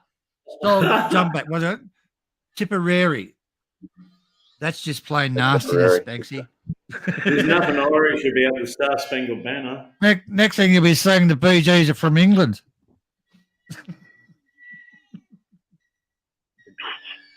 What a great What about band. AC/DC? Oh, man. AC/DC. Did you know AC/DC's from fucking Australia? I think the whole song was playing on No, I feedback. didn't know that. Just No, it's yeah. It was actually. I never liked AC/DC too much anyway. They're Australian He didn't band in actually English. strike any strings. He's just using Is feedback it- to play. All right, Banksy. Where's AC/DC's from Australia? Correct. Where's Banksy? He's not answering. He's going into shock. He probably didn't know that. Banksy. All right. And while we're at it, you send back Kylie Minogue, please, in one piece, and you can have Ralph Harris back. We're finished with him. I've got a nasty delay happening here for some reason. Oh no. I don't know why. I've got to Yeah, do it's some. cold out here. The wind's blowing. Gee, that'd be suicidal, South. That would be suicidal. He already knows, I think. 50 metres of metal fence here. That's a big job. 50 metres of metal fence. What are you going to do? Put up about 50 metres of metal fence, like Colorbond fence. What for? Oh, What, you got a just big property or? to make it look better and Oh, aesthetic. have you got big value property or and- just doing a bit of it, are you? No, We'll go I'm outside. just Come on out. suburbia. Right back. Come on, go on. Go on, All right, Danny. mate, no Go on. worries. Go on. Go on out. There you go. Who's you talking to? Need one of those post-hole diggers. Oh, my Come dog. He's coming on. right back. He's coming right back. I had to let my dog out. Oh, here's someone we haven't seen for a I gotta long go out time. and pee. Welcome, Charlie. Hey, g'day, Adrian. G'day, Charlie. Hey, g'day, everyone on the panel and the chat. Yeah, g'day, Charlie. What do you got a post-hole digger? Have you, Adrian? You're going to hire one of those? Nah. Yeah, Oh, yeah, really do it, like man. that. Do it, buddy. Don't save your back for fuck's sake. Charlie, do you know Be right Papa back. Jib's brother? You know Papa Jib's brother, Terry? Oh, Ranger, yeah, he was on here a month ago, remember years you. ago, actually. Yeah, right. Yeah, Yeah. yeah, Ranger. He was called. Yeah, I remember you about a year ago. From He changed his handle. He was called Lone Star Lone Ranger or Ranger. something. Oh, Lone Lone Ranger. Ranger, Lone. Lone Pine Ranger. Well, you got a partner now, so Well, you can call Lone yourself. Pine Ranger. Oh, I Lone think Pine. Space Well, Ranger, you know, Space Papa Jib. Ranger is more Papa- fitting. Space Ranger. Papa Jib, yeah. He's a handful. Considering I remember everything you, that's though. going on I remember you. today in the Oh. atmosphere with all these UFOs and shit, like Space Ranger's much more up to date. Yeah. And Yeah. you Why didn't you use Power? You Because I should have live called in yourself California, you mean? Power Ranger. You know Power they're Ranger. about to tell us that That'd be the all right. UFOs are real. They're about I could to change almost it. tell us UFOs are real and they don't know what the Hey, fuck you know, they're dealing with. This thing about UFOs, you know, in America, I talked to an F-18 pilot. He's retired and working for the government part time, testing stuff off. And anyhow, he says, and even after I asked him about all these other pilots saying that they've seen UFOs, he tells me, "Oh, that's just our stuff." Yeah. That's Can I make a public announcement? Can I make a public announcement, Adrian? I go, really? Sorry. I go, really? I don't do that. What did he say, Terry? What are they? They're just what? He goes, that's our stuff. That's ours. All the stuff, all the UFOs and sightings that people see. He looked at me. Yeah, the F-18 pilot looked at me and he looked straight in my eyes and smiled and he said, "That's all our stuff." That's our stuff. He works for It's he's ours. a commander, a commander in the way. Navy. A Get commander outta in the here. Navy flies an F-18. Yeah, he flew an F-18. And he looks at me, he goes straight up, he goes, "That's our stuff." I go, "But what about all the Air Force pilots and naval pilots and that have seen it and filmed it?" And he just looks at me, shakes his head, and goes, "That's all our stuff." So in other words, what he's saying is even that the Navy, the pilots they're not privy to what it is.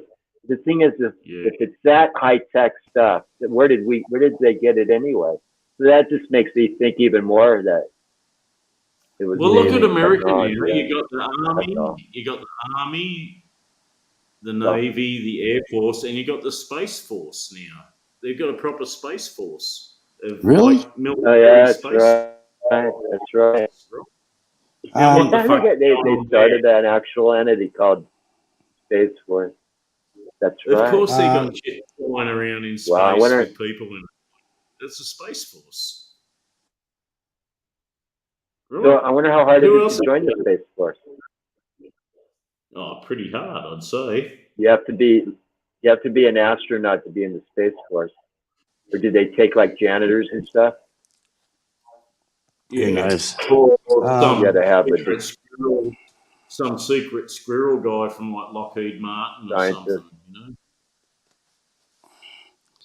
Like the Black Ops, all the Black Ops shit at Lockheed and Lockheed Martin and all those companies doing black operations, they're all working for the Space Force, no doubt. Right? What happens when you shoot just a regular type of weapon off in space, like a gun? Will it shoot or will it not shoot? Does it need oxygen? Doesn't it need oxygen to shoot? No, a bullet would fire off just fine in space and just keep going forever. It wouldn't. It would No, with the it wouldn't shoot propeller. up because it doesn't have. But there's Like a no air. reaction. You need oxygen. Yeah, but you need air for No, ignition. Oh, it's got its own propeller. All right, it's going to fire. A gun will shoot off underwater. On it. I think it will. So it'll shoot off in space. Yeah. Okay. So it'll shoot off in space too. Yeah, I got you. Yeah, that's a trick. And there's no air. There's no air to slow it down. It's just going to keep going forever.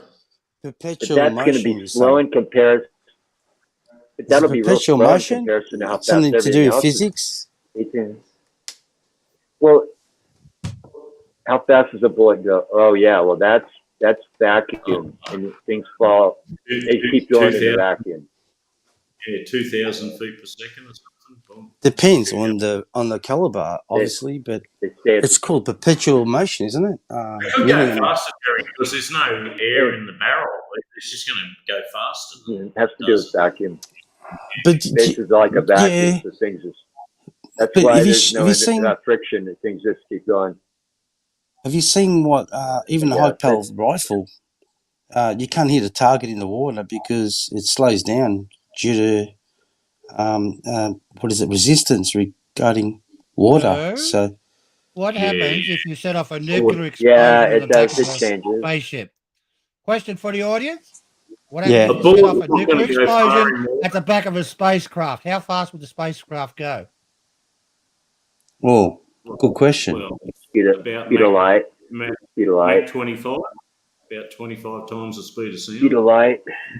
But hold on, That all? will the spacecraft survive? That's the thing. Every spacecraft is hypersonic. Like they're doing at least 20 times the speed of sound. They're doing like 20,000 kilometers an hour or plus. Every orbital spacecraft. 140,000 miles an hour. About 140,000 miles an hour. They're all fully hypersonic. That's not fast. That's not very fast. Somehow we got to It's do not. the speed of light somehow. Once we can use it, just like, fly like radio Musk. waves. An Elon Musk rocket that goes up vertical until it breaks the speed of sound, and it goes over horizontal, and it's just going like horizontal at about 20,000 kilometers an hour and going up then as well. Like they're going full hypersonic into orbit. So why couldn't it have a space plane on the end? A secret space plane for the Space Force with a guy in it. Everything's so far. You know the Germans in World War II, the Germans after that V1 rocket, or V2, Second. the V Come on in. rocket. Come on.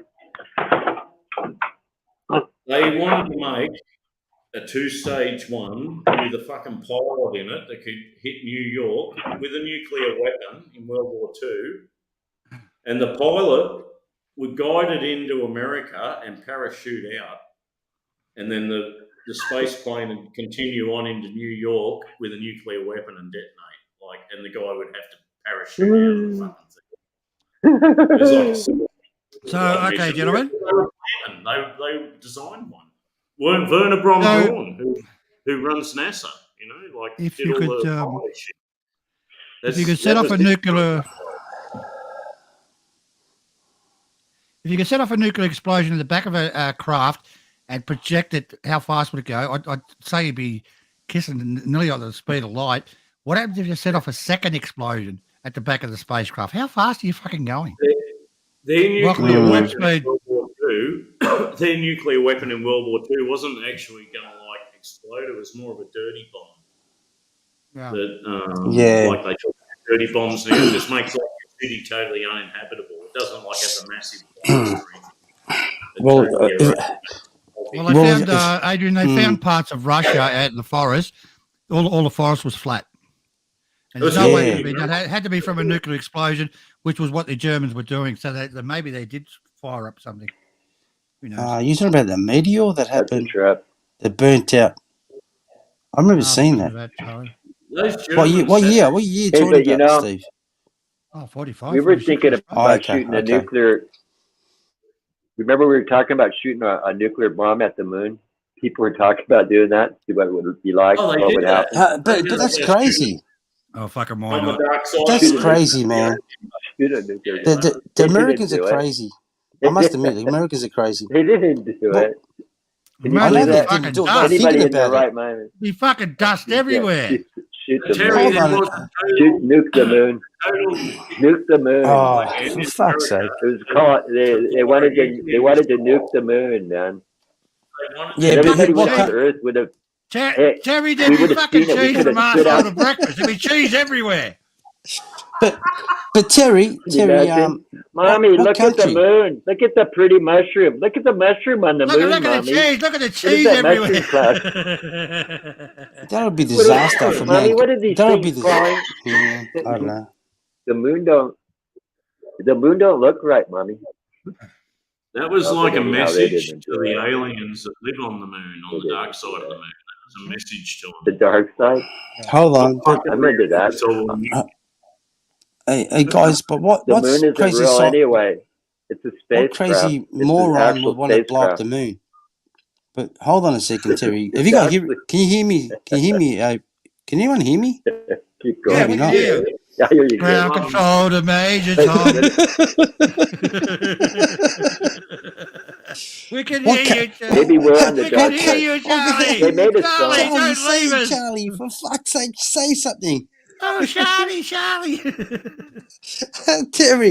Terry, what country would want to blow up the moon?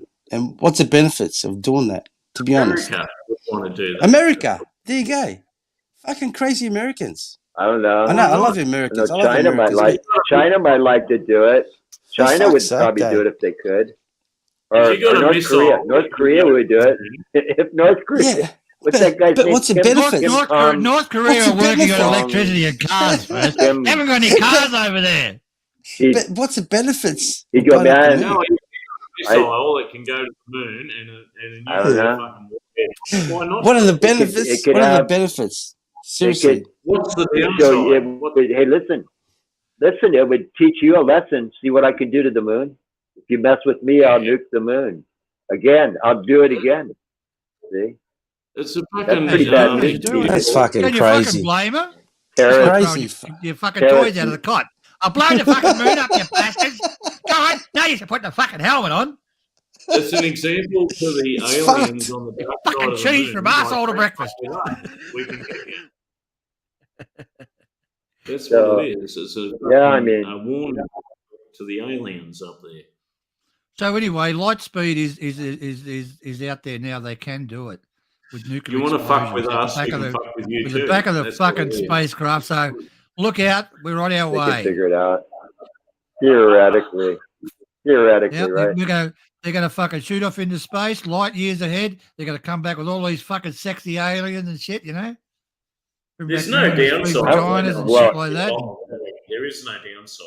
It's all No, good. I like when he gets into loop theory and all, or the other stuff, the string theory, and then the black holes and stuff like that. Maybe that's how we'll. Terry, don't end up forget when you're zooming drawing it up. around Yeah, it. okay. Zooming around. Terry, listen to me. When you're Black hole. drawing it up, and the nuclear explosion at the back of the craft, and the second one to go past light speed, you've got to fucking slow it down somehow. The other worthwhile thing will be I need to slow it down. Oh, fuck, That's a I good forgot. point. No brakes. Dang good point. That is a good point. Well, I Yeah. don't know. Going into a black hole, if you went into a black hole, it would slow you down anyway. You'd spiral Elon down Musk in could it. do it. Elon Musk could definitely do it. Supposedly, time black- time slows What? With the down black girl? at a point. Time slows way down or something. That's the closer Oh, you no. get to the Oh, whatever. name of it. That they have a name for it. Yeah, they have a name for it. It's cool to think about shit like that. Though. Yeah, I know. The time Well, is going to you slow know. down. Yeah, it's good. The further you get away They from made some Earth, good movies. the slower the time goes. Yeah. And if you go like Well, they think far that enough these- away from the Earth, everyone when you come back will be like 100 years older, and you've just come back. Right.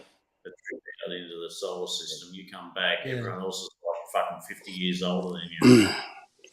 To be honest, I can't see no benefits blowing up the moon because That's what happened to therefore, me. what would happen is virtually there won't be no more I look tides. There younger won't than be no everybody else. low I don't tides know, and high man. You could tides. You think charge. about it. Listen, you could charge I mean, people play to marbles watch and you they're all blow it dead. up. You could they go. I mean, what are you going to do when you start going out into space, living out there? There's nothing to do. And if you can go watch the moon get nuked every day or two, just for fun, or hey, let's go watch. You're going to nuke the moon today. You know, you could fly over there by it and watch it get nuked. And it'd be kind of cool. You know, I mean, yeah. And then unless the moon turned around and nuked the Earth, that would be even cooler. But, if there was really aliens on the other side. But I don't think aliens. No, why is it the moon only faces one way? That it's a rarity. Most moons rotate, because it's totally but our moon fake. only faces. That's what it is. We never see the dark side. So there's these guys. They're It's kicking probably the due to idea the around shadow. Apollo, or there's people inside of it, or it's not a real planet. It's actually a spacecraft of some sort. Yeah, you know they're 100% sure, They're Terry, like- that the moon is hollow. They know the moon's hollow. You know, so see, that's like that Journey to Rama, Arthur C. Clarke, where there's like a whole sea inside of this like asteroid. It's like they can tell by looking at it finally that it's man-made, but it's a whole world in there with an ecosystem. And then there's these like mechanical little critters that run around cleaning it. It's pretty neat. The book is neat. And then, so what do we want to do? It's a good movie. So. The book, It's not meant to be. There's no way the moon yeah, is meant to be there. the book is the best. But how do we know that The Journey the to moon is Rama. hollow? To be honest, Adrian, Well, how do I we know? think whoever put it there is the exact perfect distance that when there's like an eclipse, the size of the moon perfectly matches the size of the sun. Yeah, Like, that's too coincidental, isn't it? yeah, but that means because it's not meant adjacent. to be It's there. adjacent to the from Earth looking towards the sun. It's adjacent. You got the moon. Solar eclipse means that the moon is virtually depends what state you're in. You know, they've discovered some very interesting things just lately about the solar Yeah. system. And it was What is like Jupiter or Saturn, because of their size, they're dragging every other planet into the sun. It's going to take a long time because of their size and mass and their gravity, and they're gravitating towards the sun and they're dragging everything else with it. Yeah, well, it's that's why they call it infinity. Space And is the infinity. moon, moon's like a counterbalance for the Earth. Correct. How long? Without the moon, it would be fucked. Parsecs. They call it Well, parsecs and all kinds of weird names. They have a Apparently- name for it, like how many light years is a parsec? How many I'm not how many sure. light years in a parsec? Parsec, You know, that's it's like- fucking Star Trek. Well, no, it's No, that's how they Raiders of the use Lost that Ark. for space. That's Raiders of the that's Lost an Ark. actual word. No, Yeah, it's That's an fucking actual not. word they use It's not parsec. That's a for proper space. astronomical. Yeah. It's a certain amount of space. A certain amount. Yeah. They measure it with light years. Yeah. Well, it's neat though. Totally. And think of this as Yeah. infinity. Who said infinity? Who said infinity? They do measure things in parsecs. I said infinity. The space is infinity. I was the one that said it. I think that is so. What you said is so like it just epitomizes the whole idea of Well, like. Terry, whether you trying to believe it. understand Terry, this- you've won the bottle chop trivia tonight. You are correct, my friend. What's the It Gene is Rodden? 910 trillion miles away. Terry, take a bet. Ladies and gentlemen, the one and only Terry. He Either was that the Gene original Roddenberry Outer was a Limits. brilliant astrophysicist, or Live long, and prosper. Live long, and wait a minute, and pick your nose. No, Yeah. it's wrong and fuck. How does he do that? I don't He's know. I been can't do watching it. TV since black So and white. anyhow, Apparently, I watched a documentary, guys. Apparently, the Earth had 2 moons. They kept it in balance. Apparently, I'm not sure it's true. It's like a, oh you know, wow, It'd be dude. like Where'd having the two other one go? assholes. well, that was to keep everything in balance, but the actual Earth is out of orbit. It's like that's why we've got so many different seasons. It's out of whack. Yeah. We wobble a little. Is that why it wobbles? The Earth wobbles. Yeah, correct. That's it. That's right. Who said that? Can't The have a Earth wobbly wobbles. Earth. The It's like Earth Pluto wobbles. wobble as Yeah, well. it The does. moon's It's wobbling, wiggling mate. It wobbly. is wobbling. Wobbly. That It axis is. shouldn't be like. Correct. Sounds Correct, Adrian. unstable. But, Yeah. Well, but it does look and stable. could you imagine? Could you It's a imagine stable wobble. some moron? I don't know who the fuck it is going to blow up the moon. What's it going to prove? It's the end of fucking society. It's Really? not made of cheese, Charlie. Yeah, but What's what that proof? what do I you, can't what's the believe anyone benefit? even suggested it. I know. I can't Made of believe cheese. I anyone reckon even it's made of suggested cheese. it. Well, it all it It's so takes is some The amazing. moon crazy. is made of cheese. I'm telling you. Do you Anyways, think that was the military I'm trying to be that serious here. suggested? I'm trying to be Do you think serious. maybe it was the, Anyways, think about it. Think about it. Whoever developed the rocket and the nukes is the one who probably wanted to do it. So that's either got to be the the big military industrial people or some military general or something, or who wanted to blow well, up the moon just to see what it was like, well, just to see if he could do it. Think about it. Those yeah. guys, let's But go blow up the why? moon If today. Americans look, if Americans are, Something to do, if man. Americans, You if really think Americans, hold on. after Apollo 16 or 17, the last Apollo mission, do you reckon that they never ever went back to the moon again? That's bullshit. They've been going back there heaps.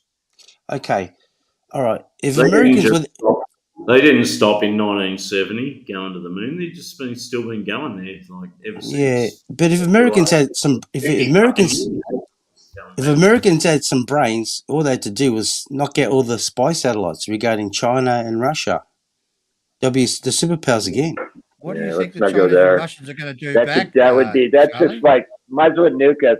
I'd rather be nuked. I'd rather be nuked and It's have called tit communications for wiped out tat. all over the No, planet. it doesn't take. All Oh, it takes you is. really need. Hey Terry, you really need your phone, don't you? All right. What's all right? I'd rather be nuked. Let's get to Yeah, I basics. Let's do. get, what's powering up the satellites? It's a what do you call it? I reckon It's I could go and find an Aboriginal lady without any. Yeah, the only thing that keeps the Van Allen belt. The Van Allen belt protects the satellites from getting surges of radiation, that gamma rays. No, I'm talking about. damage it. Let's go But, back to basics. Let's go back to you basics. Boreal Royale. What's keeping the batteries the alive? radiation. What's keeping the batteries alive on a space shuttle or what do you call it? A satellite. It's You remember, Charlie? You remember that story I told you when I was at Yeah. school? I had Aboriginal class, and the very first girl that I kissed was an Aboriginal. No, I don't remember that story. Which end did you kiss, Adrian? Was Yeah, what's was your she walking point? around on a What's hand? your point? She was walking around, oh, your breath stinks. Devices. We used There's to be already out on the nuclear back. waste on the moon. There's already nuclear waste on the moon. Is that what you're saying? Is that what you're trying to say? I'm not sure what he's trying to say. He's saying the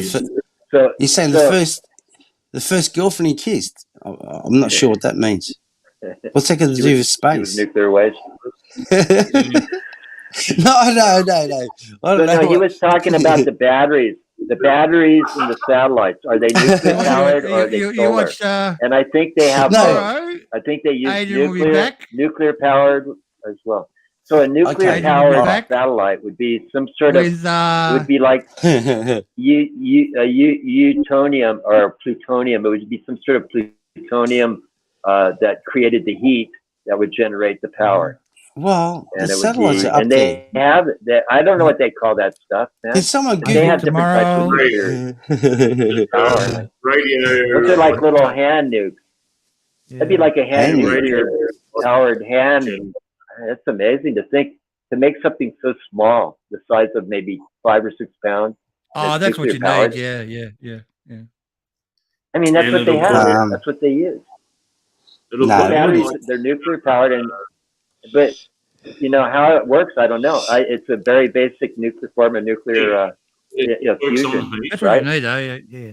Hey, Works hey on Look, you guys. can get in. You can get That's into some very fucking basic. intolerable situations on the road. But guys, do you remember? Oh, come So on, on the Luke, moon, yeah. if you Do you remember the famous carrying movie around your own by hand, Nuke. who was it? Like kilowatts of power for like 100 years. Do you remember From, the famous movie? What's the famous movie? It was called Moonraker. Was that right? isothermic 007. Yeah, 007. with James Bond. radio, Yeah. radio iso generator or something. Back in the 80s or 70s, I can't remember now.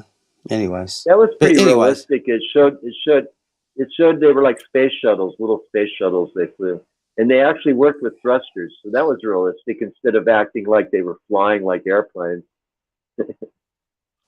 well, So, how long did it take you as a kid to learn that there's no way a airplane can fly in space with wings and Well, how do you fucking explain but something still. there, Terry? What about the Thunderbirds? You saying they were fucking fake?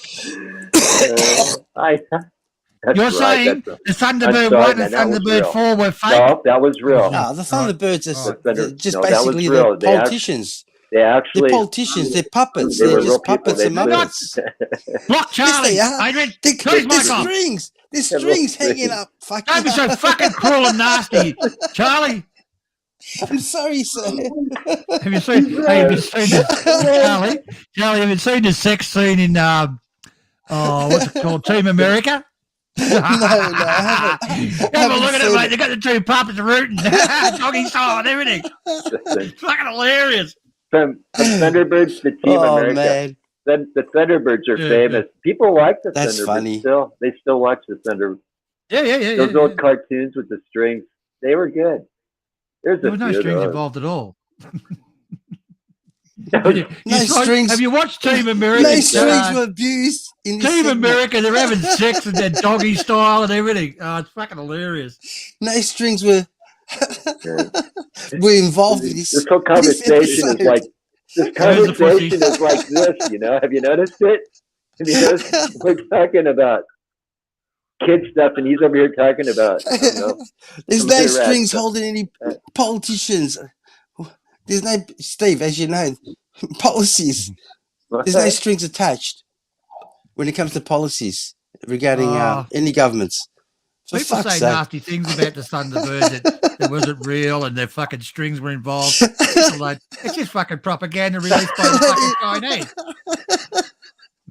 There's That's no right, politics man. in Don't the let US. him. Don't let him. I can't fucking believe they Listen, fucking came out. don't let him next, I'll be saying the Power Rangers aren't real. The US Space Force Then is what? on top seat. It's not even Seeing the is president believing. of the US Space Force. Yeah. Yeah. Yeah. Yeah, but my I sure my like question, the name of them, Thunderbirds. The Thunderbirds. That sounds cool. Anyway, and I think they had a skating team called the Thunderbirds, a women's skating team in America called the Thunderbirds. Have you ever watched women skating? And they beat the heck out of each other, don't they? Oh, yeah, that was Like, roller yeah. skating. Talking about roller skating. Yeah, roller derby. Roller Oh, derby. that was yeah. that was huge in Australia once. That fucking roller derby. Yeah. That's what it's called. That was huge It was, in Australia. yeah. Same here. I don't know. I never hear nothing about it now, but I think No, it's still gone. they Yeah. still do Saturday it. afternoon. No, I think I think you can still. I think there's still roller derby going on. It's not Then we really. had It's then not we in had the Olympics. wrestling. It's Wrestling. not- What was his name? That American Oh, no, wrestler. I used to present it. That Oh, is there so was no funny. need for that. Fucking hilarious, mate. I don't know. Rock and roll. But the roller wrestling skating. has been going on. Yeah, Rocky. Yeah, they did it for a while, didn't they? The wrestling. Rock and roll roller skating. They had like teams, right? It's been Yeah, phony it's- for a while. It's been phony forever. Otherwise, they would have. go Of course, some of them actually hurt And then they themselves. But sling one. They they'd all like sling one of the group forward. Yeah. Match into the other group. Like a clip. Yeah. Do you know, Adrian? Adrian, I was that fucking. I went and fucking watched it at the fucking Oval. I went a couple of times when I was a kid. Yeah, it was fucking great. It was like I speedway. remember the swing one you're talking about. Fucking hell. What was called? What was Ronnie Raines? And who was the other one? Ronnie Raines and they had the the women female one too. Yeah, female one. Yeah. But they had some pretty good looking ones though, too. You know, some pretty good looking female skaters. And then of course there's what do they call it? Ice hockey.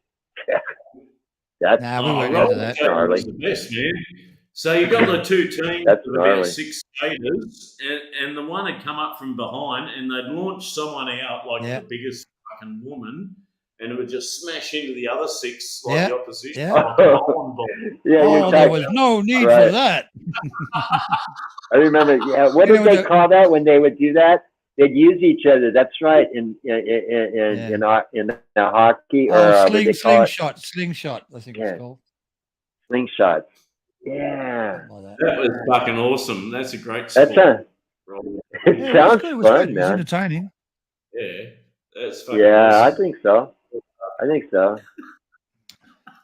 Yeah, it was real. I mean, people really, they didn't pretend to like try to hurt each other. Was good. I don't know. The aim was to fucking hurt the other, like fuck them up. Yeah, I know. And how much could you do it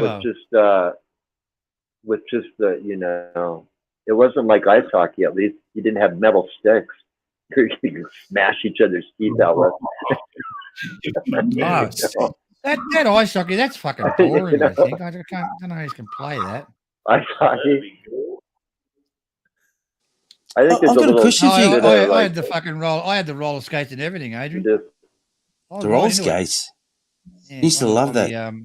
Back as a child, most kids. As a teenager. Yeah, most kids. We all skated. Yeah, it was. Yeah, everyone skated. Sure. Look at a bowling. Sounds fun.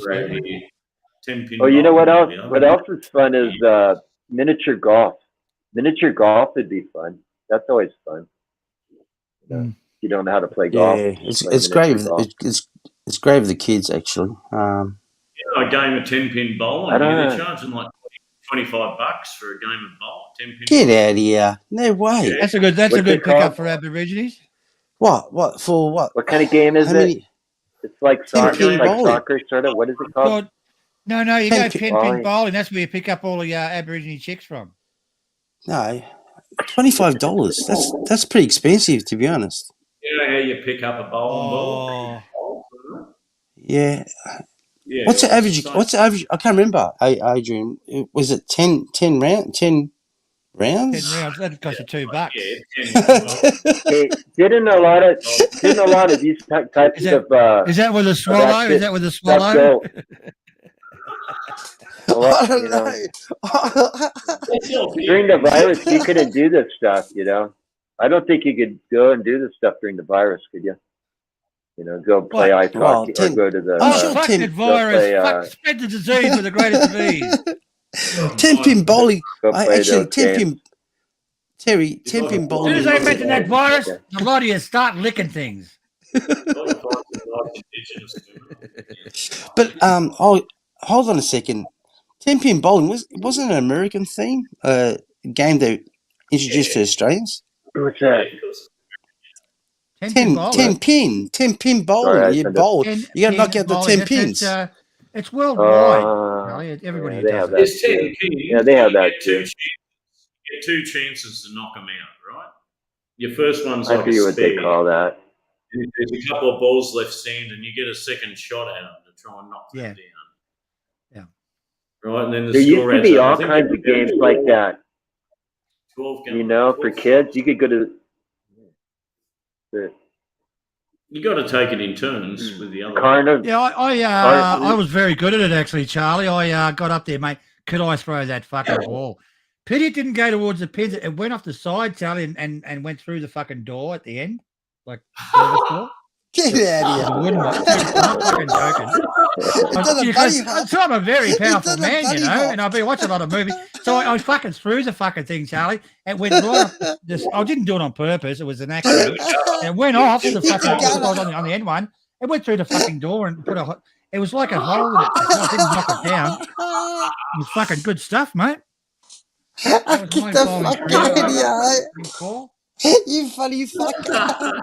Yeah, has anybody done a jackhammer where they swing it? They swing the hammer and what they call it goes up and rings the bell. What's that called? A jack.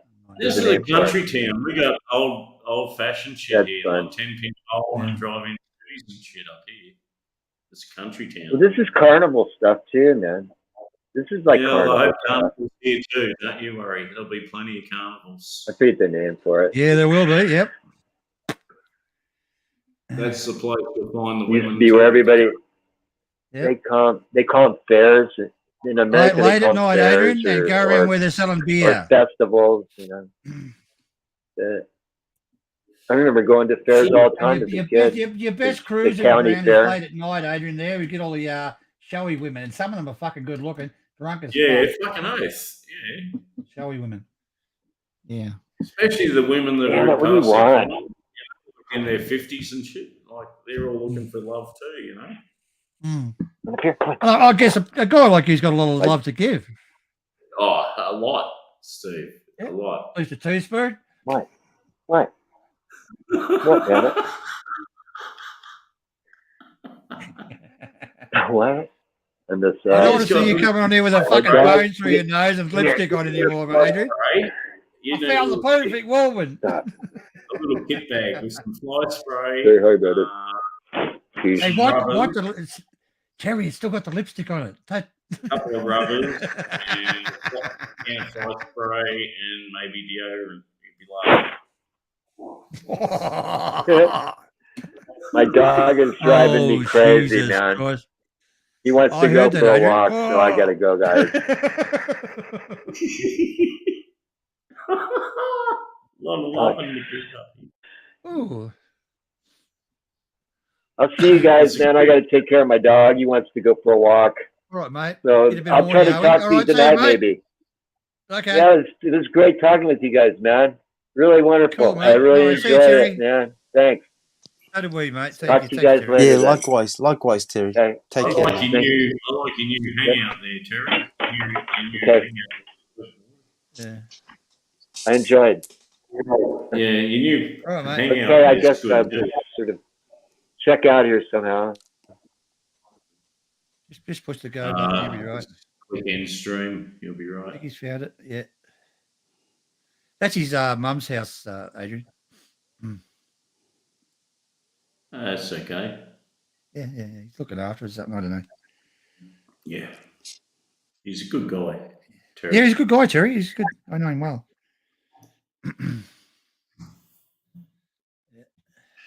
Yeah, Terry's cool. Terry's cool. I don't. Yeah. I don't comment on Papa Jib anymore, Adrian. I had a No, talk no, the we other don't day. do that. So it's I don't get into conversations about him. He doesn't get You into just gotta conversations watch about me, Terry. so that's all right. Watch Terry doesn't pull a gun out on the stream. That's all. Yeah. He will. He's got. I've seen him pull out that revolver on the. Yeah, don't do that. Oh. No, Papa's okay. I mean, he's funny. He's a funny fucker, I must admit. But yeah, I'm not sure what the fuck happened. I had a chat with him the other day. Everything's cool with me and him, so we'll leave it at that. Yeah, everyone likes Papa. It's just a bit wild and unpredictable. But you guys have known him longer than I have. So You need a particular talent to work with him. Like, yeah. it's not me. I can't. I told him I'm not riding with him anymore. It's like being in a motorbike gang, right? And you just can't ride with the group anymore. no, that's fair enough. Yeah, but you know what? It is what it is. Yeah, just sometimes none of us can get. Sometimes people can't get along. I mean, either people like you or they hate you. So, but it's their choice. You know. Well, I like him, and his channel's awesome with all the drone videos. I don't know if you've ever spent the time to check his channel out. He does a lot of drone videos. He does fucking awesome drone videos all around like Arizona, like through all those canyons and plateaus and mesas out in the desert there. Yeah. But I was just trying to wonder why would some lunatic want to blow up the fucking moon? To be honest, who come up with that? It's hideous, absolutely ridiculous. Well, for a start, I don't think we've got the equipment on Earth to blow up the fucking moon for a start, Charlie. Even the thought someone, I don't know who it was, some government secret agent thought, it'd be cool to just blow up the moon. Let's do it. Let's do it. We don't have capabilities to do that. If you set off a nuclear explosion on the fucking moon, Charlie, it's going to be dust from arsehole to fucking breakfast. Let's you won't just see the fucking moon for a couple of hundred fucking years. It'll just be a blur in the sky. Let's give MacGyver a shout out in the chat there and all. G'day, MacGyver. MacGyver and all. G'day. G'day, MacGyver. How you going, mate? Good morning. MacGyver's here. Why not launch a nuclear fucking missile and let it detonate on the moon? Like they planned to do it. There was a proper. What about the fucking dust, though, Adrian? The dust that create it never clear up for millions of fucking years. No, it was going to blow up on the dark side of the moon, on the side. The dark side. Yeah, where the aliens are. It was a message. Yeah, the moon actually does rotate, you guys. There's no dark side. It's just the one away from the sun. No, the dark side of the moon you never ever see. Never. That's because it's behind the sun. That's because it's dark. It rotates every 30 days. But the moon, you wouldn't see the moon if it wasn't for the sun. There's no sun, you wouldn't see the moon. Yeah, but you'll never see the dark side of the moon. But the reflection of the moon is from the sun. It's behind the sun. It's a shadow. MacGyver, we need MacGyver. MacGyver, can't hit the link, fuck yeah. If you're available. Or someone dear. Oh, we need an astrophysicist on board here. Well, MacGyver knows his stuff, so. Have we got anyone familiar with astrophysics? Well, all I'm saying is the moon actually controls our tides regarding weather too. Definitely. So, all right, could you imagine Earth without no moon? There would be no more low tides. Could you imagine dogs nothing to bark at? It'd be terrible. I think we would be fucked. It would be terrible. It'd be fucked. That moon has been put there to stabilize the Earth and stop it from getting sucked in with Saturn and Jupiter into the sun. Yeah. Like a plug, yeah. Look, there's a lot of songs been written about the moon. You got all those in Jeopardy if they start nuking it. What do you go? Blue moon that used to be above, blue moon. Actually, one of the best. Check out, this is the dawn of Aquarius, the age of Aquarius. That's what we're coming into. It's all good if they blow up the moon. Actually, and only it happens like every 2,100 years or something, a different age, and we're heading into the age of Aquarius. Yeah. So it'll be a whole new thing, like all of religion and everything will mean nothing when the new age comes. Yeah, with the humans and back with the dinosaurs. The stars are like going to be in a different alignment and everything. It causes a new age, and it's coming. It's called the age of Aquarius.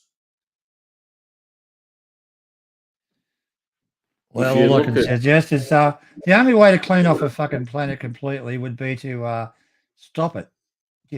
Stop the Earth from rotating, which would limit the gravity. So anything large would leave the surface of the Earth, right? But it only has to go up 300 or 400 feet, and then probably for a few, maybe 30 seconds. All the dinosaurs are in the sky; they fall down and go splat. Okay. Now the whales and that have got water to suppress their bang. So you've got a lot of fucking You got a lot of fucking meat up there. They know Charlie. the fucking aliens. And The aliens. that's what's going to happen to the aliens human come race. down. They're going to be taken up. Yeah, sorry, go on. I'm speaking over the top. Aliens come down and fucked MacGyver. around with the atomic missile launching facilities, and they Yeah. were going to nuke the moon as retaliation. Oh, And that's that fucking scared them horrible. off. Say what? Oh, you know what to do. Moon Call the retaliation? Thunderbirds. Hi, Mac. How are you? Yeah, I'm all right. Thunderbirds are go. Have you heard that, Hey, Mac. MacGyver, when they were going to nuke the moon? I never heard about nuking the moon, but I heard about something messing with their missile silos and stuff like that. Yes. Yeah, they were going to launch a nuclear-tipped missile and detonate it on the dark side of the moon. But I don't think What they ever good would did. that prove? Well, it would be like the a warning. moon is made of cheese. Yeah, but it'd be like a Apparently, warning. I fucking knew I didn't. Yep, that's made of cheese. I thought so. That's the second person tonight. Yeah, but they got us guessing fuck- left and right. Don't But fuck with us to anymore. be Stop honest with fucking you, with us. if you were to look at the whole Apollo 11, man, you got to see something. Definitely is wrong. Do you know how the moon Yeah. works? I'll give you. Well, MacGyver What do you knows a bit mean? about this stuff. How does the moon Well, work? like- What, on the flat Earth model or the regular round Earth model? Well, the dark side of the moon, we never do it, right? Or do Because it. Money the box Earth's magnetic field keeps pushing it, in a certain direction. So part of the moon is, I guess, more mass on one side. So the magnetic pull of the Earth makes it stay in one direction and doesn't spin. But it creates the tides. It does create the tides. Yeah, which is unusual compared to other moons on other planets. Our moon's different. Yeah. Like someone's put it there. There's no doubt. Oh, obviously. So There this morning.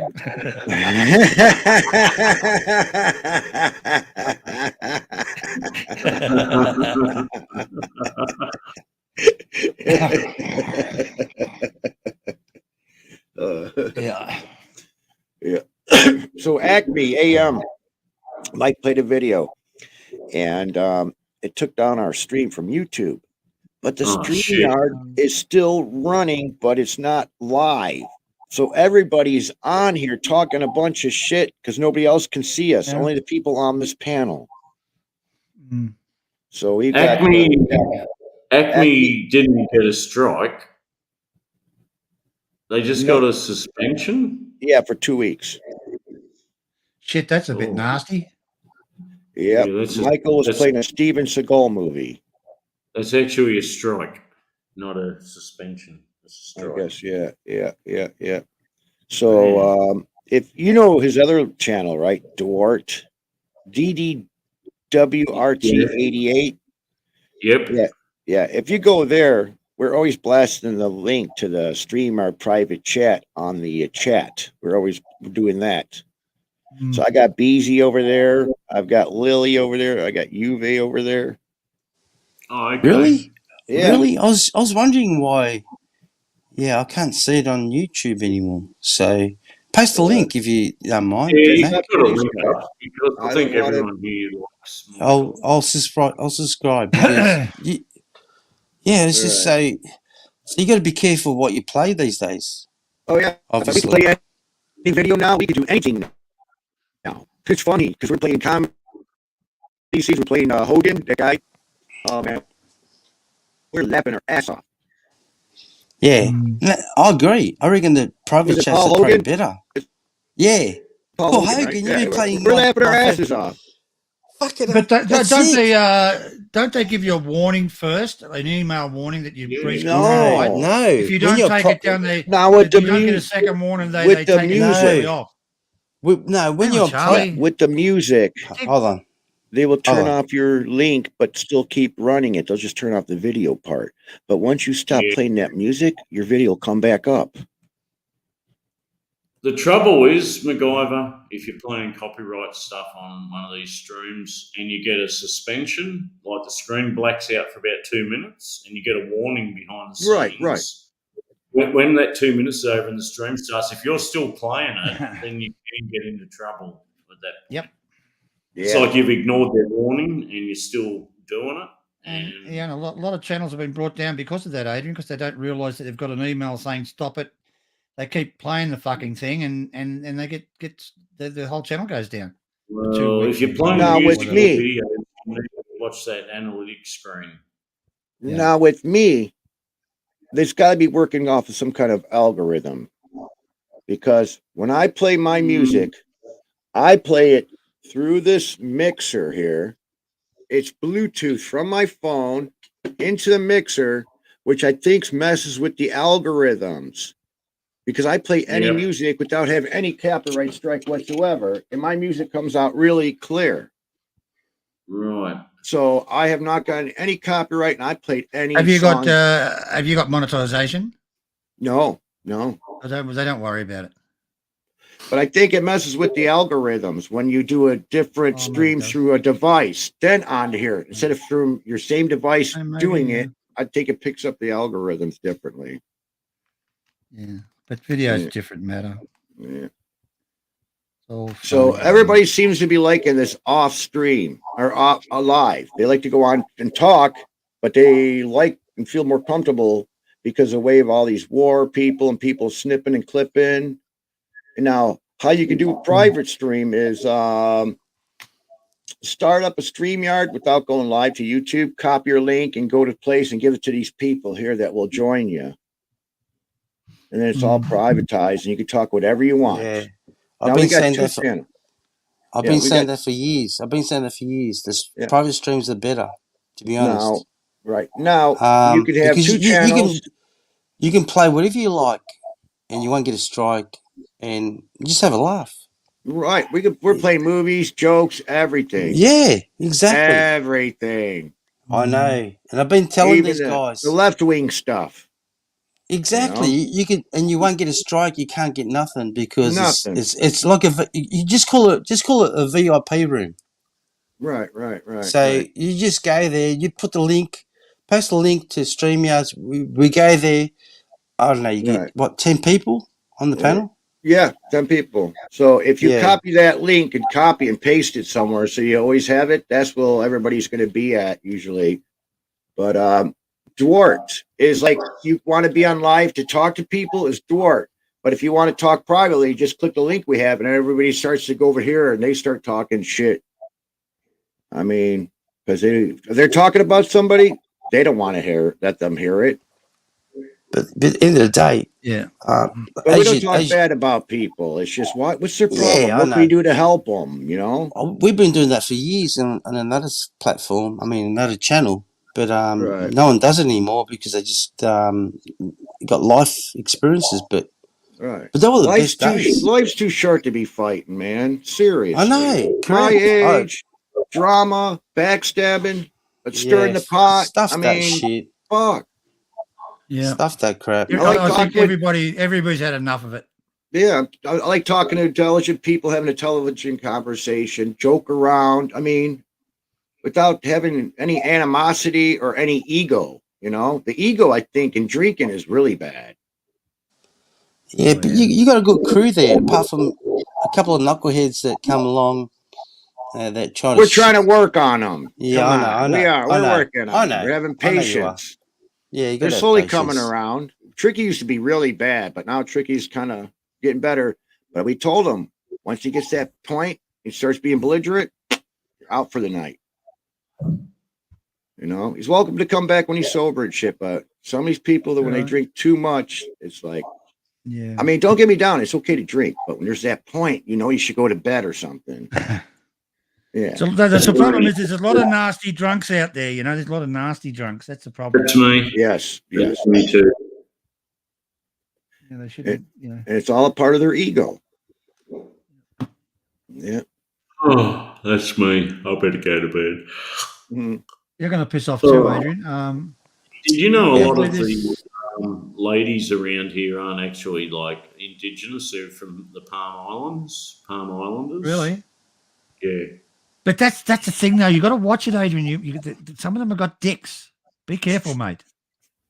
No, not the. Wear underpants. We're underpants. They're not into that shit. I know. Go you're get not. those You're drunk. see-through glasses. You're drunk. Those You're X-ray drunk and glasses. it's body temperature. They're a good kisser. A little bit hairy around the face, but doesn't matter. Lots of women like that.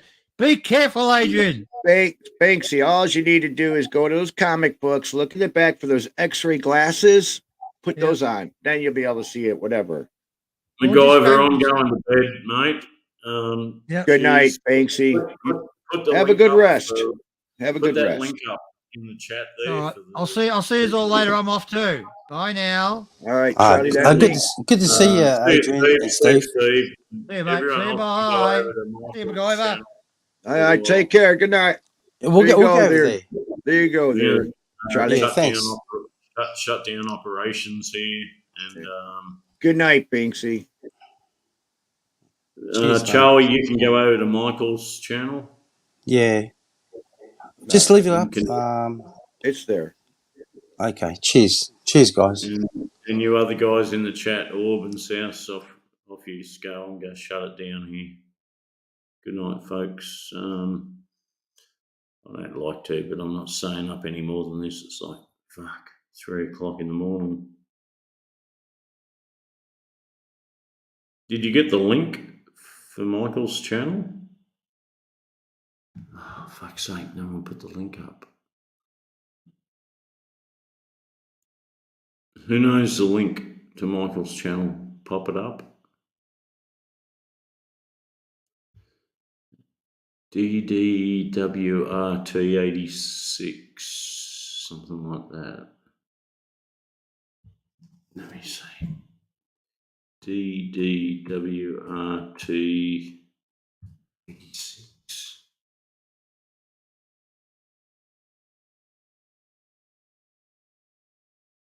No. Any of you guys know the link to Michael's channel? Pop it up there.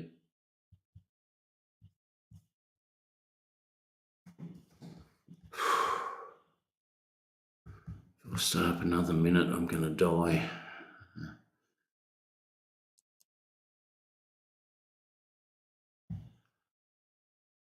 Oh, fuck. Jesus.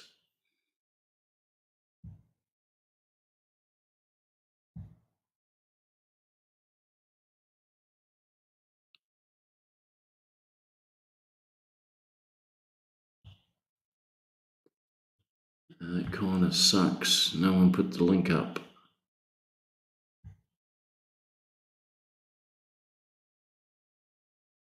Links in the chat, Orb? Really? Oh, yeah, it is. Thanks, mate. Okay, see you all later.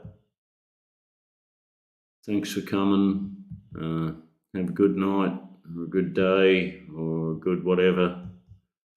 I've got to have a good sleep. Thanks for coming. Thanks, Orb. Good on you, mate.